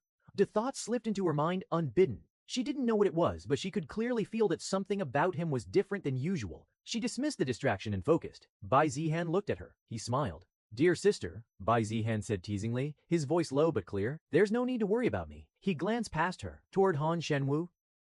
It's just Elder Han that I'm meeting. The words fell lightly, but the effect was immediate. Han Shenwu's expression twisted. Elder, he snapped, rage flaring in his eyes as he turned fully around. Watch your mouth, Bai Zihan. His aura surged, sharp and oppressive. My father is the sect leader now. Show some respect when you speak. Bai Zihan looked at him as if he were looking at something mildly amusing. Then he shrugged. Why should I? The platform fell silent. Bai Zihan continued, his voice calm and unhurried. I killed several great Ascension Realm demonic elders. A pause. Several grade 10 demonic beasts. He tilted his head slightly. What has Elder Han achieved compared to me? The word struck like a hammer. Undeniable free Tan Tive compared to me. The word struck like a hammer. Undeniable, brutal truth. The surrounding disciples stiffened. Some inhaled sharply. Han Shenwu's mouth opened, then closed. His face darkened. He had no rebuttal, because everyone knew it was true. You. Han Shenwu finally snarled, then sneered harshly. That was the past. He pointed accusingly at Bai Zihan. Now you're a cripple. You can't even circulate qi. You're not even worthy of carrying my father's shoes. His eyes burned with malice. Enough talk, Han Shenwu said coldly. Follow me. I'll have you expelled properly just like you want. Han Shenwu didn't want to argue with Bai Zihan any longer. It felt like he was live stand just standing there. I'm coming too didn't want to argue with Bai Zihan any longer. It felt like he was losing years off his life stand. I'm coming too. Bai Xuejing said immediately, stepping forward. Han Shenwu's reaction was instant. No, he barked sharply, almost too fast. This has nothing to do with you. His tone was defensive, too defensive. Bai Xuejing frowned. Suspicion flickered in her eyes. Bai Xuejing frowned. Suspicion flickered in her eyes. Bai Xuejing then shook his well. He glanced at Bai Xuejing, then shook his head faintly. He said calmly, you don't need to come. He leaned in slightly, his voice soft enough that only she could hear. I'll be back in a jiffy, Han Shenwu scoffed, but didn't say anything. Bai Xuejing was still worried, but she nodded anyway. There was nothing she could do, and she feared that she would get in Bai Zihan's way. Bai Zihan stepped forward. Kong Jianhong followed immediately, half a pace behind him, his expression cold and vigilant. Han Shenwu glanced back once, saw Kong Jianhong trailing along, and sneered. But he didn't stop him, as if Kong Jianhong trailing along, and sneered. But he didn't stop him, as if Kong Jian trailing along, and sneered. The group moved deeper into the Heaven Sword sect. Sword pillars passed by. Courtyards unfolded one after another. Along the outer training grounds, disciples were cultivating openly. Qi surged. Bai Zihan's gaze swept across them casually. Ass errands! Gaze snarled and he stopped walking. Han Shenwu frowned and turned back impatiently. What now? Bai Zihan looked toward the training ground. Several disciples sat cross-legged, spiritual qi flowing around them in a very familiar pattern. Their qi circulation followed a precise rhythm, drawing heaven and earth's spiritual essence into their meridians, refining it through a harmonized cycle that Bai Zihan could recognize even with his eyes closed. Heavenly mandate assimilation art. Are they all cultivating heavenly mandate assimilation art? He asked casually. Shinru scoffed, as if he just heard something ridiculous. What? He sneered. What are you implying now? He crossed his arms. Don't tell me you want to accuse the Heaven Sword sect of stealing your Bai clan's technique. His lips curled upward mockingly. Bai Zihan shook his head lightly. No, he said. I was just asking. His gaze shifted back to Han Shenwu. Do you cultivate it too? Han Shenwu stiffened for half a breath. Then he laughed loudly. So what if I do? He said arrogantly. Everyone cultivates it now. He leaned closer, eyes full of disdain. If you have a problem, Han Shenwu sneered, then go ask your Bai clan. Wasn't it your people who gave it away for free? Bai Zihan listened quietly. Then, he smiled. I see, he said softly. He turned forward again and resumed walking, unhurried. Kong Jianguang glanced at him, then at the cultivating disciples, his eyes darkening, but he said nothing. Behind them, Han Shenwu snorted. Putting on airs, he muttered. Bai Zihan, Den Wanstert Woot. Putting on airs, he muttered. But inwardly his thoughts were clear. This will be easier than I thought. The main hall loomed ahead. Bai Zihan stepped inside. Kong Zhenghong followed, his gaze sweeping the surroundings with quiet vigilance. The moment Bai Zihan crossed the threshold, his eyes lifted to the front of the hall and paused. At the highest point, where the sect leader's seat once stood simple and restrained, a throne now occupied the space. Not a scat, a throne. Carved from jade, elevated higher than before, its armrests etched with domineering sword patterns meant to inspire awe and submission. Bai Zihan's lips curved faintly, so he even changed the chair. Ambition laid bare. Han Shenwu strode forward eagerly, unable to hide the excitement in his steps. Father, he called out loudly, pride clear in his voice. I've brought Bai Zihan. It was then that Bai Zihan understood. From the moment Han Wu intercepted him, this had always been the goal. Han. It was then that Bai Zihan understood. From the moment Han Wu intercepted him, this had hid. Bring him here. The hall fell silent. At the throne, Elder Han sat with his eyes closed, hands resting calmly on the armrests, as if he had been waiting all along. Slowly, his eyes opened, sharp and calculating. They settled on Bai Zihan. I see, Elder Han said calmly, his voice echoing across the hall. Good work. His gaze lingered on Bai Zihan, measuring, probing. The faintest smile tugged at his lips. Then boom, the massive stone doors slammed shut, rubbing. The faintest smile tugged at his lips. Then measure, sprone, jut. Runes flared to life along the seams, sword formation snapping into place with a sharp, metallic hum. Kong Zhenghong's expression changed instantly. He spun around, his hand already reaching for his weapon, only for several figures to appear behind him in a blur. Han Shenwu's lackeys, prepared and waiting. Their combined auras surged as they locked him in place, the formation suppressing his movement. Kong Zhenghong, one of them barked, "Don't move." Gong Jianggong struggled, veins bulging as he forced his head to turn. Young master, he shouted urgently, leave now. The pressure around him intensified. Yet Bai Zihan didn't move. He didn't even turn around. He stood calmly in the center of the hall, hands behind his back, posture relaxed as if the sealed doors and activated formations were nothing more than decorations. Elder Han watched this with visible amusement. Bai Zihan, he said slowly, leaning back against the throne, fingers tapping lightly on the armrest. Do you even know what kind of trouble you're in? His eyes gleamed. Do you truly think you can walk out of here? Bai Zihan finally looked at him. His gaze was calm, almost bored. He chuckled softly. And what exactly can someone like you do? Bai Zihan asked lightly. Lick Li or Zhao Clan's shoe. The temperature in the hall dropped instantly. Elder Han's expression darkened. The temperature in the hall dropped instantly. Elder Han's expression darkened. His fingers clenched. How dare you, he snapped, aura flaring violently. I need no one's help. He rose from the throne, sword intent bursting forth like a storm. I am the sect's leader of the Heaven Sword sect, Elder Han declared proudly. The strongest sect in the desolate Heaven Empire. His voice thundered through the hall. With the Heaven Sword sect under my command, who would I need to bow to? Bai Zihan nodded slowly. Of course, he said dryly. Of course, he said dryly. The sarcasm in his tone was unmistakable. Then he tilted his head slightly. Then, Bai Zihan continued calmly, for what reason do you need me? The question landed cleanly. Elder Han stared at him for a long moment. Then, he laughed. A low, satisfied sound. Hostage, Elder Han said plainly. The Horde Zeg then said plainly. The word echoed. You may not be worth much in my eyes, he continued, his gaze sharp and calculating, but to the Bai clan, he smiled. You are priceless.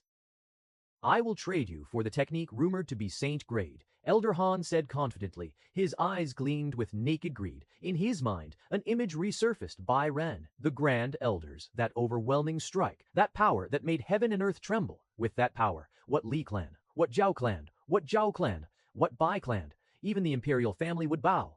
Elder Han's smile widened. With you in my hands, he said slowly, everything will bow. Elder Han's smile widened. With you in my hands, he said slowly. Chapter 456, The arrogance of a would-be ruler. Elder Han thought that he could really rule the empire.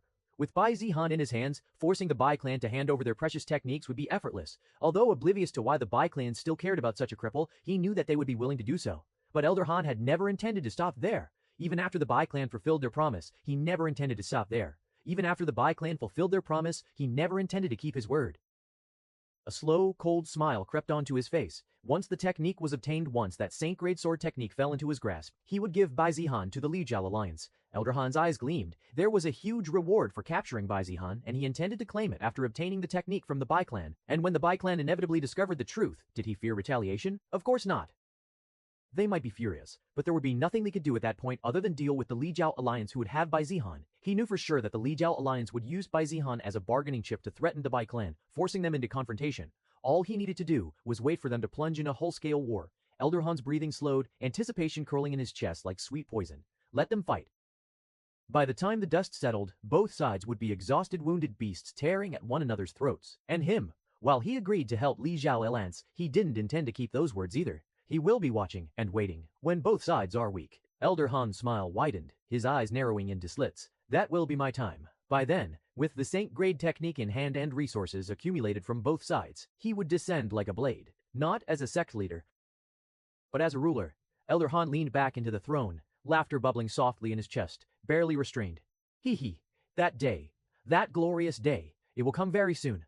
Lost in his fantasies, Elder Han reclined against the jade throne, eyes half-lidded. In his mind, the future had already unfolded. The Bai clan kneeling, the Li Jiao alliance bleeding, the empire trembling beneath his feet. He could almost taste it. Bai Zihan watched him quietly. Then he scoffed, a short sharp sound. Bay, he scoffed, a short samp. Phew, the sound echoed clearly through the silent hall. Elder Han's daydream shattered instantly. His eyes snapped open, sharp and irritated. What are you laughing at? Elder Han demanded, frowning deeply. What is so funny? Bai Zihan lifted his head slightly, finally meeting Elder Han's gaze. There was no fear in his eyes, only amusement and pity. I was just thinking, Bai Zihan said lightly, his tone relaxed, almost casual, how frightening ambition can be when it grows faster than one's abilities. Elder Han's expression darkened. Bai Zihan continued, unhurried. You truly believe everything will go exactly as you planned, he said, shaking his head faintly. That capturing me and blackmailing the Bai clan is so simple. His smile widened cold and mocking. Ever Bai clan is so simple. His smile widened cold and mocking. If only things in this world were that easy. His gaze sharpened. Bai Zihan realized that Elder Han was someone who counted his chickens before they hatched, a man who believed everything would unfold exactly as he imagined. Perhaps succeeding and rising to the position of sect leader had made him delusional. Bai Zihan took a slow step forward. You should know your place, he added calmly, and learn to control your greed. Elder Han's eyes flared. You already seized the position of sect leader, Bai Zihan said, his voice steady and piercing.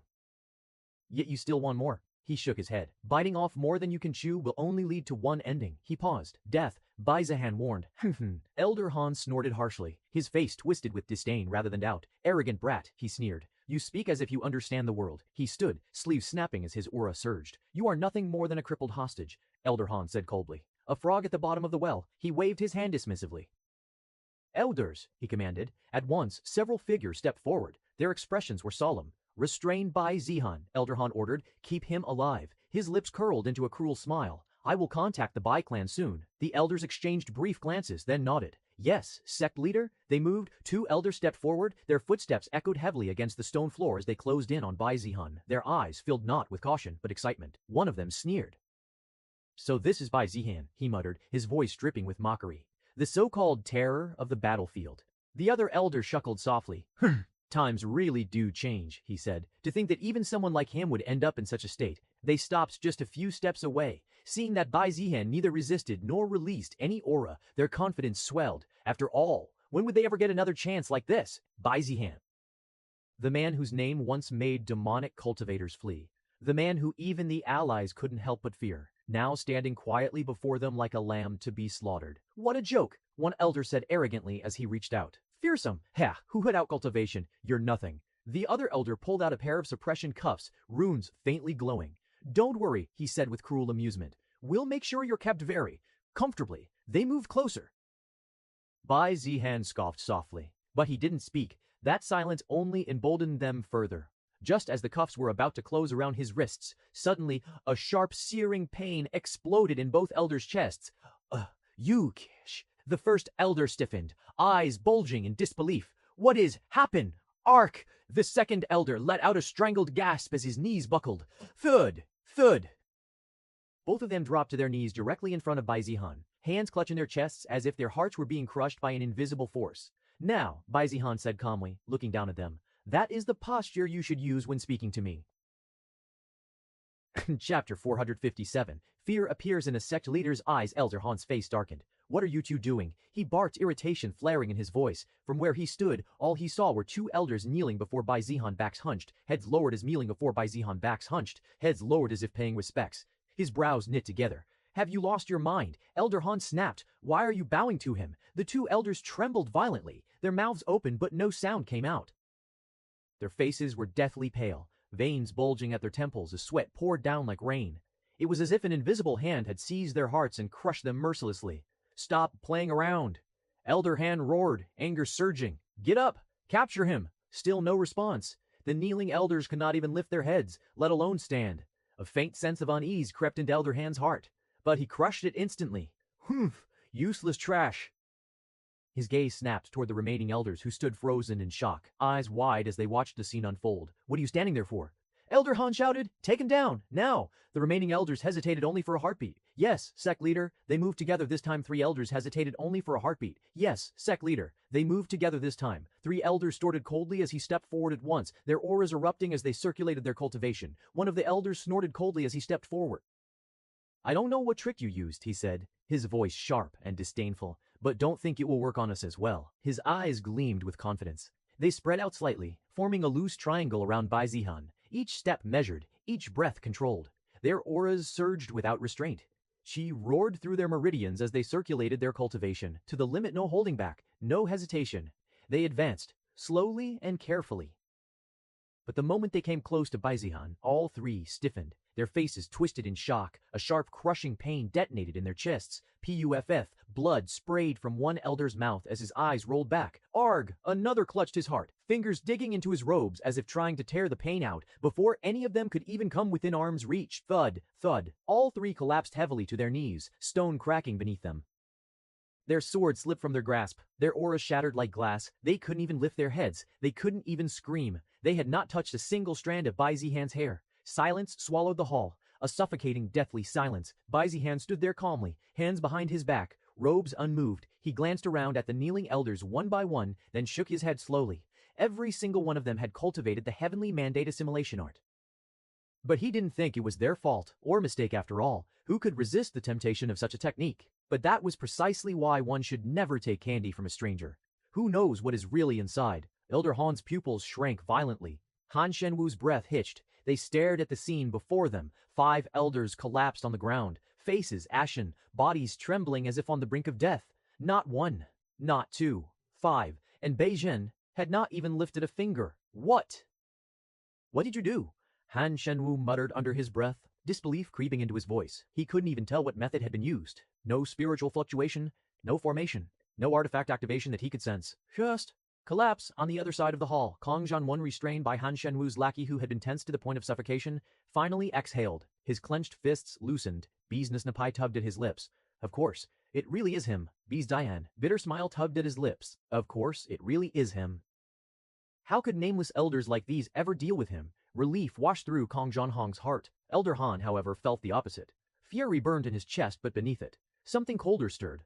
Caution. His gaze locked onto Baijian, sharp and probing. No, this isn't brute strength. It must be a trick, an artifact. Something that activates only when people approach him. That had to be it. Otherwise, none of this made sense. Elder Han inhaled deeply, forcing his rage under control.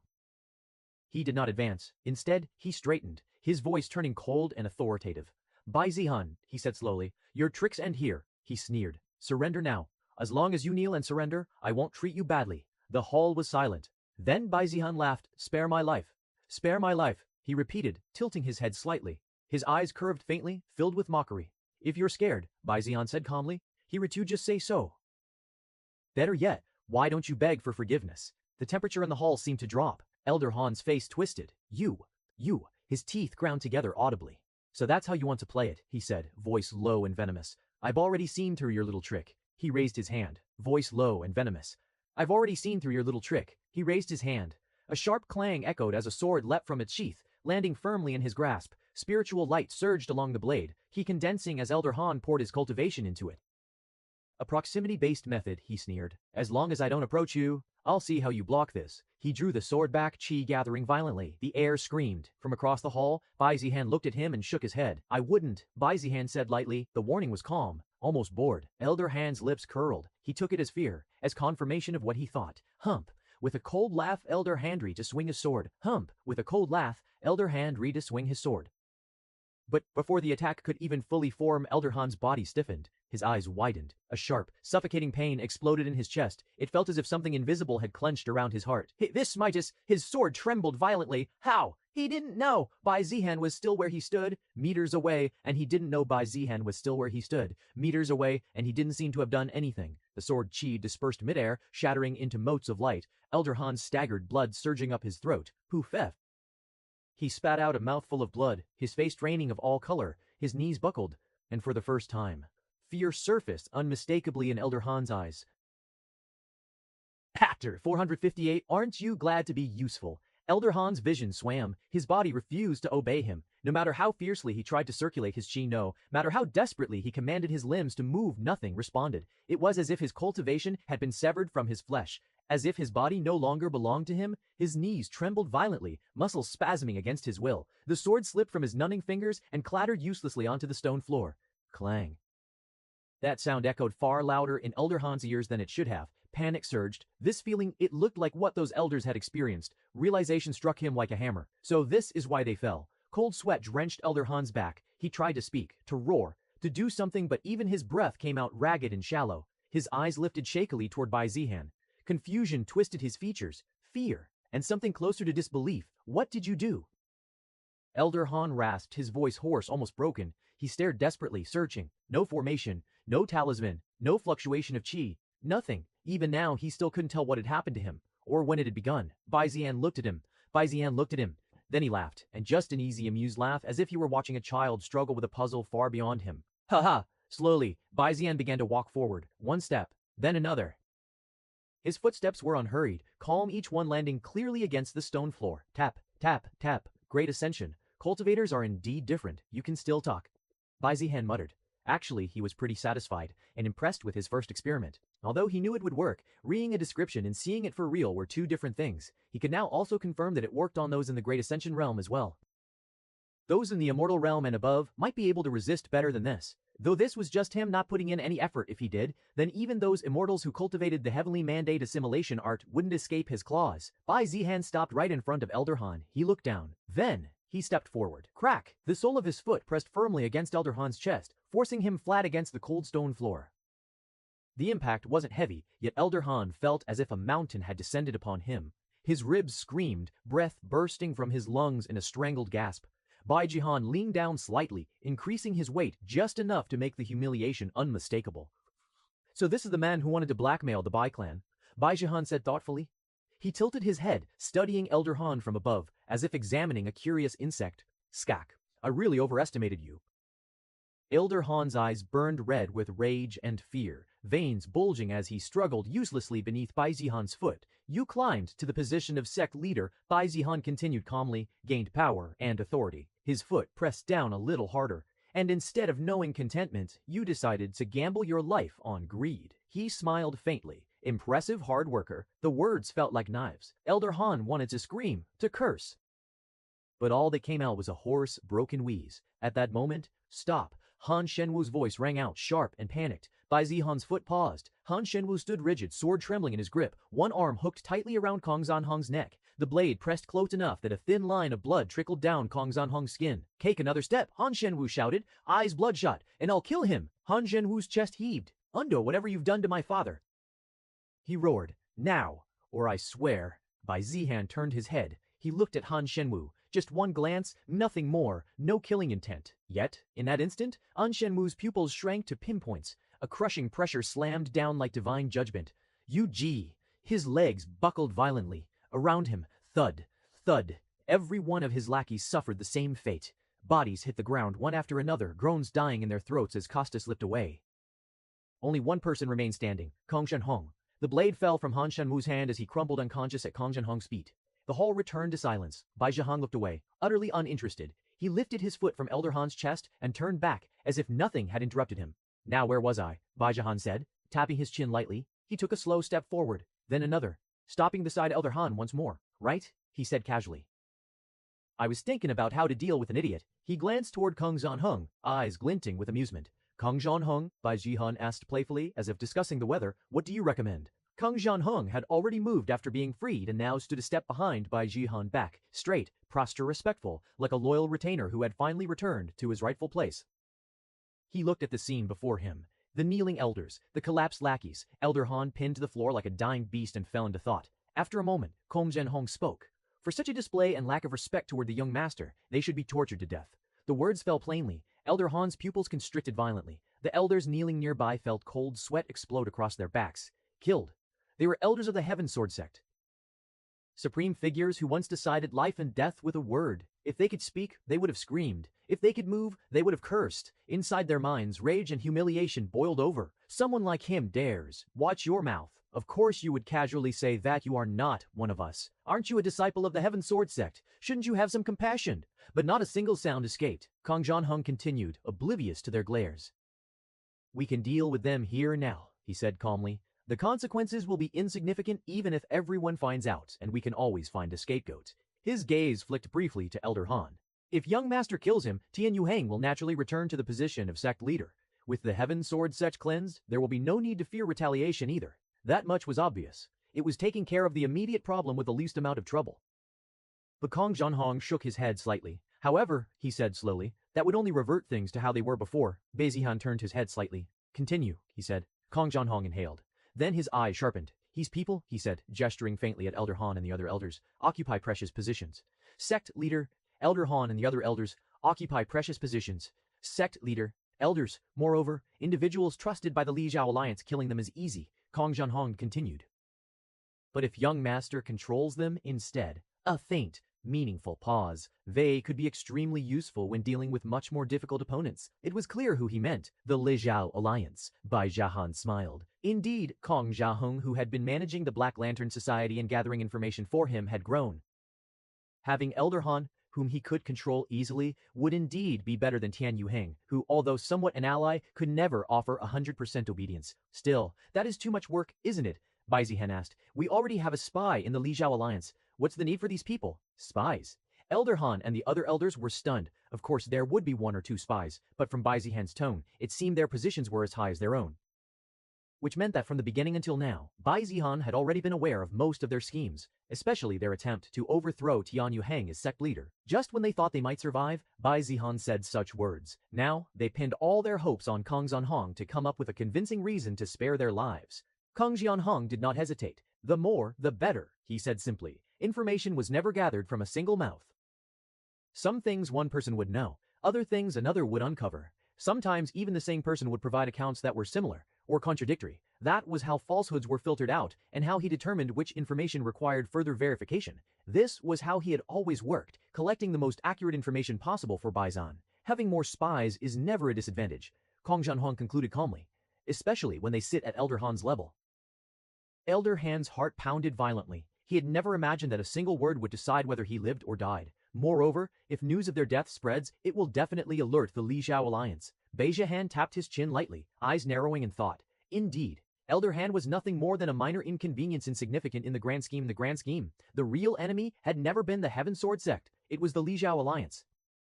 Killing these people would solve nothing, only warn the enemy that something had gone terribly wrong. Bai Zhihan nodded slowly. That makes sense. Relief, sharp, dizzying relief, flooded through the elders. Cold sweat soaked their robes as they clung to that single nod like drowning men grasping driftwood. Bai Zhihan's gaze drifted lazily across them. Then he smiled, a smile filled with amusement. He stepped forward, hands clasped behind his back, and looked down at Elder Han once more. Well, Bai Zhihan said lightly, aren't you all glad that you're still useful? Chapter 459. What can happen? Outside the main hall, chaos simmered beneath forced calm. Many had come to see what would happen to Bai Zihan, who had been taken away by Han Shenwu. Those from the Elder Han faction were excited and looking forward to what would happen to Bai Zihan. Obviously, many of them disliked Bai Zihan for various reasons, while others they were thinking that even someone like Bai Zihan who was from the Bai clan must bow his head towards them from now onwards. At the edge of the crowd stood Qinglan. Her expression was cold, but her fingers clenched tightly within her sleeves. She was under house arrest in order, given by Han Sha, who feared her influence and possible rebellion. In truth, she had remained neutral and hadn't truly helped either side, and she didn't want to start a civil war now. But obviously, Han Sha wasn't convinced and had even prepared to expel her.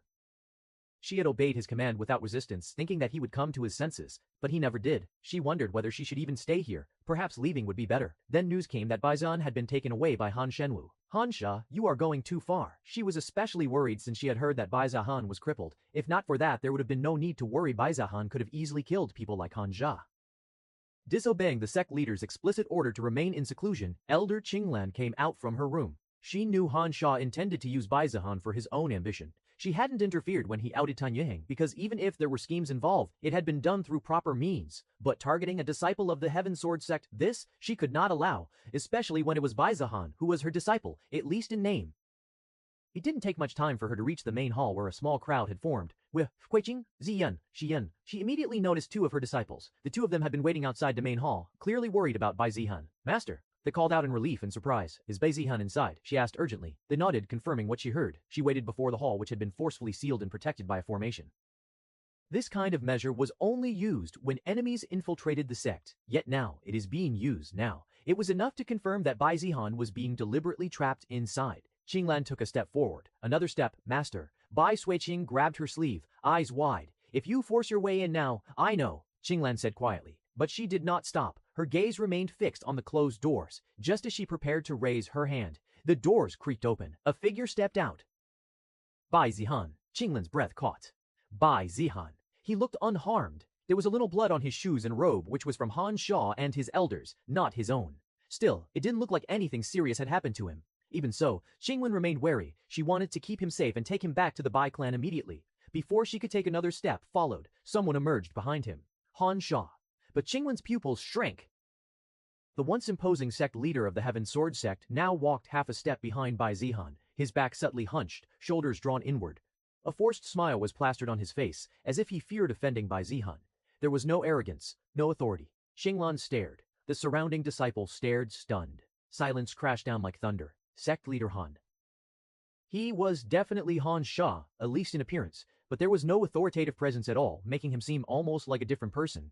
Elder Han also noticed the crowd and immediately changed his expression. The hunched shoulders straightened. The forced smile vanished as if it had never existed.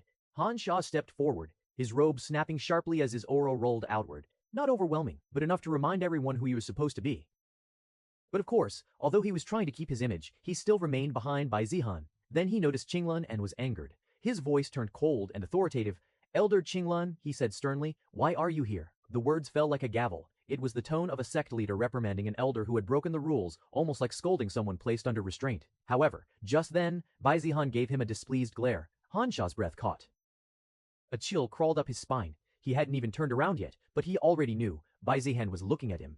Just a calm, flat gaze, one that carried a weight Han Sha now understood far too well. The kind of look that said, you overstepped. Han Sha's pupils shrank, his thoughts screamed. Right, Elder Qinglan was his master. No, not truly. Everyone knew it. Bai Zihan had never learned anything from her. He had merely been registered under her PK formality, nothing more. He had merely been registered under her PK formality, nothing more. Bai Zihan was far stronger than Elder Qinglan. There was nothing she could teach him in the first place. Someone who could slaughter countless void refinement cultivators in the blink of an eye. What could she, who was in the same realm, possibly teach him? Still, it does look like he still treats Elder Qinglan with respect. Han Sha swallowed. His tone changed instantly. Elder Qinglan, far more restrained. Qinglan stared. Han Sha exhaled slowly, then turned fully toward her and clasped his hands. Thinking back on it, he continued, voice steady but tight, the punishment imposed upon you was a little excessive. Murmurs rippled through the crowd. How can this be? When did the almighty sect leader ever feel guilty for doing something excessive? He even expelled several disciples and elders simply because they refused to join his faction. And that was him being lenient. Others, those who belonged to sect leader Tian's faction, were imprisoned instead, with various reasons fabricated against them. Han Sha forced himself to continue with a smile. For something you did not do, he said carefully, each word chosen with precision. Such treatment was inappropriate. Then, louder so everyone could hear, from today onward, Elder Qinglin's punishment is lifted. The words echoed across the plaza, shock spread like wildfire, disciples gaped. Elders exchanged stunned glances. Qinglin stood still. For a long moment, she said nothing. Her gaze drifted, not to Han Shabu, to Bai Zihan. She knew that Han Sha's obedience and even the lifting of her punishment was entirely because of Bai Zihan. She had initially been worried, especially after hearing that Bai Zihan was crippled, but looking at the situation now, she realized that had clearly been false. Clearly, where no one has seen anything, Bai Zihan has done something to Han Sha. And considering Bai Zihan's personality, it was closer to violence than through words. Bai Zihan, Zhu Ziyan stepped forward quickly, eyes scanning Bai Zihan from head to toe. It didn't look like he had fought at all, yet the bloodstains remained. So something had definitely happened in the main hall. They didn't do anything to you, right? Zhu Ziyan asked worriedly. Bai Ziyanquan followed half a step behind her. Bai Zihan glanced at them. What can happen? He replied. Yu Ziyan asked worriedly. Bai Ziyan glanced at them. What can happen? He replied.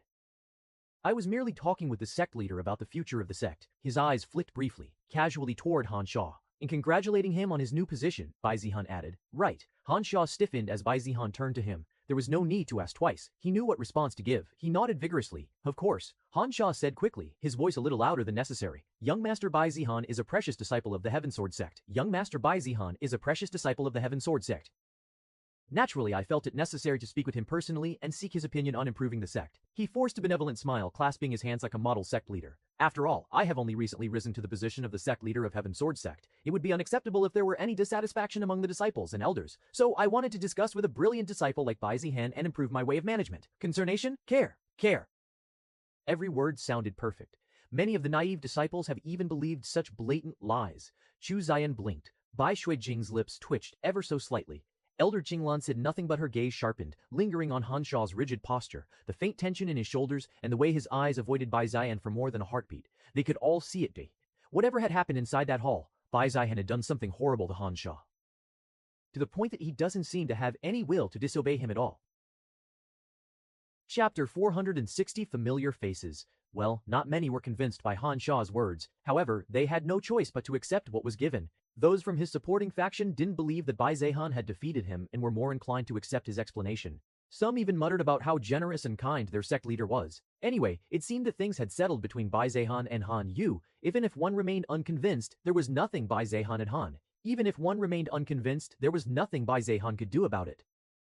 Anyway, I've finished what I came here for, Bai Zihan declared. Beating me, Han Sha couldn't help but want to curse. After all Bai Zihan had done after coming here was beat him. So in the end, what Bai Zihan had come here for was to beat him, which he has indeed finished doing. And here he was, regretting it all, thinking that if he hadn't gotten involved with Bai Zihan, then none of this might have happened.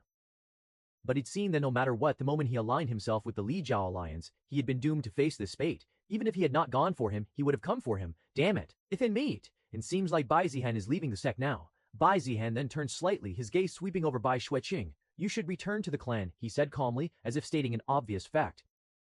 After all, the Heaven Sword sect was less safe than Bai clan, and who knows? Perhaps someone like Han Sha who wants to make use of him might appear to target Bai Shuiqing. Anyways, it was better for her to return to the clan. Then he added, you too. He said it to Zhu Ziyan. Okay. Zhu Ziyan agreed easily. Bai Shuiqing hesitated, clearly wanting to say something, but Bai Xian was already turning away. All wait at the flying ship. As Bai Zihan walked alongside Kong Jianhong toward the mooring platform, he noticed streams of disciples moving about, their expressions animated, voices buzzing with excitement. Looks like something else is happening. Kong Jianhong remarked casually. After all, the crowd outside the main hall had been sparse. He had thought that was simply because people didn't know Bai Zihan had been stake theater. Otherwise, considering human nature, many would have flocked over to watch. But clearly something far more entertaining was happening elsewhere. Bai Zihan's gaze swept through the crowd and paused. Two familiar figures stood among them, Yunjin Mei and Fei Ling. They were Bai Shuiqing's senior sisters, his as well now. They were also part of the group that had once visited the Bai clan after Bai Shuiqing dissolved her engagement. Seeing them, a wicked smile appeared on Bai Xian's face. Hey, Bai Zihan called out, waving his hand. Face. Hey, Bai Zihan called out, waving his hand. Fei Ling noticed him almost immediately. Her expression stiffened. Displeasure flickered across her face, though only briefly. Memories weren't easily forgotten, and despite Bai Zihan's recent rise in fame, they knew exactly who he was. There was no way she could ever have a good opinion of him. Although she didn't hate him, she was extremely wary of him. Fei, your expression. Yunqin Mei warned her. Yunqin Mei inclined her head politely when their eyes met. Young Master Bai. Well, well, if it isn't my beautiful senior sisters, Bai Zihan teased. Bai Zihan hadn't forgotten who they were. After all, they were the first people he had seen after regaining his memories from Earth. Fei Ling snorted softly, crossing her arms. Unpleasant memories resurfaced. Yun Qingmei's lips curved into a gentle smile. I'm glad you still remember us, young Master Bai, she said softly. After all, it's been quite some time. Her tone was calm, warm, even. Fei Ling shot her a sharp sideways glance. Glad. She almost scoffed. Bai Zihan's smile widened slightly, the same maddening, unrepentant curve that had once caused endless trouble. How could I forget? He replied lightly. Senior sisters who left such a deep impression. Especially you, senior sister Fei. Fei Ling's brows twitched. Her arms crossed tighter. This bastard, nothing had changed, at least not where his mouth was concerned. Yunjin, however, showed no irritation. She merely shook her head helplessly, like someone indulging a mischievous junior. You really haven't lost that habit, she said. That's because it works, Bai Zihan replied without shame. Fei Ling inhaled slowly. Then, without moving her lips, her voice echoed in Yun Qingmei's mind. Qingmei, what are you doing? Her mental tone was sharp, restrained irritation simmering beneath it. Why are you speaking to him like this? Yun Qingmei's expression didn't change, but her reply came smoothly. Things are different now. Fei Ling's eyes narrowed slightly. Different, she shot back. He's still the same lecherous schemer who lies without blinking and manipulates everyone around him. Look at the way he talks. Does that look different to you? Yun Qingmei sighed inwardly. I'm not talking about his personality, she replied. I'm talking about his personality, she replied. I'm talking about his personality, she replied. I'm talking about his personality, she replied. I'm talking about his position. Fei Ling hesitated. His reputation, power, and influence now stand above even some sect leaders. Whether we like it or not, Bai Zihan is no longer someone we can judge by past standards. Fei Ling's gaze flickered. And don't forget, Yun Qingmei added, he's recognized as one of the heroes of the war against the demonic forces. That gave Fei Ling pause, only for a moment. Still, she clicked her tongue mentally. Her eyes flicked back to Bai Zihan, who was leaning slightly closer, clearly enjoying her discomfort. Look at him, Fei Ling insisted. Power or not, hero or not, he's still the same bastard. As if summoned by her thoughts, Bai Zihan tilted his head. Senior sister Fei, he said cheerfully, if you keep staring at me like that, others might misunderstand. Fei Ling's eye twitched. Misunderstand what? She snapped aloud. Who knows? Bai Zihan teased. Silent Bai Zihan, sign, Fei Ling's eye. Who knows? Bai Zihan teased. Silent. Fei Ling ground her teeth. Yun Qingmei covered her mouth lightly, laughter dancing in her eyes. You really haven't changed in the ways that matter, she said. Bai Zihan chuckled, straightening. Maybe, he said, but do I even need to change? Fei Ling took a step forward, then stopped. Her gaze hardened. So, did you think about what I said previously? Bai Zihan asked. Fei Ling and Yun Qingmei were confused. What do you mean, young Master Bai? Young King are 10 by Lai. Yun Qingmei were confused. What do you mean, young Mei were PV? Yun Qingmei asked. Bai Zihan blinked once, then smiled. As my concubines, of course. For half a breath. Even the surrounding noise of the crowd seemed to fade. Yun Qingmei's smile cracked. Fei Ling's pupil shrank, and Kong Zhan, who had been standing half a step behind Bai Zihan this entire time, nearly choked. Young Master wants them as concubines this entire time, nearly choked. Young Master wants them as concubines. His mind spun. This made no sense. Absolutely none. Over the past months, the Bai Zihan, this maid spun. This maid's son. Talented geniuses, sect fairies, clan princesses, women superior in cultivation, background, beauty, and influence. Every single one of them had been rejected. Kong Zhanhong had assumed it was because Bai Zihan loved Chu Xian, and now, these two. Kong Zhanhong instinctively glanced at Yun Qingmei and Fei Ling again. Since he was also from Misty Cloud Peak, they were technically his junior sisters, though far more talented than him. It wasn't that they were lacking. But compared to what Bai Zihan had turned down, young Master's tastes were truly something else. Then another thought struck him, and cold sweat broke out on his back. What about Miss Shu? If Chu Xian ever heard this, no wonder though. He didn't even want to imagine it. Fei Ling recovered first, her face flushed not with embarrassment but fury. You Thilly. She took a sharp step forward. You're still joking about that nonsense. Her voice was low, dangerous. Even now, she was low. Even now, she took a sharp step forward. Yun Qingmei was stunned for a heartbeat longer. Then she let out a helpless laugh, rubbing her temples. Young Master Bai, she said with forced calm. While it is flattering in a way, she paused, then added dryly, Junior Sister Chu would kill us. Her gaze sharpened slightly, so please stop joking about this already. For a moment, Bai Zihan simply looked at them, then smile vanished. Just like that, the teasing curve of his lips flattened, his posture straightened. Even his eyes changed, losing that lazy, provocative glint, and becoming calm, clear, and sharp. Very well, let's stop. He waved his hand lightly, brushing the topic aside. Now, he continued, his tone businesslike, care to explain something. Yun Qingmei followed his line of sight. So many people, Bai Zihan said, eyes narrowing slightly. Where are you all heading? The playful leecher was gone. What stood there now was the Bai Zihan they had heard about, the one who made sect leaders cautious, the the one whose name carried weight. It seems you really don't know. Fei Ling snorted softly. And here I thought you came because you were worried about him. Him? Bai Zihan frowned slightly. Who? Lin Xian? Fei Ling replied. Junior brother Lin is going to fight. Yun? Yunyan replied. Junior brother Lin is going to fight. Chapter 461. The provocation of Yuan Jie. Young Master Bai, you didn't know. Young Qinmei asked confusedly. She thought for sure that the reason why Bai Zihan was here was because he heard that his servant was fighting against one of the seniors. But looking at his reaction, it was for certain that his servant was fighting against one of the seniors. But looking at his reaction, it was for certain that it wasn't the case. Bai Zihan was surprised when he heard that. Lin Shan, Wenxian fighting, he repeated, brows knitting slightly. Beside him, Kong Jianong also stiffened. Fighting, he echoed. With whom? Bai Zihan's gaze snapped back to Yuan Qingmei. Tell me more. After the former sect leader stepped down, Lin Xian's existence had quickly become a thorn in the side of the new leadership. His past was impossible to ignore. He had once been a serious candidate for the position of next sect leader, personally nurtured and favored by the former sect leader himself. That background, once a mark of prestige, had turned into a liability the moment Han took power. The new sect leader and his faction had never trusted Lin Xuan. At first, their actions were subtle. His cultivation resources were reduced little by little, pills became scarce, and access to key cultivation grounds was quietly restricted.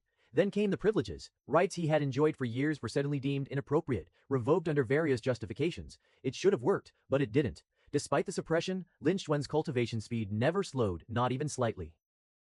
Well, it was because more than the Heaven Sword sect, the Bai clan was also helping him, including providing him with cultivation pills. So there was no way those things would have a huge impact on him. That alone was enough to make the ruling faction uneasy. Their pressure escalated, and eventually, they resolved to deal with him once and for all. Yuan Ji Hanshenwu's lackey had deliberately insulted and provoked Lin Xuan. Of course, being a handyman previously, he was used to it and didn't even get angry.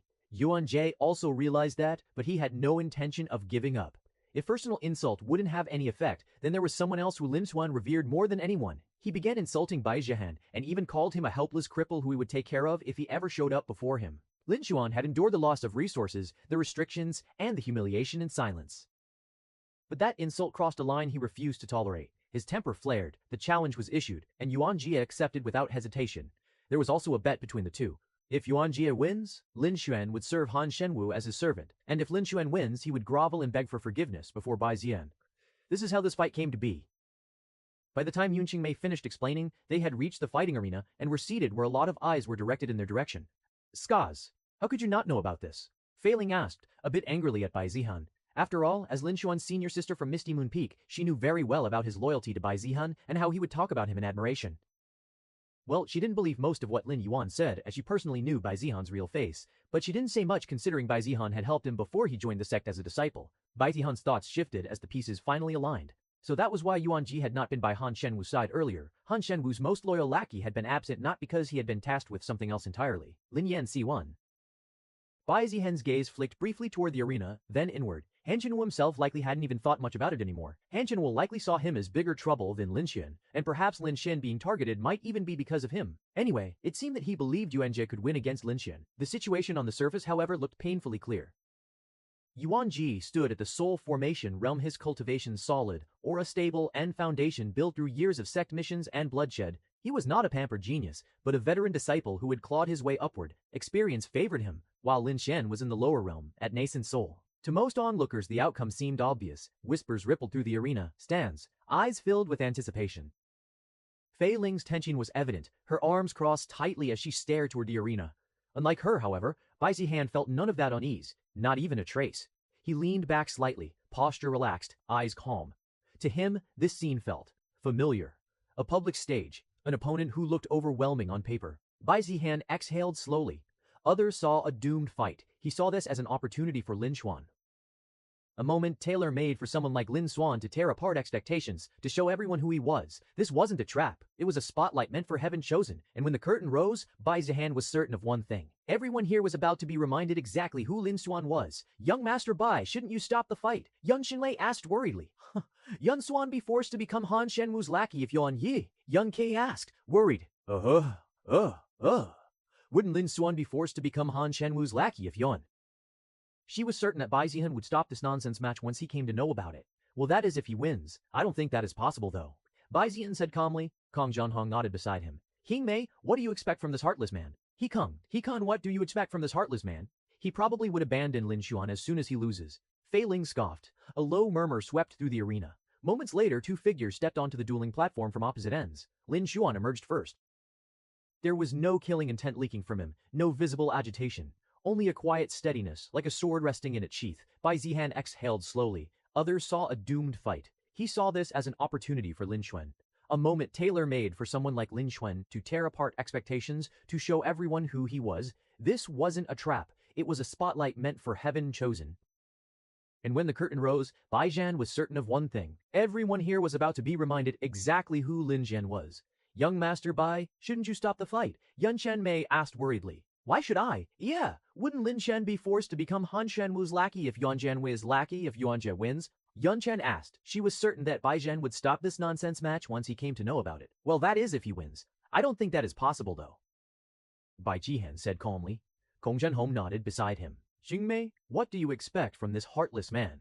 He probably would abandon Lin Shen as soon as he loses. Fei Ling scoffed. A low murmur swept through the arena. Moments later, two figures stepped onto the dueling platform from opposite ends. Lin Shen emerged first. There was no killing intent leaking from him, no visible agitation, only a quiet steadiness, like a sword resting in its sheath. Across from him, Yuan Jie strode onto the arena with heavy steps. His presence was immediately oppressive. Soul formation realm. His chi rolled outward in waves, deliberately unrestrained, pressing down on the platform like a warning. Scars lined his hands and forearms, marks earned from countless sect missions and brutal encounters. The contrast between the two was stark. One looked plain, the other looked dominant. An elder descended onto the arena platform, robes fluttering as he landed between them. He swept his gaze across both disciples before speaking, his voice amplified by spiritual chi and echoing throughout the arena. This is an official sex duel. The terms have been verified and recorded. If Yuan Ji wins, Lin Xuan will enter the service of Han Shenwu as a personal subordinate. A ripple ran through the crowd. The elder continued without pause. If Lin Xuan wins, Yuan Jie will kneel, grovel, and beg forgiveness before Bai Zihan publicly. That time, the reaction was louder. Some scoffed, some smirked, some glanced instinctively toward Bai Zihan's seating area. The elder's gaze hardened. No outside interference will be tolerated. The duel will end upon concession or incapacitation. Lin Xuan's hand rested calmly on the hilt at his waist. Yuan Jie's lips curled into a cruel grin. He turned his head slightly, eyes flicking toward Lin Xuan with open contempt. So you really came, Yuan Jie said, voice carrying easily across the platform. I thought you might finally learn to stay in your hole. Lin Xuan didn't respond. That only amused Yuan Jie more. Don't look at me like that, Yuan Jie continued. You should be grateful. Once this is over, you'll finally have a master who knows how to use you properly. His grin widened. I'm doing you a favor.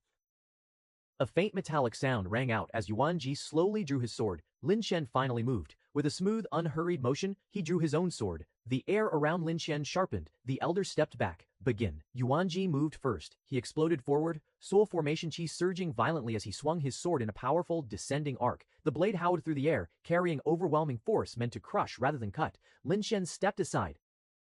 The sword passed where his head had been a heartbeat earlier, slamming into the arena floor and carving a deep groove into the stone. Before Yuan Jie could recover, Lin Shen's sword flicked out. A clean, precise slash. Steel met steel. Clang. Sparks flew as the two blades collided. Yuan Jie's eyes narrowed slightly. Oh! Lin Xian slid back a step, dispersing the impact cleanly through his stance. The second exchange came immediately after. Yuan Ji pressed forward, his attacks heavy and relentless, sword strikes layered with brute force and experience. Each swing carried enough power to overwhelm a nascent soul cultivator outright, yet Lin Xian met every strike. Sometimes he pirouetted, sometimes he redirected. Sometimes he redirected. Sometimes he avoided entirely, his movements economical, efficient, almost indifferent. From the stands, confusion began to replace confidence. This wasn't how it was supposed to look. Up above, Bai Zihan watched silently. His posture remained relaxed, eyes calm, but there was a faint glint of amusement deep within them. As swords clashed again and again, a simple truth began to surface, one that only a few perceptive eyes caught early. Lin Xian wasn't struggling, he was testing. And once he was done, the real fight would begin. Yeah. Chapter 462, Lin Xuan vs. Yuan Jie. The clash continued. At first glance, it was exactly as everyone had predicted. After the unexpected resistance from Lin Xuan, Yuan Jie dominated the tempo with his overwhelming power. His soul formation chi surged endlessly, each strike heavier than the last. His sword techniques were not refined or elegant, but they were brutally effective battle-tested moves forged through countless life and death missions. Every swing carried killing intent. Every step forced Lin Yuan closer to the edge of the arena. Boom! Another downward strike smashed into the platform, cracking stone and sending fragments flying. Lin Yuan slid backward, boots scraping against the ground. His sleeve was torn, a thin line of blood appearing along his arm. The crowd stirred. That's more like it. Nascent soul can't compete with soul formation after all. Yuan Ye hasn't even used his full strength yet. Fei Ling's brows furrowed deeply, her fingers clenched unconsciously. Yun Qingmei bit her lip, eyes glued to the platform. Even Kong Zhanhong was worried as he watched Lin Xuan being pushed back. Only Bai Jihan remained unmoved. In the arena, Yuan Ji laughed, the sound loud and confident. "What's wrong?" he taunted. "Is this all you've got? You really thought you could cross realms and beat me?" He was worried at first because of Lin Xuan's unexpected speed, but after using his full power and pushing Lin Xuan back, he got his confidence back. He stepped forward, aura flaring even stronger. His sword erupted with dense qi, the blade glowing faintly as he unleashed a full-powered technique. Crushing severance, the sword descended like a mountain. The pressure alone made weaker disciples in the audience feel their breathing grow heavy. This time, Lin Xuan did not retreat. He raised his sword. Clong, minus. The impact rang out sharply, far louder than before. Lin Xuan was forced down to one knee, the platform beneath him fracturing further, spiderweb cracks spreading outward. A collective gasp rose from the stands. Yuan Jie's grin widened. "There it is," he sneered. "Kuan Yil." But then Lin Xuan's sword trembled. A subtle shift occurred, one so small that most failed to notice it. Lin Xuan's shu circa red, one so small that most failed to notice it. Lin Xuan's qi circulation changed, no longer distinctive, no longer restrained. The pressure around him sharpened. Yuan Jie's expression flickered. "What?" Lin Xuan pushed upward. Slowly and steadily, the mountain-like pressure broke. Yuan Jie was forced back half a step, eyes widening in disbelief. "That's impossible." Lin Xuan rose to his feet, dust settling around him. Despite Yuan Jie giving his all, Lin Xuan remained unfazed. Yuan Jie giving his all, Lin Xuan remained unfazed. Yuan Jie's confidence wavered, irritation flashing across his face. "So you were hiding your strength," he growled. "I'll crush you anyway." He surged forward again, this time unleashing everything, his strongest techniques layered one after another, sword light filling the arena in violent arcs. Lin Xuan moved, his footwork shifted subtly, angles tightening, steps precise to the inch. Yuan Ji's overwhelming strikes began to miss not by chance, but by calculation. Slash, parry, redirect. Each exchange drained Yuan Ji slightly more, while Lin Xuan remained steady as he calm predicted every move of Yuan Ji. Something was wrong, Yuan Ji thought as ever. After using his all, he was once again not able to hit Lin Xuan. Yuan Ji's breathing grew heavier. His attacks, once fluid, became impatient. "Why won't you fall?" Yuan Ji roared, pouring even more qi into his blade. That impatience was the opening. Lin Xuan's eyes sharpened. In that instant, Lin Xuan's sword intent erupted. A sharp, invisible edge swept across the arena, and every cultivator present, sword user or not, felt it brush against their skin like cold steel. The air changed. The world seemed to narrow, as if everything except that single sword had been cut away. For a heartbeat, silence. Then the arena exploded. As sword intent, no way. How is that possible? That's impossible. Only true sword cultivators who train for hundreds of years can form sword intent. Gasps, shouts, disbelief. Order collapsed instantly. Elders half stood from their seats. Disciples stared with wide eyes, some even unconsciously clutching their own swords as if responding to an unseen call. Fei Ling froze, her breath caught. Sword. Intent. Yinmei's eyes shone, shock and awe mixing uncontrollably. Even the overseeing elder's composure cracked, his pupils shrinking as he stared at Lin Xuan as though looking at a monster.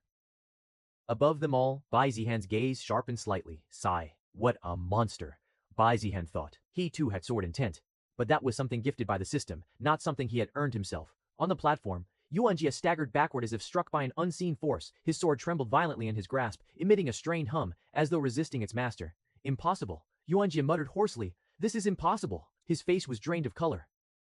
Sword intent wasn't something that could be obtained through force. It wasn't something granted by the cultivation realm. It was comprehension and understanding of the sword so deep it transcended technique itself. And the only other person in the Heaven Sword sect known to possess such a thing was Bai Zihan. Lin Xuan stepped forward. His sword was still plain, his stance unassuming, yet with sword intent woven through it, even the simplest movement felt like a fatal strike waiting to happen.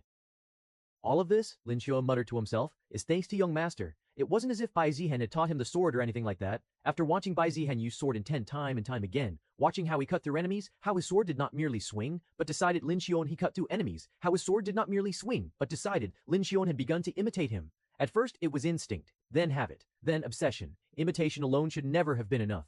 No amount of copying could grant something so profound. But Lin Xuan was Lin Xuan, a heaven chosen. A cultivator with monstrous talent and terrifying comprehension ability. What began as imitation became understanding. What began as observation became insight. And at some point, even Lin Xuan himself hadn't realized it, he had crossed the threshold.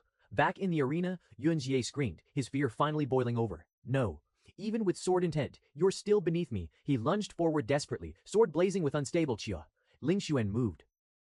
One step, one swing, no technique, no flourish, just a sword, carrying intent. Slash. The sword light cut through Yuan Jie's attack like paper, cleaving through qi, blade, and confidence in a single line. Yuan Jie's sword shattered. His body was sent flying backward, crashing heavily into the edge of the arena, before slumping to the ground, blood spraying from his mouth. Lin Qian stood where he was. Sword lowered, the silence swallowed the arena whole. Then the realization struck everyone at once, bone spraying from hild. Then realize. This fight had never been close. From the moment sword intent appeared, it had already ended. Yuan Jie lay sprawled at the edge of the arena, his body half embedded in cracked stone. His sword lay several meters away, shattered into dull fragments, its spiritual light completely extinguished. Blood seeped from the corner of his mouth, but the pain in his body was nothing compared to the shock flooding his mind. He lost. No, it wasn't just losing, he had been overwhelmed.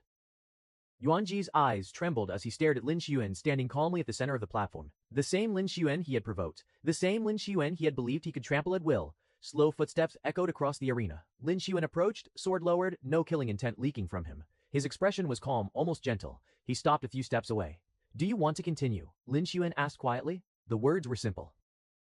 But to Yuan Jie, they were heavier than any sword strike. Continue. With what? His sword was broken, and more importantly, his confidence had been shattered beyond repair. Yuan Jie clenched his fists, nails digging into his palms. His lips trembled as he tried to speak, but no sound came out at first. The entire arena held its breath, waiting for Yuan Jie's answer. Finally, "I give up." The words were hoarse, barely louder than a whisper. The moment those words fell, something inside Yuan Jie collapsed completely. Lin Qian nodded once. "Then I hope you keep your word." He turned away without another glance, walking back toward his original position as if the matter had already ended. For several heartbeats, no one moved. Then the overseeing elder snapped back to himself. He stepped forward, his voice carrying authority as spiritual qi amplified his words. "The duel is concluded." His gaze swept across the arena. Yuan Jie has conceded. Lin Qian is the victor. A shockwave of sound erupted from the stands. Cheers, gasps, exclamations. Some excited, some fearful, some disbelieving. Nascent soul defeating soul formation. Sword intent appearing, total suppression. It felt unreal, and only then did everyone truly realize. This was not just Lin Qian's victory. It was a declaration, a reminder, and a warning to the entire Heaven Sword sect. No matter who the sect leader was, he was still the same Lin Qian. No. More powerful Lin Qian. Nef. Chapter 46. 3 can kneel before the young master. The waves of noise had yet to settle when the overseeing elder's sharp voice cut cleanly through the chaos. Yuan Ji. The elder's gaze was cold and heavy. "You made a wager before this duel began. You will need to keep it." Still half propped against the shattered edge of the platform, his expression stiffened. The bet. If he lost, he would kneel before Bei Zihan and apologize publicly for his earlier provocation. At the time he had been certain of victory. The wager had been nothing more than a display of confidence. Now, it was a blade hanging over his neck. Yuan Jie slowly pushed himself upright. His body trembled, not from injury, but from humiliation. "I understand. I will do it when I see Bai Zhan." He nodded stiffly. Outwardly compliant, inwardly, "Keep my words. Fine. After today, I'll simply enter closed-door cultivation. I'll stay hidden for months, years if I must. People will forget quickly. By the time he reappeared, this incident would be an old story. Who would still care? Yes, that was the best solution." A flicker of calculation returned to his eyes, but before he could move, a calm, faintly amused voice drifted across the arena. "No need to wait. You can do that right now." The crowd stirred. Bai Zihan stepped forward. The moment he appeared, the atmosphere shifted subtly. "It can be done now." His tone was gentle, yet it left no room for evasion. Lin Qian froze for a split second, then his face lit up with unmistakable excitement. "Young master!" He immediately sheathed his sword and hurried over, completely forgetting the solemn atmosphere from moments ago. "When did you come?" His voice carried genuine joy, like a disciple eager to show his achievements. Bai Zihan smiled faintly. "I've been watching. You have grown stronger." Bai Zihan's compliment filled Lin Qian with excitement and a bit of embarrassment, since he hadn't known he was being watched. If so, he thought that he wouldn't have wasted young master's time and ended the match without giving Yuan Jie any chance from the start. Some disciples thought the praise was lacking compared to what Lin Qian had accomplished. Others understood it differently. To Bai Zihan, who had already achieved far more, comprehending sword intent might not seem like such a great achievement. Bai Zihan's gaze lingered on Lin Xuan for a brief moment, approval clear within it, before shifting past him and settling on Yuan Jie. The arena filled with anticipation. Everyone understood. The wager. This was it. Yuan Jie stiffened under countless gazes. Sweat gathered at his temples. His pride screamed in defiance. Why is he here? He absolutely didn't want to. Not before so many people. If he did, wouldn't his reputation be completely ruined? Seconds passed, then more. The silence began to grow uncomfortable. Murmurs rippled through the crowd. What is he waiting for? He said he'd do it. A wager is a wager. Keep your word. One voice shouted, do it. A wager is a wager. Keep your word. One voice shouted, do it. Another followed, do it. Soon a chant spread, echoing across the arena in growing waves. Do it, do it, do it. Another followed, do it. The pressure mounted visibly on Yuan's face. His fists clenched so tightly his knuckles turned white. Before him stood Bai Zihan, calm, composed, hands loosely folded behind his back. Time stretched unbearably. The chanting continued. Do it. Bow. Buza. Keep your word. Yuan Ji's breathing grew uneven. His pride, his status, his face, all of it trembled on the edge of collapse, and before the entire Heaven Sword sect he had no escape. Yuan Ji swallowed. His throat felt dry. The chanting pressed in from all directions. His gaze flickered toward Bai Zihan. Perhaps there was still room to salvage this. He forced a stiff smile, wiping the blood from the corner of his mouth. Young Master Bai, Yuan Ji began, his voice hoarse but trying to remain steady. About earlier, it was merely a moment of heated words between disciples. We are of the same sect. There's no need to escalate matters to such an extent. A pause. Keep your word. The pressure mounted visibly on Yuan Ji's face. His fists clenched so tightly his knuckles turned white. Before him stood Bai Zuhan, calm, composed, hands loosely folded behind his back. Time stretched unbearably. The chanting continued. Do it. Bow. Keep your word. Yuan Ji's breathing grew uneven. His pride, his status, his face, all of it trembled on the edge of collapse, and before the entire Heaven Sword sect, he had no escape. Yuan Ji swallowed. His throat felt dry. The chanting pressed in from all directions. His gaze flickered toward Bai Zihan. Perhaps there was still room to salvage this. He forced a stiff smile, wiping the blood from the corner of his mouth. Young Master Bai, Yuan Ji began, his voice hoarse but trying to remain steady. About earlier, it was merely a moment of heated words between disciples. We are of the same sect. There's no need to escalate matters to such an extent. A pause. If young master is willing, I can compensate for the offense. Gold, pills, rare materials. He forced himself to continue. I recently returned from a mission. I obtained a 1,000-year frost crystal. I can offer it as an apology. A faint murmur ran through the crowd. A 1,000-year frost crystal was no small treasure, a grade 5 treasure that could be refined into a grade 6 pill with the help of a grade 6 alchemist. But Bai Zihan did not react. He did not look tempted. He didn't even look interested. Instead, he tilted his head slightly. Finished. 2 simple words. Yuan Ji's heart sank. Bai Zihan's gaze was calm, almost indifferent. When? Bai Zihan asked gently. Will you begin? No anger, no sarcasm. Just a simple question.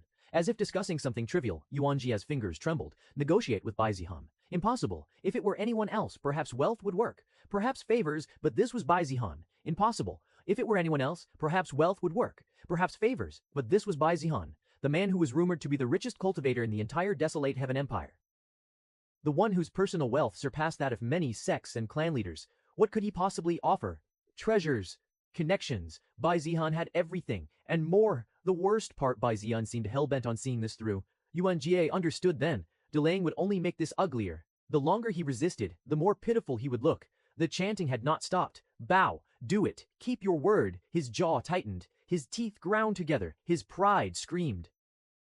But under the weight of thousands of eyes, he moved, slowly, stiffly. Yuan Jie stepped forward. Then, his knees bent. The sound of fabric brushing against stone seemed thunderous in the silence.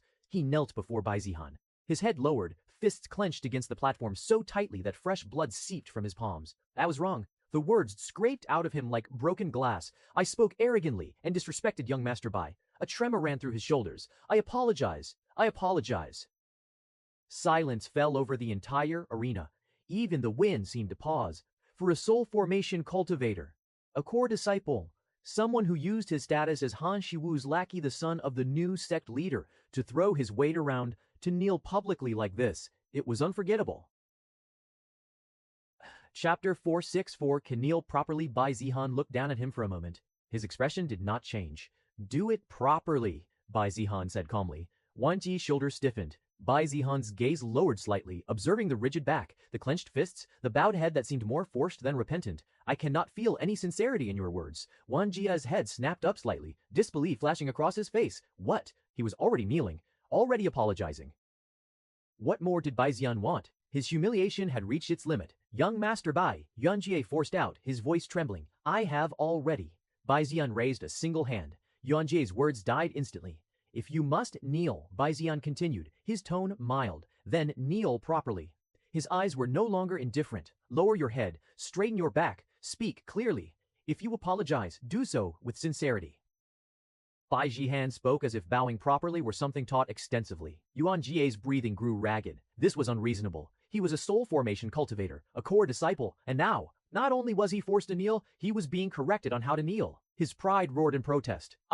His voice shook. I have already admitted my mistake. Young Master Bai, must you go this far? A faint smile touched Bai Jihan's lips. It did not reach his eyes. You think this is far? A faint smile touched Bai Jihan's lips. It did not reach his eyes.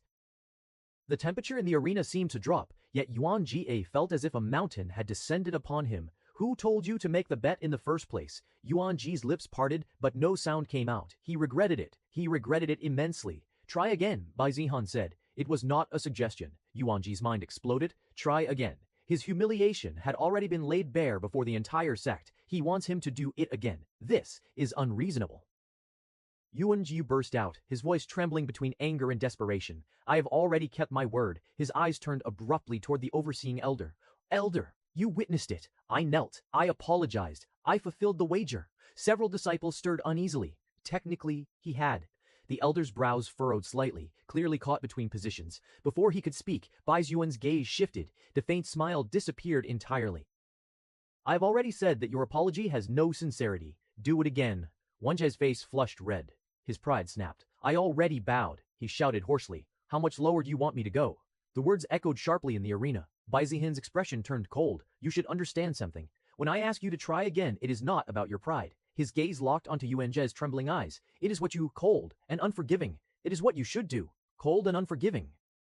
Yuan Ji's heartbeat pounded violently in his ears. You should know the consequences of failing to honor a wager properly. Bai Jihan did not elaborate. He did not need to. Yuan Ji understood without needing to be told. It would not be his pride that would be crushed. It would be his life if he failed to do so. He was Bai Zihan. Although crippled, he still had the background to make Yuan Ji regret ever being born. His earlier defiance evaporated. His breathing turned shallow. The chanting crowd had gone utterly quiet. They were waiting and watching. Yuan Ji's resistance shattered completely. Slowly, his spine bent again, lower than before. Both knees pressed firmly to the ground. His hands flattened against the stone. His forehead descended until it touched the cracked platform. This time, there was no stiffness, no forced arrogance, only fear. Young Master Bai, he whispered, his voice trembling uncontrollably. I was arrogant and insulted, Young Master Bai. I offended you. His forehead pressed harder into the stone. Please, I sincerely beg for forgiveness. The words rang clear, not loud, but undeniable. No one doubted his sincerity now, because it was carved from tear. Silence lingered. However, Bai Zihan wasn't satisfied this time either. Again, Bai Zihan said, What? Yuan Ji was flabbergasted how and wasn't satisfied this time either. Again, Bai Zihan said, What? Yuan Ji was flabbergasted. However, he was in no position to refuse the man who has authority to kill him and his whole clan. He once again. At first it was funny, then it was pitiful. Even those who were once bullied by Yuan Ji pitied his current appearance. Indeed, there is always a bigger bully out there. Only after knowing how many times Yuan Ji bowed his head was Bai Zihan finally satisfied. Good. Now, I can feel the sincerity. I hope you don't make the same mistake. Yuan Ji was exhausted, no longer caring about the humiliation he had displayed before everyone. Thank you for being merciful, Young Master Bai. Asked. His voice was hoarse, empty. Bai Zihan regarded him for a brief moment, then withdrew his gaze as if the matter no longer held any significance. Kong Zhanhong, he said calmly, turning slightly. Kong Zhanhong, he said calmly. Fei Ling and Yun Qingmei were already there, waiting for Bai Zihan. Kong Zhanhong, Fei Ling and Yun Qingmei were already there, waiting for Bai Zihan. Kong Zhanhong straightened instinctively. Young master, we should leave? Just like that, as though what had just happened was nothing more than a minor interlude. Kong Zhanhong nodded immediately. Yes. The crowd slowly began to stir again. Whispers spread like ripples. Fei Ling couldn't help but feel a chill on her spine. As expected, Bai Zihan, you are truly evil. Bai Zihan stopped, turned slightly. Evil, he repeated, faint amusement touching his voice. What did I do? I did not force him to wager. His gaze flicked briefly toward Yuan Ji, who still knelt on the platform like a discarded puppet. He wanted you, and I merely fulfilled his wish. Fei Ling rolled her eyes, unable to believe how Bai Jihan could shamelessly claim such things. Yun Qingmei stepped in quietly, her voice softer. Fei Ling, he deserved it. Her eyes drifted toward Yuan Jie. How many outer disciples has he humiliated like that? He doesn't deserve any sympathy. She shook her head faintly. This is simply karma. Fei Ling did not respond. She knew Yun Qingmei wasn't wrong. Still, wasn't it a bit excessive? Yun Qingmei's expression shifted slightly as another thought surfaced. But Han Shu won't stay silent, she said, lowering her voice. Yuan Jie is one of his people. Now that he has been defeated and humiliated like this, he may interfere. A faint tension returned to the air around them. Lin Zhuan's expression hardened instantly. Indeed, Now that his lackey had been defeated, he would definitely intervene himself. However, he was confident that even if it was Han Shenwu himself, he could handle it. But there was sect leader Han behind him, and that would be troublesome to deal with. Bai Jihan simply scoffed. Interfere. There was faint disdain in his voice. I don't think he has the guts to mess with my people. He began walking again, robes swaying lightly with each step. We do not need to worry about it. The certainty in his tone was absolute. Though Fei Ling has her doubts, she didn't think it was her problem to worry about. After a few steps, Bai Zihan paused again, glancing toward the sect entrance. Sui Qing and Xu Ziyan should have arrived by now. His voice softened slightly at the mention. We shouldn't keep them waiting. Let's go. Chapter 465, Yun Mo Ku Sky Pirate. The wind roared past the hull of the Bai clan's flying ship, clouds splitting like torn silk as it cut through the sky. Bai Shuixing stood near the railing, sleeves fluttering sharply in the rushing air. She was still mildly irritated, not furious anymore, but not pleased either. She had hurried, actually hurried. Packed quickly, skipped a proper farewell with Master Qinglan, all because she didn't want to keep Bai Zihan waiting. Only to arrive and find that he hadn't arrived. 1 minute, 5, 10. By the 15th minute she was convinced he was doing it deliberately, and when he finally arrived, calm as always, she had unleashed her complaints without restraint. Where have you been? Do you know how long I was waiting? Only after hearing about Lin Chuan's fight against Yuan Ji did her anger gradually dissolve, more so when he talked about Yuan Jitowing several times. After all, he was one of those annoying pests who were misguided into thinking that borrowed authority was their own and went around bullying everyone in the sect. She thought that it was fitting punishment for someone like him. Now, as the flying ship sailed steadily above the sea of clouds, silence settled comfortably among them. Bai Zihan stood with hands clasped behind his back, gaze distant. Then, Bai Zihan stood with hands clasped behind his back, gaze distant. Then, Bai Zihan sensed something, followed by Bai Shuiying, and then Xu Ziyan. Kong Zhenhong was the last one. Young master, before he could say more, a ripple spread across the clouds ahead, then another to the left, and to the right. From 3 directions, massive shadows pierced through the mist. Flying ships, not 1, not 2, 3. They emerged in tight formation, hulls dark and armored, sails marked with an unfamiliar insignia. Within moments, they had surrounded the Bai clan ship in a wide arc, not close enough to collide. Close enough to block every escape route, the central enemy ship advanced slowly forward. Then, a figure stepped onto its deck, tall and broad-shouldered, clad in dark armor etched with faint spiritual patterns. His cultivation aura was undisguised. He looked down at them as if examining trapped prey. His voice boomed across the sky. We've been waiting. A slow grin spread across his face. Kong Zhenhong's eyes narrowed the moment he saw the insignia clearly. A jagged silver hawk, wings broken by a streak of crimson lightning. His expression changed. Yun Mo Ku Sky Pirates, he muttered under his breath. Kong Zhenhong stepped forward, gaze fixed on the surrounding ships. Young master, they've become infamous in the past years. They specialize in intercepting flying vessels along major trade routes. His jaw tightened. They target merchant ships, minor clans, sect disciples traveling without protection. Anyone they judge weak enough. His jaw tightened. Merchant ships, minor clans, sect disciples rallying without protect. Bai Shuiqing's brows furrowed. Bandits. Yes, Kong Zhenhong replied grimly, but not ordinary ones. His eyes lifted toward the armored man standing proudly on the central ship. Even the imperial family couldn't deal with them because of 2 main reasons. First, caution. They never strike unless they are certain of their advantage. They scatter immediately if anything feels wrong. Second, strength. His voice lowered. Their leader is rumored to possess great ascension cultivation. The air seemed to grow heavier at those words. Great Ascension Realm, someone capable of shaking a region. Kong Zhenhong continued quickly. Large-scale operations have been organized before. Several major sects tried to encircle them. He gave a short bitter laugh. They escaped every time. Their mobility is terrifying, and small operations would be crushed mercilessly, Kong Zhenhong said bluntly. Across the gap between ships, the armored man began clapping slowly. Impressive. His grin widened. To recognize us so quickly, his eyes shifted toward Kong Zhenhong, and even more impressive to recite our reputation so accurately. His gaze sharpened, locking onto Bai Zihan. As for the rumors, a pulse of pressure radiated outward from him, not fully unleashed, but enough. The clouds beneath his ship churned violently. Spiritual energy trembled. The oppressive aura pressed downward like a descending mountain. Great Ascension Realm, confirmed. The man spread his arms casually. You are correct. His voice deepened, losing its earlier theatrical tone. I am the leader of the Yun Mo Ku, Cloud Demon Marauders, Sky Pirates. A faint, dangerous smile curved his lips. The surrounding ships shifted slightly, as if emboldened by his declaration. Spiritual cannons along their hulls hummed with gathering power. The pirate leader tilted his head. So surrender, he said confidently. Bai Jihan remained calm. State your purpose, he asked flatly. The man laughed. What can our purpose be other than looting you? He said as if that were natural. Well, Bai Zihan believed none of that nonsense. They might be sky pirates, but right now, the way they had approached and surrounded them at such a perfect time, it was certain that they had been waiting particularly for them. Bai Shuiqing stepped forward. chin lifting. Do you know who you're dealing with? Her voice was sharp. Do you even understand the consequences of targeting us? The leader threw his head back and laughed loudly, the other ship's decks filled with figures, all watching with amusement. Oh, we know exactly who we're dealing with. Bai Shuiqing's expression turned icy. The man's gaze shifted toward her lazily. You must be Bai Shuiqing, princess of the Bai clan, he chuckled. And you must be Bai Xuan, Caprella Dean, the Bai Xuan, he chuckled. And you must be Bai Xuan, corruptible genius of the Bai clan. He chuckled, genius of the Bai clan. Do you think we came without knowing who you are? His eyes narrowed, mockery turning colder. But what can you do? He spread his arms theatrically. You are alone right now. His gaze swept around their relatively small escort. His smile widened. The wind howled louder between the ships. Spiritual cannons along the enemy hulls began to glow faintly. Bai Shuiqing's heart thudded once in her chest, but her face did not show it. You dare, she said coldly. Dare, the man repeated. Winches. Thurhit, the man repeated. Young miss, this is the open sky. Accidents happen. His voice dropped lower. And even if your Bai clan seeks justice later, he shrugged. Would they even find out who did it? And even if they did, could they catch us? Ha ha. Several sky pirates laughed and obviously didn't think much about the Bai clan. After all, unlike clans and sects, which can be pinned down once they are identified as the culprit, the sky pirates roam the skies and are much more difficult to deal with. The pirate leader's laughter gradually subsided. The grin on his face remained, but his eyes had turned cold. He raised one hand slightly, and the humming of the spiritual cannons intensified. Let me give you a final piece of advice, he said lazily.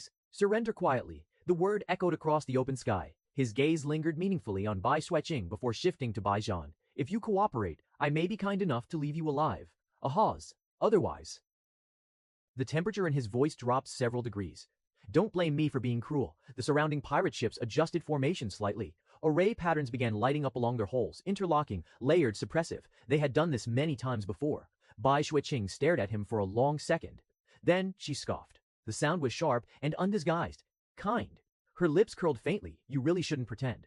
The pirate leader's eyes narrowed.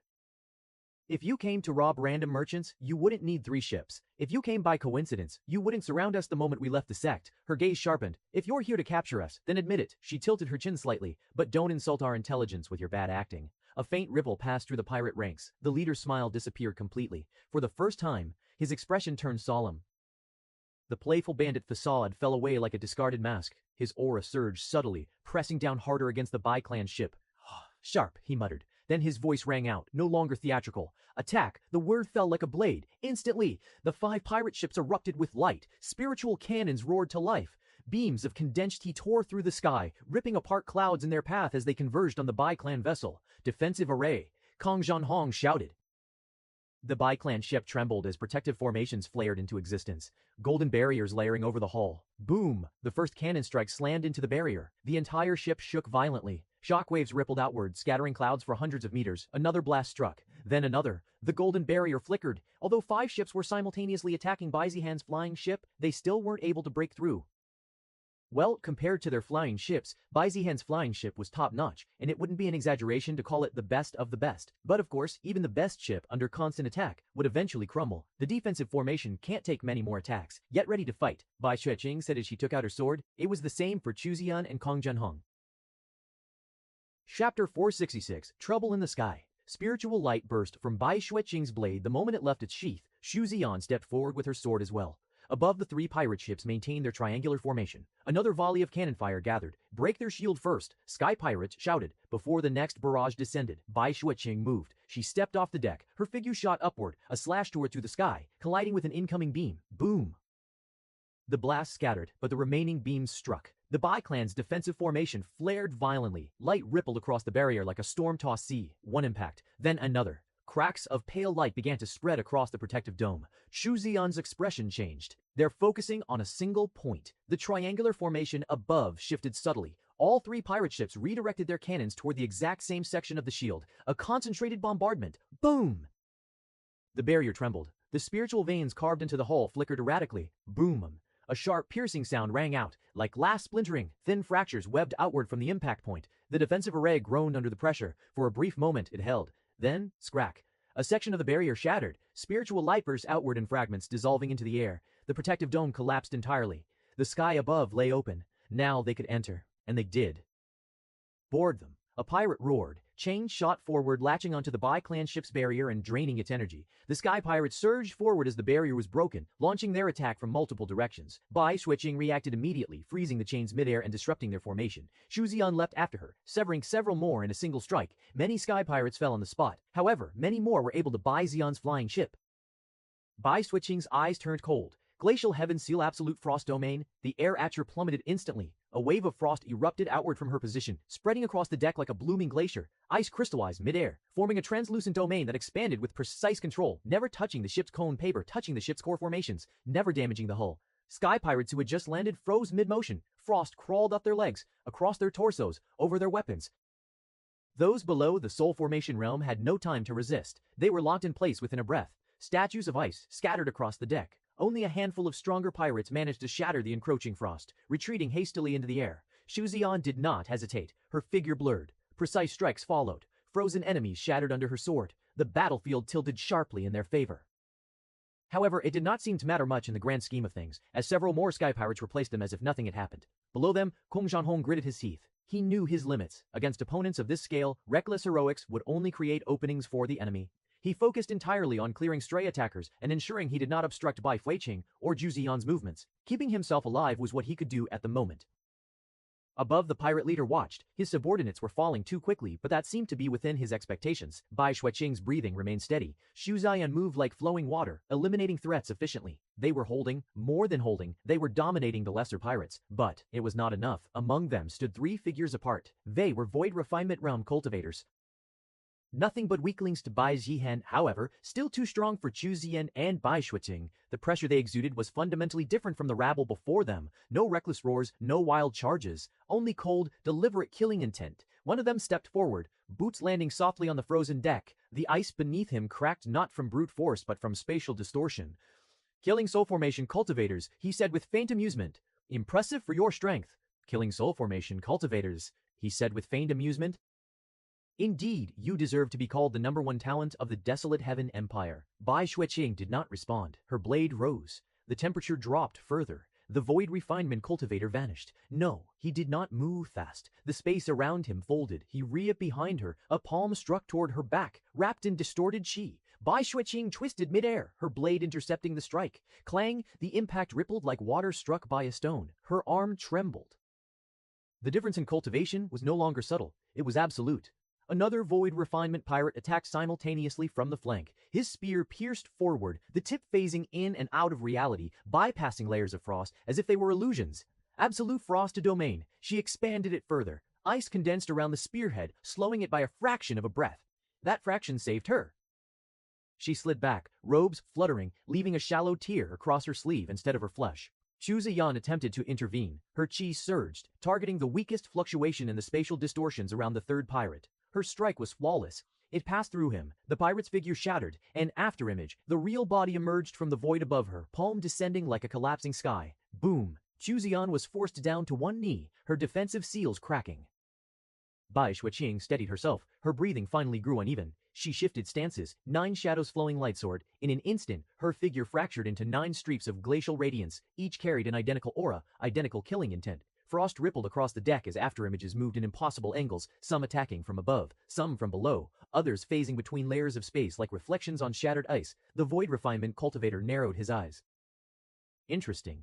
The Bai clan's famous technique. He thrust his palm forward, space folded outward in a circular wave, distorting perception, attempting to collapse the false shadows. 2 images shattered, then 3 more, but the remaining 4 shifted unpredictably, weaving through the warped void as if skating across thin cracks of reality itself. For the first time, his expression changed. One shadow flickered, a real fluctuation. There?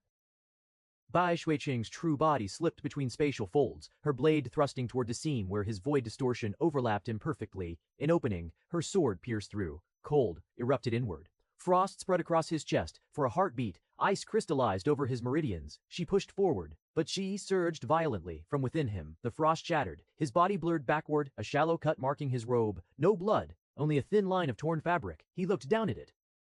Then back at her. Impressive, he admitted quietly. Behind her, the spear-wielding pirate descended again. This time, he did not test her frost. He pierced directly through space, the spearhead appearing inches from her ribs without warning. Xu Zian intercepted. Her blade met the spear with a sharp ring, but the force sent her sliding across the deck, boots carving deep gouges through ice. The third pirate pressed forward relentlessly, void palms crashing against her defensive seals.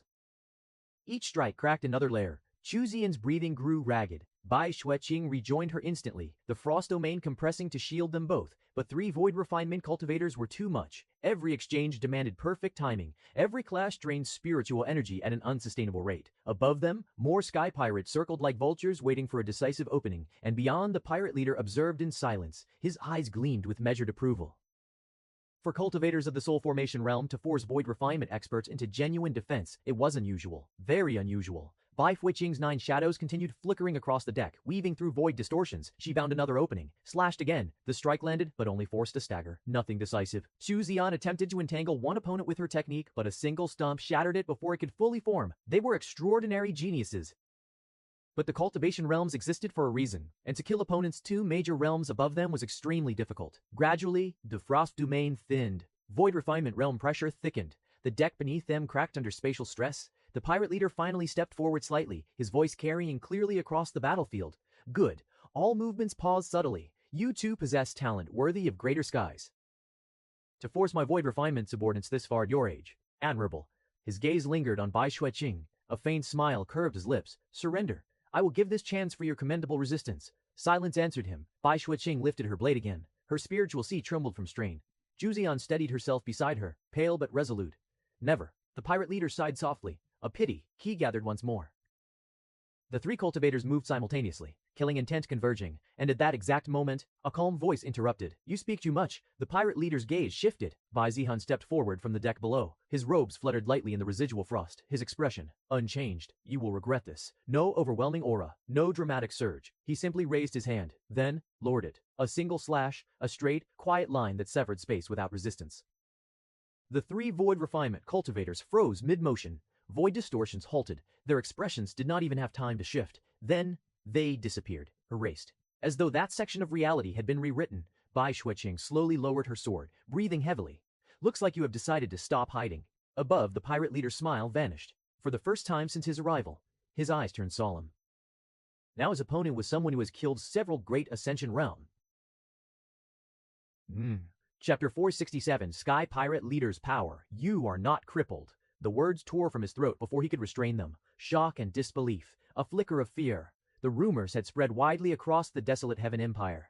Though he had never witnessed it personally, the stories were abundant of how Bai Zihan slew great Ascension Realm demonic cultivators as if cutting weeds. He had dismissed them as exaggerations, though he didn't completely think they were lies, seeing how many people were talking about it. He had even heard it from someone who personally witnessed it. However, he assumed that Bai Zihan should have struggled and that he should have had help from others. But the 3 void refinement subordinates erased. His breathing grew heavy for a fraction of a second. He had thought that it was going to be easy work because Bai Zihan, even if the rumors were true, was crippled now. Then he forcibly composed himself. He was not alone. 3 flying ships, hundreds of subordinates. He himself stood at the Great Ascension realm, even if Bai Zihan wasn't a cripple. So what? Those Great Ascension demonic cultivators he killed might have been weakened. Moreover, he believed that he too could have done the same to them if he had been the one there. Go. His voice thundered across the battlefield. Kill him. The Sky Pirates hesitated for the briefest instant, then they roared in unison, suppressing their unease. Figures surged forward once more. The 3 pirate ships shifted positions simultaneously, their spiritual cannons recharging. If Bai Zihan wished to fight, then they would crush him with numbers. Below, Bai Zihan did not move. He simply looked up. His gaze was calm. He tried to see whether he could control these Sky Pirates like he did with Han Shaw and the others back at Heaven's Sword Sect. But it looked like none of these Sky Pirates had yet practiced that technique. Sick. A pity. He could have instantly subdued them and gotten important information from them without much resistance. The charging pirates had barely advanced a dozen meters. Fate-severing slash. Slash! The sky itself seemed to split along its path. The charging Sky Pirates froze mid-flight. Their bodies passed through the line and separated. No blood, no scream. They were cleaved so cleanly that even their consciousness did not have time to register what had happened. It reached the first flying ship, its defensive formation flared instinctively, multiple layers activating in rapid succession. They shattered instantly, like mist before sunlight. The hull split cleanly in 2. The second ship attempted to bend, too weak. The slash passed through. The 3rd flying ship also met the same fate. The three flying ships hung in the sky, motionless, then slid apart silently. No thunderous explosion, no dramatic collapse, just severed existence. Fragments drifted downward, dissolving into the clouds. The sky pirates gone, erased along with their vessels. Silence descended. Only wind remained. Above the sky pirate leader stood alone in the sky. His face had gone pale. His aura wavered uncontrollably for the first time. 3 fully armed flying ships. Hundreds of cultivators, destroyed with one slash. His voice caught in his throat. No matter how much he wished to deny it, there was no denying it. He had witnessed it with his own eyes. The rumors were not exaggerated at all. Not to mention, the aura he now sensed clearly from Bai Zihan was not spiriting. It was void refinement realm. The pirate leader's pupils trembled. He had gathered intelligence before this operation. It was void refinement realm. The pirate leader's pupils trembled. He had gathered intelligence. Every report stated Bai Zihan was crippled, at best, spirit severing prior to that. But this was void refinement cultivation. Below, Bai Zihan tilted his head slightly. Oh ho! He had expected the Yunmoku Sky Pirates leader to flee the instant his strength was revealed. Yet, the man remained. He did not retreat. He did not seem to be enraged over his destroyed fleet or subordinates. He did not appear paralyzed by fear either. Perhaps he still possessed the pride of a great Ascension Realm expert. Perhaps he still believed that he could win against Bai Zihan. Or perhaps he simply refused to accept reality. Either way, this was better. Bai Zihan did not particularly enjoy chasing prey across the sky. You didn't run away. His lips curved faintly. Enjoy chasing prey across the sky. You didn't run away. His lips curved faintly. I commend your courage, at least. His tone carried unmistakable arrogance. The sky pirate leader stared at him for a long moment. Then, he laughed, low. At first, then louder. Ha ha ha, so it's true. They said you were arrogant. His gaze sharpened, and they were correct. He lifted his chin slightly, pride reasserting itself in his posture. Do not think you have already won. His aura surged outward violently. The clouds within several kilometers trembled. Spiritual pressure descended like a collapsing mountain. Great Ascension Realm, fully unleashed. You forced my hand. His voice deepened. The air trembled. Then something changed. You forced my hand? His voice deepened. Bai Zihan's eyes narrowed. The Sky Pirate leader's aura, already at the top of Great Ascension, did not simply expand. It swelled violently. His cultivation surged upward in abnormal waves like a tide ignoring the laws of heaven and earth. The clouds above darkened unnaturally, spiraling inward as if drawn toward him. Cracks began to form across the surrounding space. Heat followed. At first it was merely warm wind. Then flames erupted. These flames were crimson black, tinged with faint strands of violet lightning. They coiled around his body like living serpents, devouring the spiritual energy in the air. His robes burned away instantly. His skin, however, did not char. The surge did not stop. It climbed. Higher. Higher. Bai Zihan's brows lifted slightly. Oh, he could clearly sense it now. This was no ordinary Great Ascension pressure. It had surpassed it. Not fully stepping into the immortal realm, but extremely close. Half a step. Or perhaps a forced imitation of it. The pirate leader's laughter echoed again, but now it sounded distorted, layered with something inhuman. Do you still think you can defeat me? The flames intensified. The space around him began to warp visibly, bending under the strain of his presence. Bai Zihan watched calmly. His expression did not change, but his mind moved. Now, where have I seen this before? It was pretty similar to what he had seen before, though not the same. Well, anyway, it was certain that the Sky Pirate leader's confidence wasn't completely unfounded. He still had such a trump card. No wonder he wasn't too scared. The pirate leader stepped forward. The sky beneath his foot shattered like glass. Each movement left streaks of fire in the air. He raised a hand, flames gathering into a blazing spear of condensed spiritual fire. Let me show you what true overwhelming power looks like. Boom! His aura exploded outward again. For a brief instant, the pressure felt almost indistinguishable from the immortal realm. Not true transcendence, but close enough to blur the line. Bai Zihan finally straightened slightly. His robe fluttered gently in the rising inferno winds. Interesting. His lips curved faintly. Good. His eyes sharpened. At least you're worth one more slash. The Sky Pirate leader moved first. The flaming spear in his hand expanded violently, compressing layers upon layers of spiritual fire until even space began to distort around its tip. Then, he thrust. The spear descended like a falling sun. The air screamed. Below, the flying ship trembled. Defensive formations flickered instinctively under the pressure. Within it, Bai Shuiqing and the others felt the suffocating heat press down upon them. Bai Zihan did not move. He did not dodge. Instead, the eternal spirit sword appeared in his hand, eternal flowing water sword. The blade shimmered gently, its aura calm and endless like a river that had flowed since the dawn of time. He raised it. The flaming spear collided. Boom! Fire swallowed the sky and sea of clouds alike. The impact shattered the surrounding space in concentric rings. Flames surged outward violently but were split in half by a thin veil of flowing sword intent. The spear ground against the sword's surface, unable to advance even a single inch further. Bai Zihang's sleeves fluttered violently from the force, his feet sank half an inch into empty air, but he did not retreat. He did not allow the spear to pass, because behind him was the flying ship. If he dodged, even slightly the aftershock alone would tear through the vessel. Bai Qing and the others would suffer. Above, the Sky Pirate leader's lips curved. "Oh, you don't dare move." His eyes flashed. Then he twisted the spear violently. Flames erupted outward, not toward Bai Zihan, but around him. Angles calculated, trajectory precise, every attack forced toward positions where, if Bai Zihan evaded, the ship would be struck. The Sky Pirate leader was not stupid. Even with that unstable power surging through his veins, his mind remained sharp. He obviously wouldn't waste such a good chance. Bai Zihan blocked again, and again. Fire rained down like meteors. The eternal flowing water sword transformed each impact into ripples, dispersing force into the void. Yet the strain was visible. The void around them fractured repeatedly. The sky howled. The Sky Pirate leader laughed. "So that is your weakness."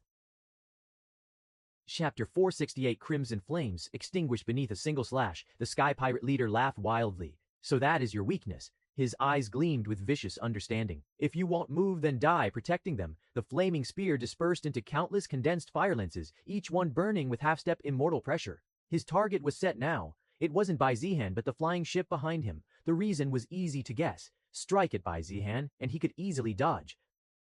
However, when he targeted the flying ship, Bai Zihan was forced to block the attack. And while Bai Zihan was able to do so right now, gradually he would tire himself out and eventually be struck. The deck below trembled violently as the formation screens flared under the residual heat alone. Bai Xueqing's jaw tightened. She understood instantly. He was forcing Bai Zihan into a defensive stance. Every strike was calculated. Shouldn't we leave the flying ship? No. If we do so, it will be much more difficult to maneuver with all this heat. Not to mention, we would become easier targets, Chu Xian answered. They could abandon the flying ship and try to flee, but that would be far more dangerous compared to staying. Not to mention, she and Bai Xueqing might be able to escape, but Kang Zhanheng and the others operating the flying ship wouldn't be able to. The Sky Pirate leader pressed forward aggressively, the spear reforming in his grasp again and again. "Try this. Again, let's see how long you can endure." Boom! Another collision shook the heavens. Bai Zihan's sword intent rippled outward like flowing water, intercepting each assault at the precise point of impact. Flames split, shockwaves disperse, but he did not advance. He did not counterattack. He remained exactly where he stood, because if he moved even half a step, the flying ship would be reduced to ash. The Sky Pirate leader felt it. "With this enhancement, my spiritual chi is almost inexhaustible." His aura surged again, violently unstable yet overwhelmingly oppressive. "You won't be able to escape." The sky fractured under repeated collisions. Space screamed, firestorms raged, the pressure descended like divine punishment. The Sky Pirate leader thrust again and again. Each strike was more vicious than the last. He could almost taste victory. Even if Bai Zihan was in the void refinement realm, even if his sword intent was terrifying, under constant defense, he would eventually falter. But then, Bai Zihan clicked his tongue in irritation. He looked mildly disappointed. "I thought," his voice was calm, "there would be something interesting about your power." Another spear came crashing down. Bai Zihan blocked it casually, but there is none. He didn't look like someone who was pushed into a corner. He didn't seem pressured at all. "I guess holding back so that I don't accidentally kill you made you believe you can win," Bai Zihan said as he gathered his ki. Fate's severing slash, it appeared across the burning sky. The Yunmoku leader's attack was swallowed whole without much resistance, as if it didn't matter. The Yunmoku leader's instinct screamed. He tried to dodge. Too slow, the line passed through his right arm. Clean and effortless, the flaming spear vanished. His arm separated at the shoulder. For a moment there was no pain. He stared blankly at the empty air where his limb had been. Then, arg! Mightiness! Agony erupted. Crimson-black flames destabilized violently around him. Bai Zihan watched with indifferent eyes. Looks like I can control it if it is this much." He had been afraid he might kill him accidentally, but it seemed he was able to precisely control it and, as planned, only took his arm. "I won't kill you easily." The Sky Pirate leader tried to retreat. "But you would wish I did." Fate-severing slash. His left leg was severed at the thigh. Blood sprayed, this time half-step immortal regeneration, unable to keep up with severed fate itself. He screamed, his body convulsing as he struggled to stabilize mid-air. The flames around him flickered chaotically. Bai Zihan tilted his head slightly. No resistance. Moreover, his chi had increased quite a bit, and even after using 3 fate-severing slashes, he still had more than 50% remaining. The Yunmoku leader hovered in the sky, one arm gone, one leg gone, his aura collapsing from the unstable enhancement. Fear finally replaced arrogance in his eyes. The half-step immortal aura that had once shaken the heavens now flickered like a dying candle. Then, it went out. The crimson-black flames that had wrapped around the Sky Pirate leader's body like a sovereign's mantle sputtered violently, shrinking inward. The enhancement technique that had forcefully pushed him to the threshold of the immortal realm began to unravel. His skin cracked, veins bulged darkly beneath the surface. The violent surge of borrowed strength receded like a collapsing tide, leaving behind nothing but ruin. His cultivation, plummeted. The oppressive pressure that had bent the clouds moments ago now felt hollow and thin. Even the surrounding space, once trembling under his might, gradually stilled. He swayed in midair, one arm gone, one leg severed at the thigh, internal meridians scorched from forced enhancement. His aura now was weaker than before he had activated the secret art. Below, silence. The firestorms gradually subsided. The oppressive heat thinned. The shattered clouds began to drift apart. Below, silence. The firestorms gradually On the deck of the flying ship, no one spoke. They were no longer worried, however, they were stunned. It seemed their worries had been unfounded. Bai Zihan could have taken care of the Sky Pirate leader whenever he wanted. Bai Xueqing exhaled softly. Only now did her clenched fists relax. So, her gaze remained fixed on Bai Zihan. That's his current strength. There was no longer worry in her eyes. Only something more complicated. Awe. That's his current strength. There was no longer worry in her eyes. Only something more complicated. Awe. And perhaps inferiority. Even against someone brushing the threshold of the immortal realm, he had looked bored. Beside her, Chu Zian stood quietly, sword lowered. Her eyes had not left Bai Zihan for a single moment. Bai Xueqing glanced sideways at her. Then, in a low voice, "Are you sure you want to marry someone so ruthless and merciless?" Look at him. There was no fury in his expression, no hatred, yet he was deliberately tormenting his opponent. Bai Xueqing's lips curved faintly. He looks like he's enjoying it. Chu Zian did not answer immediately. Her gaze remained fixed on the sky. Well, at least he is good to me. Bai Xueqing didn't say anything to that. Indeed, although ruthless toward his enemies, he had always been especially kind to those he considered his own. Above, the Sky Pirate leader trembled violently, trying to stabilize his body with one remaining leg. "You monster!" His voice was hoarse, rage and terror intertwined. Bai Zihan took another slow step forward. The sky seemed to lower with him. "You were the one who wanted to play," he said mildly. His fingers lifted slightly. "So, let's play till the end." "Disc! Useless!" Bai Zihan's voice carried neither anger nor frustration, only mild annoyance. The Sky Pirate leader hung limply in the air, barely conscious. His enhanced flames had completely extinguished. The forced half-step immortal aura had collapsed, leaving behind only a broken Great Ascension cultivator whose meridians were in ruins. Even without Bai Zihan's beating, he might have suffered backlash from forcefully raising his cultivation. Anyway, Bai Zihan wasn't able to get any information despite significantly torturing him. No matter what Bai Zihan asked, no matter how he pressured, the man didn't answer any of his questions. Bai Zihan sighed faintly. Then, he reached forward. Space rippled. The pirate leader's body jerked as an invisible force dragged him across the shattered sky. Like a rag doll, he was pulled downward.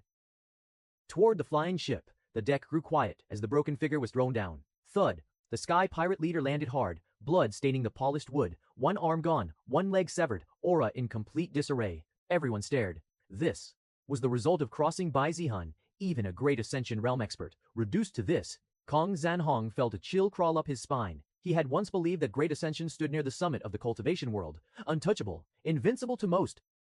Yet, today he witnessed two of them completely helpless against young Master Bai. One, the sect leader of a top sect, had begged for his life. Another lay half dead at their feet. Bai Zihan descended lightly onto the deck. He didn't even look like someone who had fought against a Great Ascension realm cultivator, as though he had merely exercised slightly. Bai Xueqing stepped forward. Her eyes flicked once toward the mutilated pirate before settling on Bai Zhem. "Did you find out who sent them after us?" Her tone was calm. Bai Zihan shook his head. "No." He glanced down at the pirate leader. A pause. Then his lips curved faintly. "But I think I have an idea." Bai Xueqing's eyes narrowed. If he said something like this, 90% of the time, he already knew who was behind it. He just wasn't completely certain. "Let's go to the Bai clan."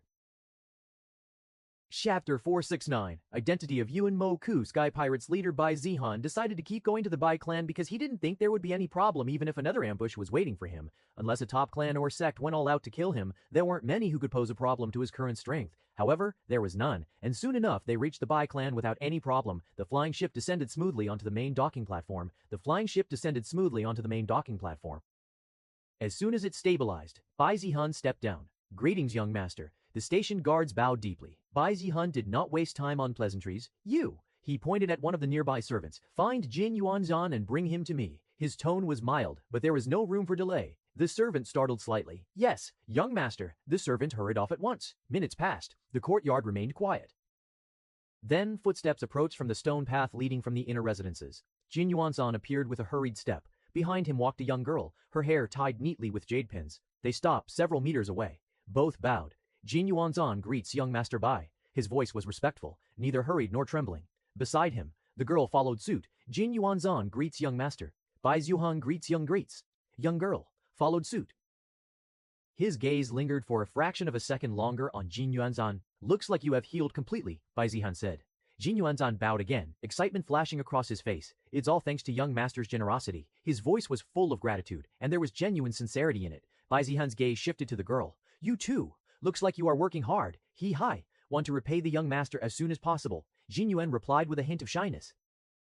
Zhu Zian glanced at Jin Yuan, not very pleased with how she was acting toward Bai Zihan. Bai Zihan, however, noticed no such undercurrents. He walked forward slowly, stopping several steps away from Jin Yuanzhan. Let's get to the topic. The reason why I called you is because of this. Saying that, Bai Zihan lifted his hand. Space distorted. The air twisted as though something heavy was being dragged through an unseen fold. Then thud. A broken body fell onto the courtyard's polished stone. The Sky Pirate leader, or what remained of him, his limbs were severed. His meridians were charred and collapsed, the once domineering aura of a great ascension realm than a faint, unstable flicker, yet his face was intact. Deliberately so, was now little more. Jin Yuanzhan's pupils contracted, but only for a fraction of a breath. We were ambushed. On our way back. By his tone was calm. Sky Pirates. Jin Yuanzhan's brows furrowed. Sky Pirates. He glanced at the man who lay on the ground. One could already imagine the consequence of trying to ambush Bai Zihan's flying ship.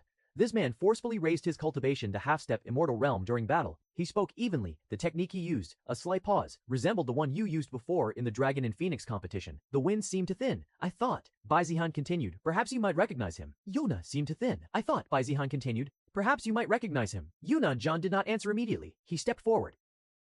He knelt beside the mutilated Sky Pirate leader. Carefully, very carefully, he lifted the man's chin. He studied the face, the bone structure, the spiritual residue lingering around the Dantian. His expression gradually changed from confusion to grave concentration. He placed 2 fingers lightly against the pirate's wrist, closed his eyes. His spiritual sense extended inward. The moment his perception entered the shattered meridians, his breathing paused. The burn scars, the crystallized sun-like residue embedded deep within the core pathways. His heart sank. Sun core Dao stone, or rather, a fragment of Sun Dao fused directly into the cultivation foundation, exactly like his own. The structure was unstable and even more violent than his. Even the backlash scars were almost identical. Yun Yuanzhan opened his eyes slowly. His hand trembled faintly before he withdrew it. He bowed deeply. Please forgive me, young master. I do not recognize him.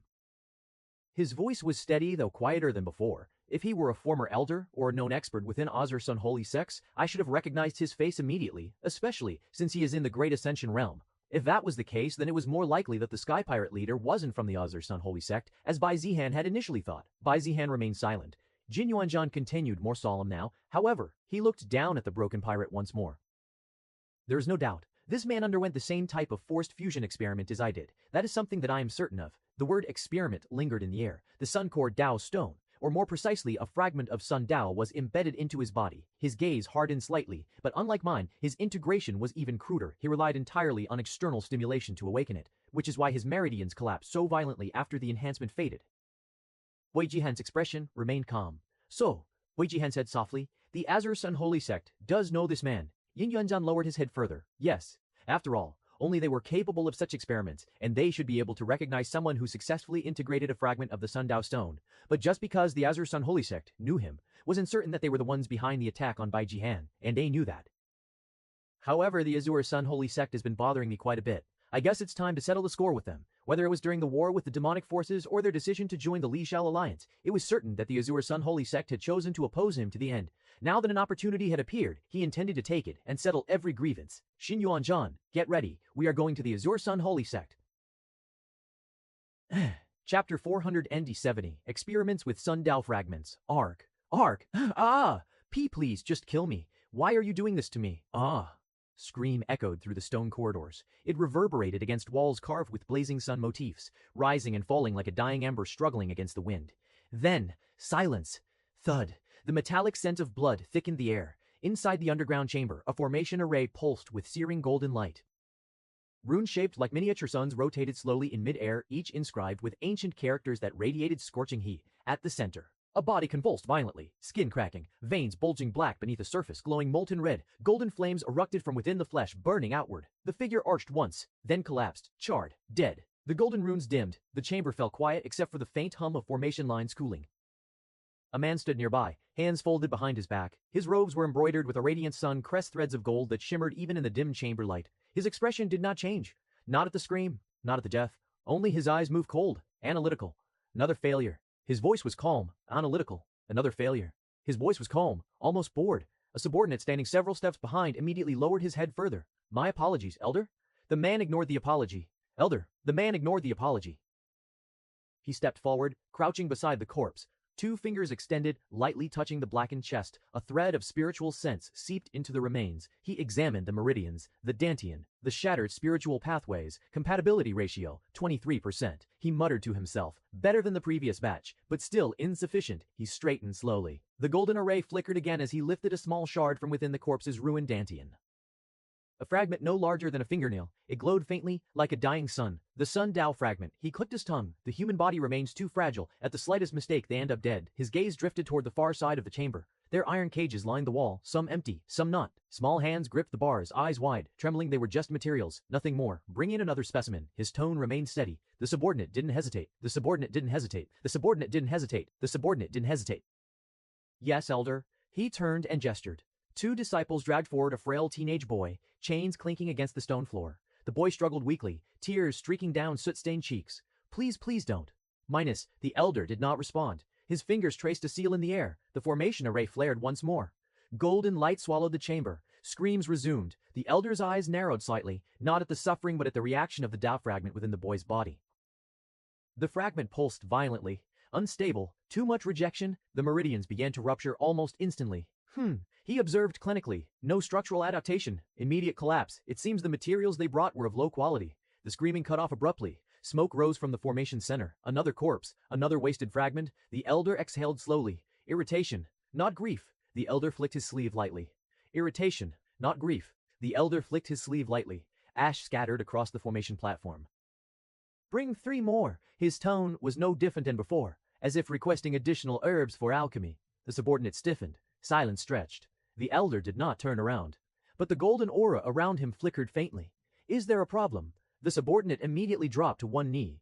Elder, there are not that many left. The chamber seemed to grow colder. Behind the iron bars, several children instinctively shrank back. The Elder slowly turned his head. Skeptic. Supply has been declining. He turned toward his subordinate. The last shipment yielded only 3 success. His tone sharpened faintly. That is unacceptable. The subordinate swallowed. Well, people have become more careful, and it has become harder to acquire materials, especially high-quality ones. The Elder's eyes cooled. Damn, if only the war with the demonic forces had continued longer, we would have obtained far more material without any problems. He began pacing slowly before the formation array, golden light reflecting off the polished stone floor. During the height of the war, entire cities had been emptied overnight. Villages burned to ash. Refugee caravans vanished without a trace. Investigation had been impossible. The imperial family's forces had been deployed to the front lines, and the great clans had been bleeding their elites dry. There had been no time to track the missing, no attention to the children who disappeared, the wandering cultivators who never returned, the entire refugee groups that were simply gone. All had been swallowed by the chaos, their fates ignored in the wake of greater disasters. Reports had been filed, suspicions raised, but the battlefield had demanded every capable hand. Experts could not be spared for searching for the missing people. Those had been the Elder's golden month. The chaos had offered freedom. Entire shipments moved without obstruction. Even when rumors surfaced, they were dismissed as collateral damage. Nothing more than background noise in a world at war. It had been the perfect cover to conduct experiments freely, without oversight, without restriction. Hundreds of trials had been completed, the success rate climbing steadily, the refinement of techniques accelerated by the lack of interference. Now, the war had ended. The demonic forces had retreated, the front lines stabilized, armies were returning home. The rulers and sects, freed from urgent threats at their gates, had turned inward. The imperial family had begun internal audits, minor trafficking networks were being uncovered and uprooted, scrutiny increased across every region. The freedom that had once allowed unimpeded experimentation had vanished. Acquisition channels had to be smaller, indirect, more cautious. Materials were scarce, lower in quality, and with lower quality materials came lower compatibility. Experiments stagnated. The Elder's frustration simmered beneath the surface, golden key pulsing faintly around him in reaction. Expand the acquisition radius. It doesn't matter whether they are mortals or cultivators, bring in everyone we can. His voice lowered slightly. If we delay any longer, the sect leader will start becoming displeased. The subordinate bowed deeply. Yes, Elder. The golden light dimmed again. The Elder looked once more at the dying glow of the sun-Dao fragment in his palm. So many failures. His lips curved faintly, but the success rate has been climbing slowly. Once we reach more than 50%, the fragment brightened subtly in response to his spiritual qi. Then we will be able to rule this world. He closed his hand. The fragment brightened subtly in response to his spiritual qi. Then we will be able to rule this world. He closed his hand. The fragment vanished. Go. His voice returned to its indifferent calm. Resupply. Nah. Chapter 471, The Underground Experiment Chamber. Yes, Elder. The subordinates turned, immediately leaving to carry out the order. His footsteps echoed sharply against the stone floor as he strode toward the massive iron doors at the end of the chamber. The doors were thick engraved with blazing sun patterns and reinforced with multiple protective formations. His hand had just reached toward the door. Boom! The entire chamber violently. The iron doors exploded inward. A single surge of overwhelming force tore through the defensive formations as if they were nothing more than paper. Fragments of reinforced black iron scattered across the chamber like shrapnel. A subordinate was sent flying backward, crashing against the wall before sliding down in a daze. Dust and smoke filled the air. The golden array flickered erratically. The cages rattled violently, and through the settling debris, a figure stepped forward, calm and unhurried. Bai Zihan. The elder froze with confusion and then disbelief. Then, a flicker of fear. Qi around the elder flared instinctively.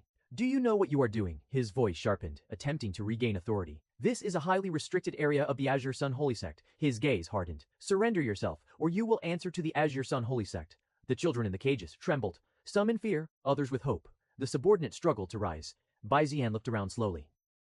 His gaze passed over the charred corpses, the blood-stained formation, the iron cages, the trembling hands gripping the bars. His expression did not change. Looks like we got the correct room. Bai Zihan spoke as another man followed behind him. It was Jin Yuanzhan, who was sweating from keeping up with Bai Zihan. They had already determined that the Sky Pirate leader was someone connected to the Azure Sun Holy Sect. Bai Zihan made the decision to invade them, especially the place where the experiments were being carried out. Since he had Jin Yuanzhan with him, finding the way to the location was easy, as long as they hadn't changed it. It was unlikely to have changed since changing the location would be difficult, considering everything involved, relocating the equipment and reconstructing the protective formations. So there was a high chance the place hadn't changed, which didn't. Anyways, invading Azure Sun Holy Sect by himself would be quite difficult, so Bai Zihan needed to convince his father and get the support from the clan. At first, Bai Tianheng intended to demand the identity of the Sky Pirate leader from the Azure Sun Holy Sect and did not want Bai Zihan to get personally involved, especially since he had lost his cultivation. But Bai Zihan revealed that he had recovered, circulating qi freely and breaking through to the void refinement realm. Bai Tianheng had stared at his son for several breaths, unable to speak. You recovered. There had been disbelief in his voice. Bai Zihan nodded calmly. Shiyu gave me a grade 8 healing pill. He did not elaborate further. A grade 8 healing pill. He did not elaborate further. A grade 8 healing pill. It wasn't something just anyone could even see in their lifetime. Bai Tianheng's eyes reddened faintly. Relief washed over him and tide so strong he nearly lost his composure. For months, he had carried the silent weight of guilt, believing he should have stopped Bai Zihan, and now recovered, not merely restored, but stronger. Void refinement realm. Bai Tianheng had laughed then loud and clear, a rare sound within the solemn grand hall. Good. The hesitation he had shown earlier, his reluctance to let Bai Zihan personally go to the Azure Sun Holy Sect vanished. This was the same Bai Zihan who had once slain Great Ascension Realm cultivators, now even stronger. Still, the Azure Sun Holy Sect was not an ordinary faction. It was a top sect, a force with Immortal Realm experts hidden within its depths. Even if Bai Zihan could suppress Great Ascension Realm cultivators, immortals were another matter entirely. Bai Tianheng had not been careless. 2 Grand Elders were dispatched alongside him, Bai Ren and Bai Ruhong. If the Azure Sun Holy Sect dared to mobilize their Grand Elders, then the Bai clan would respond in kind. Mew. It was quite an invasion. With a powerful flying ship, the Bai clan easily broke through the Azure Sun Holy Sect's formation and entered its territory. Of course, the guards appeared, but it didn't take much time to deal with them. Bai Zhan didn't even need to get involved since other Bai clan member easily took care of them. With Jin Yuanzhan leading them, he guided them to the place where the experiments were conducted. Although only Bai Zihan and Jin Yuanzhan entered the underground chamber, the others remained outside to block anyone who attempted to interfere. Now, back in the underground chamber, the elder's gaze flicked between Bai Zihan and Jin Yuanzhan. Recognition sparked faintly when his eyes landed on Jin Yuanzhan. Recognition sparked faintly when his eyes landed on Jin Yuanzhan. You? His voice trembled. Jin Yuanzhan's face darkened as he looked at the cages, at the corpses, at the formation array he knew all too well. The familiar patterns carved into the stone. The resonance frequency of the Sundao fragments. There was no doubt. This was the place. His hands clenched at his sides. They didn't move it. Yin Yuanzhan's voice was low, almost hoarse. The formation lines carved into the floor. The faint scorch marks along the walls. The iron rings bolted into stone where chains once held struggling bodies in place. Every detail was the same. The air itself felt the same, reeking faintly of burnt flesh and medicinal reagents. For a moment, present blurred.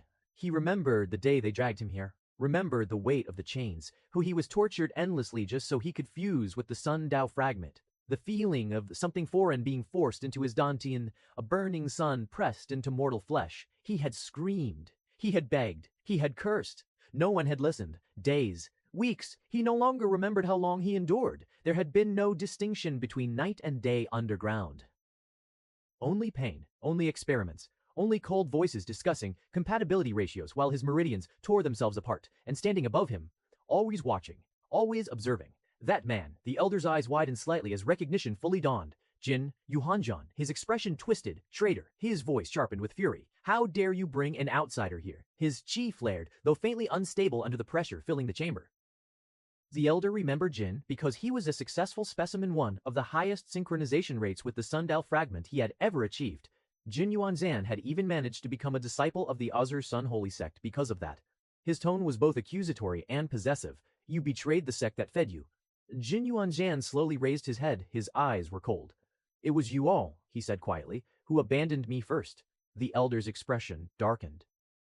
Suddenly, his chi surged, spirit-severing realm, though far inferior to Beizihan's void refinement pressure. Golden flames burst from his body as he thrust both palms forward. He didn't aim carefully. He didn't hesitate. He attacked. A surprise strike. If he could injure one, create chaos, then escape. But before he could even cross half the distance, he froze. The flames flickered, then collapsed, as if grasped by an invisible hand. Beizihan hadn't even moved. He simply stood there. A faint ripple of chi emanated from him. That was all. The oppressive force pressed downward like the weight of a mountain. The elder's body locked in place. His knees buckled. He crashed to the ground with a heavy thud. The flames around him extinguished instantly. What? His voice broke. He tried to rise. He couldn't. He tried to circulate chi. It refused to obey. The suppression was absolute. Bai Zuhan glanced down at him, mildly bored. You thought a spirit-severing realm sneak attack would surprise me. His tone carried faint amusement. It was ironic when he was in the spirit-severing realm. He used to kill void refinement cultivators like insects. The elder's pupils trembled. Void refinement, the pressure, it wasn't something he could resist. Not even close. Jin Yuhan-san stared. Even though he had witnessed Bai Zihan's strength before Ray, seeing a spirit-severing realm expert reduced to nothing so effortlessly still sent a shock through him. Bai Zihan turned slightly. Do whatever you want. His voice was calm. But don't kill him yet. He looked down at the suppressed elder. I still need him. Yun Yanzan's gaze darkened. He did not hesitate. This opportunity, he would not let it slip. He stepped forward. Each footstep echoed slowly. The elder struggled weakly against the invisible pressure pinning him down. You ungrateful. Minus. His voice cracked. Jin Yuanzan crouched in front of him. Their eyes met. You remember, Jin Yuanzan said quietly, the third trial. The elder froze. You said that my body was compatible and increased the fragments to be integrated. My meridians ruptured. My Dantian nearly shattered. His voice did not rise with emotion. That day you said my screams were proof that the fragment was integrating. The elder's breathing grew ragged. Jin Yuanzhan reached forward, placed his palm gently against the elder's Dantian. Qi seeped inward. The elder's body jerked. His meridians began to heat from within. A familiar sensation, burning uncontrollable just like when he felt when integrating with Sun-Dao fragments. You wanted to observe structural adaptation under pressure. Jin Yuanzhan tilted his head slightly. Let's observe yours. Argaea! The elder screamed as soon as it began. As loudly as the children had, as desperately as the failed specimens, Jin Yuanzhan watched without blinking. For the first time, he was the one standing, and the elder was the one screaming.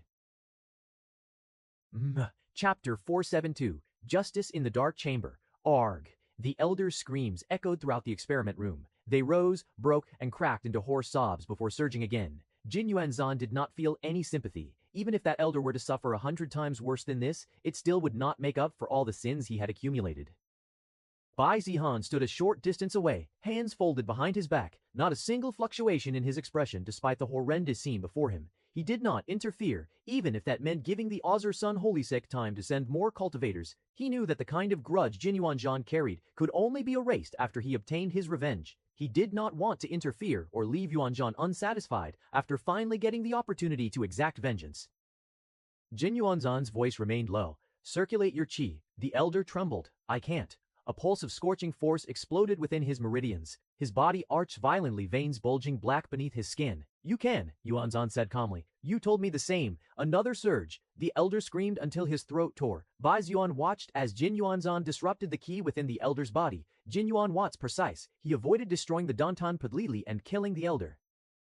He simply inflicted the maximum amount of pain without ending his life. A faint curve touched Bai Zihan's lips. Not bad. He had worried slightly that Jin Yuanzhan might lose himself in hatred, but he hadn't. He was still calm and seemed to handle things quite well. Another howl split the chamber. The children in the cages pressed themselves into the corners, eyes wide. Some covered their ears. Some stared in stunned silence. One small boy, no more than 8, clutched the bars so tightly his knuckles turned white. What shone in his eyes was not fear, but the kind of satisfaction that only comes when one finally witnesses revenge. Perhaps he thought the evil man had finally met his karma and now understood the pain they had endured. Bai Zihan's gaze shifted toward them. He walked slowly in that direction. The iron cages were crude compared to the formation array. After all, behind the bars were weak children who could barely walk, much less break something like this even if it was fragile. He paused before one cage. Inside, 3 children huddled together. Their clothes were dirty. Burn marks marred their sleeves. One girl flinched when his shadow fell over her. Bai Zihan crouched slightly, not out of kindness, but simply to examine them more closely. They were frightened and starved. Stuck. Even if they were conducting experiments, at least they could have fed them something. It wasn't as if a sect like theirs lacked resources. Mortal food cost almost nothing. They might even have had more survivors if they had kept them in better ion. But what was the use of lecturing these fools? He glanced at them for a bit longer, waiting for anger, for outrage, for something to flare inside his heart at the sight. It did not come. He understood, rationally, that this was vile. He understood that innocent lives had been reduced to materials for the strong, yet his heart remained steady, cold and detached. Perhaps it was because he had already expected such things. Or perhaps it was simpler. The perpetrator was already being punished. Justice, if such a word could exist in this world, was unfolding behind him in screams. There was no need for fury over something that had already happened. He was not kind enough to worry about every injustice. Perhaps he was even more cruel to his enemies. If he suddenly felt rage and began preaching morality, it would only be hypocrisy. Behind him, Argush, I'll tell you, anything, minus. The elder's voice cracked. Jin Yuanzhan did not respond. Another wave of controlled qi surged into the elder's dantian. The elder convulsed violently. Bai Zihan rose. He extended a finger lightly toward the cage lock. Crack! The lock shattered. It fell open with a dull clang. The children stared. None moved. You can leave, Bai Zihan said calmly. His tone was neither warm nor cold. They hesitated. The youngest stepped forward first. Bare feet touched the stone floor outside the cage. He looked up at Bai Zihan with uncertain eyes. Are we going to die? Bai Zihan regarded him for a moment. No. The boy swallowed. The others did not seem to trust Bai Zihan's answer, which was understandable given their situation, but Bai Zihan did not need to explain anything. He had no desire to become a hero who saved everyone and delivered justice. That was not him. Behind him, the elder's aura had diminished significantly. His face was pale. Sweat drenched his robes. Meridians swollen and distorted beneath the skin. His current state was worse than that of a cripple. Jin Yuanzhan finally withdrew his hand. The elder collapsed face first onto the stone floor. He no longer had the strength to scream. He trembled instead. Jin Yuanzhan stepped back from the crumpled figure. His breathing was steady, his expression clear. He looked at the man who had once given him nightmares. His revenge was completed, yet he felt neither happiness nor sadness. After all, while he had endured pain that would kill most, it had given him the opportunity to save his sister and meet young master. Perhaps it was a blessing in disguise. Young master, I am done. I think he is ready to answer your questions without a speck of a lie. Bai Zihan gave a slight nod. He walked forward and stopped before the broken man. The elder's condition could hardly be called human anymore. He no longer possessed the arrogance of a spirit-severing realm expert. Under Bai Zihan's calm gaze and the lingering pressure of void refinement suppression, resistance did not even form as a thought. The questioning began. The first matter concerned the Sky Pirate leader. Did he know the leader of the Yunmoku Sky Pirates? The answer came quickly.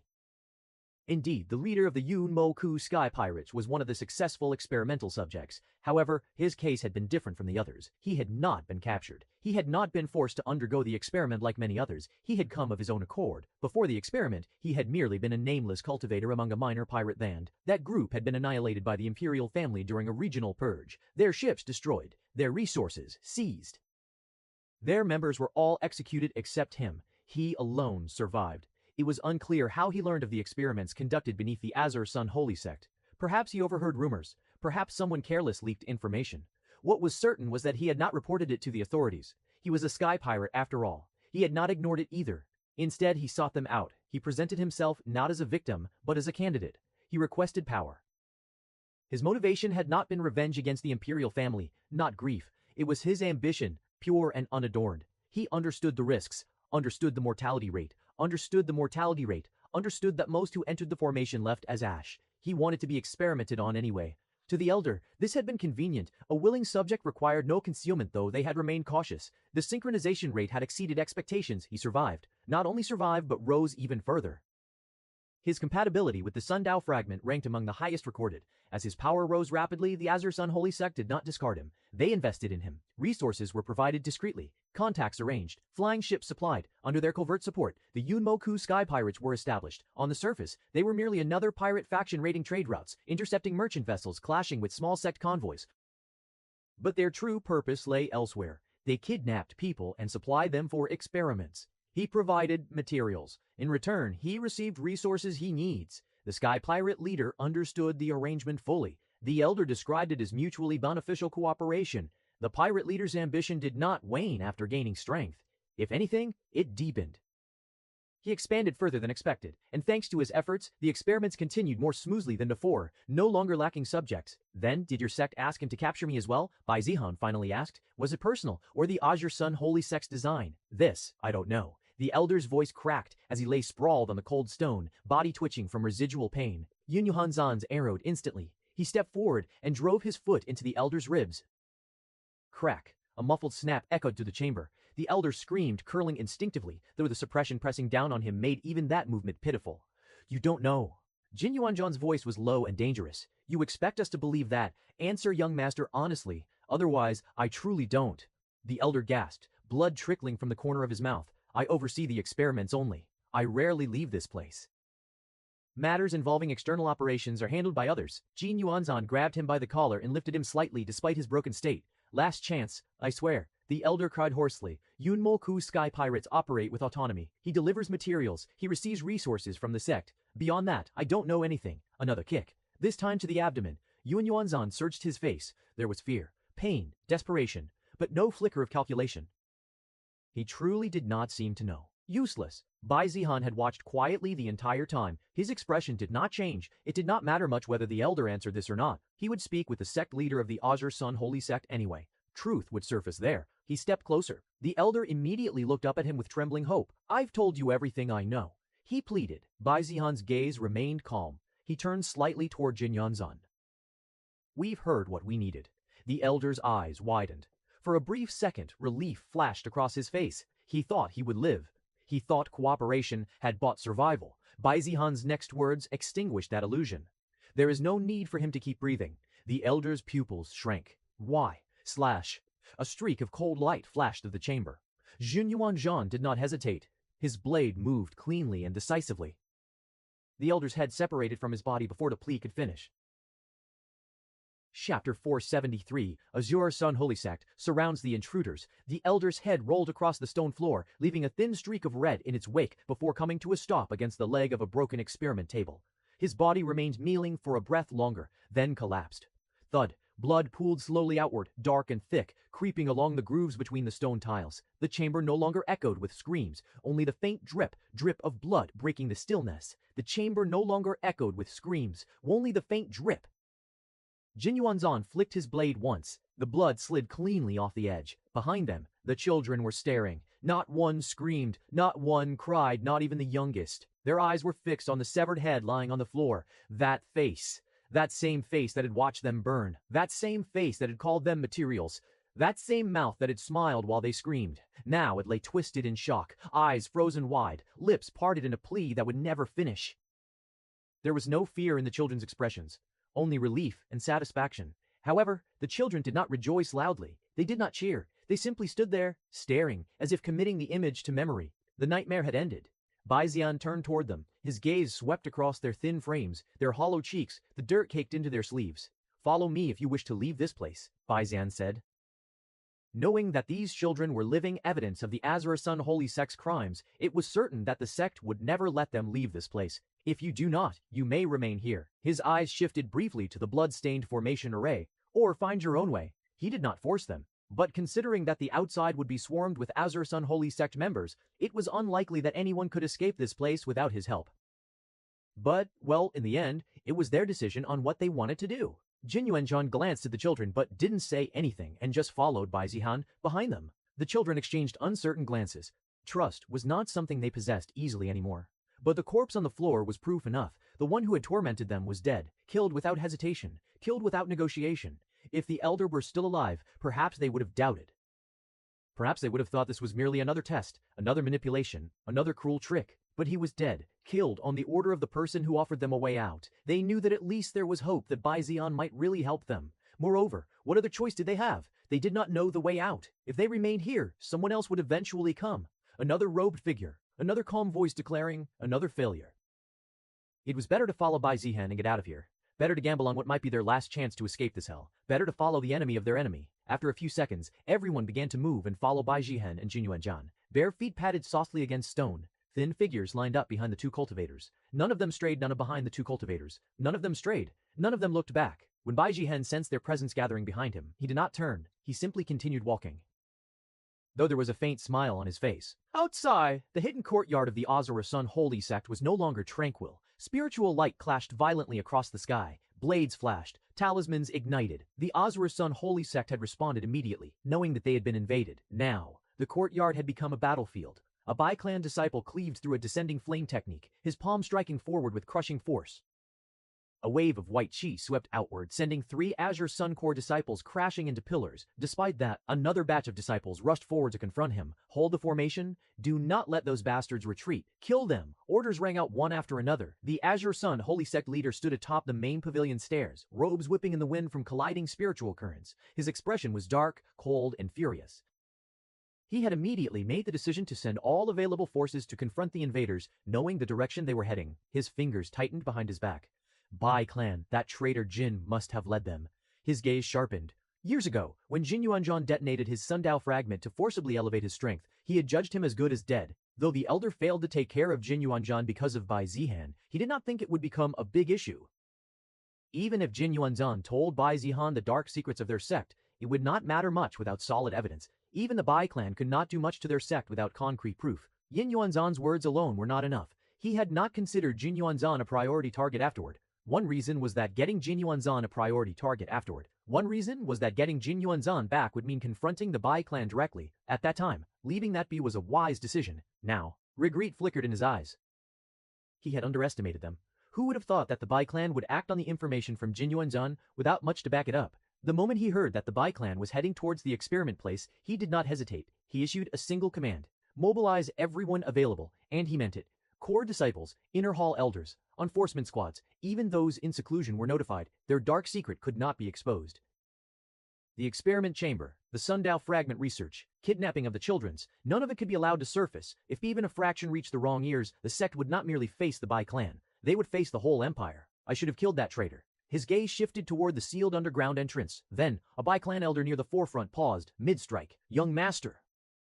Across the courtyard, the stone slab covering the underground stairwell exploded outward. Fragments scattered in every direction. Dust rose, and from within that haze, 2 figures stepped out first. Bai Zihan, Jin Yuanzhan, behind them. A line of thin, trembling children emerged into the light. The courtyard fell into a strange silence, even in the middle of battle. Eyes turned. The sect leader's pupils contracted slightly when he saw the children.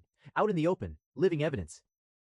His gaze then shifted to Jin Yuanzhan, and finally, Bai Zihan, calm as ever, as though he had merely taken a stroll through a garden instead of breaching a forbidden laboratory. Even he is here. The sect leader's expression darkened further. So, his voice carried across the battlefield infused with spiritual force. You dare invade my Azura Sun holy sect, a cripple. Bai Zihan's gaze met his. So, what can you do about it? Experiment on me like those children. A ripple spread through the Azure Sun disciples. Some stiffened, some avoided looking at the children. Others were genuinely confused, since not every disciple knew about the dark secrets of their sect. The sect leader's eyes narrowed. Slander. He stepped forward, the oppressive aura of a peak expert descended upon the courtyard like a blazing sun. The temperature seemed to rise. Bai Zihan, you bring your clan here on baseless accusations. Kill my elders and abduct my disciples. Jin Yuanzhan let out a short, humorless laugh. Disciples. He gestured slightly behind him. Are you sure that they are your disciples? How about we ask them? The sect leader's gaze hardened. That's none of your business. A faint murmur rippled across both sides. The sect leader's gaze hardened. That's none of your business. A faint murmur rippled across both sides. The sect leader did not respond to that. He only looked at Bai Zihan. You think you can leave? His tone dropped.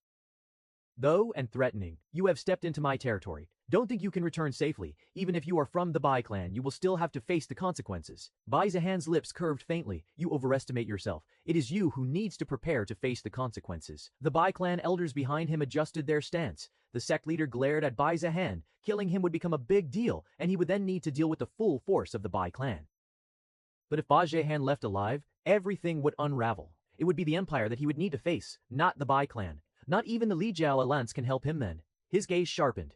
Seal the perimeter. Do not let single one of them escape. Instantly, formation pillars along the courtyard edges ignited. A dome of blazing golden light began forming overhead. No one would leave. Not the Bai clan. Not the children. Not the traitor. He would bury the truth here.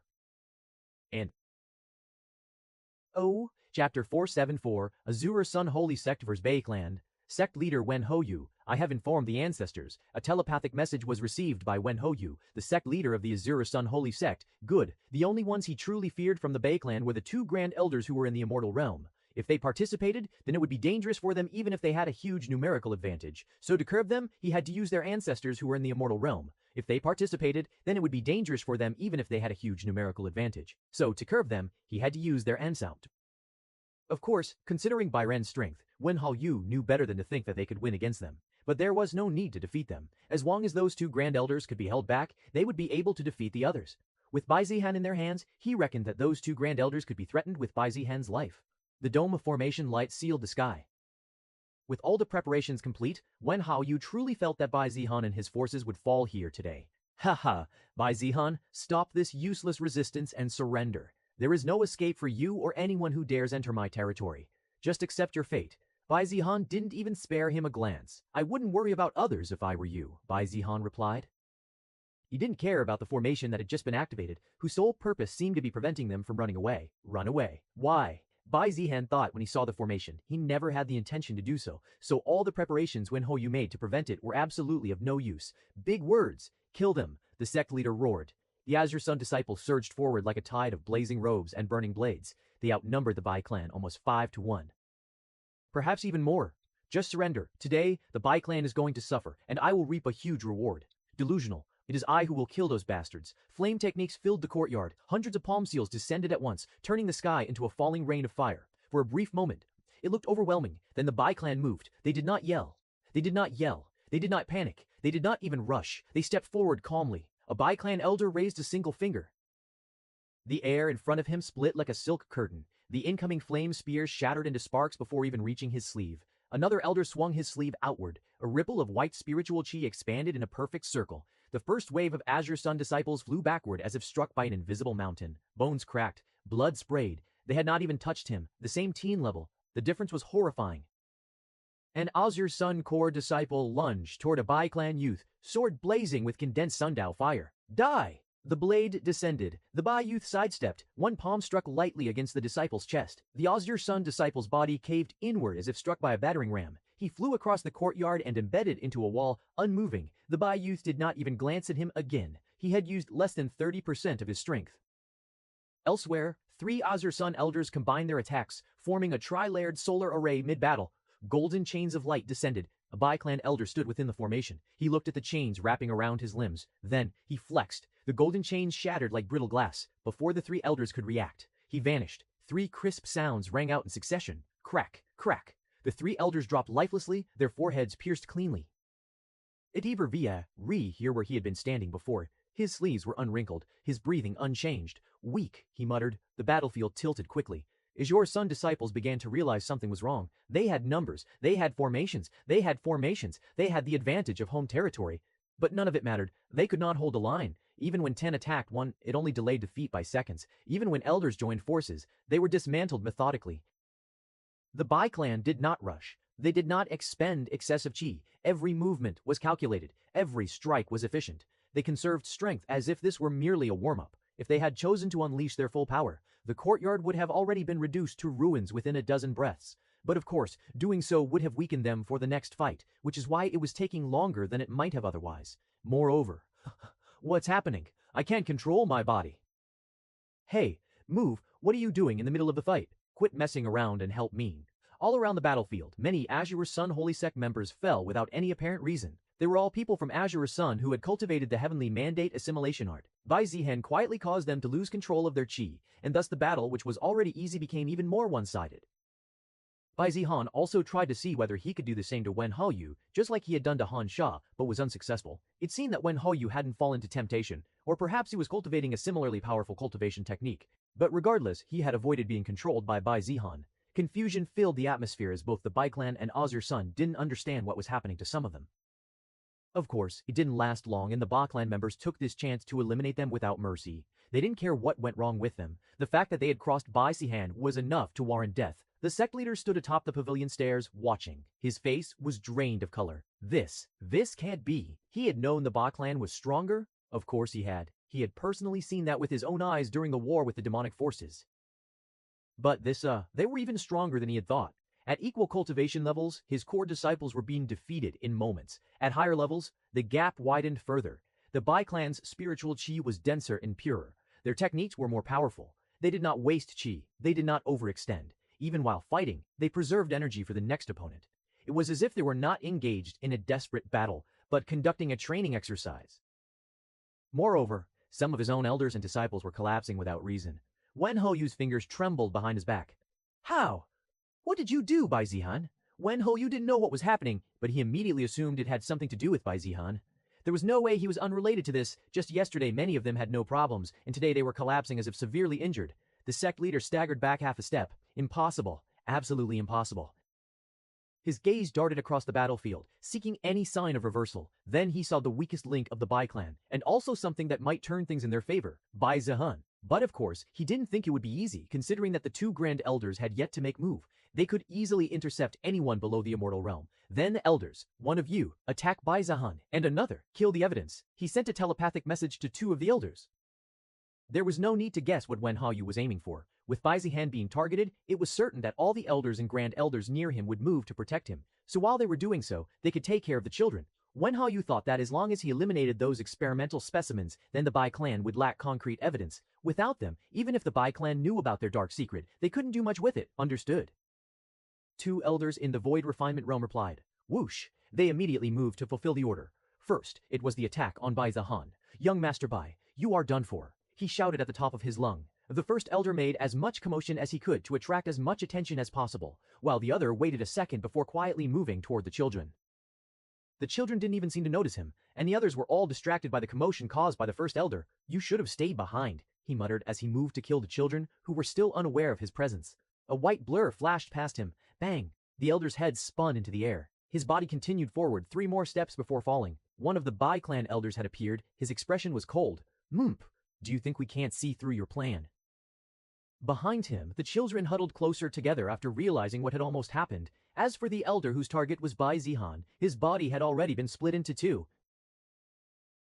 Chapter 475 Wen Haoyu panics. A Void Refinement Realm elder was nothing more than a weakling before Bai Zihan. Bai Zihan could see what they were planning without even needing to think about it. He immediately asked one of the Bai clan's elders to keep an eye on the children and protect them. As for himself, there was no need to worry. Ha! Bai Zihan, die! The first elder made the scene as dramatic as he could.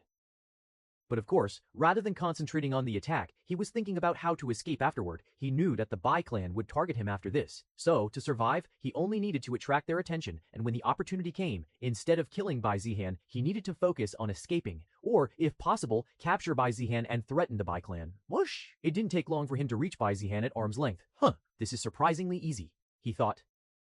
Seeing how powerless Bai Zihan stood with apparently no helper in sight, his mind raced. This was an opportunity to capture Bai Zihan. Not only could that guarantee his safety, but he reckoned that he would also be considered a hero in the Azure Sun Holy Sect. Wasting no energy, he now focused on capturing Bai Zihan. His smile widened, and before it could even close, Bai Zihan swung and cut his body in half.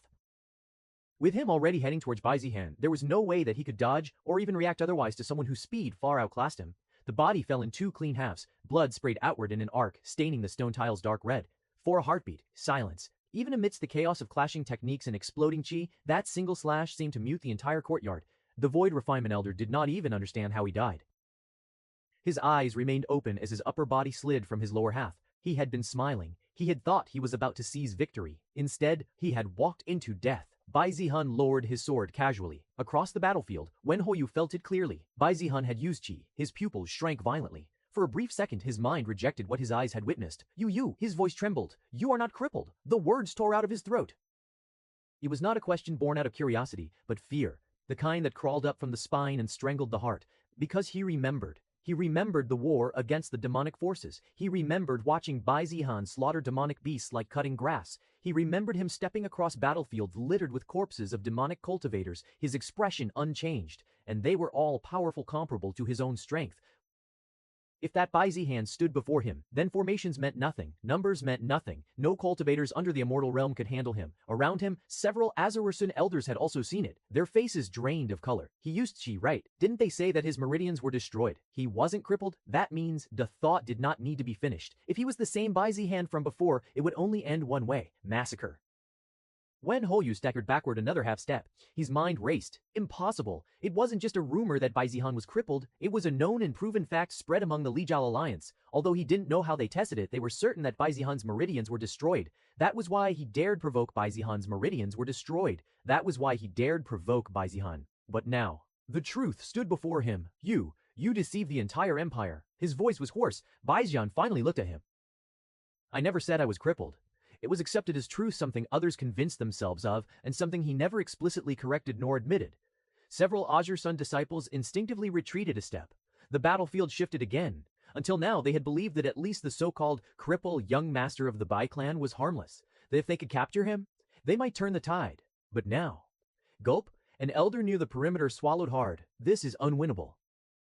Another glance toward the edge of the formation and toward the exit. His eyes flickered. Escape. The thought appeared simultaneously in many minds. If they remained, they would die. The Bai clan was already overwhelming them, and now Bai Zihun himself had revealed he was fully recovered. This was not a battle. This was extermination. Fear spreads faster than fire. It dulled movements. It fractured formations. The Azursun disciples of Cam losing coordination.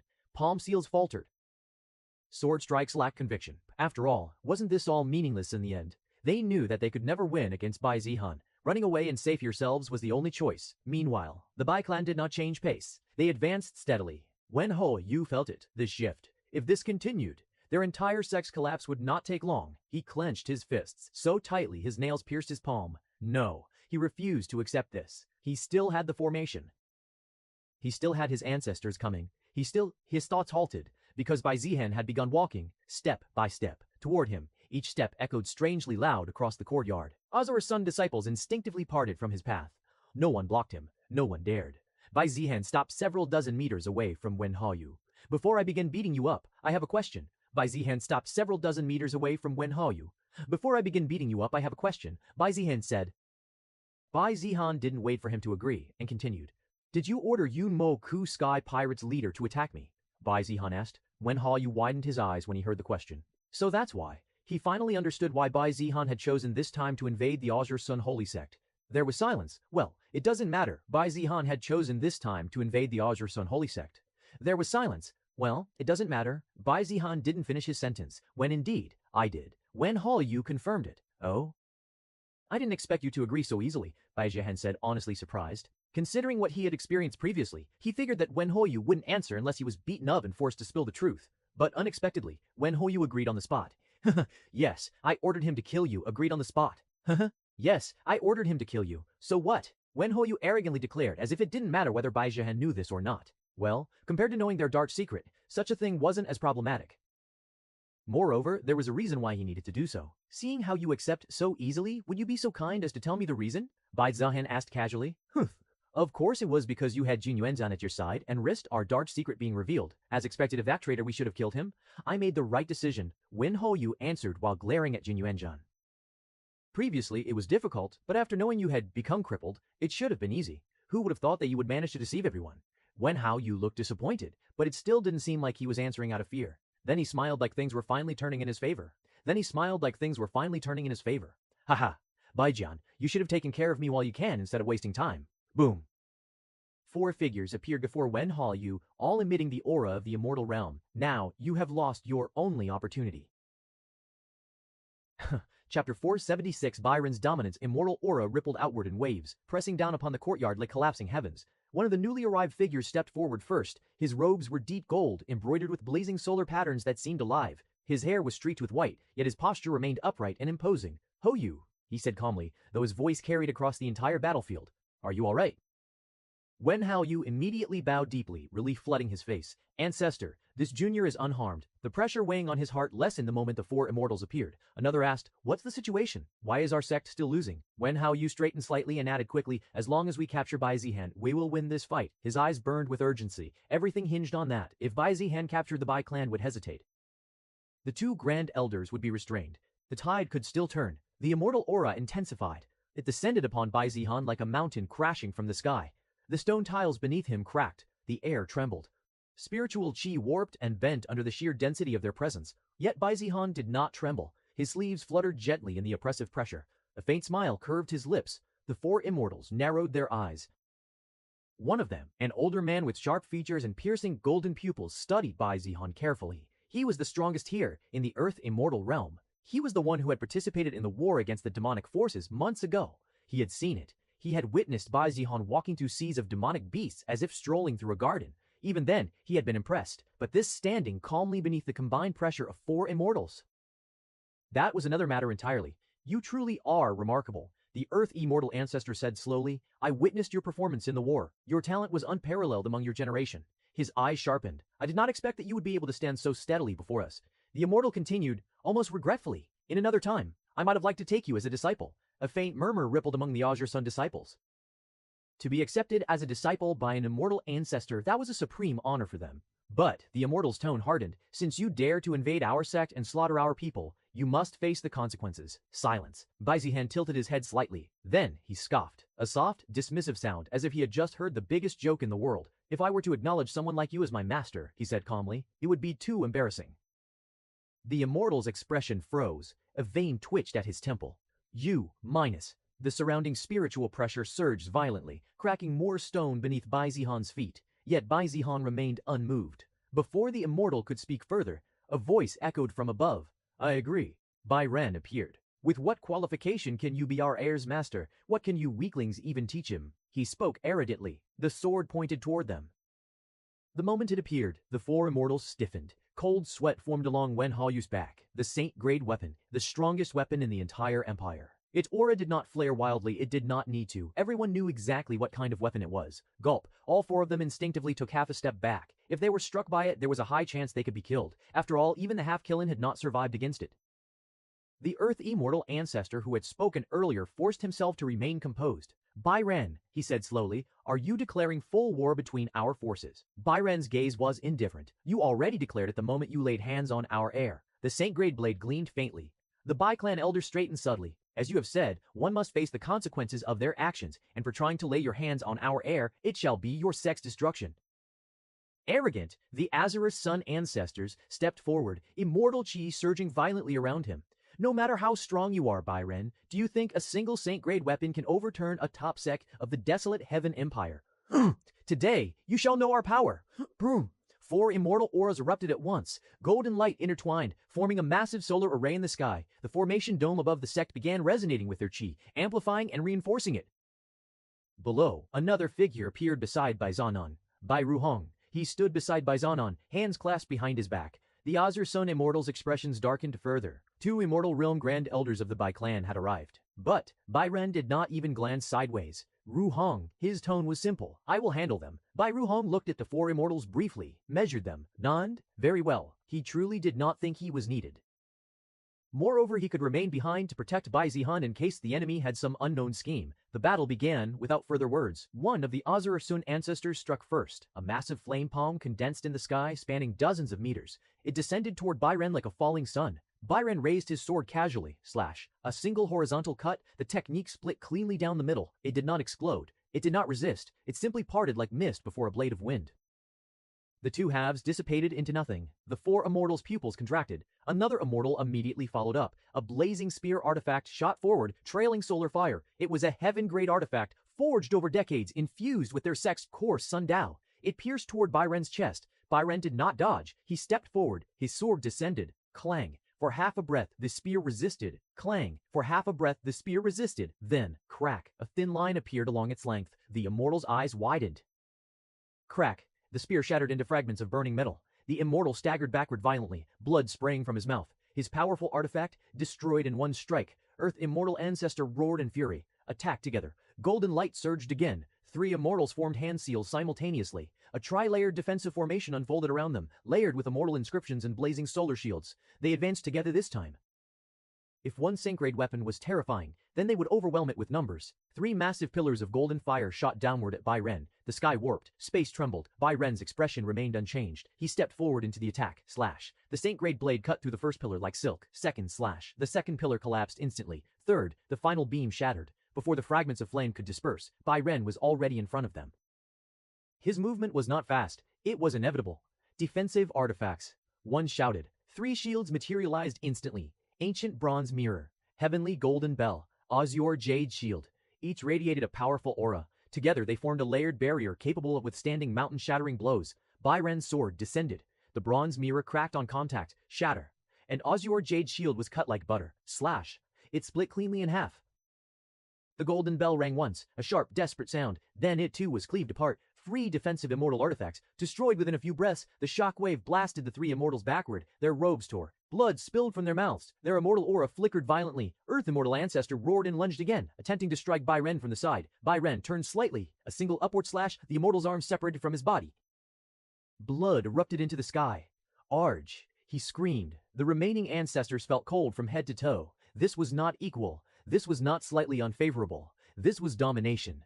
Bai Ren was not just an immortal, his strength was on an entirely different scale. Even though they included 1 Earth immortal alike Bai Ren and 3 immortal Ascension Realm experts, they were no match for him at all.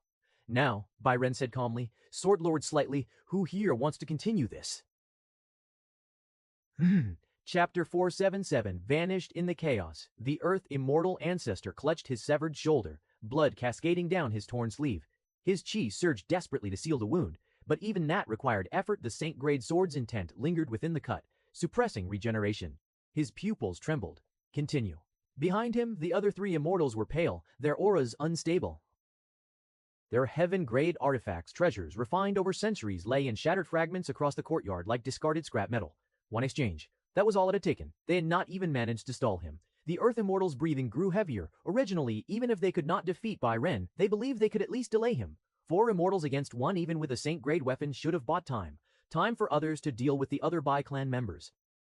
But reality had crushed that illusion mercilessly. They had not delayed him. They had not pressured him. They had not even forced him to take a single serious step. He had walked through their attacks as if strolling through falling petals. Bai Ren didn't even use the powerful technique that had slain the half-Qilin and was instead defeated by his casual attacks. Moreover, across the battlefield, the situation elsewhere was no better. The Bai clan forces were advancing steadily.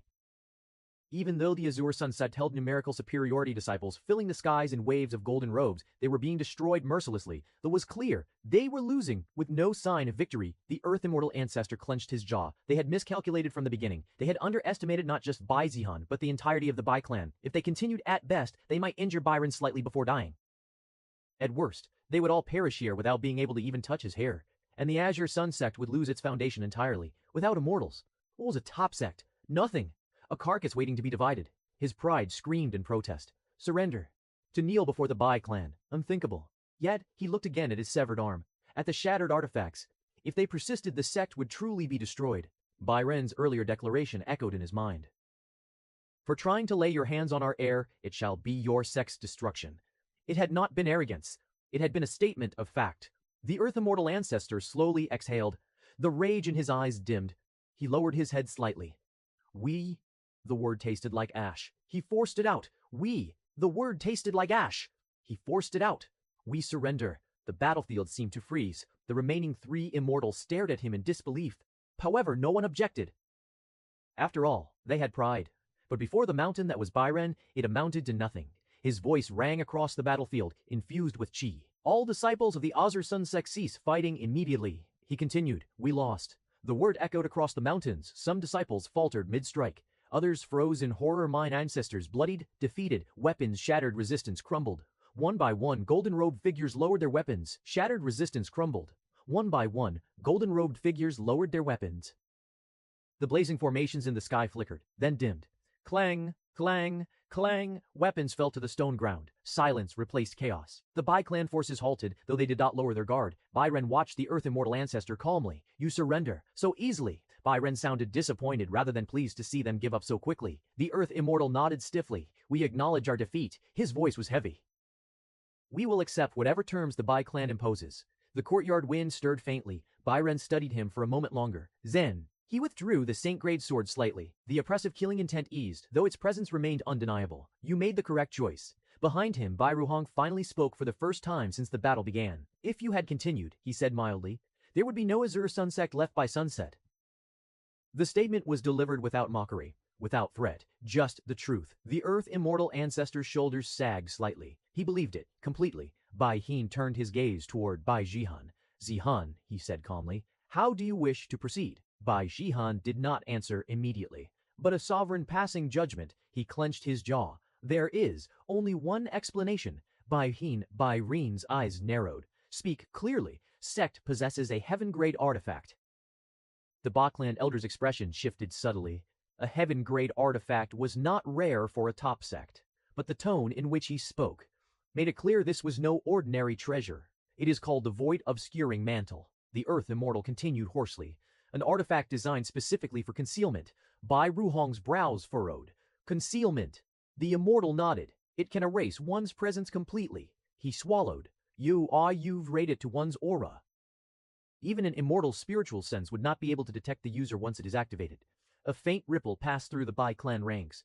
Such a treasure was absolutely rare and precious. Right now, Wen Hao had used it to escape, but what if it were used for assassination? Wouldn't an assassin never fail their mission if they possessed such a treasure? After all, with guards down, even nascent soul real cultivator might be able to kill immortals. Bai Zihan's gaze darkened faintly. So Wen Hao used it to run away. The Earth Immortal lowered his head. It seems likely. He answered, though he wasn't fully confident. After all, the sect leader abandoned everyone and ran away by himself. He didn't believe Wen Hao was someone like that. He must have activated it during the chaos, when all attention was focused on the battle between us and Elder Bai Ren. Bai Ren's aura subtly cooled. You mean to say your sect leader fled before his own ancestors surrendered? The words were quiet, but they struck harder than any blade. The three remaining immortals closed their eyes briefly. Humiliation burned hotter than their wounds. After all, Wen Hao must have thought that his ancestors would lose the fight. Otherwise, he wouldn't have done so. That means Wen Hao didn't believe in them. Yes, the Earth Immortal forced it out. He likely judged that once defeat was certain, he would not be able to escape afterward. Bai Ruhong's voice was icy, so he ran. Humph, coward. Even they could not defend that. Bai Zihan stood silently. His thoughts moved swiftly. A heaven-grade artifact capable of erasing presence completely. He lifted his gaze slightly. How long does it last? 3 days at most, the Earth Immortal replied immediately. After that, its concealment effect weakens. Bai Ren's eyes narrowed. 3 days of absolute concealment is more than enough for someone at his level. The Earth Immortal did not argue. Within 3 days, Wen Hao could cross several regions. With his strength, even going into a different empire was a possibility. There was no easy way to catch someone like him during that period. Bai Zihan's expression remained composed. Bai Ren looked toward Bai Zhenhan. Shall I tear open space and pursue? His tone was calm, but beneath it lay killing intent. If Bai Ren personally pursued with the Saint-grade sword, even 3 days of concealment might not guarantee safety. Bai Zihan was silent for several breaths. The wind brushed across the ruined courtyard. The surrendered disciples knelt in rows. Azure Sun Sect's fate now rested entirely in the Bai clan's hands. Finally, Bai Zihan spoke. No. Bai Ren raised an eyebrow slightly. He didn't think Bai Zihan was kind enough to let go of someone who had tried to kill him. Bai Zihan's voice was steady. Let him run, he continued calmly. A sect leader whose sect is no, what can he even do? Even if he survives, there is nothing he can accomplish. His gaze shifted slightly toward the kneeling immortals. We already have their strongest in our hands. There is no need to trouble yourselves in finding someone like him. Chapter 478. Where's the treasure? Azure Sun Holy Sect has completely surrendered. Even their esteemed sect leader has abandoned them, so they knew they were totally finished. Bai Zihan wasn't going to spare them so easily either. He looked down at the kneeling sea of golden robes, then at the 4 immortals prostrated at the very front. Since you chose to surrender, he said flatly, then surrender properly. No one understood what he meant until his next words fell. All disciples and elders of the Azure Sun Sect kneel fully, foreheads to the ground. A ripple passed through the crowd. They were already kneeling, but this was complete prostration. What, do you dare disobey me? Bai Zihan asked. It looked as if Bai Zihan asked. It looked as if they did disobey, he would massacre them completely. Knowing Bai Zihan asked, it looked as if they did disobey, he would massacre them completely. Knowing Bai Zihan, everyone believed that this might be what he would do. After all, wasn't the Mei clan destroyed just because they dared to help Shenliang accuse Bai Xi? And this time, their crime was going after his life. There was no way he would let them off easily. The Earth Immortal Ancestor closed his eyes briefly. Begging for survival was far better than dying. Then, he lowered his head until it touched the stone. The other three immortals followed. Like a collapsing tide, thousands bent forward. Foreheads struck the ground. Confess your arrogance. Confess the Bai clan showed mercy to vermin like you. The courtyard trembled with suppressed rage and humiliation. But no one dared remain silent. We were arrogant. We were blind. We thank the Bai clan for sparing us. Voices overlapped chaotically. Some choked, some cracked, some nearly screamed. Again, they repeated, and the whole Azure Sun holy sect began condemning themselves while praising the Bai clan at the top of their lungs. Bai Zihan listened without expression, nodding satisfied with them. Good. You have learned some humility, he said, seemingly satisfied. Many were relieved since they thought that it was finally ending. However, then Bai Zihan said, give yourselves 100 slaps. Silence. Isn't this too much? We already surrendered. The Earth Immortal Ancestor tried to reason with Bai Zihan. Huh. You tried to kill me and I am being merciful to you. Do you think that I am some kind of pushover? Bai Zihan said, his voice cold and threatening. Gulp. Looking at Bai Zihan's eyes, it didn't seem like he was joking when he said that he was being merciful. The Earth Immortal Ancestor's jaw tightened. He raised his remaining hand. Slap. The sound was loud in the stillness. Azure Sun's disciples and elders were shocked to see such a scene, something they had never expected in their lifetime. The other immortals followed. Slap. Slap. Across the courtyard, thousands of hands rose and fell. The sound multiplied until it became a thunderous rhythm echoing through the mountains. Slap, slap, slap. Faces reddened. Then they swelled. Blood began to drip onto the stone. Faces reddened. Then they swelled. Blood began to drip onto the stone. Among the kneeling crowd, one soul formation disciple narrowed his eyes slightly. 100 slaps. Fine, but no one said how hard. He raised his hand high. Smack. The sound was loud enough, but his palm barely touched his cheek. Again, smack. The sound was loud enough, but his palm barely touched his cheek. Again. His head tilted dramatically, acting as if he had struck himself with force. In truth, he barely felt pain. As long as he completed the count, what did it matter? He even sneered inwardly. The young master can't possibly monitor thousands of people at once. A shadow fell over him. The disciple's heart skipped. Before he could look up, a calm voice sounded above him. Is this how you slap yourselves? It was Jin Yuanzhan. He was already notified on what to do by Beizhan. The soul formation disciple stiffened. Smack. A terrifying palm struck across his face. Qi-enhanced force exploded on impact. His head twisted violently, bones cracking as blood and teeth sprayed from his mouth. He was sent rolling across the courtyard before crashing into a pillar. The entire plaza froze for a split second. Jin Yuanzhan stepped forward slowly, his aura steady despite being only at the nascent soul realm. Since you don't know how, he said coldly, let me show you properly. He dragged the half-conscious disciple up by the collar. Then, smack, smack. Each strike carried condensed chi. The soul formation cultivator couldn't circulate his own power to defend himself under the Bei clan's suppression. His face caved in. Blood poured. By the 10th strike, his consciousness shattered. By the 20th, he went vamp. Jin Yuanzhang let the corpse drop like trash. Silence crushed the courtyard. Many who had secretly harbored the same idea felt cold sweat trickle down their backs. Their hands, which had been moving lightly, immediately grew fierce. Slap, slap, skin split. Better to suffer their own palms than have someone else use chi and get beaten. The thunderous rhythm resumed, louder than before. Even the immortals struck themselves without holding back. By the 100th strike, the courtyard was silent again. Swollen faces, broken teeth, blood-staining golden robes. Bai Zihan swept his gaze across them. Seal their cultivation. Bai clan elders stepped forward immediately. They moved with extreme precision and blocked their meridians, making it difficult to circulate their chi. When it was done, thousands knelt there powerless. Bai Zihan turned toward the four immortals. The treasury. The Earth Immortal Ancestor's face twitched faintly. This way. He rose slowly and led them deeper into the sect. Bai Ren walked beside Bai Zihan without a word.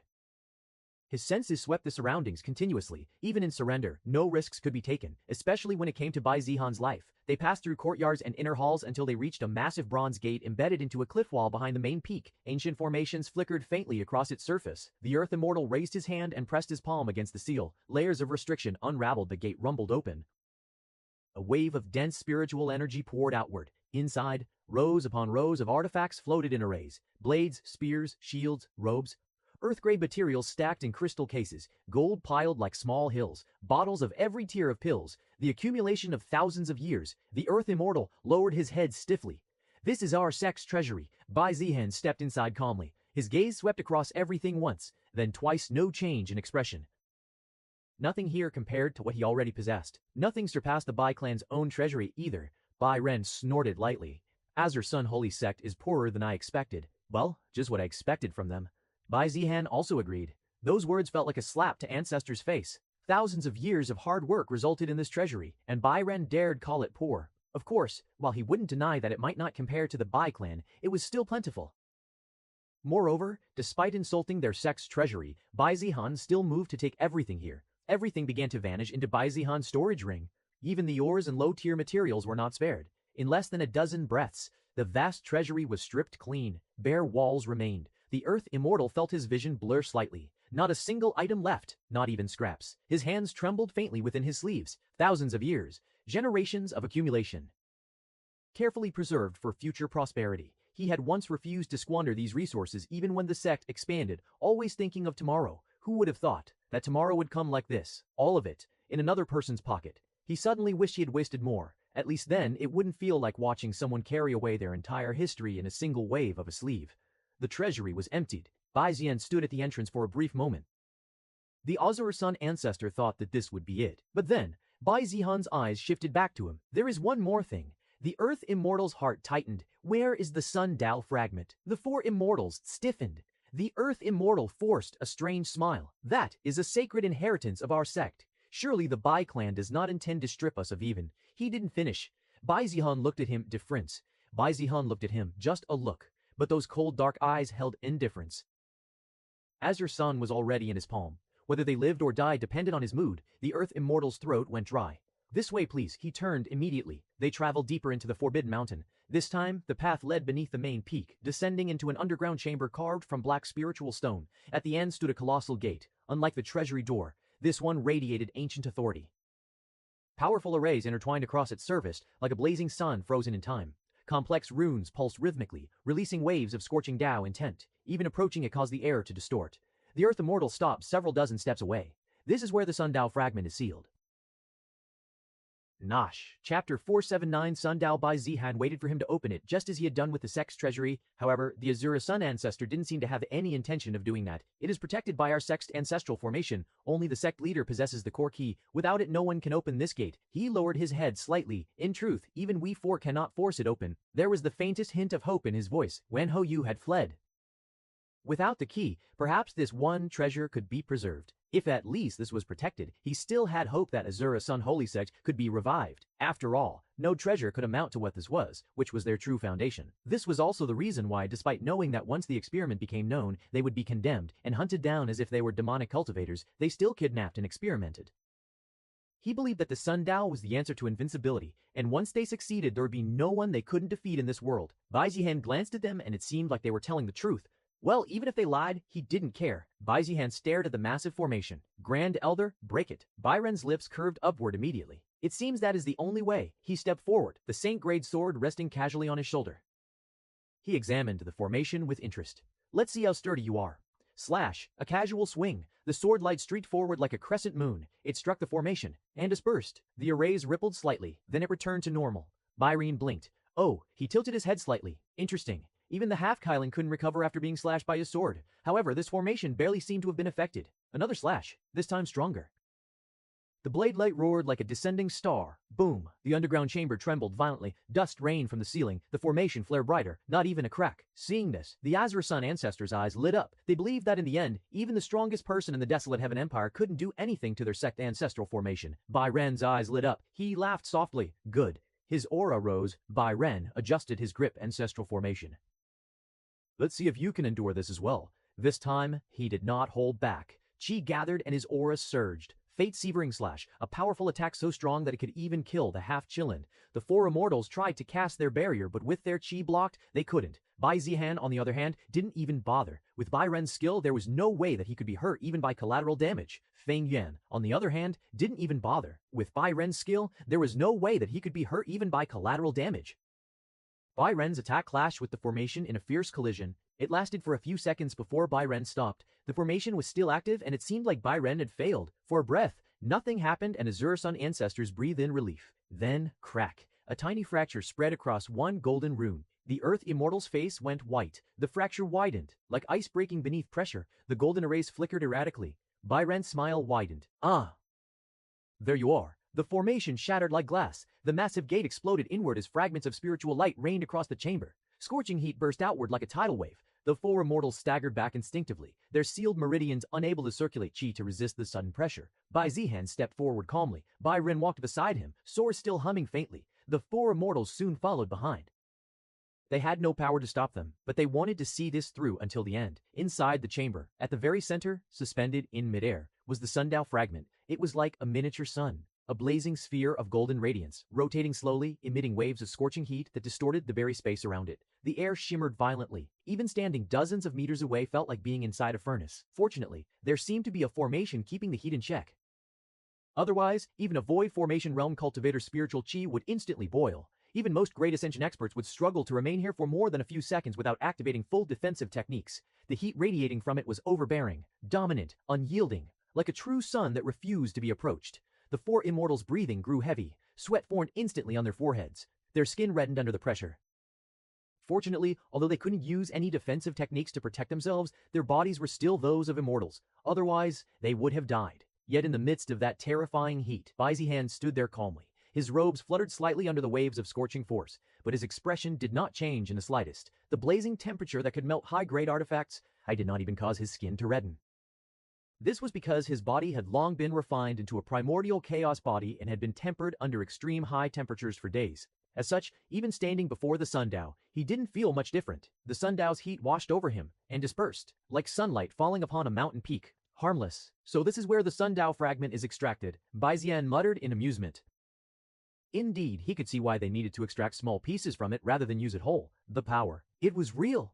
He could tell that it was a supreme treasure unlike anything he had seen before. Perhaps even the Saint-grade sword in Bai Ren's hand might not be up to par with it. But of course, in terms of immediate value, the sundial fragment was just a heater at the moment, while the Saint-grade sword was a usable artifact which could be used to dominate this empire. But if one could gain control over such a treasure as the sundial fragment, perhaps the power gained might surpass that of possessing a Saint-grade sword. But obviously, he knew that it wouldn't be easy. Even the Azure Sun Holy Sect had been conducting experiments for so many years, and that too only on the small pieces extracted from this. So, the success of one being able to control the sundial was almost impossible. Still, that only shows just how powerful this supreme treasure was. I will take this, Bai Zihan declared. He stepped forward to store the sundoa as well. The Earth Immortal Ancestor immediately stepped forward despite the scorching heat biting into his skin. Young Master Bai, please wait. His voice was strained but urgent. Bai Zihan's eyes shifted toward him. The Earth Immortal swallowed. The sundoa cannot be stored in a storage ring. He bowed slightly, forcing himself to endure the pressure. If it is placed inside, the internal space will not withstand it. Everything inside will be burned to ashes, including the ring itself. He continued, it is not an ordinary flame. It burns through space itself. Even spatial folds and time-sealed compartments cannot suppress it. Bai Ren's brows lifted faintly. The Earth Immortal hurried to add, we are not trying to deceive you. In the past, we attempted to store even a fragment shard in a high-grade storage artifact.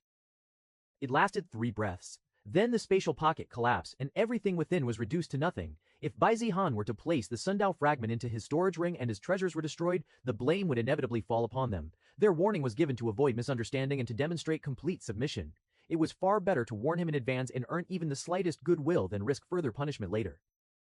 The sundial continued to rotate slowly in mid-air. Its radiance intensified subtly, as if responding to Bai Zihan's intent. Golden light washed across the chamber walls, turning the black spiritual stone red-hot. Bai Zihan observed it calmly. He did not doubt their warning. He could already sense the instability within the surrounding space. Even the air felt thinner, distorted and warped by the constant burning. A normal storage ring would indeed collapse. Seems troublesome. Bai Zihan muttered. However, for such treasure, such a thing could barely be called troublesome. It seems that you all can only carry it to my room. Bai Zihan said to the 4 immortals with a smile. If it can't be stored, then just have someone else carry them. And fortunately, there were 4 such capable standing before him. The 4 of them were confused and startled when Bai Zihan said those words to them, but then realized that Bai Zihan was serious.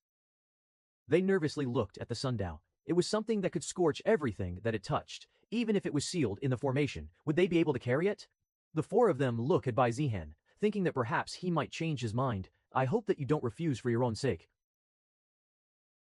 Chapter 480 Golden Rebirth. The news of the Bai clan attacking Azure Sun Holy Sect spread like wildfire across the desolate Heaven Empire. Such a commotion was impossible to conceal. Every major power maintained spies within the others. The moment Bai Zihan invaded the sect, information had already begun flowing outward through various channels. Within a single day, all the great clans and sects received the same shocking report. The Azurus unholy sect had been crushed, subdued entirely by a few elites from the Bai clan and Bai Ren.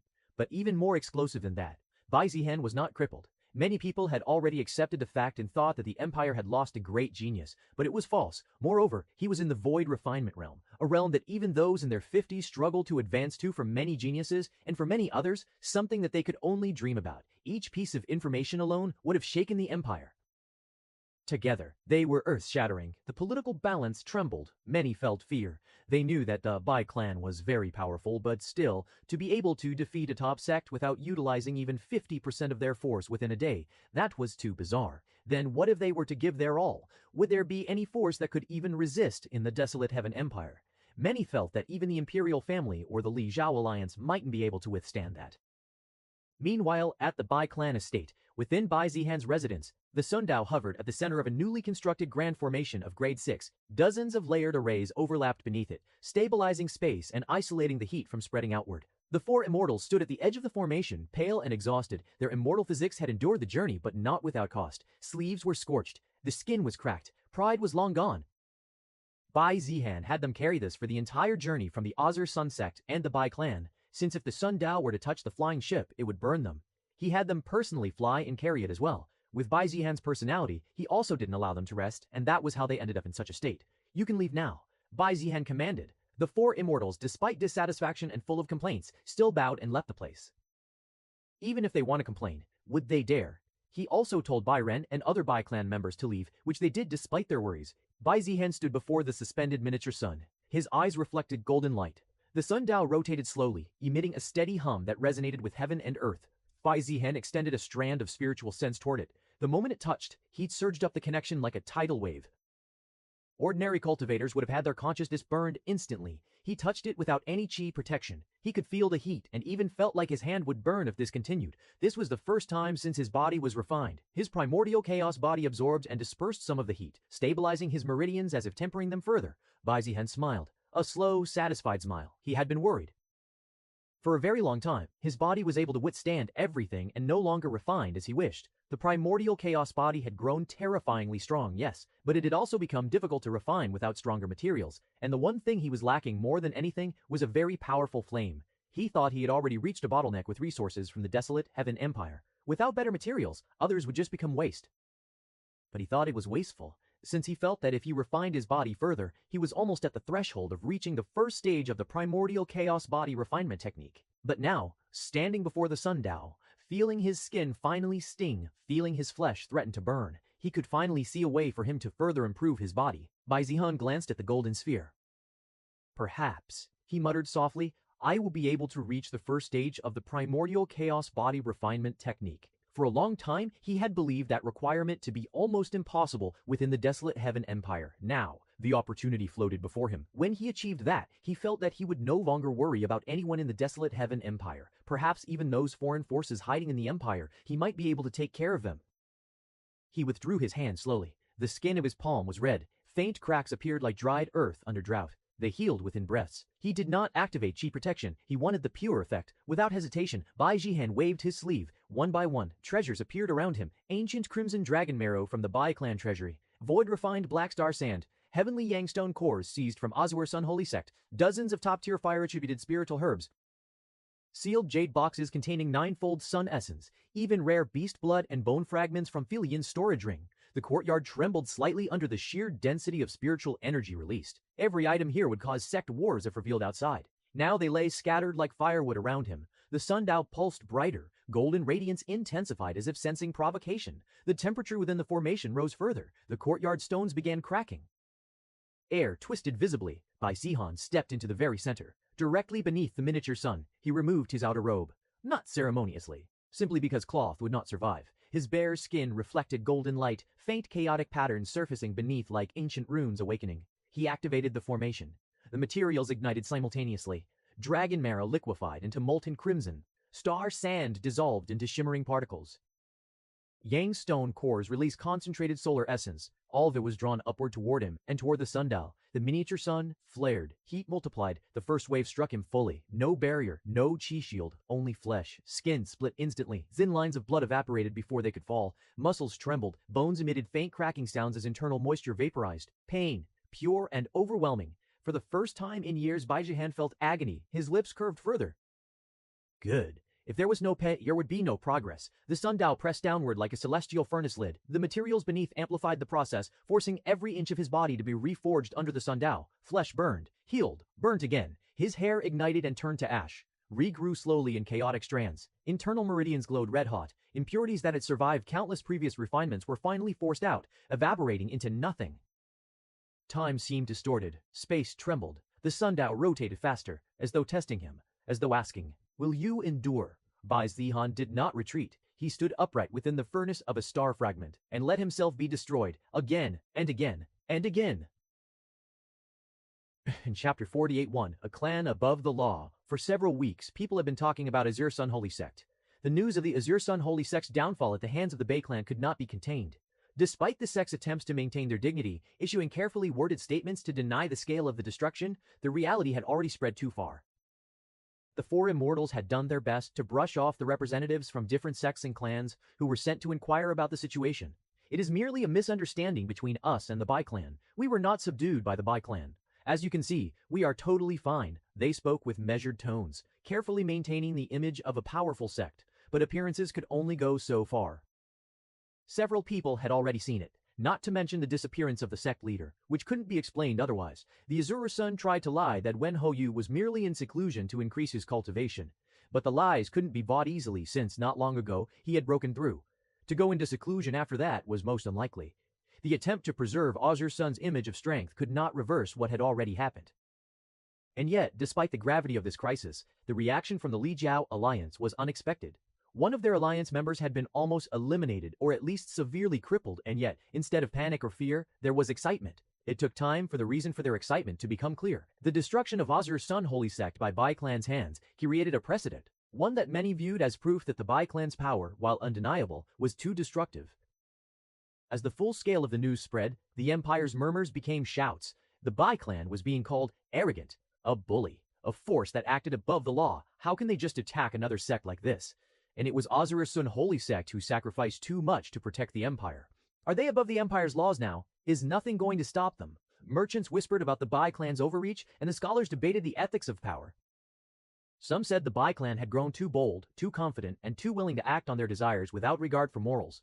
Others speculated that no sect, no matter how powerful, could oppose them without suffering similar fates. If they aren't stopped now, they might be under the tyranny of the Bai clan. Azure Sun Holy Sect, despite their attempts to preserve honor, had become a symbol of the consequences of defiance, and Bai Zhihan's name, already infamous in some circles, grew larger by the day.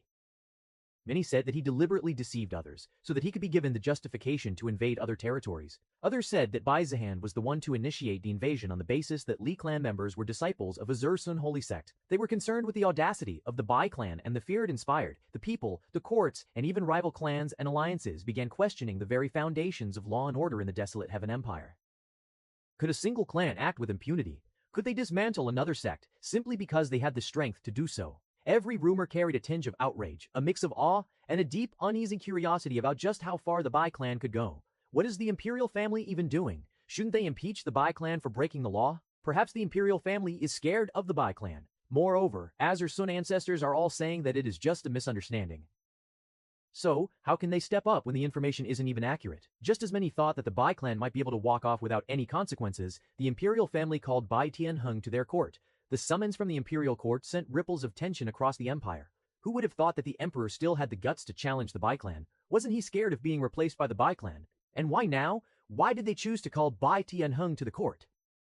The reason for the sudden court summons quickly became clear. Wen Houyu, the sect leader of Azure Sun Holy Sect, had spoken. Contrary to the carefully crafted statements of the four immortals, Wen Houyu confirmed every shocking rumor that had circulated. He stated plainly that the Bai clan had invaded Azure Sun Holy Sect, that disciples had been taken as hostages, that the elders had been killed, that the sect had been subjugated, despite what the ancestors had insisted publicly. His words cut through the denials like a blade. All of the careful face-saving measures, all of the attempts to preserve Azure Sun's dignity were rendered meaningless in a single breath. The 4 ancestors of Ozur's Sun Holy Sect, who had stood so firmly before, were now helpless. Every effort they had made to maintain their image of invincibility crumbled. Many people had already suspected that the ancestors were covering up. Now, Wen Hoyu's confirmation left no room for doubt. Between the two parties, they knew well enough who was lying to save face, while they did not know why Wen Hoyu revealed the truth, which would damage his sect's reputation. Wen Hoyu did not stop at merely confirming the rumors. He formally lodged a complaint against the Bai clan. He cited the invasion of his sect, the hostage-taking of disciples, and the deaths of elders. He called out the breach of conduct, highlighting how the Bai clan had acted with impunity, trampling the laws of the desolate Heaven Empire. With Wen Hoyu, the sect leader of Ozur's Sun Holy Sect, formally lodging the complaint, they had to investigate the truth and punish those who had committed the grave crime. So Bai Tianheng was called to the court, and he accepted without much hesitation. After 4082, a week before judgment, 5 days have passed since Bai Zihan went through another brutally torturous refinement process. The grand grade 6 formation gradually dimmed. The golden miniature sun that had once blazed like a divine furnace now rotated in measured calm, its radiance steady rather than violent. The cracked stones of the courtyard had melted and reformed into glass-like surfaces. At the very center stood Bai Zihan. His skin no longer bore the crimson fissures of burning. Instead, faint chaotic patterns flowed beneath his flesh like living constellations, appearing, fading, and reforming in silent rhythm. System. This. Host info, host Bai Zihan, age 18, cultivate Realm, void refinement, mid constitution, primordial chaos body, supreme Dao, bone martial arts, 9 shadows, flowing light sword, major mastery, eternal flowing watered sword, greater mastery of fate severing slash, greater mastery of fate severing slash, greater mastery, fate severing slash, greater mastery, heaven's mandate reversal, beginner mastery, vitter mastery, viz mandate respiral, beginner mastery. The first stage of the primordial chaos body refinement technique achieved. His body had crossed a threshold. No longer simply resistant, it had transformed into something fundamentally different. Bai Zihan slowly raised his hand toward the suspended Sundao, before its heat had scorched him, before it had forced him into repeated cycles of destruction and reconstruction. Now, the moment his palm approached, the golden radiance surged as usual. The temperature rose sharply. The air twisted, yet, instead of burning, the heat flowed. It entered his skin like a current. His flesh trembled slightly, not from pain, but from adjustment. The chaotic patterns beneath his skin brightened as they broke down the invading solar essence and reconstructed it into neutral, absorbable energy. The sundial's flames were no longer purely destructive to him. They became his nourishment, though not without limit. The closer he stepped toward the miniature sun, the more violent the pressure became. When he moved within several feet of it, his skin still reddened faintly. Muscles tightened. Internal organs vibrated under the strain. He was not immune, far from it. If he attempted to absorb everything at once, his body would still reach saturation. There was a threshold, a limit to what he could break down at any given moment, but still, it was incredible. His body could now deconstruct any energy, dismantle its structure, and reconstruct it into something usable. The implications were terrifying. Fire, lightning, yang essence, yamo, its Xi, yang essence. Even certain corrosive or violent spiritual forces. As long as the intensity did not exceed what his body could endure in that instant, he could gradually absorb and convert them. Of course, it was not absolute. Initially, when he read the description of the technique, he thought he could absorb every attack thrown at him like some characters he had seen in movies on Earth. However, that was not possible. Or rather, it was possible in theory, but he could not possibly absorb powerful attacks. An attack from a great ascension realm expert or above at full power, he could not simply stand there and consume it whole. The sheer density and speed would overwhelm his current capacity. His body would still suffer catastrophic damage before it could process the energy, but against energies at or below a certain level, he could devour them, turn an enemy's power into his own chi. Anyway, it was somewhat useless in battle because if the attack came from a weak person, he wouldn't even need to defend properly since his body was already too strong for them to injure him. So, this ability in combat wasn't as useful as he had initially thought. Bai Zihan extended his hand fully and pressed his palm against the outer layer of the Sendao's radiance. Golden flames wrapped around his fingers. The chaotic patterns ignited brilliantly. The heat entered him, slowly, steadily. Instead of burning through him, it diminished strand by strand, converted into pure cultivation energy that flowed into his meridians. He exhaled softly. He no longer needed rare tempering pills or a place rich in qi. As long as there existed a powerful energy source, he could cultivate. The Sundao was no longer merely a treasure. It was a perpetual furnace, a cultivation engine. He withdrew his hand. He would like to take this chance to cultivate properly and further increase his cultivation with his new body. His cultivation had already increased from early to mid-void refinement realm, but he had sensed a presence 2 days ago seemingly waiting for him at the door. The person did not disturb him and had been waiting patiently. It was likely that someone needed his presence, and he wanted to find out what the matter was before continuing his cultivation. He stepped forward. The heavy stone doors of the cultivation chamber creaked open. Outside, a man in dark Bai clan robes stood respectfully with his head lowered. The moment he sensed the door move, he immediately bowed deeply. "Young master, you have finally come." His voice carried both relief and urgency. "The clan leader wishes to see you." Bai Zihan's gaze rested on him for a brief second. The subordinate felt a faint, indescribable pressure. It was not deliberate. Felt a faint, indescribable pressure. It was not deliberate. Yet standing before Bai Zihan now felt like standing before a dormant furnace, calm on the surface, but capable of swallowing everything. Moreover, Bai Zihan's appearance, although it had not changed drastically, still felt somewhat different from what he remembered. But of course, who was he to comment on the appearance of the young master of the Bai clan? Bai Zihan gave a small nod. "I understand." He stepped past the man without another word. The subordinate exhaled only after the young master had walked several steps away. The Bai clan estate was unusually quiet. Servants moved cautiously. Elders who passed along the corridors stopped briefly to salute him. He soon arrived at his father's study. 2 guards stationed outside immediately bowed. "Young master." Bai Zihan pushed the door open without hesitation. Inside, Bai Tianheng stood by the window, hands clasped behind his back. Without turning around, Bai Tianheng spoke. "You've come. I was waiting for you." Bai Zihan closed the door behind him. Bai Tianheng slowly turned. His sharp eyes scanned his son from head to toe. As one of the people closest to Bai Zihan, it was inevitable that he would notice the change in him. "Mid-void refinement," Bai Tianheng said calmly. "You advanced." "Yes." Bai Tianheng nodded faintly. He tried to appear composed before his son, but inside he was filled with excitement. To break through after reaching the void refinement realm within months, even if it had taken a year, would already be an extraordinary achievement.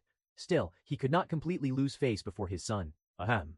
A reason why I called for you is because..." Then his expression grew slightly colder. "The imperial family has summoned me to court." Ho ho. Bai Zihan was a bit surprised, though he had expected something like this might happen.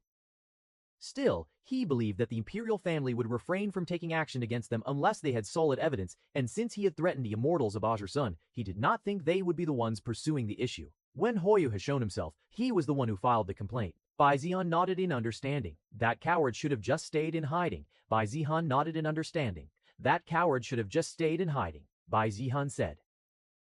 "They have given us 1 week to appear before the imperial court," he said calmly. "If you had not come out, I would have departed in 2 days regardless." His gaze sharpened slightly. "But since you are here, I wanted to hear your thoughts." Bai Tianheng folded his sleeves behind his back. In truth, this matter was not something Bai Tianheng was particularly worried about. Even if they had invaded Azure Sun Holy Sect, they had justification. Not to mention, they had attempted to kill Bai Zihan and were conducting insane experiments involving children. Moreover, with their strength, the imperial family could not do much to them. However, since it was Bai Zihan who had led the invasion, he wished to know whether Bai Zihan had anticipated this outcome and prepared for it. Bai Zihan stood calmly under his father's gaze. Then, he smiled. "That coward," he said lightly. First he hid behind his ancestors. Then he abandoned his sect only to file a complaint. His eyes held faint disdain. Bai Zihan's tone turned indifferent. "Father, you do not need to think too much about this. I anticipated that something like this might happen. The moment he decided to invade Azure Sun Holy Sect, he had already calculated the aftermath. After all, his enemies would not miss an opportunity to condemn him if they could, though he did not expect Wen Hoyu to be the one to step forward after running away." Bai Tianheng did not interrupt. He simply watched his son. Calm and confident, not the slightest hint of anxiety. He did not know the specifics, but he knew his son well enough. Bai Jian never moved unless he was certain. Bai Tianheng slowly nodded. "I see." He did not ask what exact preparations have been made. He did not demand details. "We shall go to the court the day after tomorrow then." Bai Jianhan, "Demand details." "We shall go to the court the day after tomorrow then." Bai Jianhan shook his head. "Father," he said calmly, "you do not need to go. I alone should suffice." Chapter 483. Imperial Court convenes. The Imperial Court of the Desolate Heaven Empire had not seen such a gathering in years. Golden pillars carved with coiling dragon motifs rose toward the vaulted ceiling. Vast curtains of crimson silk draped behind the throne platform. The air itself felt heavy thick with suppressed auras and restrained hostility. Today was no ordinary court session. Today was Judgment Day for the Bai clan. One by one, the most powerful figures of the empire took their places. The clan leader of the Li clan, Li Jianhong, stood near the front, robes embroidered with silver qilin patterns. His expression was stern, his eyes sharp with undisguised anticipation. Not far from him stood the Zhao clan leader, Zhao Wuqian, hands folded within wide sleeves, his gaze calm but cold. The sect leader of the Heaven Sword sect, Han Sha, was also present. It was clear. They had not come merely to observe. They had come to ensure that the Bai clan would not walk away untouched. Not only those from the side of the Bai clan's enemies were present, but also those from their own side, including the Chu clan leader, Chu Xing. Today, the imperial family was determined to make the Bai clan and its alliance understand that no one was above the law. Perhaps it was also to show exactly what kind of clan the Bai clan was, and to divide their alliance. At the very top of the hall, upon the elevated dragon throne, sat the Emperor of the Desolate Heaven Empire. His expression was mildly irritated. The reason was obvious to everyone present. One party still remained absent. The Bai clan, wants to be judged. A faint murmur rippled through the hall. Li Jianhong's brows furrowed. What is Bai Tianheng doing? He said coldly. Does he intend to make us wait forever? Zhao Wuxian glanced toward the throne before speaking evenly. To make even his majesty wait, does the Bai clan believe itself above the empire? While he said those words, he was smiling inwardly. The more the Bai clan behaved this way, the more they would estrange themselves from the imperial family, which was good for him. Many nodded in agreement. Of course, there was still time. The official session had not yet begun. 1 minute remained. But when summoned by the emperor, one should arrive early, not at the final second, especially not when standing accused. A court official stepped forward and struck the ceremonial staff lightly against the floor. The sound echoed. Court will begin in 1 minute. The murmurs grew louder, arrogant, presumptuous. If they do not arrive, it will be considered defiance. Declining an imperial summons is rebellion. The air grew colder. 30 seconds remained. 29 imperial summons is rebellion. The air grew colder. 30 seconds remained. 28. The Jianhong folded his arms. Let us see whether Bai Tianheng dares not to appear. 20 seconds. The tension thickened. The tension. Perhaps they realized their guilt, or perhaps they fear facing the emperor. 15 seconds. 10 seconds. A few people's lips curved faintly. Li Jianhong's gaze sharpened. If they do not arrive. 4, 3, 2 thud. The sound was not loud. But in the silent hall, it struck like a falling mountain. The massive court doors swung open. Every head turned. Golden light from outside filtered in briefly before a figure stepped across the threshold. Bai Ziyan. He walked forward unhurriedly. Each step echoed softly against the polished floor. No guards accompanied him. No elders followed. No Bai Tianheng. He came alone. A ripple of surprise passed through the gathered powers. Li Yanhong's eyes narrowed immediately. Where is Bai Tianheng? He demanded. Bai Jihan did not even glance at him and completely ignored his question. It was not as if he was required to answer him. Li Jianhong could not hold his anger. Even a young Bai clan heir was blatantly him. Bai Zihan walked to the center of the court floor. His eyes met the emperor's. The entire hall felt it, that subtle, oppressive aura surrounding him. He appeared to be a youth before them, yet the pressure he exuded was that of a clan leader of a top-tier clan. Li Jianhong's expression darkened. The Bai clan dares send a mere fledgling. It seems the Bai clan is looking down on the imperial court, he said coldly. This time Bai Zihan glanced at him briefly. His gaze was indifferent. For such small matters, why would our clan leader need to come here? I am more than enough. The simple reply stirred the hall once more. Arrogance, unmistakable arrogance, not to mention, it was blatantly dismissive of the emperor who had summoned Bai Tianheng. Although Bai Zihan had come, was that enough? Obviously not when every sect and clan had sent their leaders and even the emperor himself was presiding over the matter. Yet the one being accused of breaking the law had not even sent their leader. That meant the Bai clan was looking down on everyone present, including the emperor. The imperial court now convenes. The court official declared, despite being mildly irritated by the Bai clan's arrogance. Since it was time, they had to proceed with procedures. Silence fell instantly. All eyes shifted toward the dragon throne. The emperor's gaze rested on Baizan. Where is the Bai clan leader? The emperor asked solemnly. My father remains within the clan attending to more important matters. A faint stir spread through the hall. The implication was clear. This session with the emperor was less important than whatever Bai Tianheng was doing. The emperor immediately frowned. Bai Jian seemed to have no intention of hiding at his words, clearly carried a hint of disregard for the throne. No, he was deliberately implying it. The emperor's eyes narrowed slightly. His voice, when he spoke again, was calm, but the pressure behind it deepened. Can you represent the Bai clan and accept today's result? The question was simple, but everyone understood its weight. If Bai Zihan answered yes, then whatever judgment fell today, punishment, reparations, or condemnation, would bind the entire Bai clan. Hundreds of gazes locked onto him. Bai Zihan stood straight beneath the dragon throne. If the result is fair and reasonable, he replied evenly, why not? The hall froze. It was subtle, but not subtle enough. Zhao Wutan's eyes flickered faintly. Fair and reasonable. The implication hung heavily in the air. If the result was fair, the Bai clan would accept it. If not, then what? Then what? Moreover, he was implying that the imperial court isn't always fair and reasonable. The emperor's expression darkened slightly. It was not open defiance, but it was unmistakably a line drawn. Bai Zihan was not here to plead. For a brief moment, the emperor said nothing. Bai Zihan was obviously not going to accept anything from the emperor. When the Li and Jiao clans had invaded the Bai clan under the pretense that Bai Shuqing had seized the Immortal Emperor's inheritance, the imperial family had not intervened. They had not condemned them. They had not summoned a court to question their action. They had even shown signs of willingness to participate. After all, an immortal emperor's inheritance was no small matter. In the cultivation world, strength dictated morality. The empire had not acted then because Bai Xueqing was taken away by Flowing Moon sect. Moreover, now that they were effectively aligned with the Li Jiao alliance, he did not expect anything beyond an attempt to punish the Bai clan, whether they were in the right or not. So Bai Zhahan did not expect justice now. He had come for one reason only: to see what justification they would construct, and to respond accordingly. The emperor exhaled slowly. Since you claim to represent the Bai clan, he said, then this court shall proceed.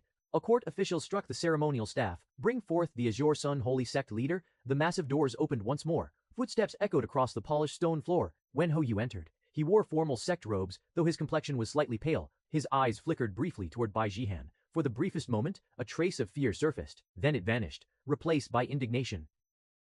He stepped forward and bowed deeply toward the throne. This humble sect leader greets your majesty. Rise, the emperor said. Wen Houyu straightened and turned slightly so that his voice carried clearly across the hall. Your majesty, honored leaders, he began solemnly. The Azure Sun Holy Sect has served the empire faithfully for generations. We have abided by imperial law and upheld sect conduct. He paused deliberately, then his tone sharpened. But 10 days ago, without any justification, the Bai clan invaded our sect. Murmurs rippled through the court. They broke through our mountain gates, slaughtered elders, destroyed formations, and seized countless resources. His fists clenched. Our ancestors were gravely injured. Our disciples perished in large numbers. He turned fully toward Bai Zihan, and the one who led this invasion was him. All eyes shifted back to Bai Zihan. Wen Houyu's voice trembled slightly, but whether from anger or something else, no one could tell. We had no intention of conflict, yet he attacked without reason. Then he bowed before his majesty. Today, I ask the imperial court to deliver justice. Nah. Chapter 484 Righteousness and Hypocrisy. Wen Haiyu's final words echoed across the vast hall. The emperor's gaze shifted slowly toward Bai Zihan. Bai Zihan, do you admit to the charges brought against you? Hundreds of eyes locked onto the lone youth standing at the center of the court. Bai Zihan did not hesitate. Admit. His tone was calm. What evidence does he have? Admit. His tone was calm. What evidence does he have?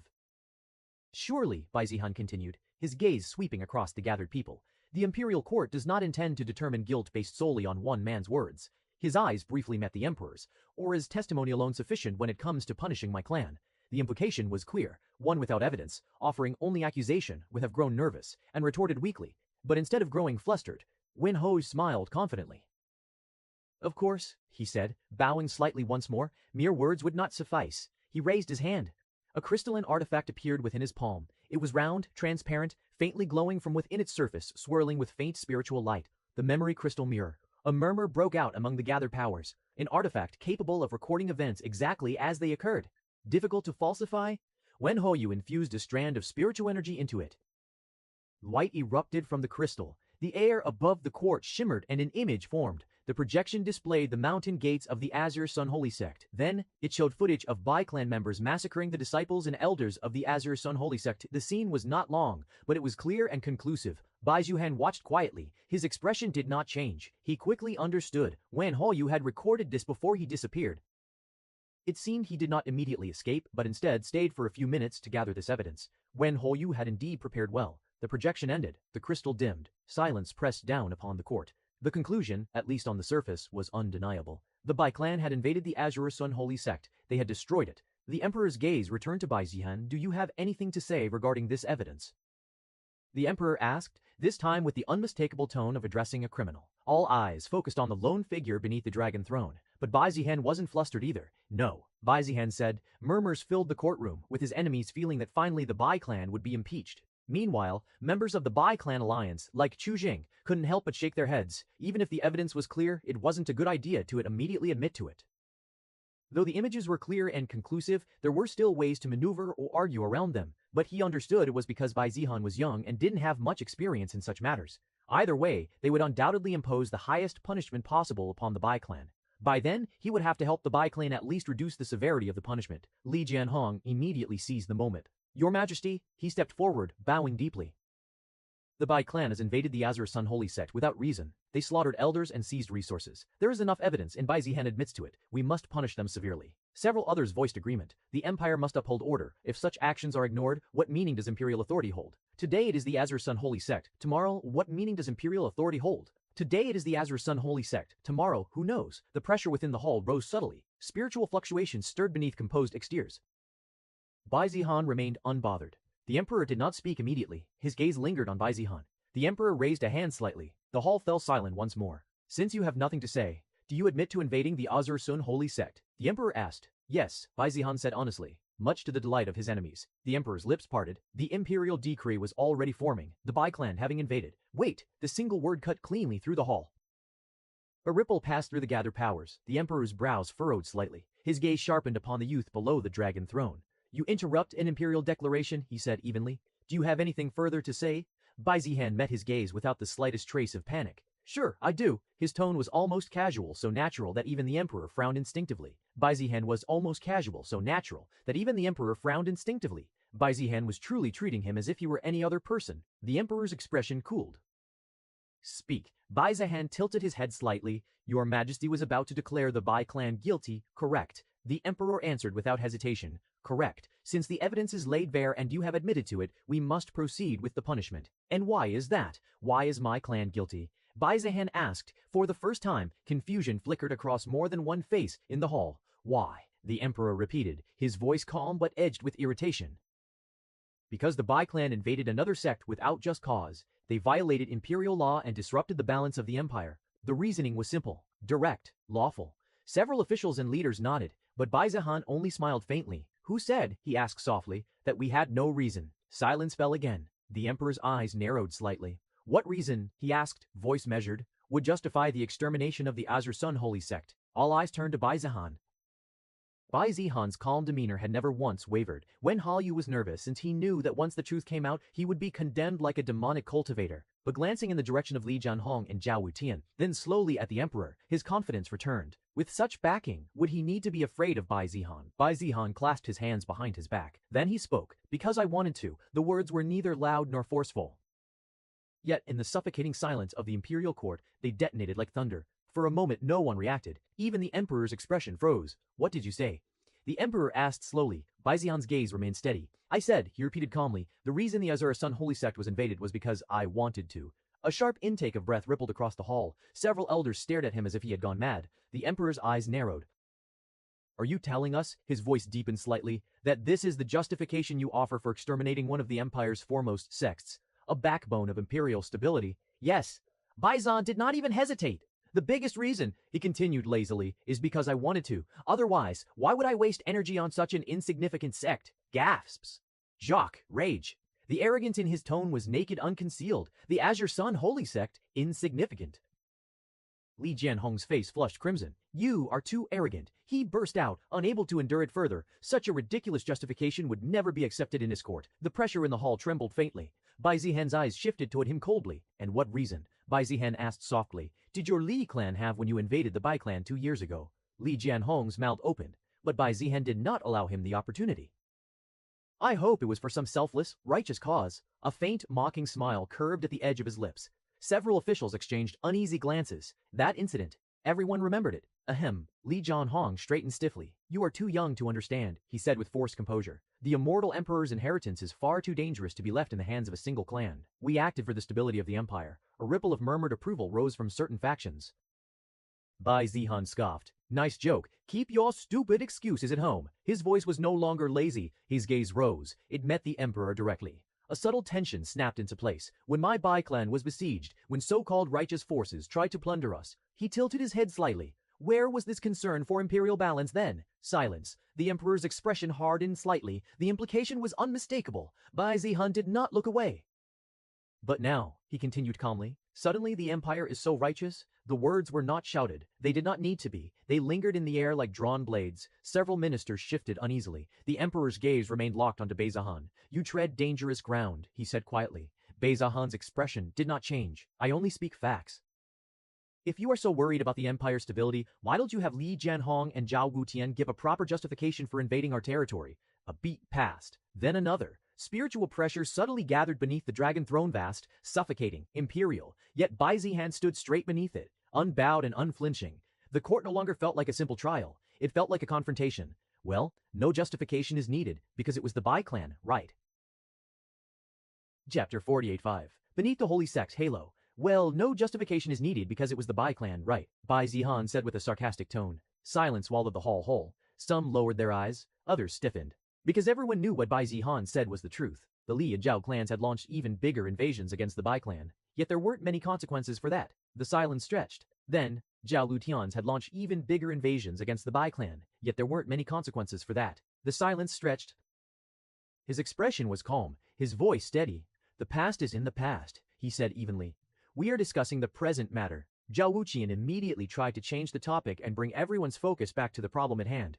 The justification you are giving now is too ridiculous. If this is your sole reason for invading the Azure Sun Holy Sect, then we should proceed with punishing the Bai clan. Others quickly followed up and nodded in agreement.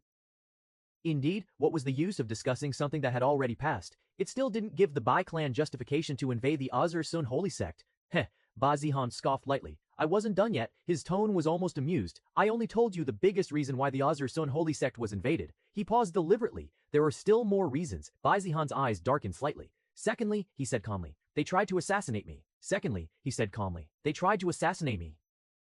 Maka, an uproar exploded across the court. What? Asane, Asura assented. Osterazon did. Whispers overlapped, tension rising instantly. Wen Hoyu's expression changed. That is slander. He snapped. Why would we try to assassinate you? We have no enmity with you. He forced a scoff. Why would the Asura Sun Holy Sect even bother targeting you? Listening to Wen Hoyu's words, others felt the same.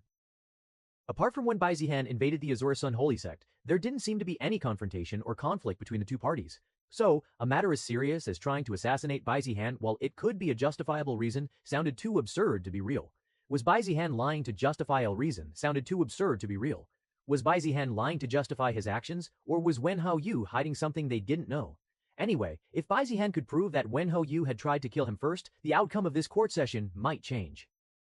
Bai Zihan laughed. No enmity, he repeated. He looked at Wen Hao as if he were staring at something pitiful. The reason, Bai Zihan said lightly, is because you were afraid. Wen Hao's fingers twitched. Afraid of what? Wen Hao's fingers twitched. Afraid of what? What nonsense are you spouting? Wen Hao immediately retorted, his tone slightly nervous. Afraid, Bai Zihan continued, ignoring him, that I would reveal your sex secret, and thinking that I was crippled you sent your scheme. Wen Hao's composure cracked for the briefest second. Lies. All you are doing is trying to justify the evil you committed. Wen Hao immediately defended himself, trying to put the blame on Bai Zihan and make him out to be a liar. Most of the neutral parties didn't know who they should believe, while those on Wen Hao's side obviously sided with him completely. Those on Bai Zihan's side waited patiently for Bai Zihan's explanation. You know very well what you have done, Bai Zihan said as he glared at him, causing Wen Hao to gulp in nervousness and fear. Bai Zihan's voice no longer carried arrogance. The Azure Sun Holy Sect, he said slowly, each word distinct, has been experimenting on children. Silence. They have been kidnapping them, Bai Zihan continued. Eyes, Zuihan contriting eyes, sweeping across the court, using them for forbidden cultivation experiments. The reaction was explosive, impossible, preposterous. That's a grave accusation. Several ministers stood abruptly. If what Bai Zihan said was true, it would not only justify Bai Zihan's actions, but they would also need to investigate and thoroughly punish the Azure Sun Holy Sect. Even Zhao Wutan's expression shifted. Wen Hao's face drained of color. You liar, he shouted. Where is your evidence? You dare accuse the Holy Sect of such crimes? Bai Zihan did not raise his voice. You want evidence? His gaze slid briefly toward the Emperor. I have the rescued survivors. A ripple of shock passed through the hall. We can also visit your experiment room in Azure Sun and confirm it together. Everyone looked at the two, confused about who to trust. But looking at Bai Zihan's confidence, it didn't seem like he was lying. And after verifying what he said, wouldn't they all know the truth? So why would Bai Zihan lie about something that could be easily confirmed? Now, the eyes that looked at Wen Hao with pity began to change. If what Bai Zihan said was true, then it would be Wen Hao and the Azure Sun Holy Sect that needed to be impeached. But obviously, Wen Hao still continued to deny all those claims. Bai Zihan is just trying to distract everyone from what he has done. Like you said previously, what evidence other than your words can you present right now? Wen Hao smiled, sweat dripping down his face. You'd think everyone would simply believe your words. Or shall we all wait for someone to go and check them?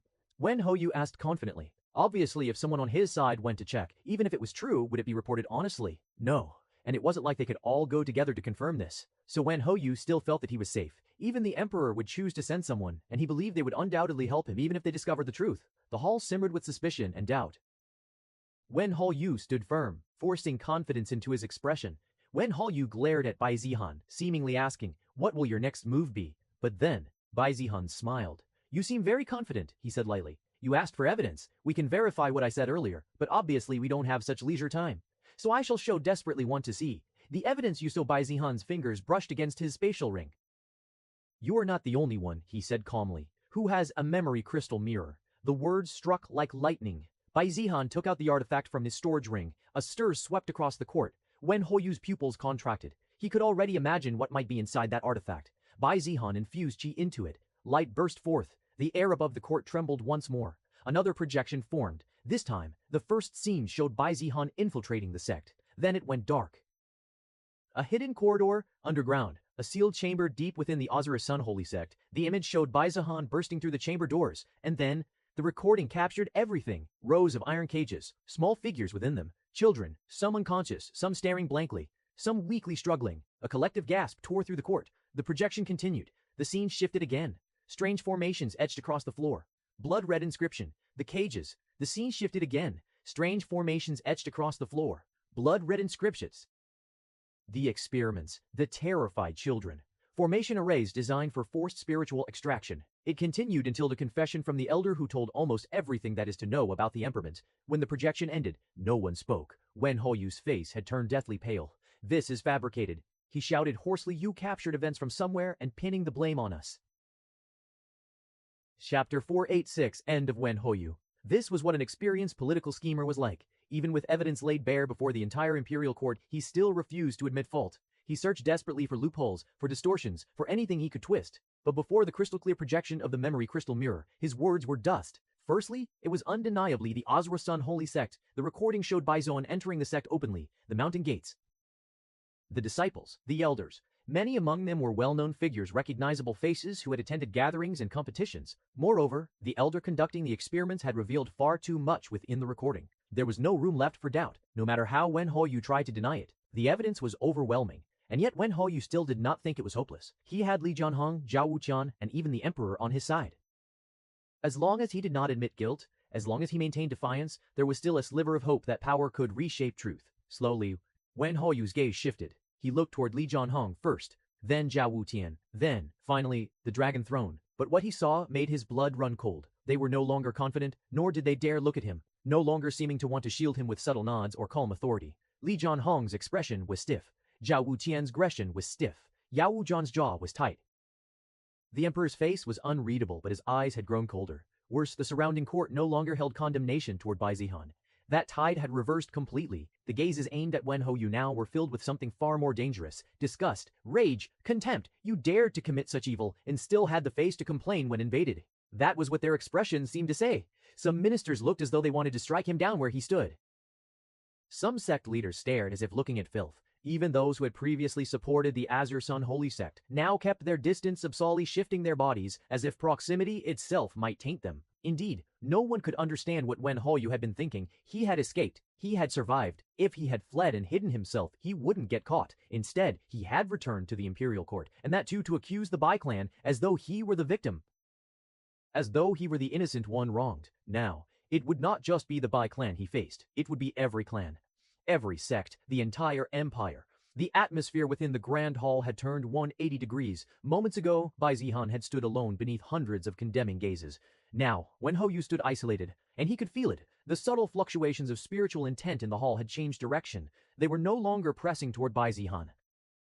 They were pressing toward him. If he failed to provide an explanation, if he failed to twist fate one final time, it would be death. A bead of sweat slid slowly down his temple. For the first time since the trial began, Wen Hoyu felt fear. And then, a chair scraped violently against the marble floor. Qing stood. The usually refined patriarch of the Chu clan no longer carried diplomatic restraint. His spiritual aura surged outward, not attacking but pressing heavily upon Wen Hoyu like a mountain. Wen Hoyu, his voice boomed across the hall. Where did you get the audacity to accuse the Bai clan? Each word struck like a hammer. You committed such vile acts experimenting on children. And you still dared to stand here pretending to be wronged. His eyes blazed with fury. Did your conscience get eaten by a dog? A collective intake of breath followed. Such crude words were rarely spoken within the imperial court, but no one rebuked him. In fact, many silently agreed. It should have been eaten, Qing continued coldly. Only someone without a conscience could do what you have done. Wen Hoyu's lips trembled. I had no knowledge of silence. The shout cut him off like a blade. You dare claim ignorance. You are the sect leader of Osiris Sun. You dare tell us you nothing of the underground chambers beneath your own sect grounds.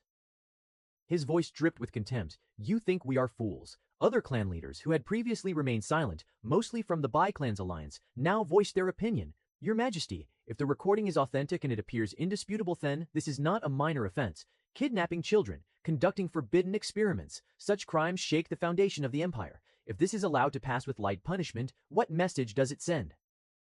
We must investigate this properly and give the Azure Sun Holy Sect the harshest punishment. Murmurs of agreement spread rapidly. The tide was irreversible now. The Azure Sun Holy Sect must be held fully accountable. Those responsible should face death. Death sentence. The hall, once aligned against the Bai clan, now thundered with condemnation toward Azure Sun, and as for Bai Zehan, all eyes shifted unconsciously toward the youth standing calmly beneath the dragon throne. He should not be punished. He should be rewarded. He exposed a festering rot within the empire. Another clan leader spoke up firmly. If not for him, how many more children would have disappeared? He did what the imperial court failed to uncover. The implication was dangerous, but undeniable. If anything, the elder continued, the Bai clan rendered a service to the empire. Nods followed. Even some who had previously supported the Zhao and Li clans now maintained careful neutrality. Public sentiment had flipped completely. Moments ago, Bai Zihan had stood as a criminal awaiting sentencing. Now, he stood as a potential hero.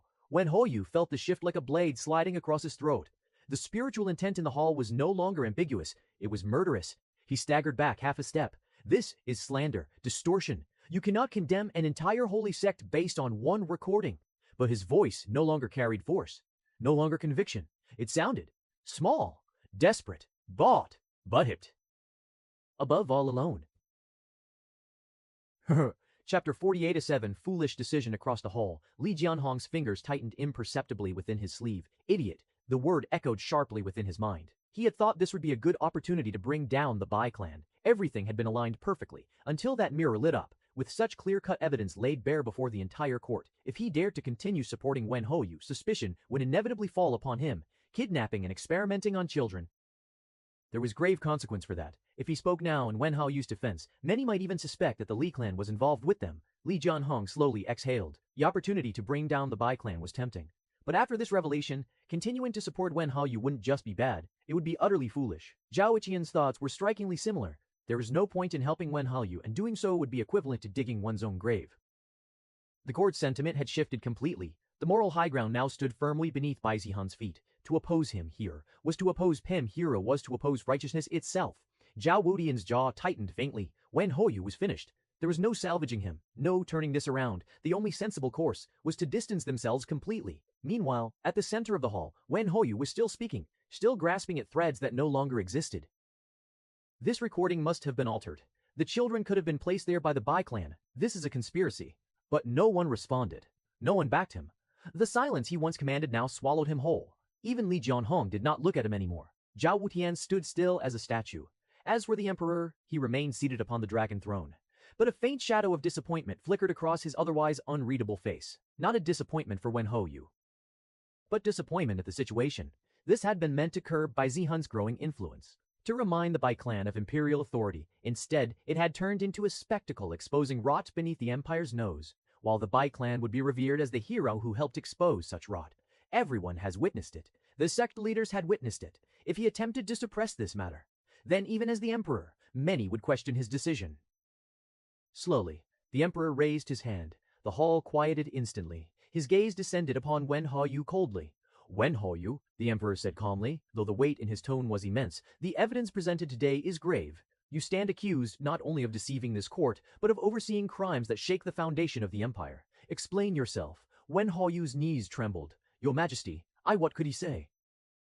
If you cannot provide a satisfactory explanation, the emperor continued evenly, then the Azure Sun Holy Sect shall be punished and dissolved under imperial decree. A pause. And you will face the highest punishment under imperial law. Wen Hoyu's face drained of what little color remained. Highest punishment. That would mean his execution. His thoughts spun wildly. He definitely could not Idbinic. He could not overturn the evidence. He could not overturn the evidence.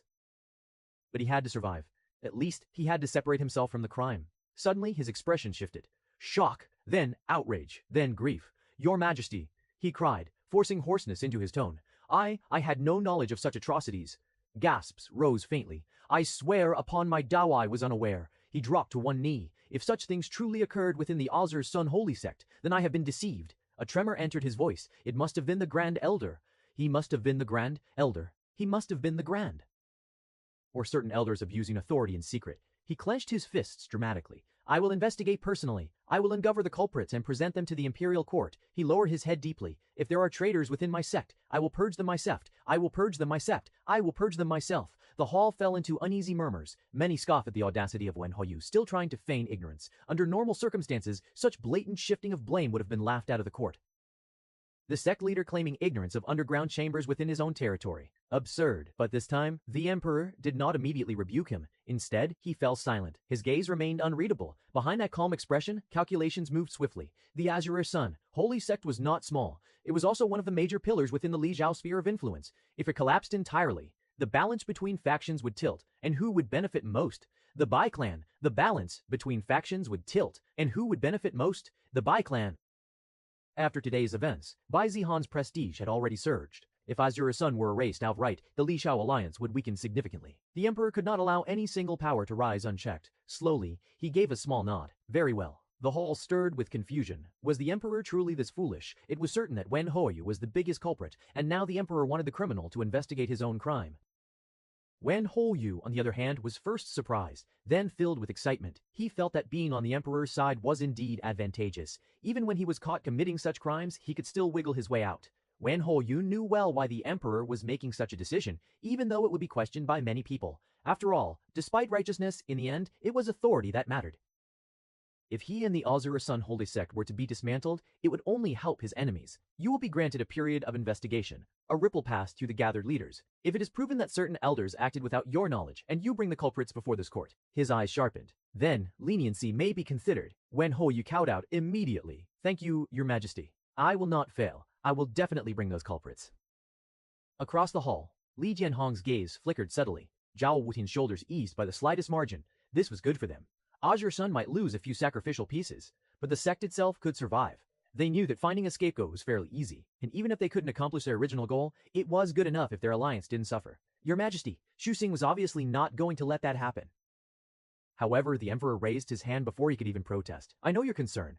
However, we cannot fully be certain who is behind this. Wen Houyu knows well about the Azure Sun Holy Sect and should be able to find those involved. The emperor continued, we can't punish the innocents as well. Giving Wen Houyu a second chance as well. Giving Wen Houyu a second chance is also a kind of redemption for him.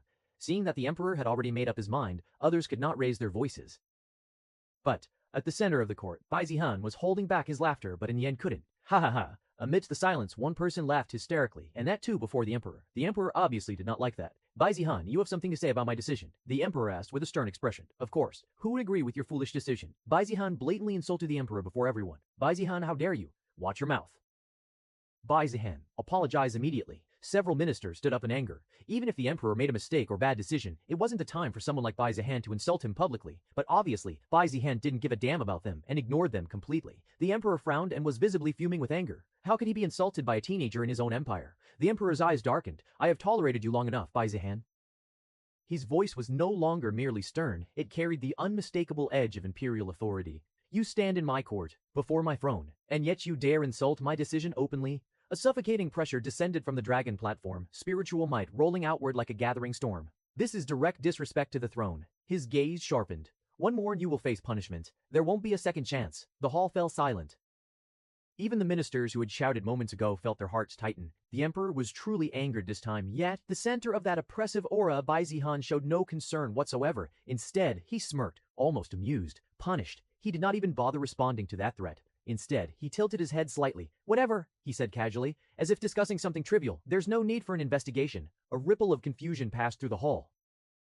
The emperor's brows knit together. What do you mean? Bai Zihan's smile widened faintly. I've already done it. Before anyone could process his words, he snapped his fingers. And then, the doors of the imperial court opened. Bai Ren entered. The atmosphere shifted the moment he stepped inside. The emperor's face darkened instantly. Who allowed him to enter without my permission? His voice thundered. The imperial guards stationed at the entrance stiffened. Sweat formed on their foreheads.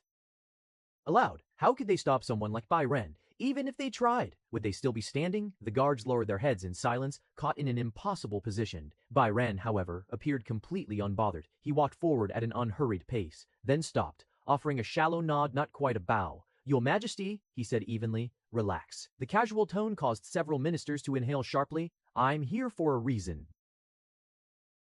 Nuberzilin. Chapter 488 The Ancestor's Confession. Another Bai clan member who had no respect for the throne. However, Baireen was a threat that couldn't be held back even if everyone here worked together. Everyone wondered for what reason Baireen was here. To protect and support Baireenhem was here. To protect and support Baireenhem was here. That was most likely. Then another presence followed Baireen. Gasps rippled through the court. It's the Earth Immortal Ancestor of Azure Sun. Following behind Bai Ren was the Earth Immortal Ancestor of the Azure Sun Holy Sect. His long robes were disheveled. His complexion was pale. The once imposing aura that had commanded respect across the Empire now felt weak. Wen Haoyu's pupils shrank violently. Ancestor. His voice cracked. Why is he here? Wen Haoyu thought nervously. Wen Haoyu was prepared to do everything, even pulling Azure Sun under the rug if that meant surviving. But with the ancestor here, that would be quite difficult. Of course, with the support of the Emperor, he no longer needed to do so and could instead find some scapegoat from Azure Sun Holy Sect to take the fall. He felt that even the ancestor would agree with him. Rather than implicating everyone including himself, Wen Haoyu thought that the ancestor would also agree with him to find a scapegoat. But of course, he needed to let the Earth Immortal know about the plan. Ancestor. He sent a telepathic message. The Earth Immortal Ancestor did not look at him. His gaze remained lowered. Despite that, Wen Haoyu thought that perhaps the ancestor was pretending so as not to give away that he had received the message. Ancestor, listen to me. He continued, the Emperor is supporting us. We can find a scapegoat, some unnecessary elders, and pin the blame on them. Please support me. With the Emperor, even if it seems unbelievable, we should be able to get away without much consequence. The Earth Immortal Ancestor just gave a helpless smile, but Wen Haoyu took it as a sign that he had understood his message. His racing heart eased slightly. Everything could still be salvaged, as long as the ancestor played along. Then, Bai Ren stepped forward and cupped his fist casually toward Bai Zihan. Young master, I have brought him. Bai Ren Zihan gave a nod. Then he turned toward the dragon throne. With the Azure Sun's ancestor here, he said calmly, I don't think we need further investigation. His gaze swept across the court. We can simply ask him any questions we have. Murmurs spread instantly. It made sense, though they couldn't fully trust him either. Since he was the ancestor of Azure Sun, he would obviously say things to favor the Azure Sun Holy Sect. But since it was the Bai clan who brought him, in any case, it was better to listen to what he has to say. The Emperor's eyes lingered on Bai Zihan for a long moment. Then, he inclined his head slightly. Very well. His gaze shifted to the Earth Immortal Ancestor. Were you aware of the experiments being conducted within your sect? The hall held its breath. Wen Haoyu's lips twitched upward faintly. Of course he would deny it. They could blame a handful of reckless elders. Sacrifice a few pieces. Why would the ancestor say otherwise? Which might result in the destruction of the whole sect. The Earth Immortal Ancestor lifted his head slowly. His eyes were calm. Tired, but clear. He nodded. Yes. The single word fell like a thunderbolt. Wen Haoyu's smile froze. The court erupted in shock. The Emperor's brows furrowed deeply. What? Did he just admit to it? Really? If their ancestor is saying it, then it must be true. Why would one even admit it? Well, it saves us a lot of time, so I am not really complaining. They were shocked that the ancestor would admit it just like that. Are you aware of what you are saying? The Emperor asked, still giving him a chance. Yes. It has been happening for decades. The ancestor answered, leaving no doubt. Silence. Absolute silence. Wen Haoyu felt as if ice water had been poured down his spine. What are you doing? He sent another frantic telepathic message. Ancestor. Deny it. We already agreed. He sent another frantic telepathic message. Ancest. Deny it. We already agreed. No reply. The Earth Immortal Ancestor did not even glance at him. He stood there like a man who had already made peace with something irreversible. The Emperor's expression darkened. He had offered a chance. Yet now, with the sect's own Earth Immortal confirming the crimes openly, how could he justify leniency? How could he suppress this? If he continued protecting Azure Sun now, everyone would know that he was helping Wen Haoyu, without any justification. This was no longer salvageable. Wen Haoyu's mind spiraled. Why? Why would you admit it? He sent another message. Ancestor, what are you doing? Think about the sect. Think about yourself. Still, nothing. Not even a flicker of acknowledgement. The Emperor leaned back slightly upon the dragon throne. His earlier calculations shattered. He had been willing to bend the narrative, but he could not rewrite a confession delivered in front of the entire imperial court. Bai Zihan's playful tone echoed lightly in the suffocating silence. Hey, he said lazily, why not tell the full story? His eyes curved faintly. Include everyone who was aware of it, especially whether your sect leader was involved. All eyes turned back to the Earth Immortal Ancestor. A flicker of struggle passed through his expression. He slowly closed his eyes. Once spoken, there would be no turning back, but there was no choice. Before coming to the Imperial Court, the Bai clan had already made their position crystal clear. A stern warning: if he dared to lie, if he attempted to conceal even a fragment, the Bai clan would launch a full assault upon Azure Sun Holy Sect. They had already proven what a mere handful of elites could do to Azure Sun. If their entire army moved, there would be nothing left but ashes, and to dismiss that warning as a bluff, that would be a grave mistake. The Bai clan was not known for empty threats. They had done similar things in the past. Compared to that, the punishment of the Imperial Court would be more merciful. Chapter 489. The Final Nail in Wen Haoyu's Coffin. Slowly, the Earth Immortal Ancestor opened his eyes. The experiments began decades ago. A tremor ran through the crowd. They were initiated under the proposal of the current sect leader Wen Hoyu. The words struck like a hammer. Wen Hoyu's head snapped upward. Ancestor, what nonsense are you spouting? But the ancestor continued calmly. At the time, our sect faced stagnation. Talent declined, and we were losing our position as a top sect. His voice was steady, but heavy. But we discovered the Sundao, a treasure we believed could change our sect. There were a lot of murmurs, discussing just what kind of treasure it was for them to think that it could help the whole sect. Some even had greed in their eyes, probably thinking about taking it once everything settled down, while others glanced at the Bai clan, thinking that it might be in their hands. However, we soon learned that cultivating using the Sundao, even with our cultivation technique, was more than we could handle. That was when Wen Hoyu proposed the experiment. A cold ripple passed through the hall. If fragments could be integrated into the body, then accepting the energy from the Sundao would become possible. With the agreement of almost all higher-ups, it began. Gasps erupted. The underground chambers were constructed with his authorization. The ancestor's gaze shifted slightly. Every stage of development was reported directly to him. Wen Hoyu staggered back. Lies. He pointed a shaking finger. You are being coerced, mind-controlled by Bai Zihan. Yes, that must be it. His voice grew shrill. He has been manipulated by Bai clan. But the Earth Immortal ancestor did not react. Instead, he lifted a hand slowly. From his spatial ring, a stack of jade slips and scrolls appeared. They hovered in the air. These are the official authorization letters. He spoke without emotion, signed personally by sect leader Wen Hoyu. The documents unfurled. The emperor gestured. An attendant caught several and delivered them upward. The emperor gestured. An attendant caught several and delivered them upward. The hall waited. The emperor examined one, then another. His face darkened further with each passing breath. The signature was unmistakable. The sect leader's seal was clearly imprinted. Spiritual qi embedded within the documents confirmed their authenticity. There was no forgery, no manipulation. It was all real. The emperor lowered the scroll slowly. His gaze fell upon Wen Hoyu coldly. Since he was now useless, there was no need to be merciful. This is the result of your own foolishness. The emperor thought. With even the ancestor of Azur's son standing on the Bai clan's side, there was no way for Wen Hoyu to wiggle his way out. Perhaps he could have helped him, but the backlash would be too great compared to any potential gain. Wen Hoyu's lips trembled violently. This can be forged. He looked around desperately. Li Jianhong, Zhao Wujian, say something. Li Jianhong didn't say anything. Wen Hoyu, you made the decision, so you had better take responsibility for it. Zhao Wujian said he too knew that Wen Hoyu and Azur's son were done for. Since that was the case, it was better to earn some moral points and distance themselves from Wen Hoyu. With his reply, it would convey that he had nothing to do with Wen Hoyu's experiments. The final nail had fallen. There was no loophole left, no distortion to twist, no scapegoat to construct, since the ancestor had already admitted to the crime and named him directly. The Earth Immortal ancestor spoke one final sentence. The responsibility lies with almost all the elders and grand elders, and especially sect leader Wen Hoyu. Here are the names of the people involved. And with that, Wen Hoyu's last path of escape vanished. Everyone looked at the names, and it was almost every elder of Ayur's son who was involved. Of course, there were still a few newly promoted elders who had yet to learn about it.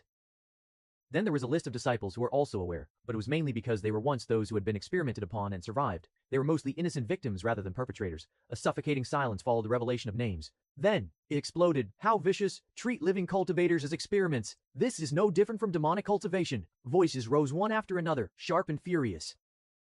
Some leaders slammed their palms against the armrest of their seats. Others stared at the list in disbelief, then in disgust. Decades, this has been going on for decades, and they dared to call themselves a righteous sect. The condemnation spread like wildfire. They even used their disciples. They used their own people as experimental materials, and the sect leader dares to stand here and pretend innocence. Wen Hoyu's face turned ashen. Pretend innocence. Wen Hoyu's face turned ashen. He tried to speak, but the noise drowned him out. You initiated it and still tried to push the blame onto others. You lied through your teeth, yet you have the guts to accuse young Master Bai of lying. Such a person deserves death. Even members of the Li Zhao alliance did not remain silent and condemned Wen Hoyu openly. To experiment on fellow cultivators under the banner of righteousness, that is something only demonic sects would do. How could they, as righteous cultivators, tolerate such things? Though the biggest point was that none of them wanted to be associated with committing such acts. If they defended Wen Hoyu now, they would be equated with him. No one was willing to bear that stain. The voices gradually unified. Behead him. Make an example of him. Execute all who were involved. Cleanse the rot. The hall that had once leaned against the Bai clan now burned with righteous fury against Azur's son. Wen Hoyu staggered backward as if struck repeatedly. You hypocrites! He pointed wildly at the crowd. You all seek power. You all covet treasures. If you had found the Sundao first, you would have done the same. His words only made things worse. How shameless. He still refuses to repent. Silence him. The emperor, who had remained still upon the dragon throne, finally raised his hand. Instantly, The entire hall quiet. Wen Ho Yu, his voice echoed with imperial might. You authorized forbidden experimentation upon cultivators of your own sect. You have done so for decades. You attempted to mislead this court. You even sought to manipulate judgment. Each accusation struck like a decree of heaven. Wen Hoyu's knees trembled. He knew that now even the emperor had abandoned him. This emperor rules the desolate heaven empire under the mandate of order and righteousness. He paused. If such acts are tolerated, then what distinguishes us from demonic forces? The emperor's voice grew firmer. To demonstrate that the empire does not condone such evil, Wen Hoyu shall be publicly executed. The words rang like a bell of finality. His execution will be carried out before the capital's main plaza. Let all under heaven witness it. Let it be known that no sect, no matter how powerful, may violate the moral foundation of the empire. A collective exhale swept through the court.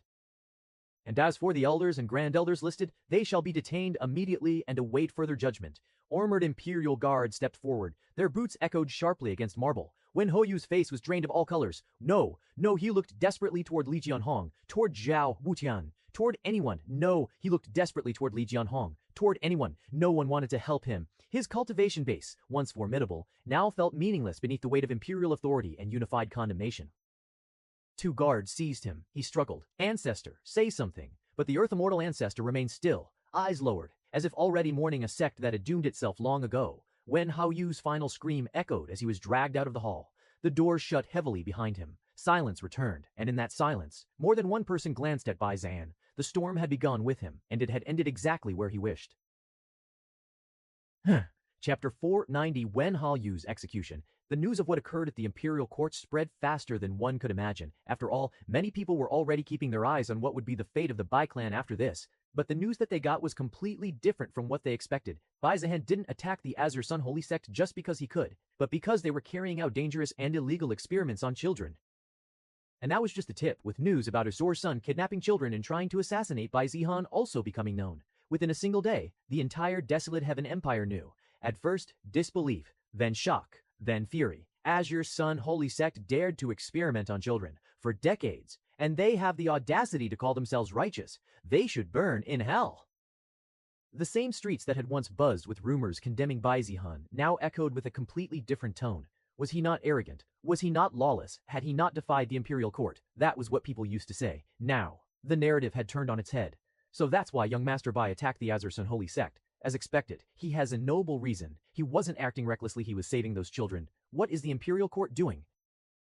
They should have been the ones to discover such things. But now young Master Bai had to do their job. If not for Bai Zhan, we would still be in the dark. The insults that once followed Bai Zhan's name were quietly swallowed. In their place, admiration, reverence, and gratitude. A hero of righteousness, he not only killed those demonic beasts and demonic cultivators, but he is also cleansing evil from the empire. This is what a true hero should be.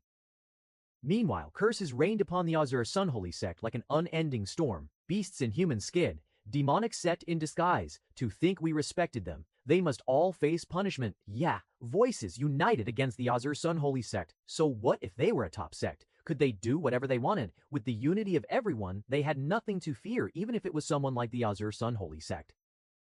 As for the Bai clan, their prestige soared, with everyone praising them, while those who previously cursed them apologized, citing it was due to misunderstanding and lack of information. 3 days later, the capital's main plaza was overflowing. It was said that even rooftops were occupied. Vendors closed early. Cultivators from surrounding regions rushed over simply to witness history. At the center of the plaza stood a towering execution platform.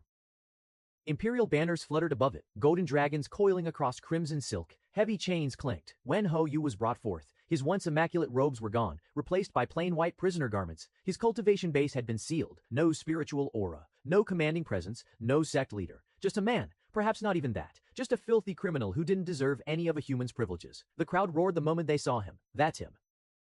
The sect leader of Azure Sun Holy Sect and the one who started those experiments. Execution. Execution. Wen Hoyu's face was pale, his body was bruised. It was certain that those 3 days weren't peaceful or leisurely for him, and he had endured torture. But his eyes, they burned with resentment, with hatred. He scanned the crowd as if searching for someone. However, with his chi sealed, he couldn't find the said person. Bai Zhan, only if he hadn't messed with him. If only he didn't order for him to be assassinated. Even if he did all that, he should have escaped when he got the chance. Why did he have to believe in Li Jianhong and Zhao Wutian, thinking that with their support he could take down the Bai clan and reclaim his sect? Above the platform stood the Imperial Execution Officer, decree scroll in hand. His voice echoed across the plaza. Wen Houyu, former sect leader of Azure's unholy sect, you have conducted forbidden human experimentation for decades. You deceived the imperial court. You violated the moral laws of the empire. By decree of His Majesty, you are sentenced to public execution. The crowd erupted. Kill him. Justice. Let this be a warning. Do you have any last words? The imperial execution officer asked. Wen Houyu suddenly laughed unhingedly. He ha ha. The laughter grew louder, harsher, echoing across the plaza like the cry of a madman. His bloodshot eyes scanned the endless sea of faces. Then his voice rose sharply. Bai Zihan, the name rang through the crowd. You think hiding behind that mask of righteousness makes you different from me? His lips twisted with venom. You and I are the same. Wen Houyu's voice grew hoarse as he shouted toward the masses. One day, your mask shall also be unveiled. His gaze burned with hatred. And when you do, you will meet the same fate as me. For a moment, silence lingered. Then the crowd exploded in anger. Shut your mouth. How dare you compare yourself to young Master Bai? You demonic scum. Someone like you isn't even worthy of saying his name. The Empire would never allow harm to come to our hero. That's right. Don't try to drag him down with you. The voices grew louder, drowning Wen Hoi in curses and insults. Yet Wen Hoi only laughed harder. That's right. Don't try to drag him down with you. The voices grew louder, drowning Wen Hoi in curses and in insults. The sound was hollow with mocking tone. You fools, his voice carried, though his cultivation was sealed. Do you think this empire is just, that they will protect everyone? Even the imperial silence, the imperial execution stopped Wen Houyu before he could complete his sentence. By decree of His Majesty, justice shall be carried out here and now. The officer lowered his hand. Execution. Then a massive blade that had gleamed under the sunlight descended. For a brief moment silence fell. Wen Houyu's laughter faded. Then thunderous applause. Clap, slap, slap. It was done. It rolled across the plaza like waves crashing against stone. Justice. Good riddance. May his soul never reincarnate. The cheers grew louder, heavier, and unified. Some spat toward the execution platform. Some wept not for Wen Houyu, but for the unseen children whose suffering had finally been acknowledged. Others raised their fists high into the air. This is what happens to those who hide evil beneath a righteous banner. Let every sect take warning. The executioner stepped back, blade resting against his shoulder as Imperial guards swiftly cleared the platform. Crimson banners fluttered above. The Imperial execution officer raised his hand, signaling the crowd to quiet slightly. His voice rang across the plaza. Let this be known throughout the desolate Heaven Empire. Any who practice forbidden arts, harm innocents, or conceal evil beneath the banner of righteousness shall meet the same fate. The Empire will not tolerate such crimes. The decree echoed through the plaza like thunder. The Empire had made its statement, and the people approved. Shun. Chapter 49:1, the invitation that allowed no refusal. Not far from the execution platform, among the countless spectators crowding the plaza, Bai Zihan stood quietly. He wore plain robes today with his face covered, nothing that would immediately draw attention. His aura was restrained, his presence subdued. To the ordinary eye, he looked no different from any other mortal who had come to witness history. You and I are the same. Wen Houyu howled. Bai Zihan smirked when he heard those words. Perhaps. He didn't deny it. After all, righteousness was just a mask used by the powerful to justify their actions.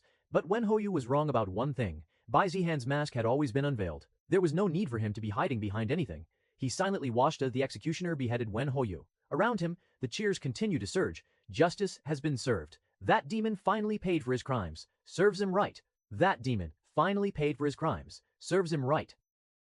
But Bai Zihan's gaze remained fixed on the execution platform, where Wen Houyu's body had already been removed. His expression was calm. He neither celebrated nor frowned. There was no satisfaction, no sympathy either. To him, Wen Houyu's death carried very little weight. Whether the man had committed countless atrocities or none at all, it hardly mattered to Bai Zihan, because the true reason Wen Houyu had reached this fate was far simpler. Wen Houyu had crossed him.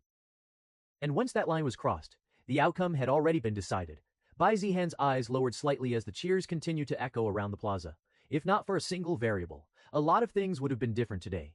This execution would not have been the Empire's grand display of justice. It would have been something far more terrifying. His gaze drifted toward the distant silhouette of the Imperial Palace rising above the capital. The golden roofs shimmered beneath the afternoon sun. The seat of imperial authority, the center of power that ruled the entire desolate Heaven Empire. For most cultivators, that palace represented an untouchable force. For Bai Zihan, it was merely another obstacle. A faint, almost imperceptible smile appeared on his lips. Truthfully speaking, when the imperial court had attempted to suppress the Bai clan, when they had joined the Li Jiao alliance, Bai Zihan had already considered the possibility. If the emperor insisted on making an enemy of him, then he would simply remove the emperor. If the imperial family resisted, he would erase them as well. And if the Li clan or Zhao clan chose to interfere, they would have fallen together with them. Yet, Bai Zihan had chosen restraint, not because he feared the imperial family, not because he lacked the strength, but because of a single variable, Qin Shao, the heavenly chosen, restraint, not because he feared the imperial family, not because is a single variable, Qin.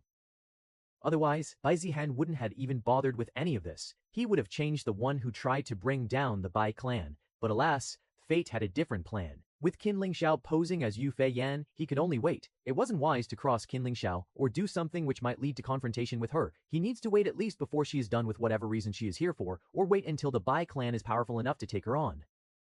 Just as that thought faded from Bai Zihan's mind, a gentle voice sounded beside him. Young Master Bai. The voice was soft, graceful, and unmistakably refined. Bai Zihan's eyes narrowed slightly beneath the cloth covering his face. He had not sensed her approach. Not a trace, not a fluctuation of qi. Yet she now stood only a few steps away. He slowly turned his head. Yu Feiyan stood there. Her appearance drew subtle attention even in the densely packed plaza. Her posture was elegant, her robes pristine, her expression calm despite the chaos that had only moments ago shaken the square. It seemed that almost everyone who laid their eyes on her had already been enchanted and made a path for her. Bai Zihan's gaze sharpened slightly. He needed to be cautious since it was clear that she was here for him. Then Yu Feiyan smiled faintly. I did not expect to find young Master Bai here among the common spectators. Her eyes carried a glint. Watching the conclusion of a storm you started, Bai Zihan returned a polite nod. The princess overestimates me. His tone was calm, almost indifferent. I merely came to witness the empire's justice like everyone else. Yu Feiyan tilted her head slightly. Is that so? Her gaze lingered on him for a moment longer than necessary. Then she spoke again. I was actually hoping to speak with young Master Bai. Bai Zihan's smile did not change. But inwardly, his mind had already become cautious. Of all the people he wished to avoid at this moment, Qin Shao was at the very top of the list. He inclined his head slightly. I'm afraid today may not be convenient. He gestured subtly toward the dispersing crowd. I still have to deal with the Azura Sun holy sect and aftermath of this. Perhaps another time. A reasonable excuse, but Yu Feiyan was going to let him decline so easily. Another time. She took a single step closer.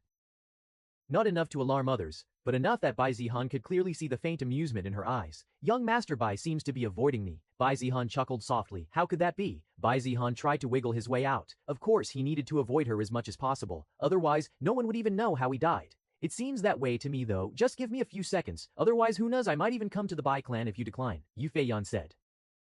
Please don't, Bai Zihan thought. Who knows what kind of motive she has, but it is certain that she is trying to get herself involved with the Bai clan. Last time it was for marriage, now she wants to use the excuse of seeing him. Bai Zihan's brows twitched almost imperceptibly. Yu Feiyan leaned slightly closer. Relax, young Master Bai, Time Master Bai. I merely wish to chat. Her eyes glimmered faintly. Or are you afraid? Bai Zihan stared at her for a moment. Then he sighed quietly. You're afraid? Refusing doesn't seem to be an option. And who knows what she would do if he continued to reject her. Although she was still concealing her real identity and power, she might be forced to reveal them and take him by force. In any case, if she wants, she could easily do so. The princess truly knows how to put people in difficult positions. Yu Feiyan's smile widened. I prefer to call it persistence. She folded her hands behind her back. So, Bai Zihan was silent for a few breaths. Refusing again would only make things worse. And provoking Qin Shao unnecessarily was the last thing he wanted. Who knew what she might pull, seeing how persistent she was. If pushed, she could forcefully take him away. Finally, he nodded. Very well. Yu Feiyan laughed softly. Don't worry. Her eyes sparkled with a strange interest. I won't take too much of your time. Then she turned and began walking away from the plaza without even checking if he would follow. As if she already knew the answer, Bai Zihan watched her retreating figure for a moment, then muttered under his breath. Troublesome woman. Still, he followed.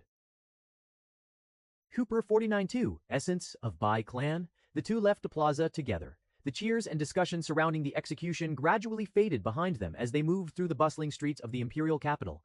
Cultivators and mortals alike filled the avenues, all discussing the same topic, the fall of Wen Houyu and the disgrace of the Azure Sun Holy Sect. Yu Feiyan walked ahead leisurely, her posture graceful as always. Bai Zihan followed half a step behind. Outwardly, he appeared calm.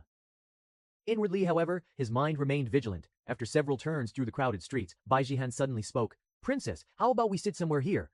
Yu Feiyan glanced back at him with a faint smile. And where would young Master Bai prefer? Bai Zihan glanced back at him with a faint smile. And where would young Master Bai prefer? Bai Zihan casually gestured toward a lively tavern just ahead. The building was large, its entrance wide open, laughter, chatter, and the clinking of cups flowed out onto the street. It was packed. Almost every table was occupied.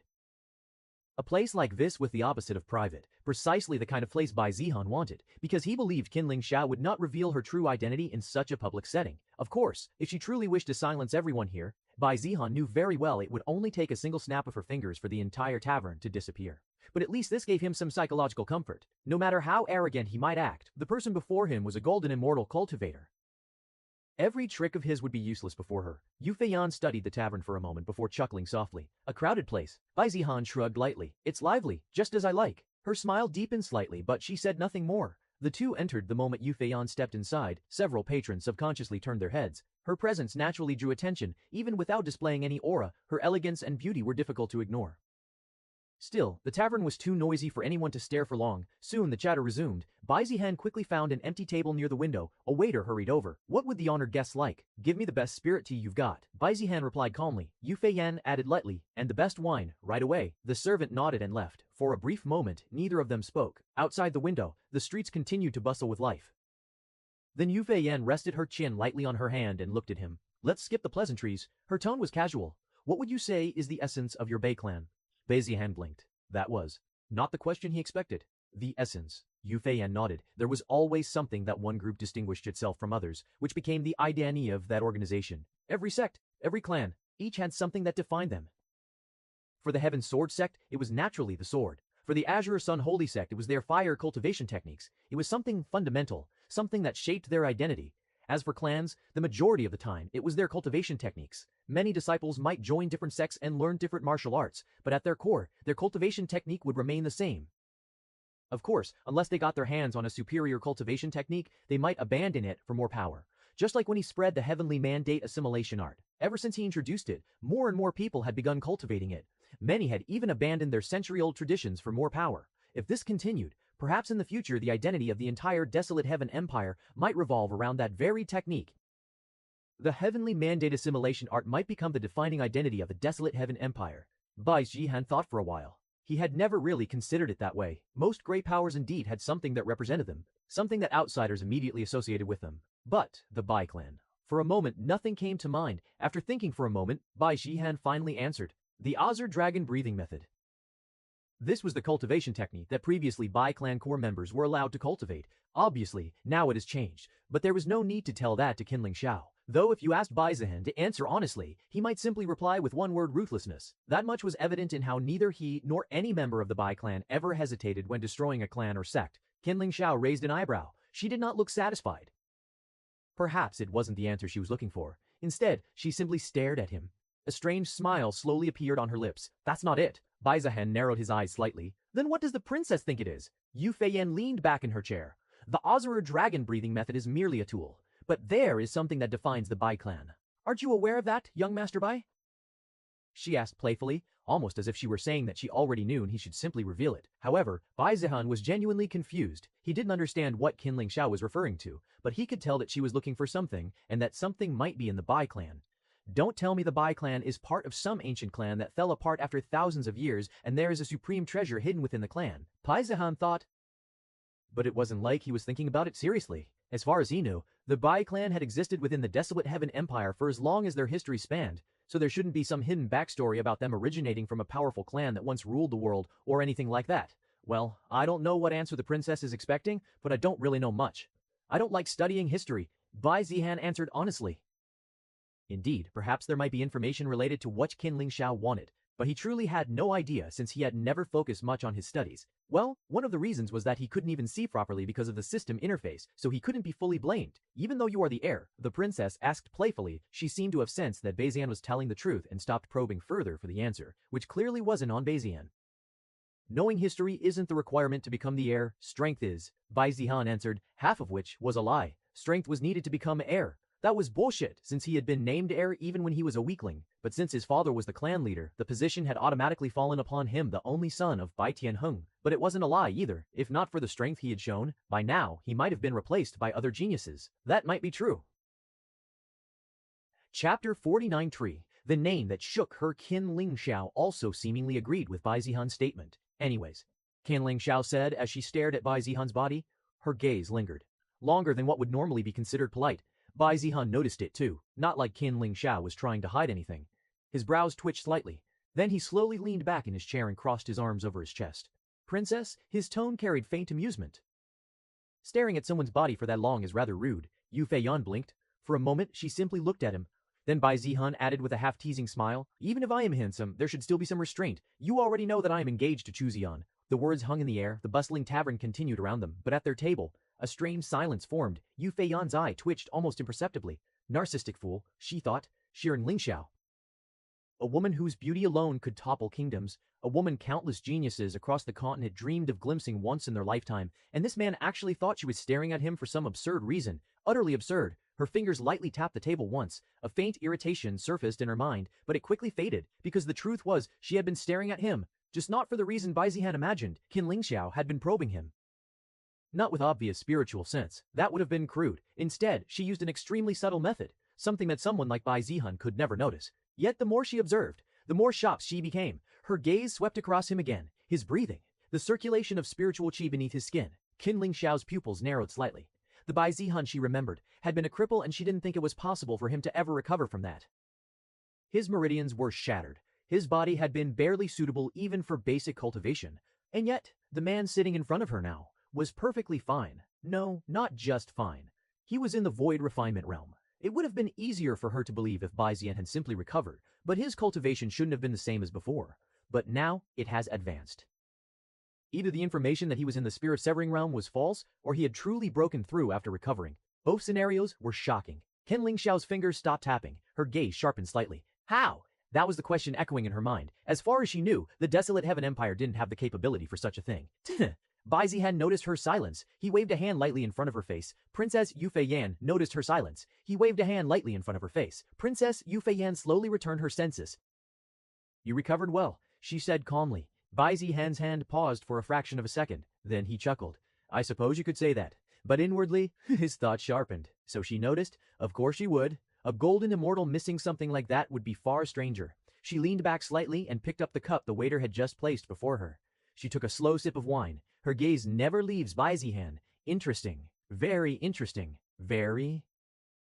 The Bai clan heir was no longer a cripple. He had somehow rebuilt his foundation, reached the void refinement realm, spread a cultivation technique capable of shaking an entire empire. Although the cultivation was too insignificant for someone like her, she knew how rare it was in the desolate Heaven Empire. Qin Lingxiao's lips curved slightly. The smile was subtle, but filled with intrigue. Young Master Bai. Her voice was soft again. Now I'm even more curious. She placed the cup down gently. What exactly happened to you? Qin Lingxiao asked. What do you mean? Yu Feiyan set her cup down. Her gaze remained fixed on him. How did you recover? Wasn't it considered almost impossible? Ba Zihan paused. For a brief moment, he appeared to be thinking. In truth, he wasn't truly crippled and his body could naturally recover. But obviously Han simply shrugged. I got lucky. He wasn't going to tell her that. After a second of thought, Ba Zihan simply shrugged. I got lucky. Yu Feiyan's brows lifted slightly. Lucky. Bai Zihan nodded. Someone helped me. That immediately caught Qin Lingxiao's attention. Oh, Bai Zihan continued casually. She gave me grade 8 healing pills, and with that I was able to recover. The reaction was immediate. Grade 8 healing pills, and with that I was able to recover. The reaction was immediate. Grade 8. Yu Feiyan repeated. Her voice did not rise much, but her pupils shrank slightly. She wasn't shocked by the existence of grade 8 pills. Someone of her status had many. She had even possessed them. But even in the places she came from, grade 8 pills were extremely precious. They were not something casually given away, and certainly not to someone in a remote empire like this. Which meant only one thing. Someone powerful had intervened. Her mind immediately became alert. Who? Is someone interfering with our plan? Yu Feiyan leaned forward slightly. Who gave them to you? Do you know her? And why would she give you something that valuable? Qin Lingxiao immediately asked several questions in one go. Bai Zihan shook his head. I don't really know, but she doesn't seem to be from the desolate Heaven Empire. Yu Feiyan narrowed her eyes. Bai Zihan continued. She called herself Shiyu. Then, he added, she said she was sent by her saintess. The moment the name left his mouth, Shiyu, Yu Feiyan suddenly exclaimed. Her voice was loud enough that several nearby patrons turned their heads in surprise. Bai Zihan blinked. Her voice was loud enough that several nearby patrons turned their heads in surprise. He looked at her with confusion. Princess, you know her. Yu Feiyan immediately went silent. For a brief moment her expression stiffened, then she quickly shook her head. No, her answer came a little too fast. I don't. But the reaction she had just shown was far too obvious. Bai Zihan could tell easily that she knew her, or at least had heard about her, but Yu Feiyan had already regained her composure. She stood up abruptly. I suddenly remembered something. Her tone became hurried. She stood up abruptly. I suddenly remembered something. Her tone became hurried. I have an appointment I must attend. Ba Zihan raised an eyebrow. So suddenly? Yu Feiyan forced a faint smile. Let's talk more next time. She turned and began walking toward the exit, but her pace was noticeably faster than before, almost hurried. Within moments, she had already disappeared out of the tavern. Bai Zihan remained seated. He slowly picked up his spirit tea. I survived, he muttered. Although he acted as if he didn't care, he was very nervous. Luckily, it didn't seem like Qinling Xiao wanted to kill him. Rather, she seemed rather shaken by the mention of Shiyu. Taking a calm sip, he watched the street outside through the window. Shiyu and Qinling Xiao, he murmured softly. Then his eyes narrowed slightly. They should be from the same place, the Central Glorious Continent. Chapter 494 Spoils of a Fallen Sect. The Azure Sun Holy Sect, once considered one of the strongest powers within the Desolate Heaven Empire, had completely collapsed. The imperial decree was swift and merciless. The sect itself was dismantled, its territories were confiscated, its assets were seized by the imperial family. However, it mostly owned land and territory, as most of its treasures were taken by Bai Zihan. And it was not like they could demand it back. Not only that, some of the territory was to be given to the Bai clan as a reward, so the Bai clan gained much more from this than the imperial family. However, the punishment was not entirely indiscriminate. The ordinary disciples were spared. Most of them had known nothing about the sect's hidden experiments. They were merely cultivators seeking resources and guidance. After a thorough investigation, they were allowed to leave. Some scattered across the empire, joining smaller sects, while other renowned geniuses joined another prestigious sect. But for the elders and grand elders, the outcome was far harsher. Many had directly participated in the sect's darker activities. Others had at least known of them and remained silent. They were arrested and imprisoned. The once glorious sect had now become nothing more than a stain in the empire's history. Yet among all those involved, there was one exception. The Earth Immortal Ancestor. Surprisingly, he was not punished. Officially, the reason was simple. During the trial, he had helped expose the sect's crimes. But in truth, the real reason lay elsewhere. Behind the scenes, the Bai clan had intervened. Through subtle negotiations and political maneuvering, the Bai clan ensured that the Earth Immortal Ancestor avoided imprisonment. The Ancestor was taken into the Bai clan.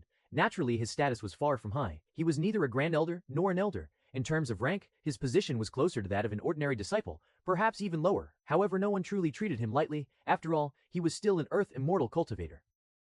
Even the Bai clan, powerful as it was, would not casually ignore such strength. Clan leader Bai Tianheng himself treated the man with reasonable respect. Cultivation resources were also provided to him. A private cultivation courtyard was arranged. Servants were assigned. Compared to the miserable fate of those rotting in imperial prisons, his situation could almost be considered fortunate. Of course, there was one critical condition. To ensure loyalty, the Earth Immortal Ancestor was forced to cultivate the Heavenly Mandate Assimilation Art. At first, the old man was terrified. After cultivating his previous technique for centuries, suddenly changing methods could be extremely dangerous. If the techniques clashed, it could cripple his cultivation entirely. But refusal was not an option. He was in no position to bargain. Thus, with great hesitation, he began practicing it. And soon, his fears disappeared. Not only was the technique harmless to his existing foundation, it was actually far superior to the cultivation method he had used within the Azure Sun Holy Sect. The circulation of spiritual qi became smoother. His meridians felt more stable. Even his stagnant cultivation showed faint signs of movement. This discovery shocked him deeply. He finally understood why this cultivation technique was spreading so quickly in the Desolate Heaven Empire, though he didn't understand why Bai Zihan wanted him to cultivate it. Perhaps he thought that it was for his cultivation the reason why he was spared. Even so, he never forgot his situation. He was no longer a sect ancestor. Now he was effectively a controlled cultivator within the Bai clan. If the clan demanded something, he would have to comply. Still, compared to imprisonment, torture, or execution, this outcome was far better. He had resources, he had freedom to cultivate, and his dignity as a powerful cultivator was mostly preserved. At the very least, people still treated him with courtesy. Even clan leader Bai Tianheng spoke to him respectfully. Of course, there was one person who behaved very differently. Bai Zihan, the young master of the Bai clan, showed almost no reverence at all, but strangely, it did not feel like arrogance. Rather, Bai Zihan seemed to treat everyone the same way. Even the Bai clan's own grand elders received very little respect from him. After witnessing this several times, the Earth Immortal Ancestor simply accepted it. In the end, he could only sigh. The Azure Sun Holy Sect, a sect he had nurtured for centuries, was completely gone. But regret served no purpose now. The past could not be changed. And compared to many others, his ending was already fortunate enough.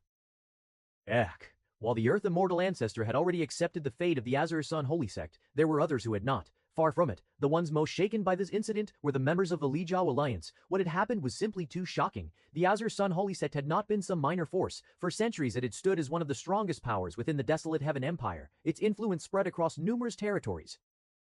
Its disciples numbered in the tens of thousands. Its elders were powerful cultivators respected across the empire, and yet, such a sect had collapsed almost overnight, all because of a single move from the Bai clan. This realization made many people uneasy, very uneasy. Inside the halls of several alliance sects and clans, the atmosphere had become tense. Many leaders could not help but ask the same question. If the Azur Sun Holy Sect could fall so easily, why couldn't the same happen to them?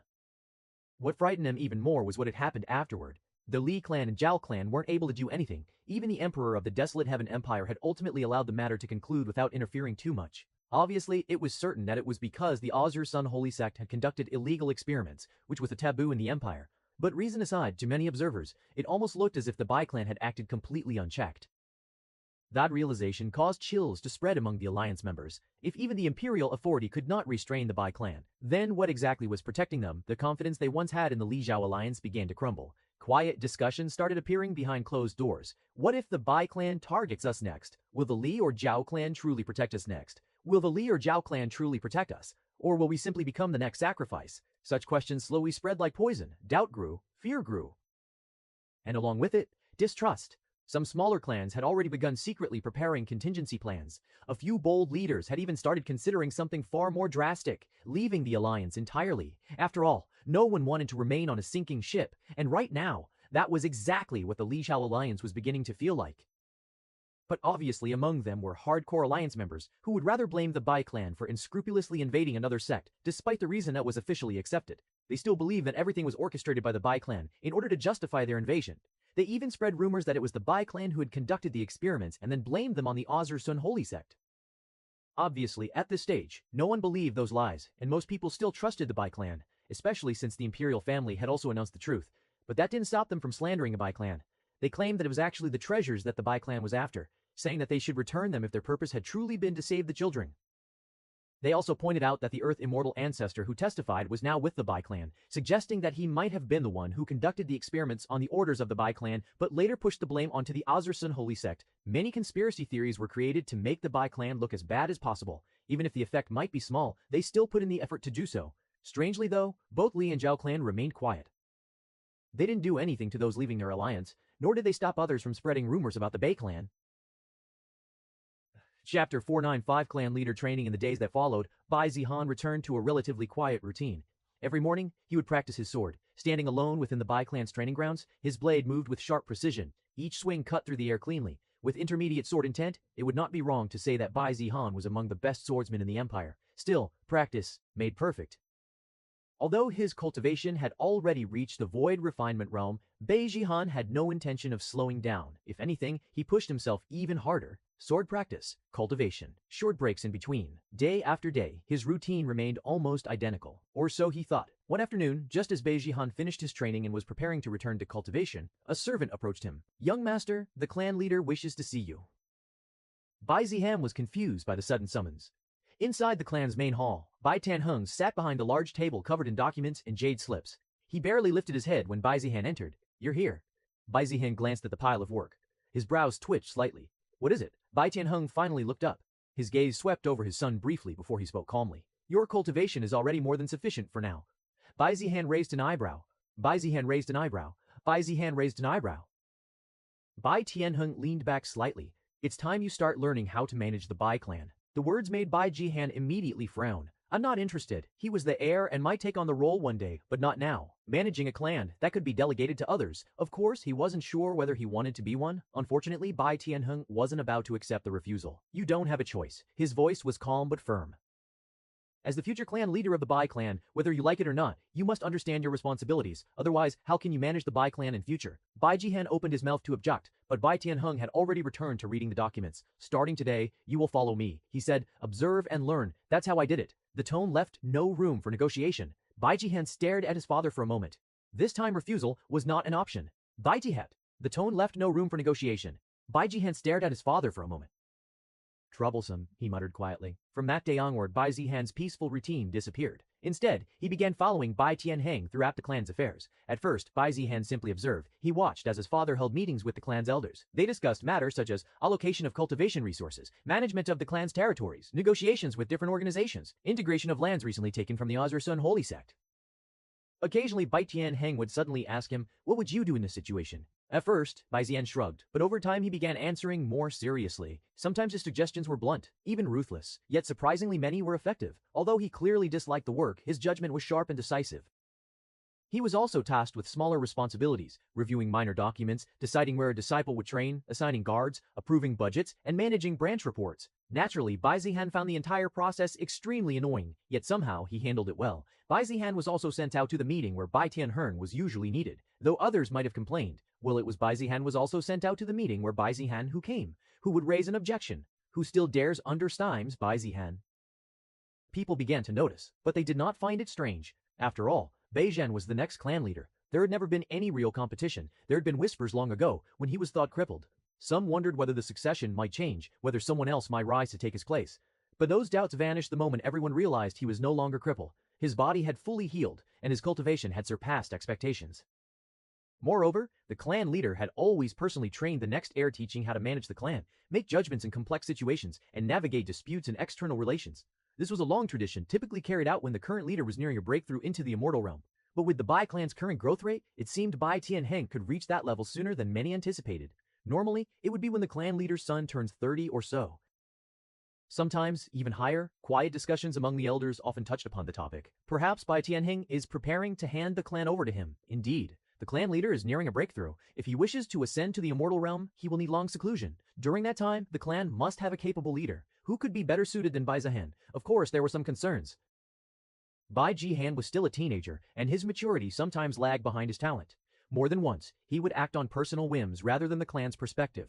But the benefits he brought far outweighed the drawbacks. It was not just his cultivation that impressed them. His intelligence, judgment, and decisive ruthlessness made him the natural choice.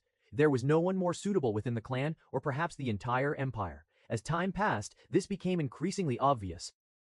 Even the younger generation spoke no whispers of rebellion or doubt. The timing for succession was perfect. Bai Tianheng was on the verge of his breakthrough and would soon need seclusion. The clan could not risk hesitation or instability. The next leader had to be ready, trained, experienced, and capable of making confident decisions.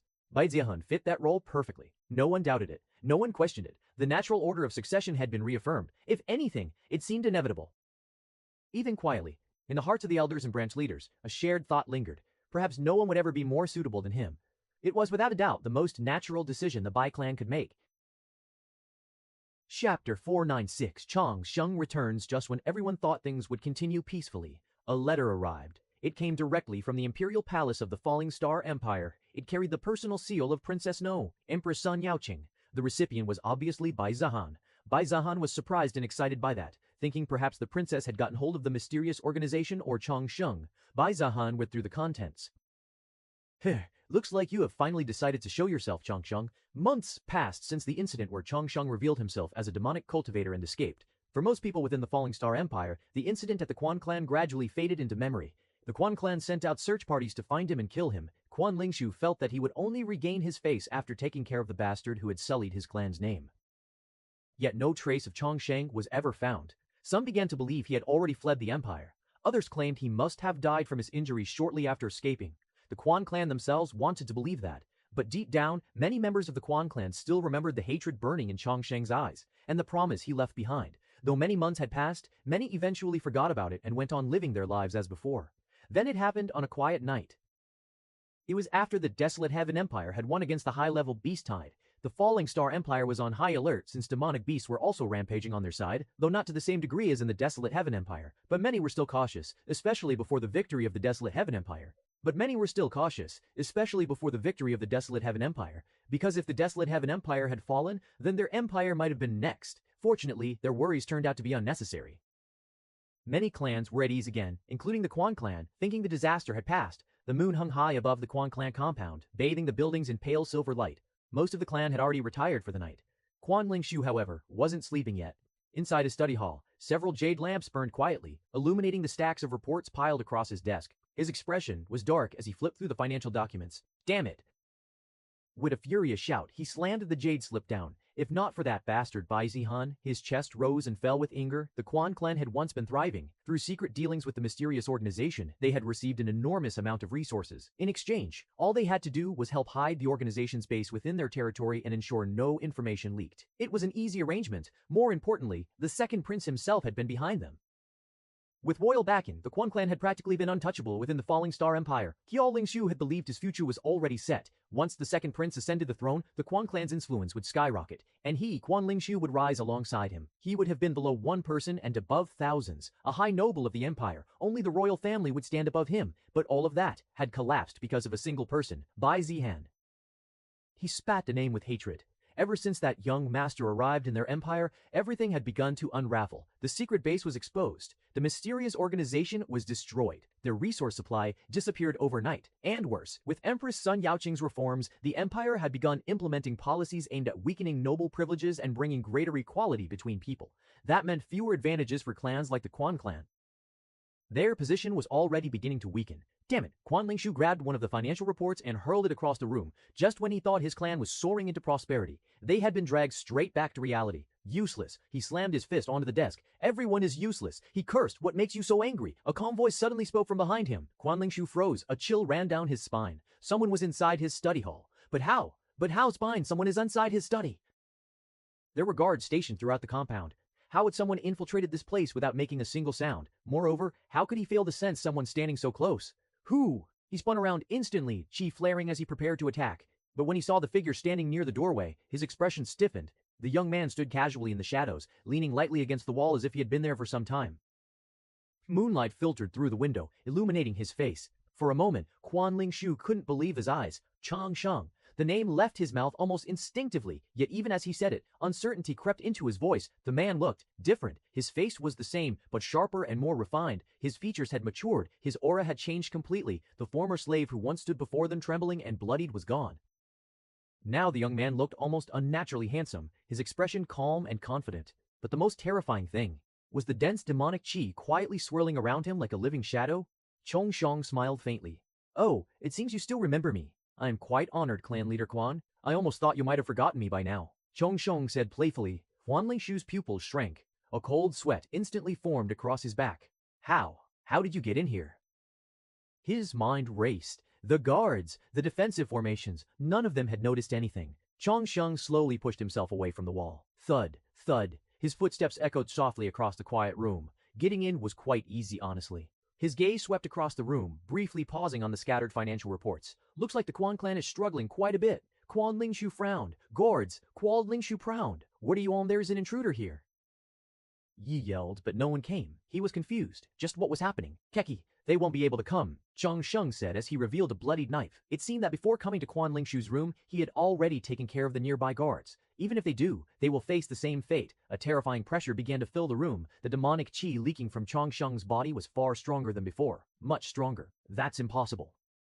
You are in the void refinement realm, Quan Lingshu muttered. Just months ago Chang Sheng had barely escaped with his life. How could he have grown this powerful so quickly? Chang Sheng stopped a few steps away from him. The faint smile on his lips slowly widened. Nothing is truly impossible when it comes to me. He continued. You seemed quite confident last time. His voice was soft, but the killing intent hidden within it made the temperature of the room drop. Let's see whether you will have the same confidence today. Quan Lingshu's eyes flashed with killing intent. Before Chang Sheng could say another word, he moved. A hidden dagger slipped from his sleeve as his body burst forward with explosive speed. Slash! The blade tore through the air, aimed directly at Chang Sheng's throat. His chi surged violently as he poured his full strength into the sneak attack. The strike was fast and deadly. For a split second, Quan Lingshu's face twisted into a triumphant grin. Fool, he laughed loudly. One should never waste time talking in front of an enemy. His eyes gleamed with vicious satisfaction. You should have attacked the moment you had the chance. This is the result of your overconfidence. But then, his laughter stopped. The blade had passed cleanly through Chang Sheng's body, yet there was no resistance, no blood, no impact. His dagger had cut through nothing but air. The image of Chang Sheng in front of him flickered like a mirage and vanished. Quan Lingshu's pupils shrank. What? A calm voice suddenly spoke behind him. Really? Cold breath brushed the back of his neck. Quan Lingshu's body stiffened. Chang Sheng was standing directly behind him. Why? Quan Lingshu barely managed to utter the word. Before he could finish, Chang Sheng suddenly appeared in front of him, so fast that Quan Lingshu didn't even see him move. A hand shot forward and grabbed him by the throat. Luck minus. Quan Lingshu's body slammed against the wall. The wooden panels cracked under the force. His chi erupted desperately as he tried to struggle free, but Chang Sheng's grip didn't move an inch. His eyes stared coldly into Quan Lingshu's terrified gaze. I told you something before I left. His voice was barely above a whisper, that I would come back, and when I do, The demonic chi around him surged violently. I would reduce this clan to ashes. Chapter 49-7 Chong Sheng's power. Quan Lingshu's face turned red as Chong Sheng's fingers tightened around his throat. He struggled violently. His chi erupted from his body in a desperate surge. Boom! A wave of energy exploded outward as Quan Lingshu struck Chong Sheng's arm with his palm, trying to break free. But Chong Sheng didn't even flinch. His grip remained steady like iron. Quan Lingshu's heart sank. Impossible. Gritting his teeth, he suddenly twisted his body and slashed a hidden blade from his sleeve straight toward Chong Sheng's ribs. A vicious strike. Fast, precise, and deadly. Yet before the blade could even touch him, Chong Sheng casually caught Quan Lingshu's wrist. Crack! JH. The bone snapped instantly. The dagger fell from Quan Lingshu's hand and clattered to the floor. Chong Shi tilted his slightly. That's it. His tone was almost disappointed. Quan Lingshu's eyes filled with panic, but he still refused to give up. As long as I'm alive, I still have a chance. He suddenly spat out a mouthful of blood toward Chong Sheng's face. At the same time, he circulated his chi wildly and kicked toward Chong Sheng's knee. A desperate move, yet even this was meaningless. Yang Sheng simply leaned his head slightly to the side, easily avoiding the blood. Then his expression turned colder. You're making this boring. Before Quan Lingshu could react, Chong Sheng slammed him to the ground. Boom! The floor cracked as Quan Lingshu's body smashed against it. His vision blurred. Before he could recover, a heavy foot suddenly pressed down on his head. Quan Lingshu's face was forced into the cold floor. Dust filled his mouth. Chong Sheng stood above him calmly, one foot pressing his head down like he was stepping on an insect. He slowly increased the pressure. Mighty clan leader of the Quan clan, how does the ground taste? His voice carried faint amusement. Quan Lingshu's face twisted in humiliation. You. Minus his voice was muffled against the floor. Chong Sheng pushed harder. Quan Lingshu's teeth scraped painfully against the stone. You used to enjoy watching people kneel before you, didn't you? Chong Sheng said lazily. Consider this a repayment. Quan Lingshu's entire body trembled. The humiliation burned deeper than any wound. Yet, he endured it, because he realized something. He's toying with me. Chong Sheng was clearly holding back. If he wanted to kill him, Quan Lingshu would already be dead, and that meant I still have a chance. As long as I live, I can still escape. Just then, footsteps rushed toward the study hall. The door burst open. Several elders and clan members hurried inside. Clan leader, are you all right? The elder's voice suddenly stopped. Everyone froze. Elders and clan members hurried inside. Clan leader, are you all right? The elder's voice suddenly stopped. The sight before them was something they could hardly comprehend. Their powerful clan leader was lying on the floor like a dog, and a young man stood above him with his foot pressing down on his head. The room fell silent. Quan Lingshu's face flushed with both relief and shame. What are you doing? He shouted hoarsely. Quickly help me. Only then did the elders snap out of their shock. They had come after noticing that many guards had gone missing around the compound. When they approached the clan leader's residence, they realized they could not sense any chi from the room as there seemed to be a formation concealing it. However, they had never imagined that their powerful clan leader would be facing such humiliation. Several of them immediately drew their swords. Chi surged through the room. Who are you? One elder shouted furiously. How dare you treat our clan leader like this? The killing intent in the room rose instantly. Yet the young man in the center of it all remained perfectly calm. Quan Lingshu clenched his teeth. He is Chong Sheng. The words left his mouth like poison. The room fell silent again. Chong Sheng. Many of the elders stared at the young man in disbelief. Some of them had personally witnessed the incident months ago. Now that they looked carefully, yes, the face was the same, but the aura was completely different. A terrifying demonic she surrounded him like a dark storm. You dare return after escaping last time. You think you can survive after infiltrating the Quan clan alone? Let go of our clan leader, otherwise you will not be spared. Chong Sheng slowly glanced at them. Then he sighed softly. His foot pressed down slightly harder on Quan Lingshu's head. Crack. Quan Lingshu groaned in pain. Chong Shu looked back at the group of elders. A faint smile appeared on his face. Good. His eyes glowed faintly crimson. Now everyone is here. The demonic chi around him began to surge violently. Let's settle everything tonight. Kill him? One of the spirit-severing elders roared. A storm of chi erupted as more than a dozen experts attacked at once. Blades flashed. Palm strikes tore through the air. Talismans ignited into streaks of destructive light. For an ordinary cultivator, facing such an assault would mean instant death. Yet Chong Sheng only smiled faintly. Then he vanished. Swish. His body dissolved into a blur of shadow. An elder's sword sliced through the place where he had been standing, but it struck nothing but. Before the elder could react, Chong Sheng appeared behind him like a ghost. A kick sent the elder flying across the room. Boom! He crashed through a pillar. Behind you, another elder roared. 3 soul formation experts attacked simultaneously. Their swords formed a deadly net of flashing steel.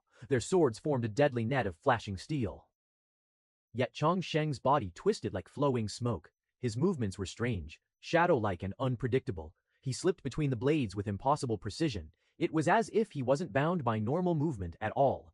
Every step he took seemed to melt into darkness before reappearing somewhere else.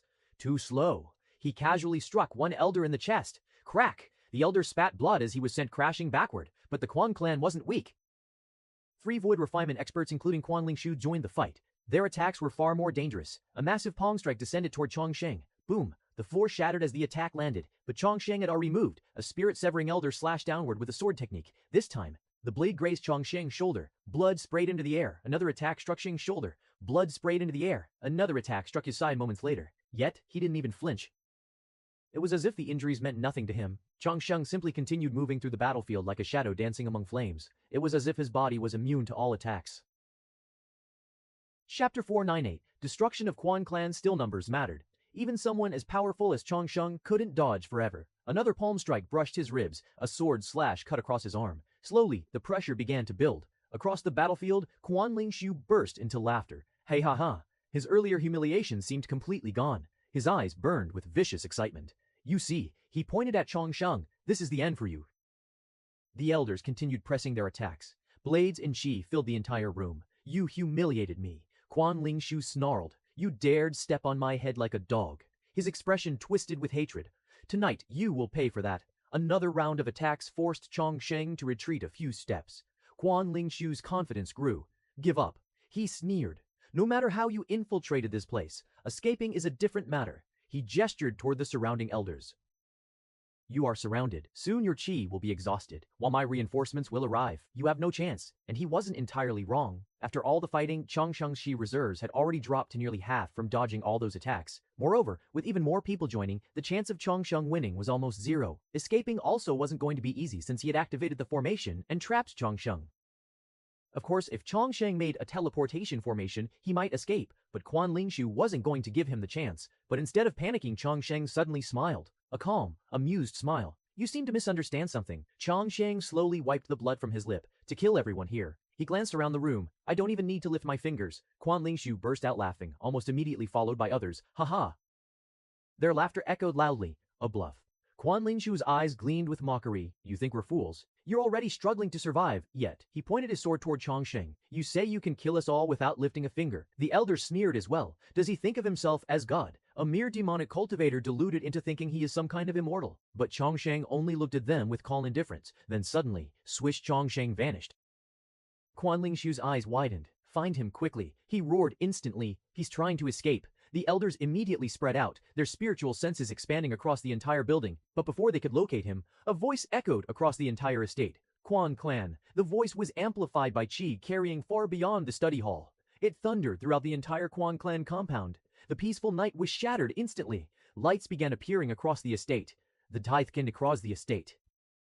Doors opened. Clan members stepped outside in confusion. Who was shouting in the middle of the night? Who dares disturb my sleep? There better be a good reason. Some were annoyed. Others were curious. Inside the study hall, Quan Lingshu's expression darkened. That bastard. He rushed outside. The elders followed immediately. When they stepped into the courtyard, they saw him. Chongsheng was standing calmly on top of the tallest building within the Quan clan estate. His long black robe fluttered lightly in the night wind. He looked down at the entire clan like a king surveying his domain. Quan Lingshu's face twisted. Surround the building, he barked. Don't let him escape. Immediately dozens of cultivators rushed to surround the area. Yet Chongsheng remained perfectly calm. He looked down at the gathering crowd and smiled. Hello everyone. His voice carried easily across the estate. My name is Chongsheng. Some people frowned. Others suddenly recognized the name. The slave from before, the one who escaped. Chongsheng continued speaking casually. You may know me or maybe not, but that doesn't really matter. He spread his arms slightly. I came here tonight for only one reason. His crimson eyes gleamed faintly. Revenge? Murmurs spread across the crowd. Some people laughed. Others shook their heads. He's insane. Has he lost his mind? Does he think he can destroy the Quan clan alone? Even Quan Lingshu sneered. Chongsheng. His voice echoed sharply. Surrender yourself now. You have nowhere to run. Chongsheng only smirked. Then, he snapped his fingers. Snap. Instantly, a massive formation lit up across the entire Quan clan estate. Within seconds, the entire estate was sealed inside a gigantic formation dome. Quan Lingshu's pupils shrank. So many formation nodes. Several elders also stared in horror. This formation, it's not ordinary. Several elders also stared in horror. This formation, it's not ordinary. The pressure coming from it was terrifying, much stronger than any grade 4 formation they had seen before. Quan Lingshu's voice turned cold. What formation is this? Chongsheng didn't bother hiding anything. Grade 6 formation. The crowd gasped. Impossible. Quan Lingshu roared. You think we'll believe such nonsense? Chongsheng shrugged lightly. I call it the 100-mile obliteration formation. He smiled calmly. When it fully activates, Wenkong, when it fully activates, everything inside this formation will explode. Buildings, cultivators, the entire estate, all of it will be destroyed, no matter who you are. Unless you're an immortal, there is no chance of survival. Silence fell. Then Quan Lingshu shouted angrily, you're bluffing. But deep inside, his heart had already sunk. Chongsheng had previously created a grade 6 teleportation formation. If he could do that, then creating another grade 6 formation, Onfon Amosidal. Suddenly, Quan Lingshu raised his hand. The surrounding space trembled as he attempted to tear open the void. But nothing happened. His expression changed instantly. Trying to escape, Chongsheng chuckled. Chongsheng chuckled. Stock. Unfortunately, you can't. I already have another formation to prevent that. I am not careless like you. Quan Lingshu's face turned pale. Capture him. He'll be forced to deactivate the formation. Several experts rushed Chongsheng. But before they could reach him, boom! A massive explosion erupted within the western side of the estate. Buildings collapsed instantly. Flames rose into the night sky. Screams echoed everywhere. Everyone froze. Their faces turned pale. Chongsheng raised one finger. Another one. Boom! Another part of the Quan clan compound exploded. Shock spread across every face present. The realization slowly dawned on them. This was not a bluff. Silence filled the estate. Then panic erupted. Stop spread across every face present. The realization slowly dawned on them. An elder shouted desperately, we surrender. Others began begging. This is your home. You lived here for years. You can't forget your roots. Even Quan Lingshu's arrogance disappeared. Chongsheng. His voice trembled slightly. We can talk. I can even make you the clan leader of the Quan clan. All the treasures of the Quan clan will belong to you. But Chongsheng's expression didn't change at all. It remained cold and emotionless. Quan Lingshu clenched his fists. You'll die too if the formation explodes, he shouted desperately. Are you planning to commit suicide alongside everyone here? Chongsheng smiled faintly. Then he raised his hand. The space in front of him suddenly tore open like fragile cloth. A void appeared. Quan Lingshu's eyes widened in disbelief. Chongsheng stepped toward the void. He looked back one last time. Only you can escape. I can. He waved casually. Bye. Then he stepped into the void. The portal closed instantly. The clan members stared in absolute horror. And above them, the massive grade 6 formation began glowing brighter. The final destruction had already begun. Chapter 499 Quan Clan. Destroyed by the time the sun rose the next morning, the Quan clan had completely vanished. Where the once powerful clan estate had stood, there was now nothing but scorched earth and shattered ruins. Collapsed buildings, burned courtyards, blackened stone. The destruction stretched across the entire estate like a scar on the land. And most terrifying of all, there were no survivors. Not a single one, not even a chicken. Only faint smoke still rose into the pale morning sky. When the guards arrived after receiving reports of explosions during the night, they were completely stunned. Some of them had patrolled this area for years. They knew exactly how powerful the Quan clan was. Yet now, it had been wiped out overnight. The guards quickly reported the matter to the imperial palace. Inside the palace, the news spread rapidly. Shock rippled through the court officials and royal guards alike. How can this be? Is it confirmed? Who did this? Many questions arose without any answer. After all, for someone as powerful as the Quan clan to be destroyed in a night, they knew that the culprit would be very powerful. Someone who is in the Great Ascension realm, or of similar strength. However, Empress Sun Yaoqing was not surprised. She had already received the news much earlier. The only reason she knew the culprit was Chongsheng was because of a spy she had planted within the Quan clan. Shortly before the destruction began, the spy had managed to send one final message. Chongsheng has appeared. That was the last message. After that, there were no more messages. The spy had most likely died during the destruction. But the information had already served its purpose. At least Sun Yaoqing knew who the culprit was. She had sent guards to check on the Quan clan, but by then, everything had already been over. Without wasting any time, Empress Sun Yaoqing had immediately sent a message to Bai Zihan, exactly as he had instructed her to do, if Chongsheng ever appeared again. Truthfully, she hadn't understood something previously. Why would someone like Bai Zihan be interested in a person like Chongsheng? Someone of his status normally wouldn't pay attention to a mere demonic cultivator. Celia had specifically instructed her to inform him the moment Chongsheng resurfaced. But now she was able to understand. Chongsheng's talent was unparalleled. Just thinking about it felt unbelievable. Only a few months ago, Chongsheng had been nothing more than a weak demonic cultivator, someone who had to run away just to survive. Yet now, in just a matter of months, he had risen to the point where he could destroy an entire clan overnight. Not just any clan either, but the Quan clan, one of the most powerful forces in the region. Even now, she still found it difficult to believe. She could understand why Bai Zihan would be interested in someone like him, though she didn't know how he knew that Chongsheng would be so talented. Perhaps the intuition of a genius, she thought. Still, for Empress Sun Yaoqing, this was not a bad thing. If Bai Zihan personally dealt with Chongsheng, it would save her a great deal of trouble. After all, Chongsheng had already become far too dangerous. Although he held a grudge against the Quan clan and didn't create trouble for others, being a demonic cultivator, it was certain that he would begin terrorizing her people sooner or later. She needed to take care of him before he did that. She slowly set her teacup down. Her eyes darkened slightly. Although it wasn't known what cultivation realm Chongsheng had reached, it should be high, seeing that the Quan clan members couldn't have killed him. But what truly troubled her more was his knowledge of formations. Grade 6 formations were not something ordinary cultivators could create. No one in the Falling Star Empire was capable of it, yet Chongsheng was able to do so. He had already set up a teleportation formation and escaped previously. Moreover, according to the reports, it seemed like Chongsheng had used a powerful formation to wipe out the Quan clan. Otherwise, solely doing so by hand or weapon would have taken much longer.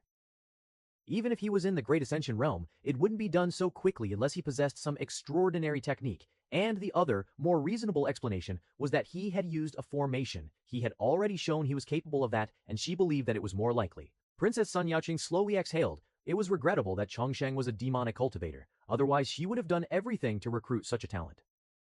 It was certain that given a few years, he could very well rise to become the strongest, not only in the Falling Star Empire, but perhaps even surpass those in the Desolate Heaven Empire. But that was just a regret, and it couldn't be achieved. Not to mention that Bai Zihan had already set his eyes on him. Although Chong's strength seemed like a legendary feat that couldn't be achieved by anyone, there was another monster who also made such progress almost insignificant. Bai Zihan killing Great Ascension. Demonic cultivators and grade 10 demonic beasts was not only known by the Desolate Heaven Empire, but even in the Falling Star Empire. Such news had spread widely. Being the Empress, she could easily verify the authenticity of the news, and to her surprise, it was all true. She could have fathomed just how strong Bai Zihan had become for him to be able to slay multiple Great Ascension Realm demonic cultivators. Although she received another news that he was crippled, later she received news that he is already recovered. Against such a monster, she thought that even if Chongsheng tried everything, it would be in vain. This strength was also the reason why she didn't dare disobey Bai Zihan and immediately sent a message to inform him of Chongsheng's appearance. She wanted to leave as favorable an impression as she could on Bai Zihan so that when required, he might help her.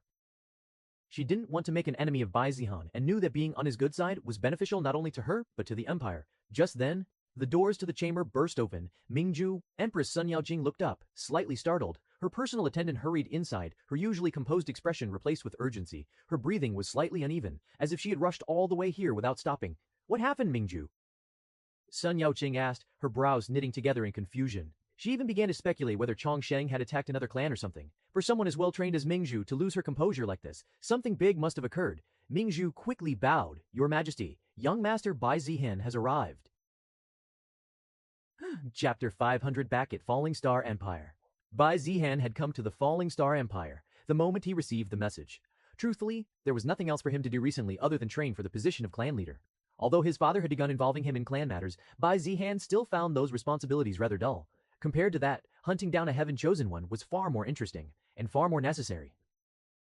After reading the reports sent by Sun Yaoqing, Bai Zihan had already realized something. Chongsheng had grown quite strong. Well, he expected it somewhat, but it was still far too fast progress. Bai Zihan's eyes narrowed slightly. Former Supreme Immortal, he thought silently. Indeed, someone like that could never be underestimated. Although his new body and cultivation was weak, with his former memories and knowledge, it was indeed not difficult to rise through the cultivation realms. If Chongsheng could grow this much within just a few months, Bai Zihan couldn't imagine how terrifying he might become in a few years. Fortunately, he had encountered Chongsheng when he was still weak, and because of that encounter, Bai Zihan had already ordered people to keep watch for any trace of him. Otherwise, if Chongsheng had been allowed to grow freely without him noticing, who knew what kind of monster he might have become? A faint killing intent flickered within Bai Zihan's eyes before disappearing again. Although there was no personal grudge between him and Chongsheng, Bai Zihan knew that he must take care of Chongsheng. This wasn't the same case as Lin Xian or Bai Xueqing. No matter what, he was still a demonic cultivator. Their methods were cruel. Their paths were stained with blood. And more importantly, Chongsheng was still a heaven-chosen one. If fate continued its usual course, a conflict between them would eventually occur. Even if not, who knew that when he became strong, he might set his eyes on the Desolate Heaven Empire? Fighting was inevitable, and Bai Zihan had also started to hate these demonic cultivators. Although he knew that there was no direct connection, it was indeed these same type of people who kidnapped Luoqing.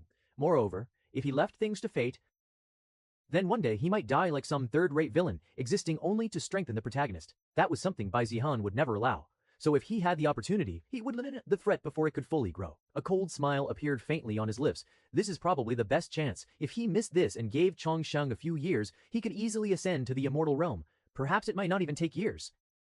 But he also knew that once he struck, he must finish the job. Otherwise, all he would be doing was making grudges and giving Chongsheng a reason to train harder and take revenge. His journey here had been extremely simple. He came alone, tearing through space itself since he was already in the void refinement realm, and it was faster this way.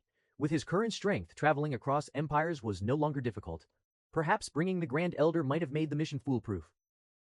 However, there was a reason he didn't bring anyone with him this time. Firstly, because he could not allow the Grand Elder to leave the Bai clan territory, not at such a dangerous time. At the moment, the Desolate Heaven Empire had several foreign experts whose cultivation realms were extremely high. Shiyu was one, though she might have already left the empire. Then there was Qinling Xiao, who had her eyes on the Bai clan. There was a high chance that there would be others as well.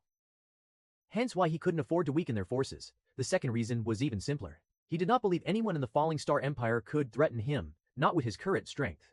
Soon after, a faint ripple spread through the air above the Imperial Palace. Space itself seemed to distort slightly before a figure slowly stepped out from the tear. Bai Zihan, his expression remained calm, as if tearing through space across empires was nothing more than taking a simple step.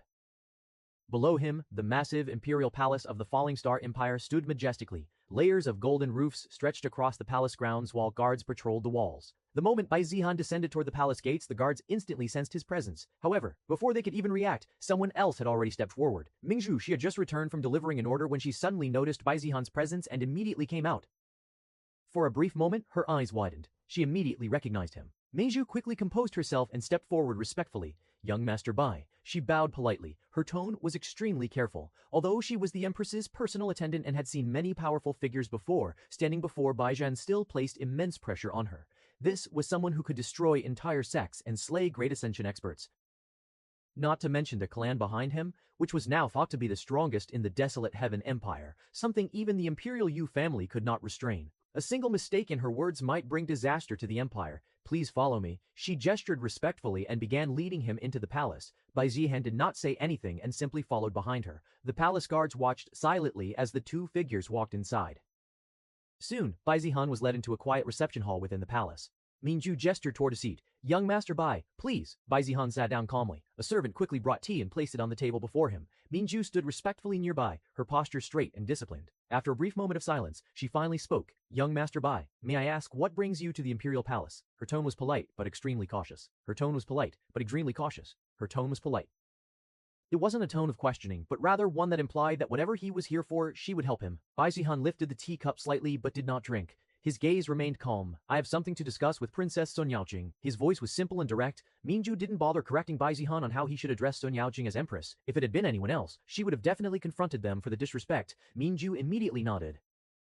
She bowed again. Please wait a moment, young Master Bai. I will inform Her Majesty immediately. With that, she quickly turned and left the hall. Her steps were slightly faster than usual as she made her way toward the Empress's chamber.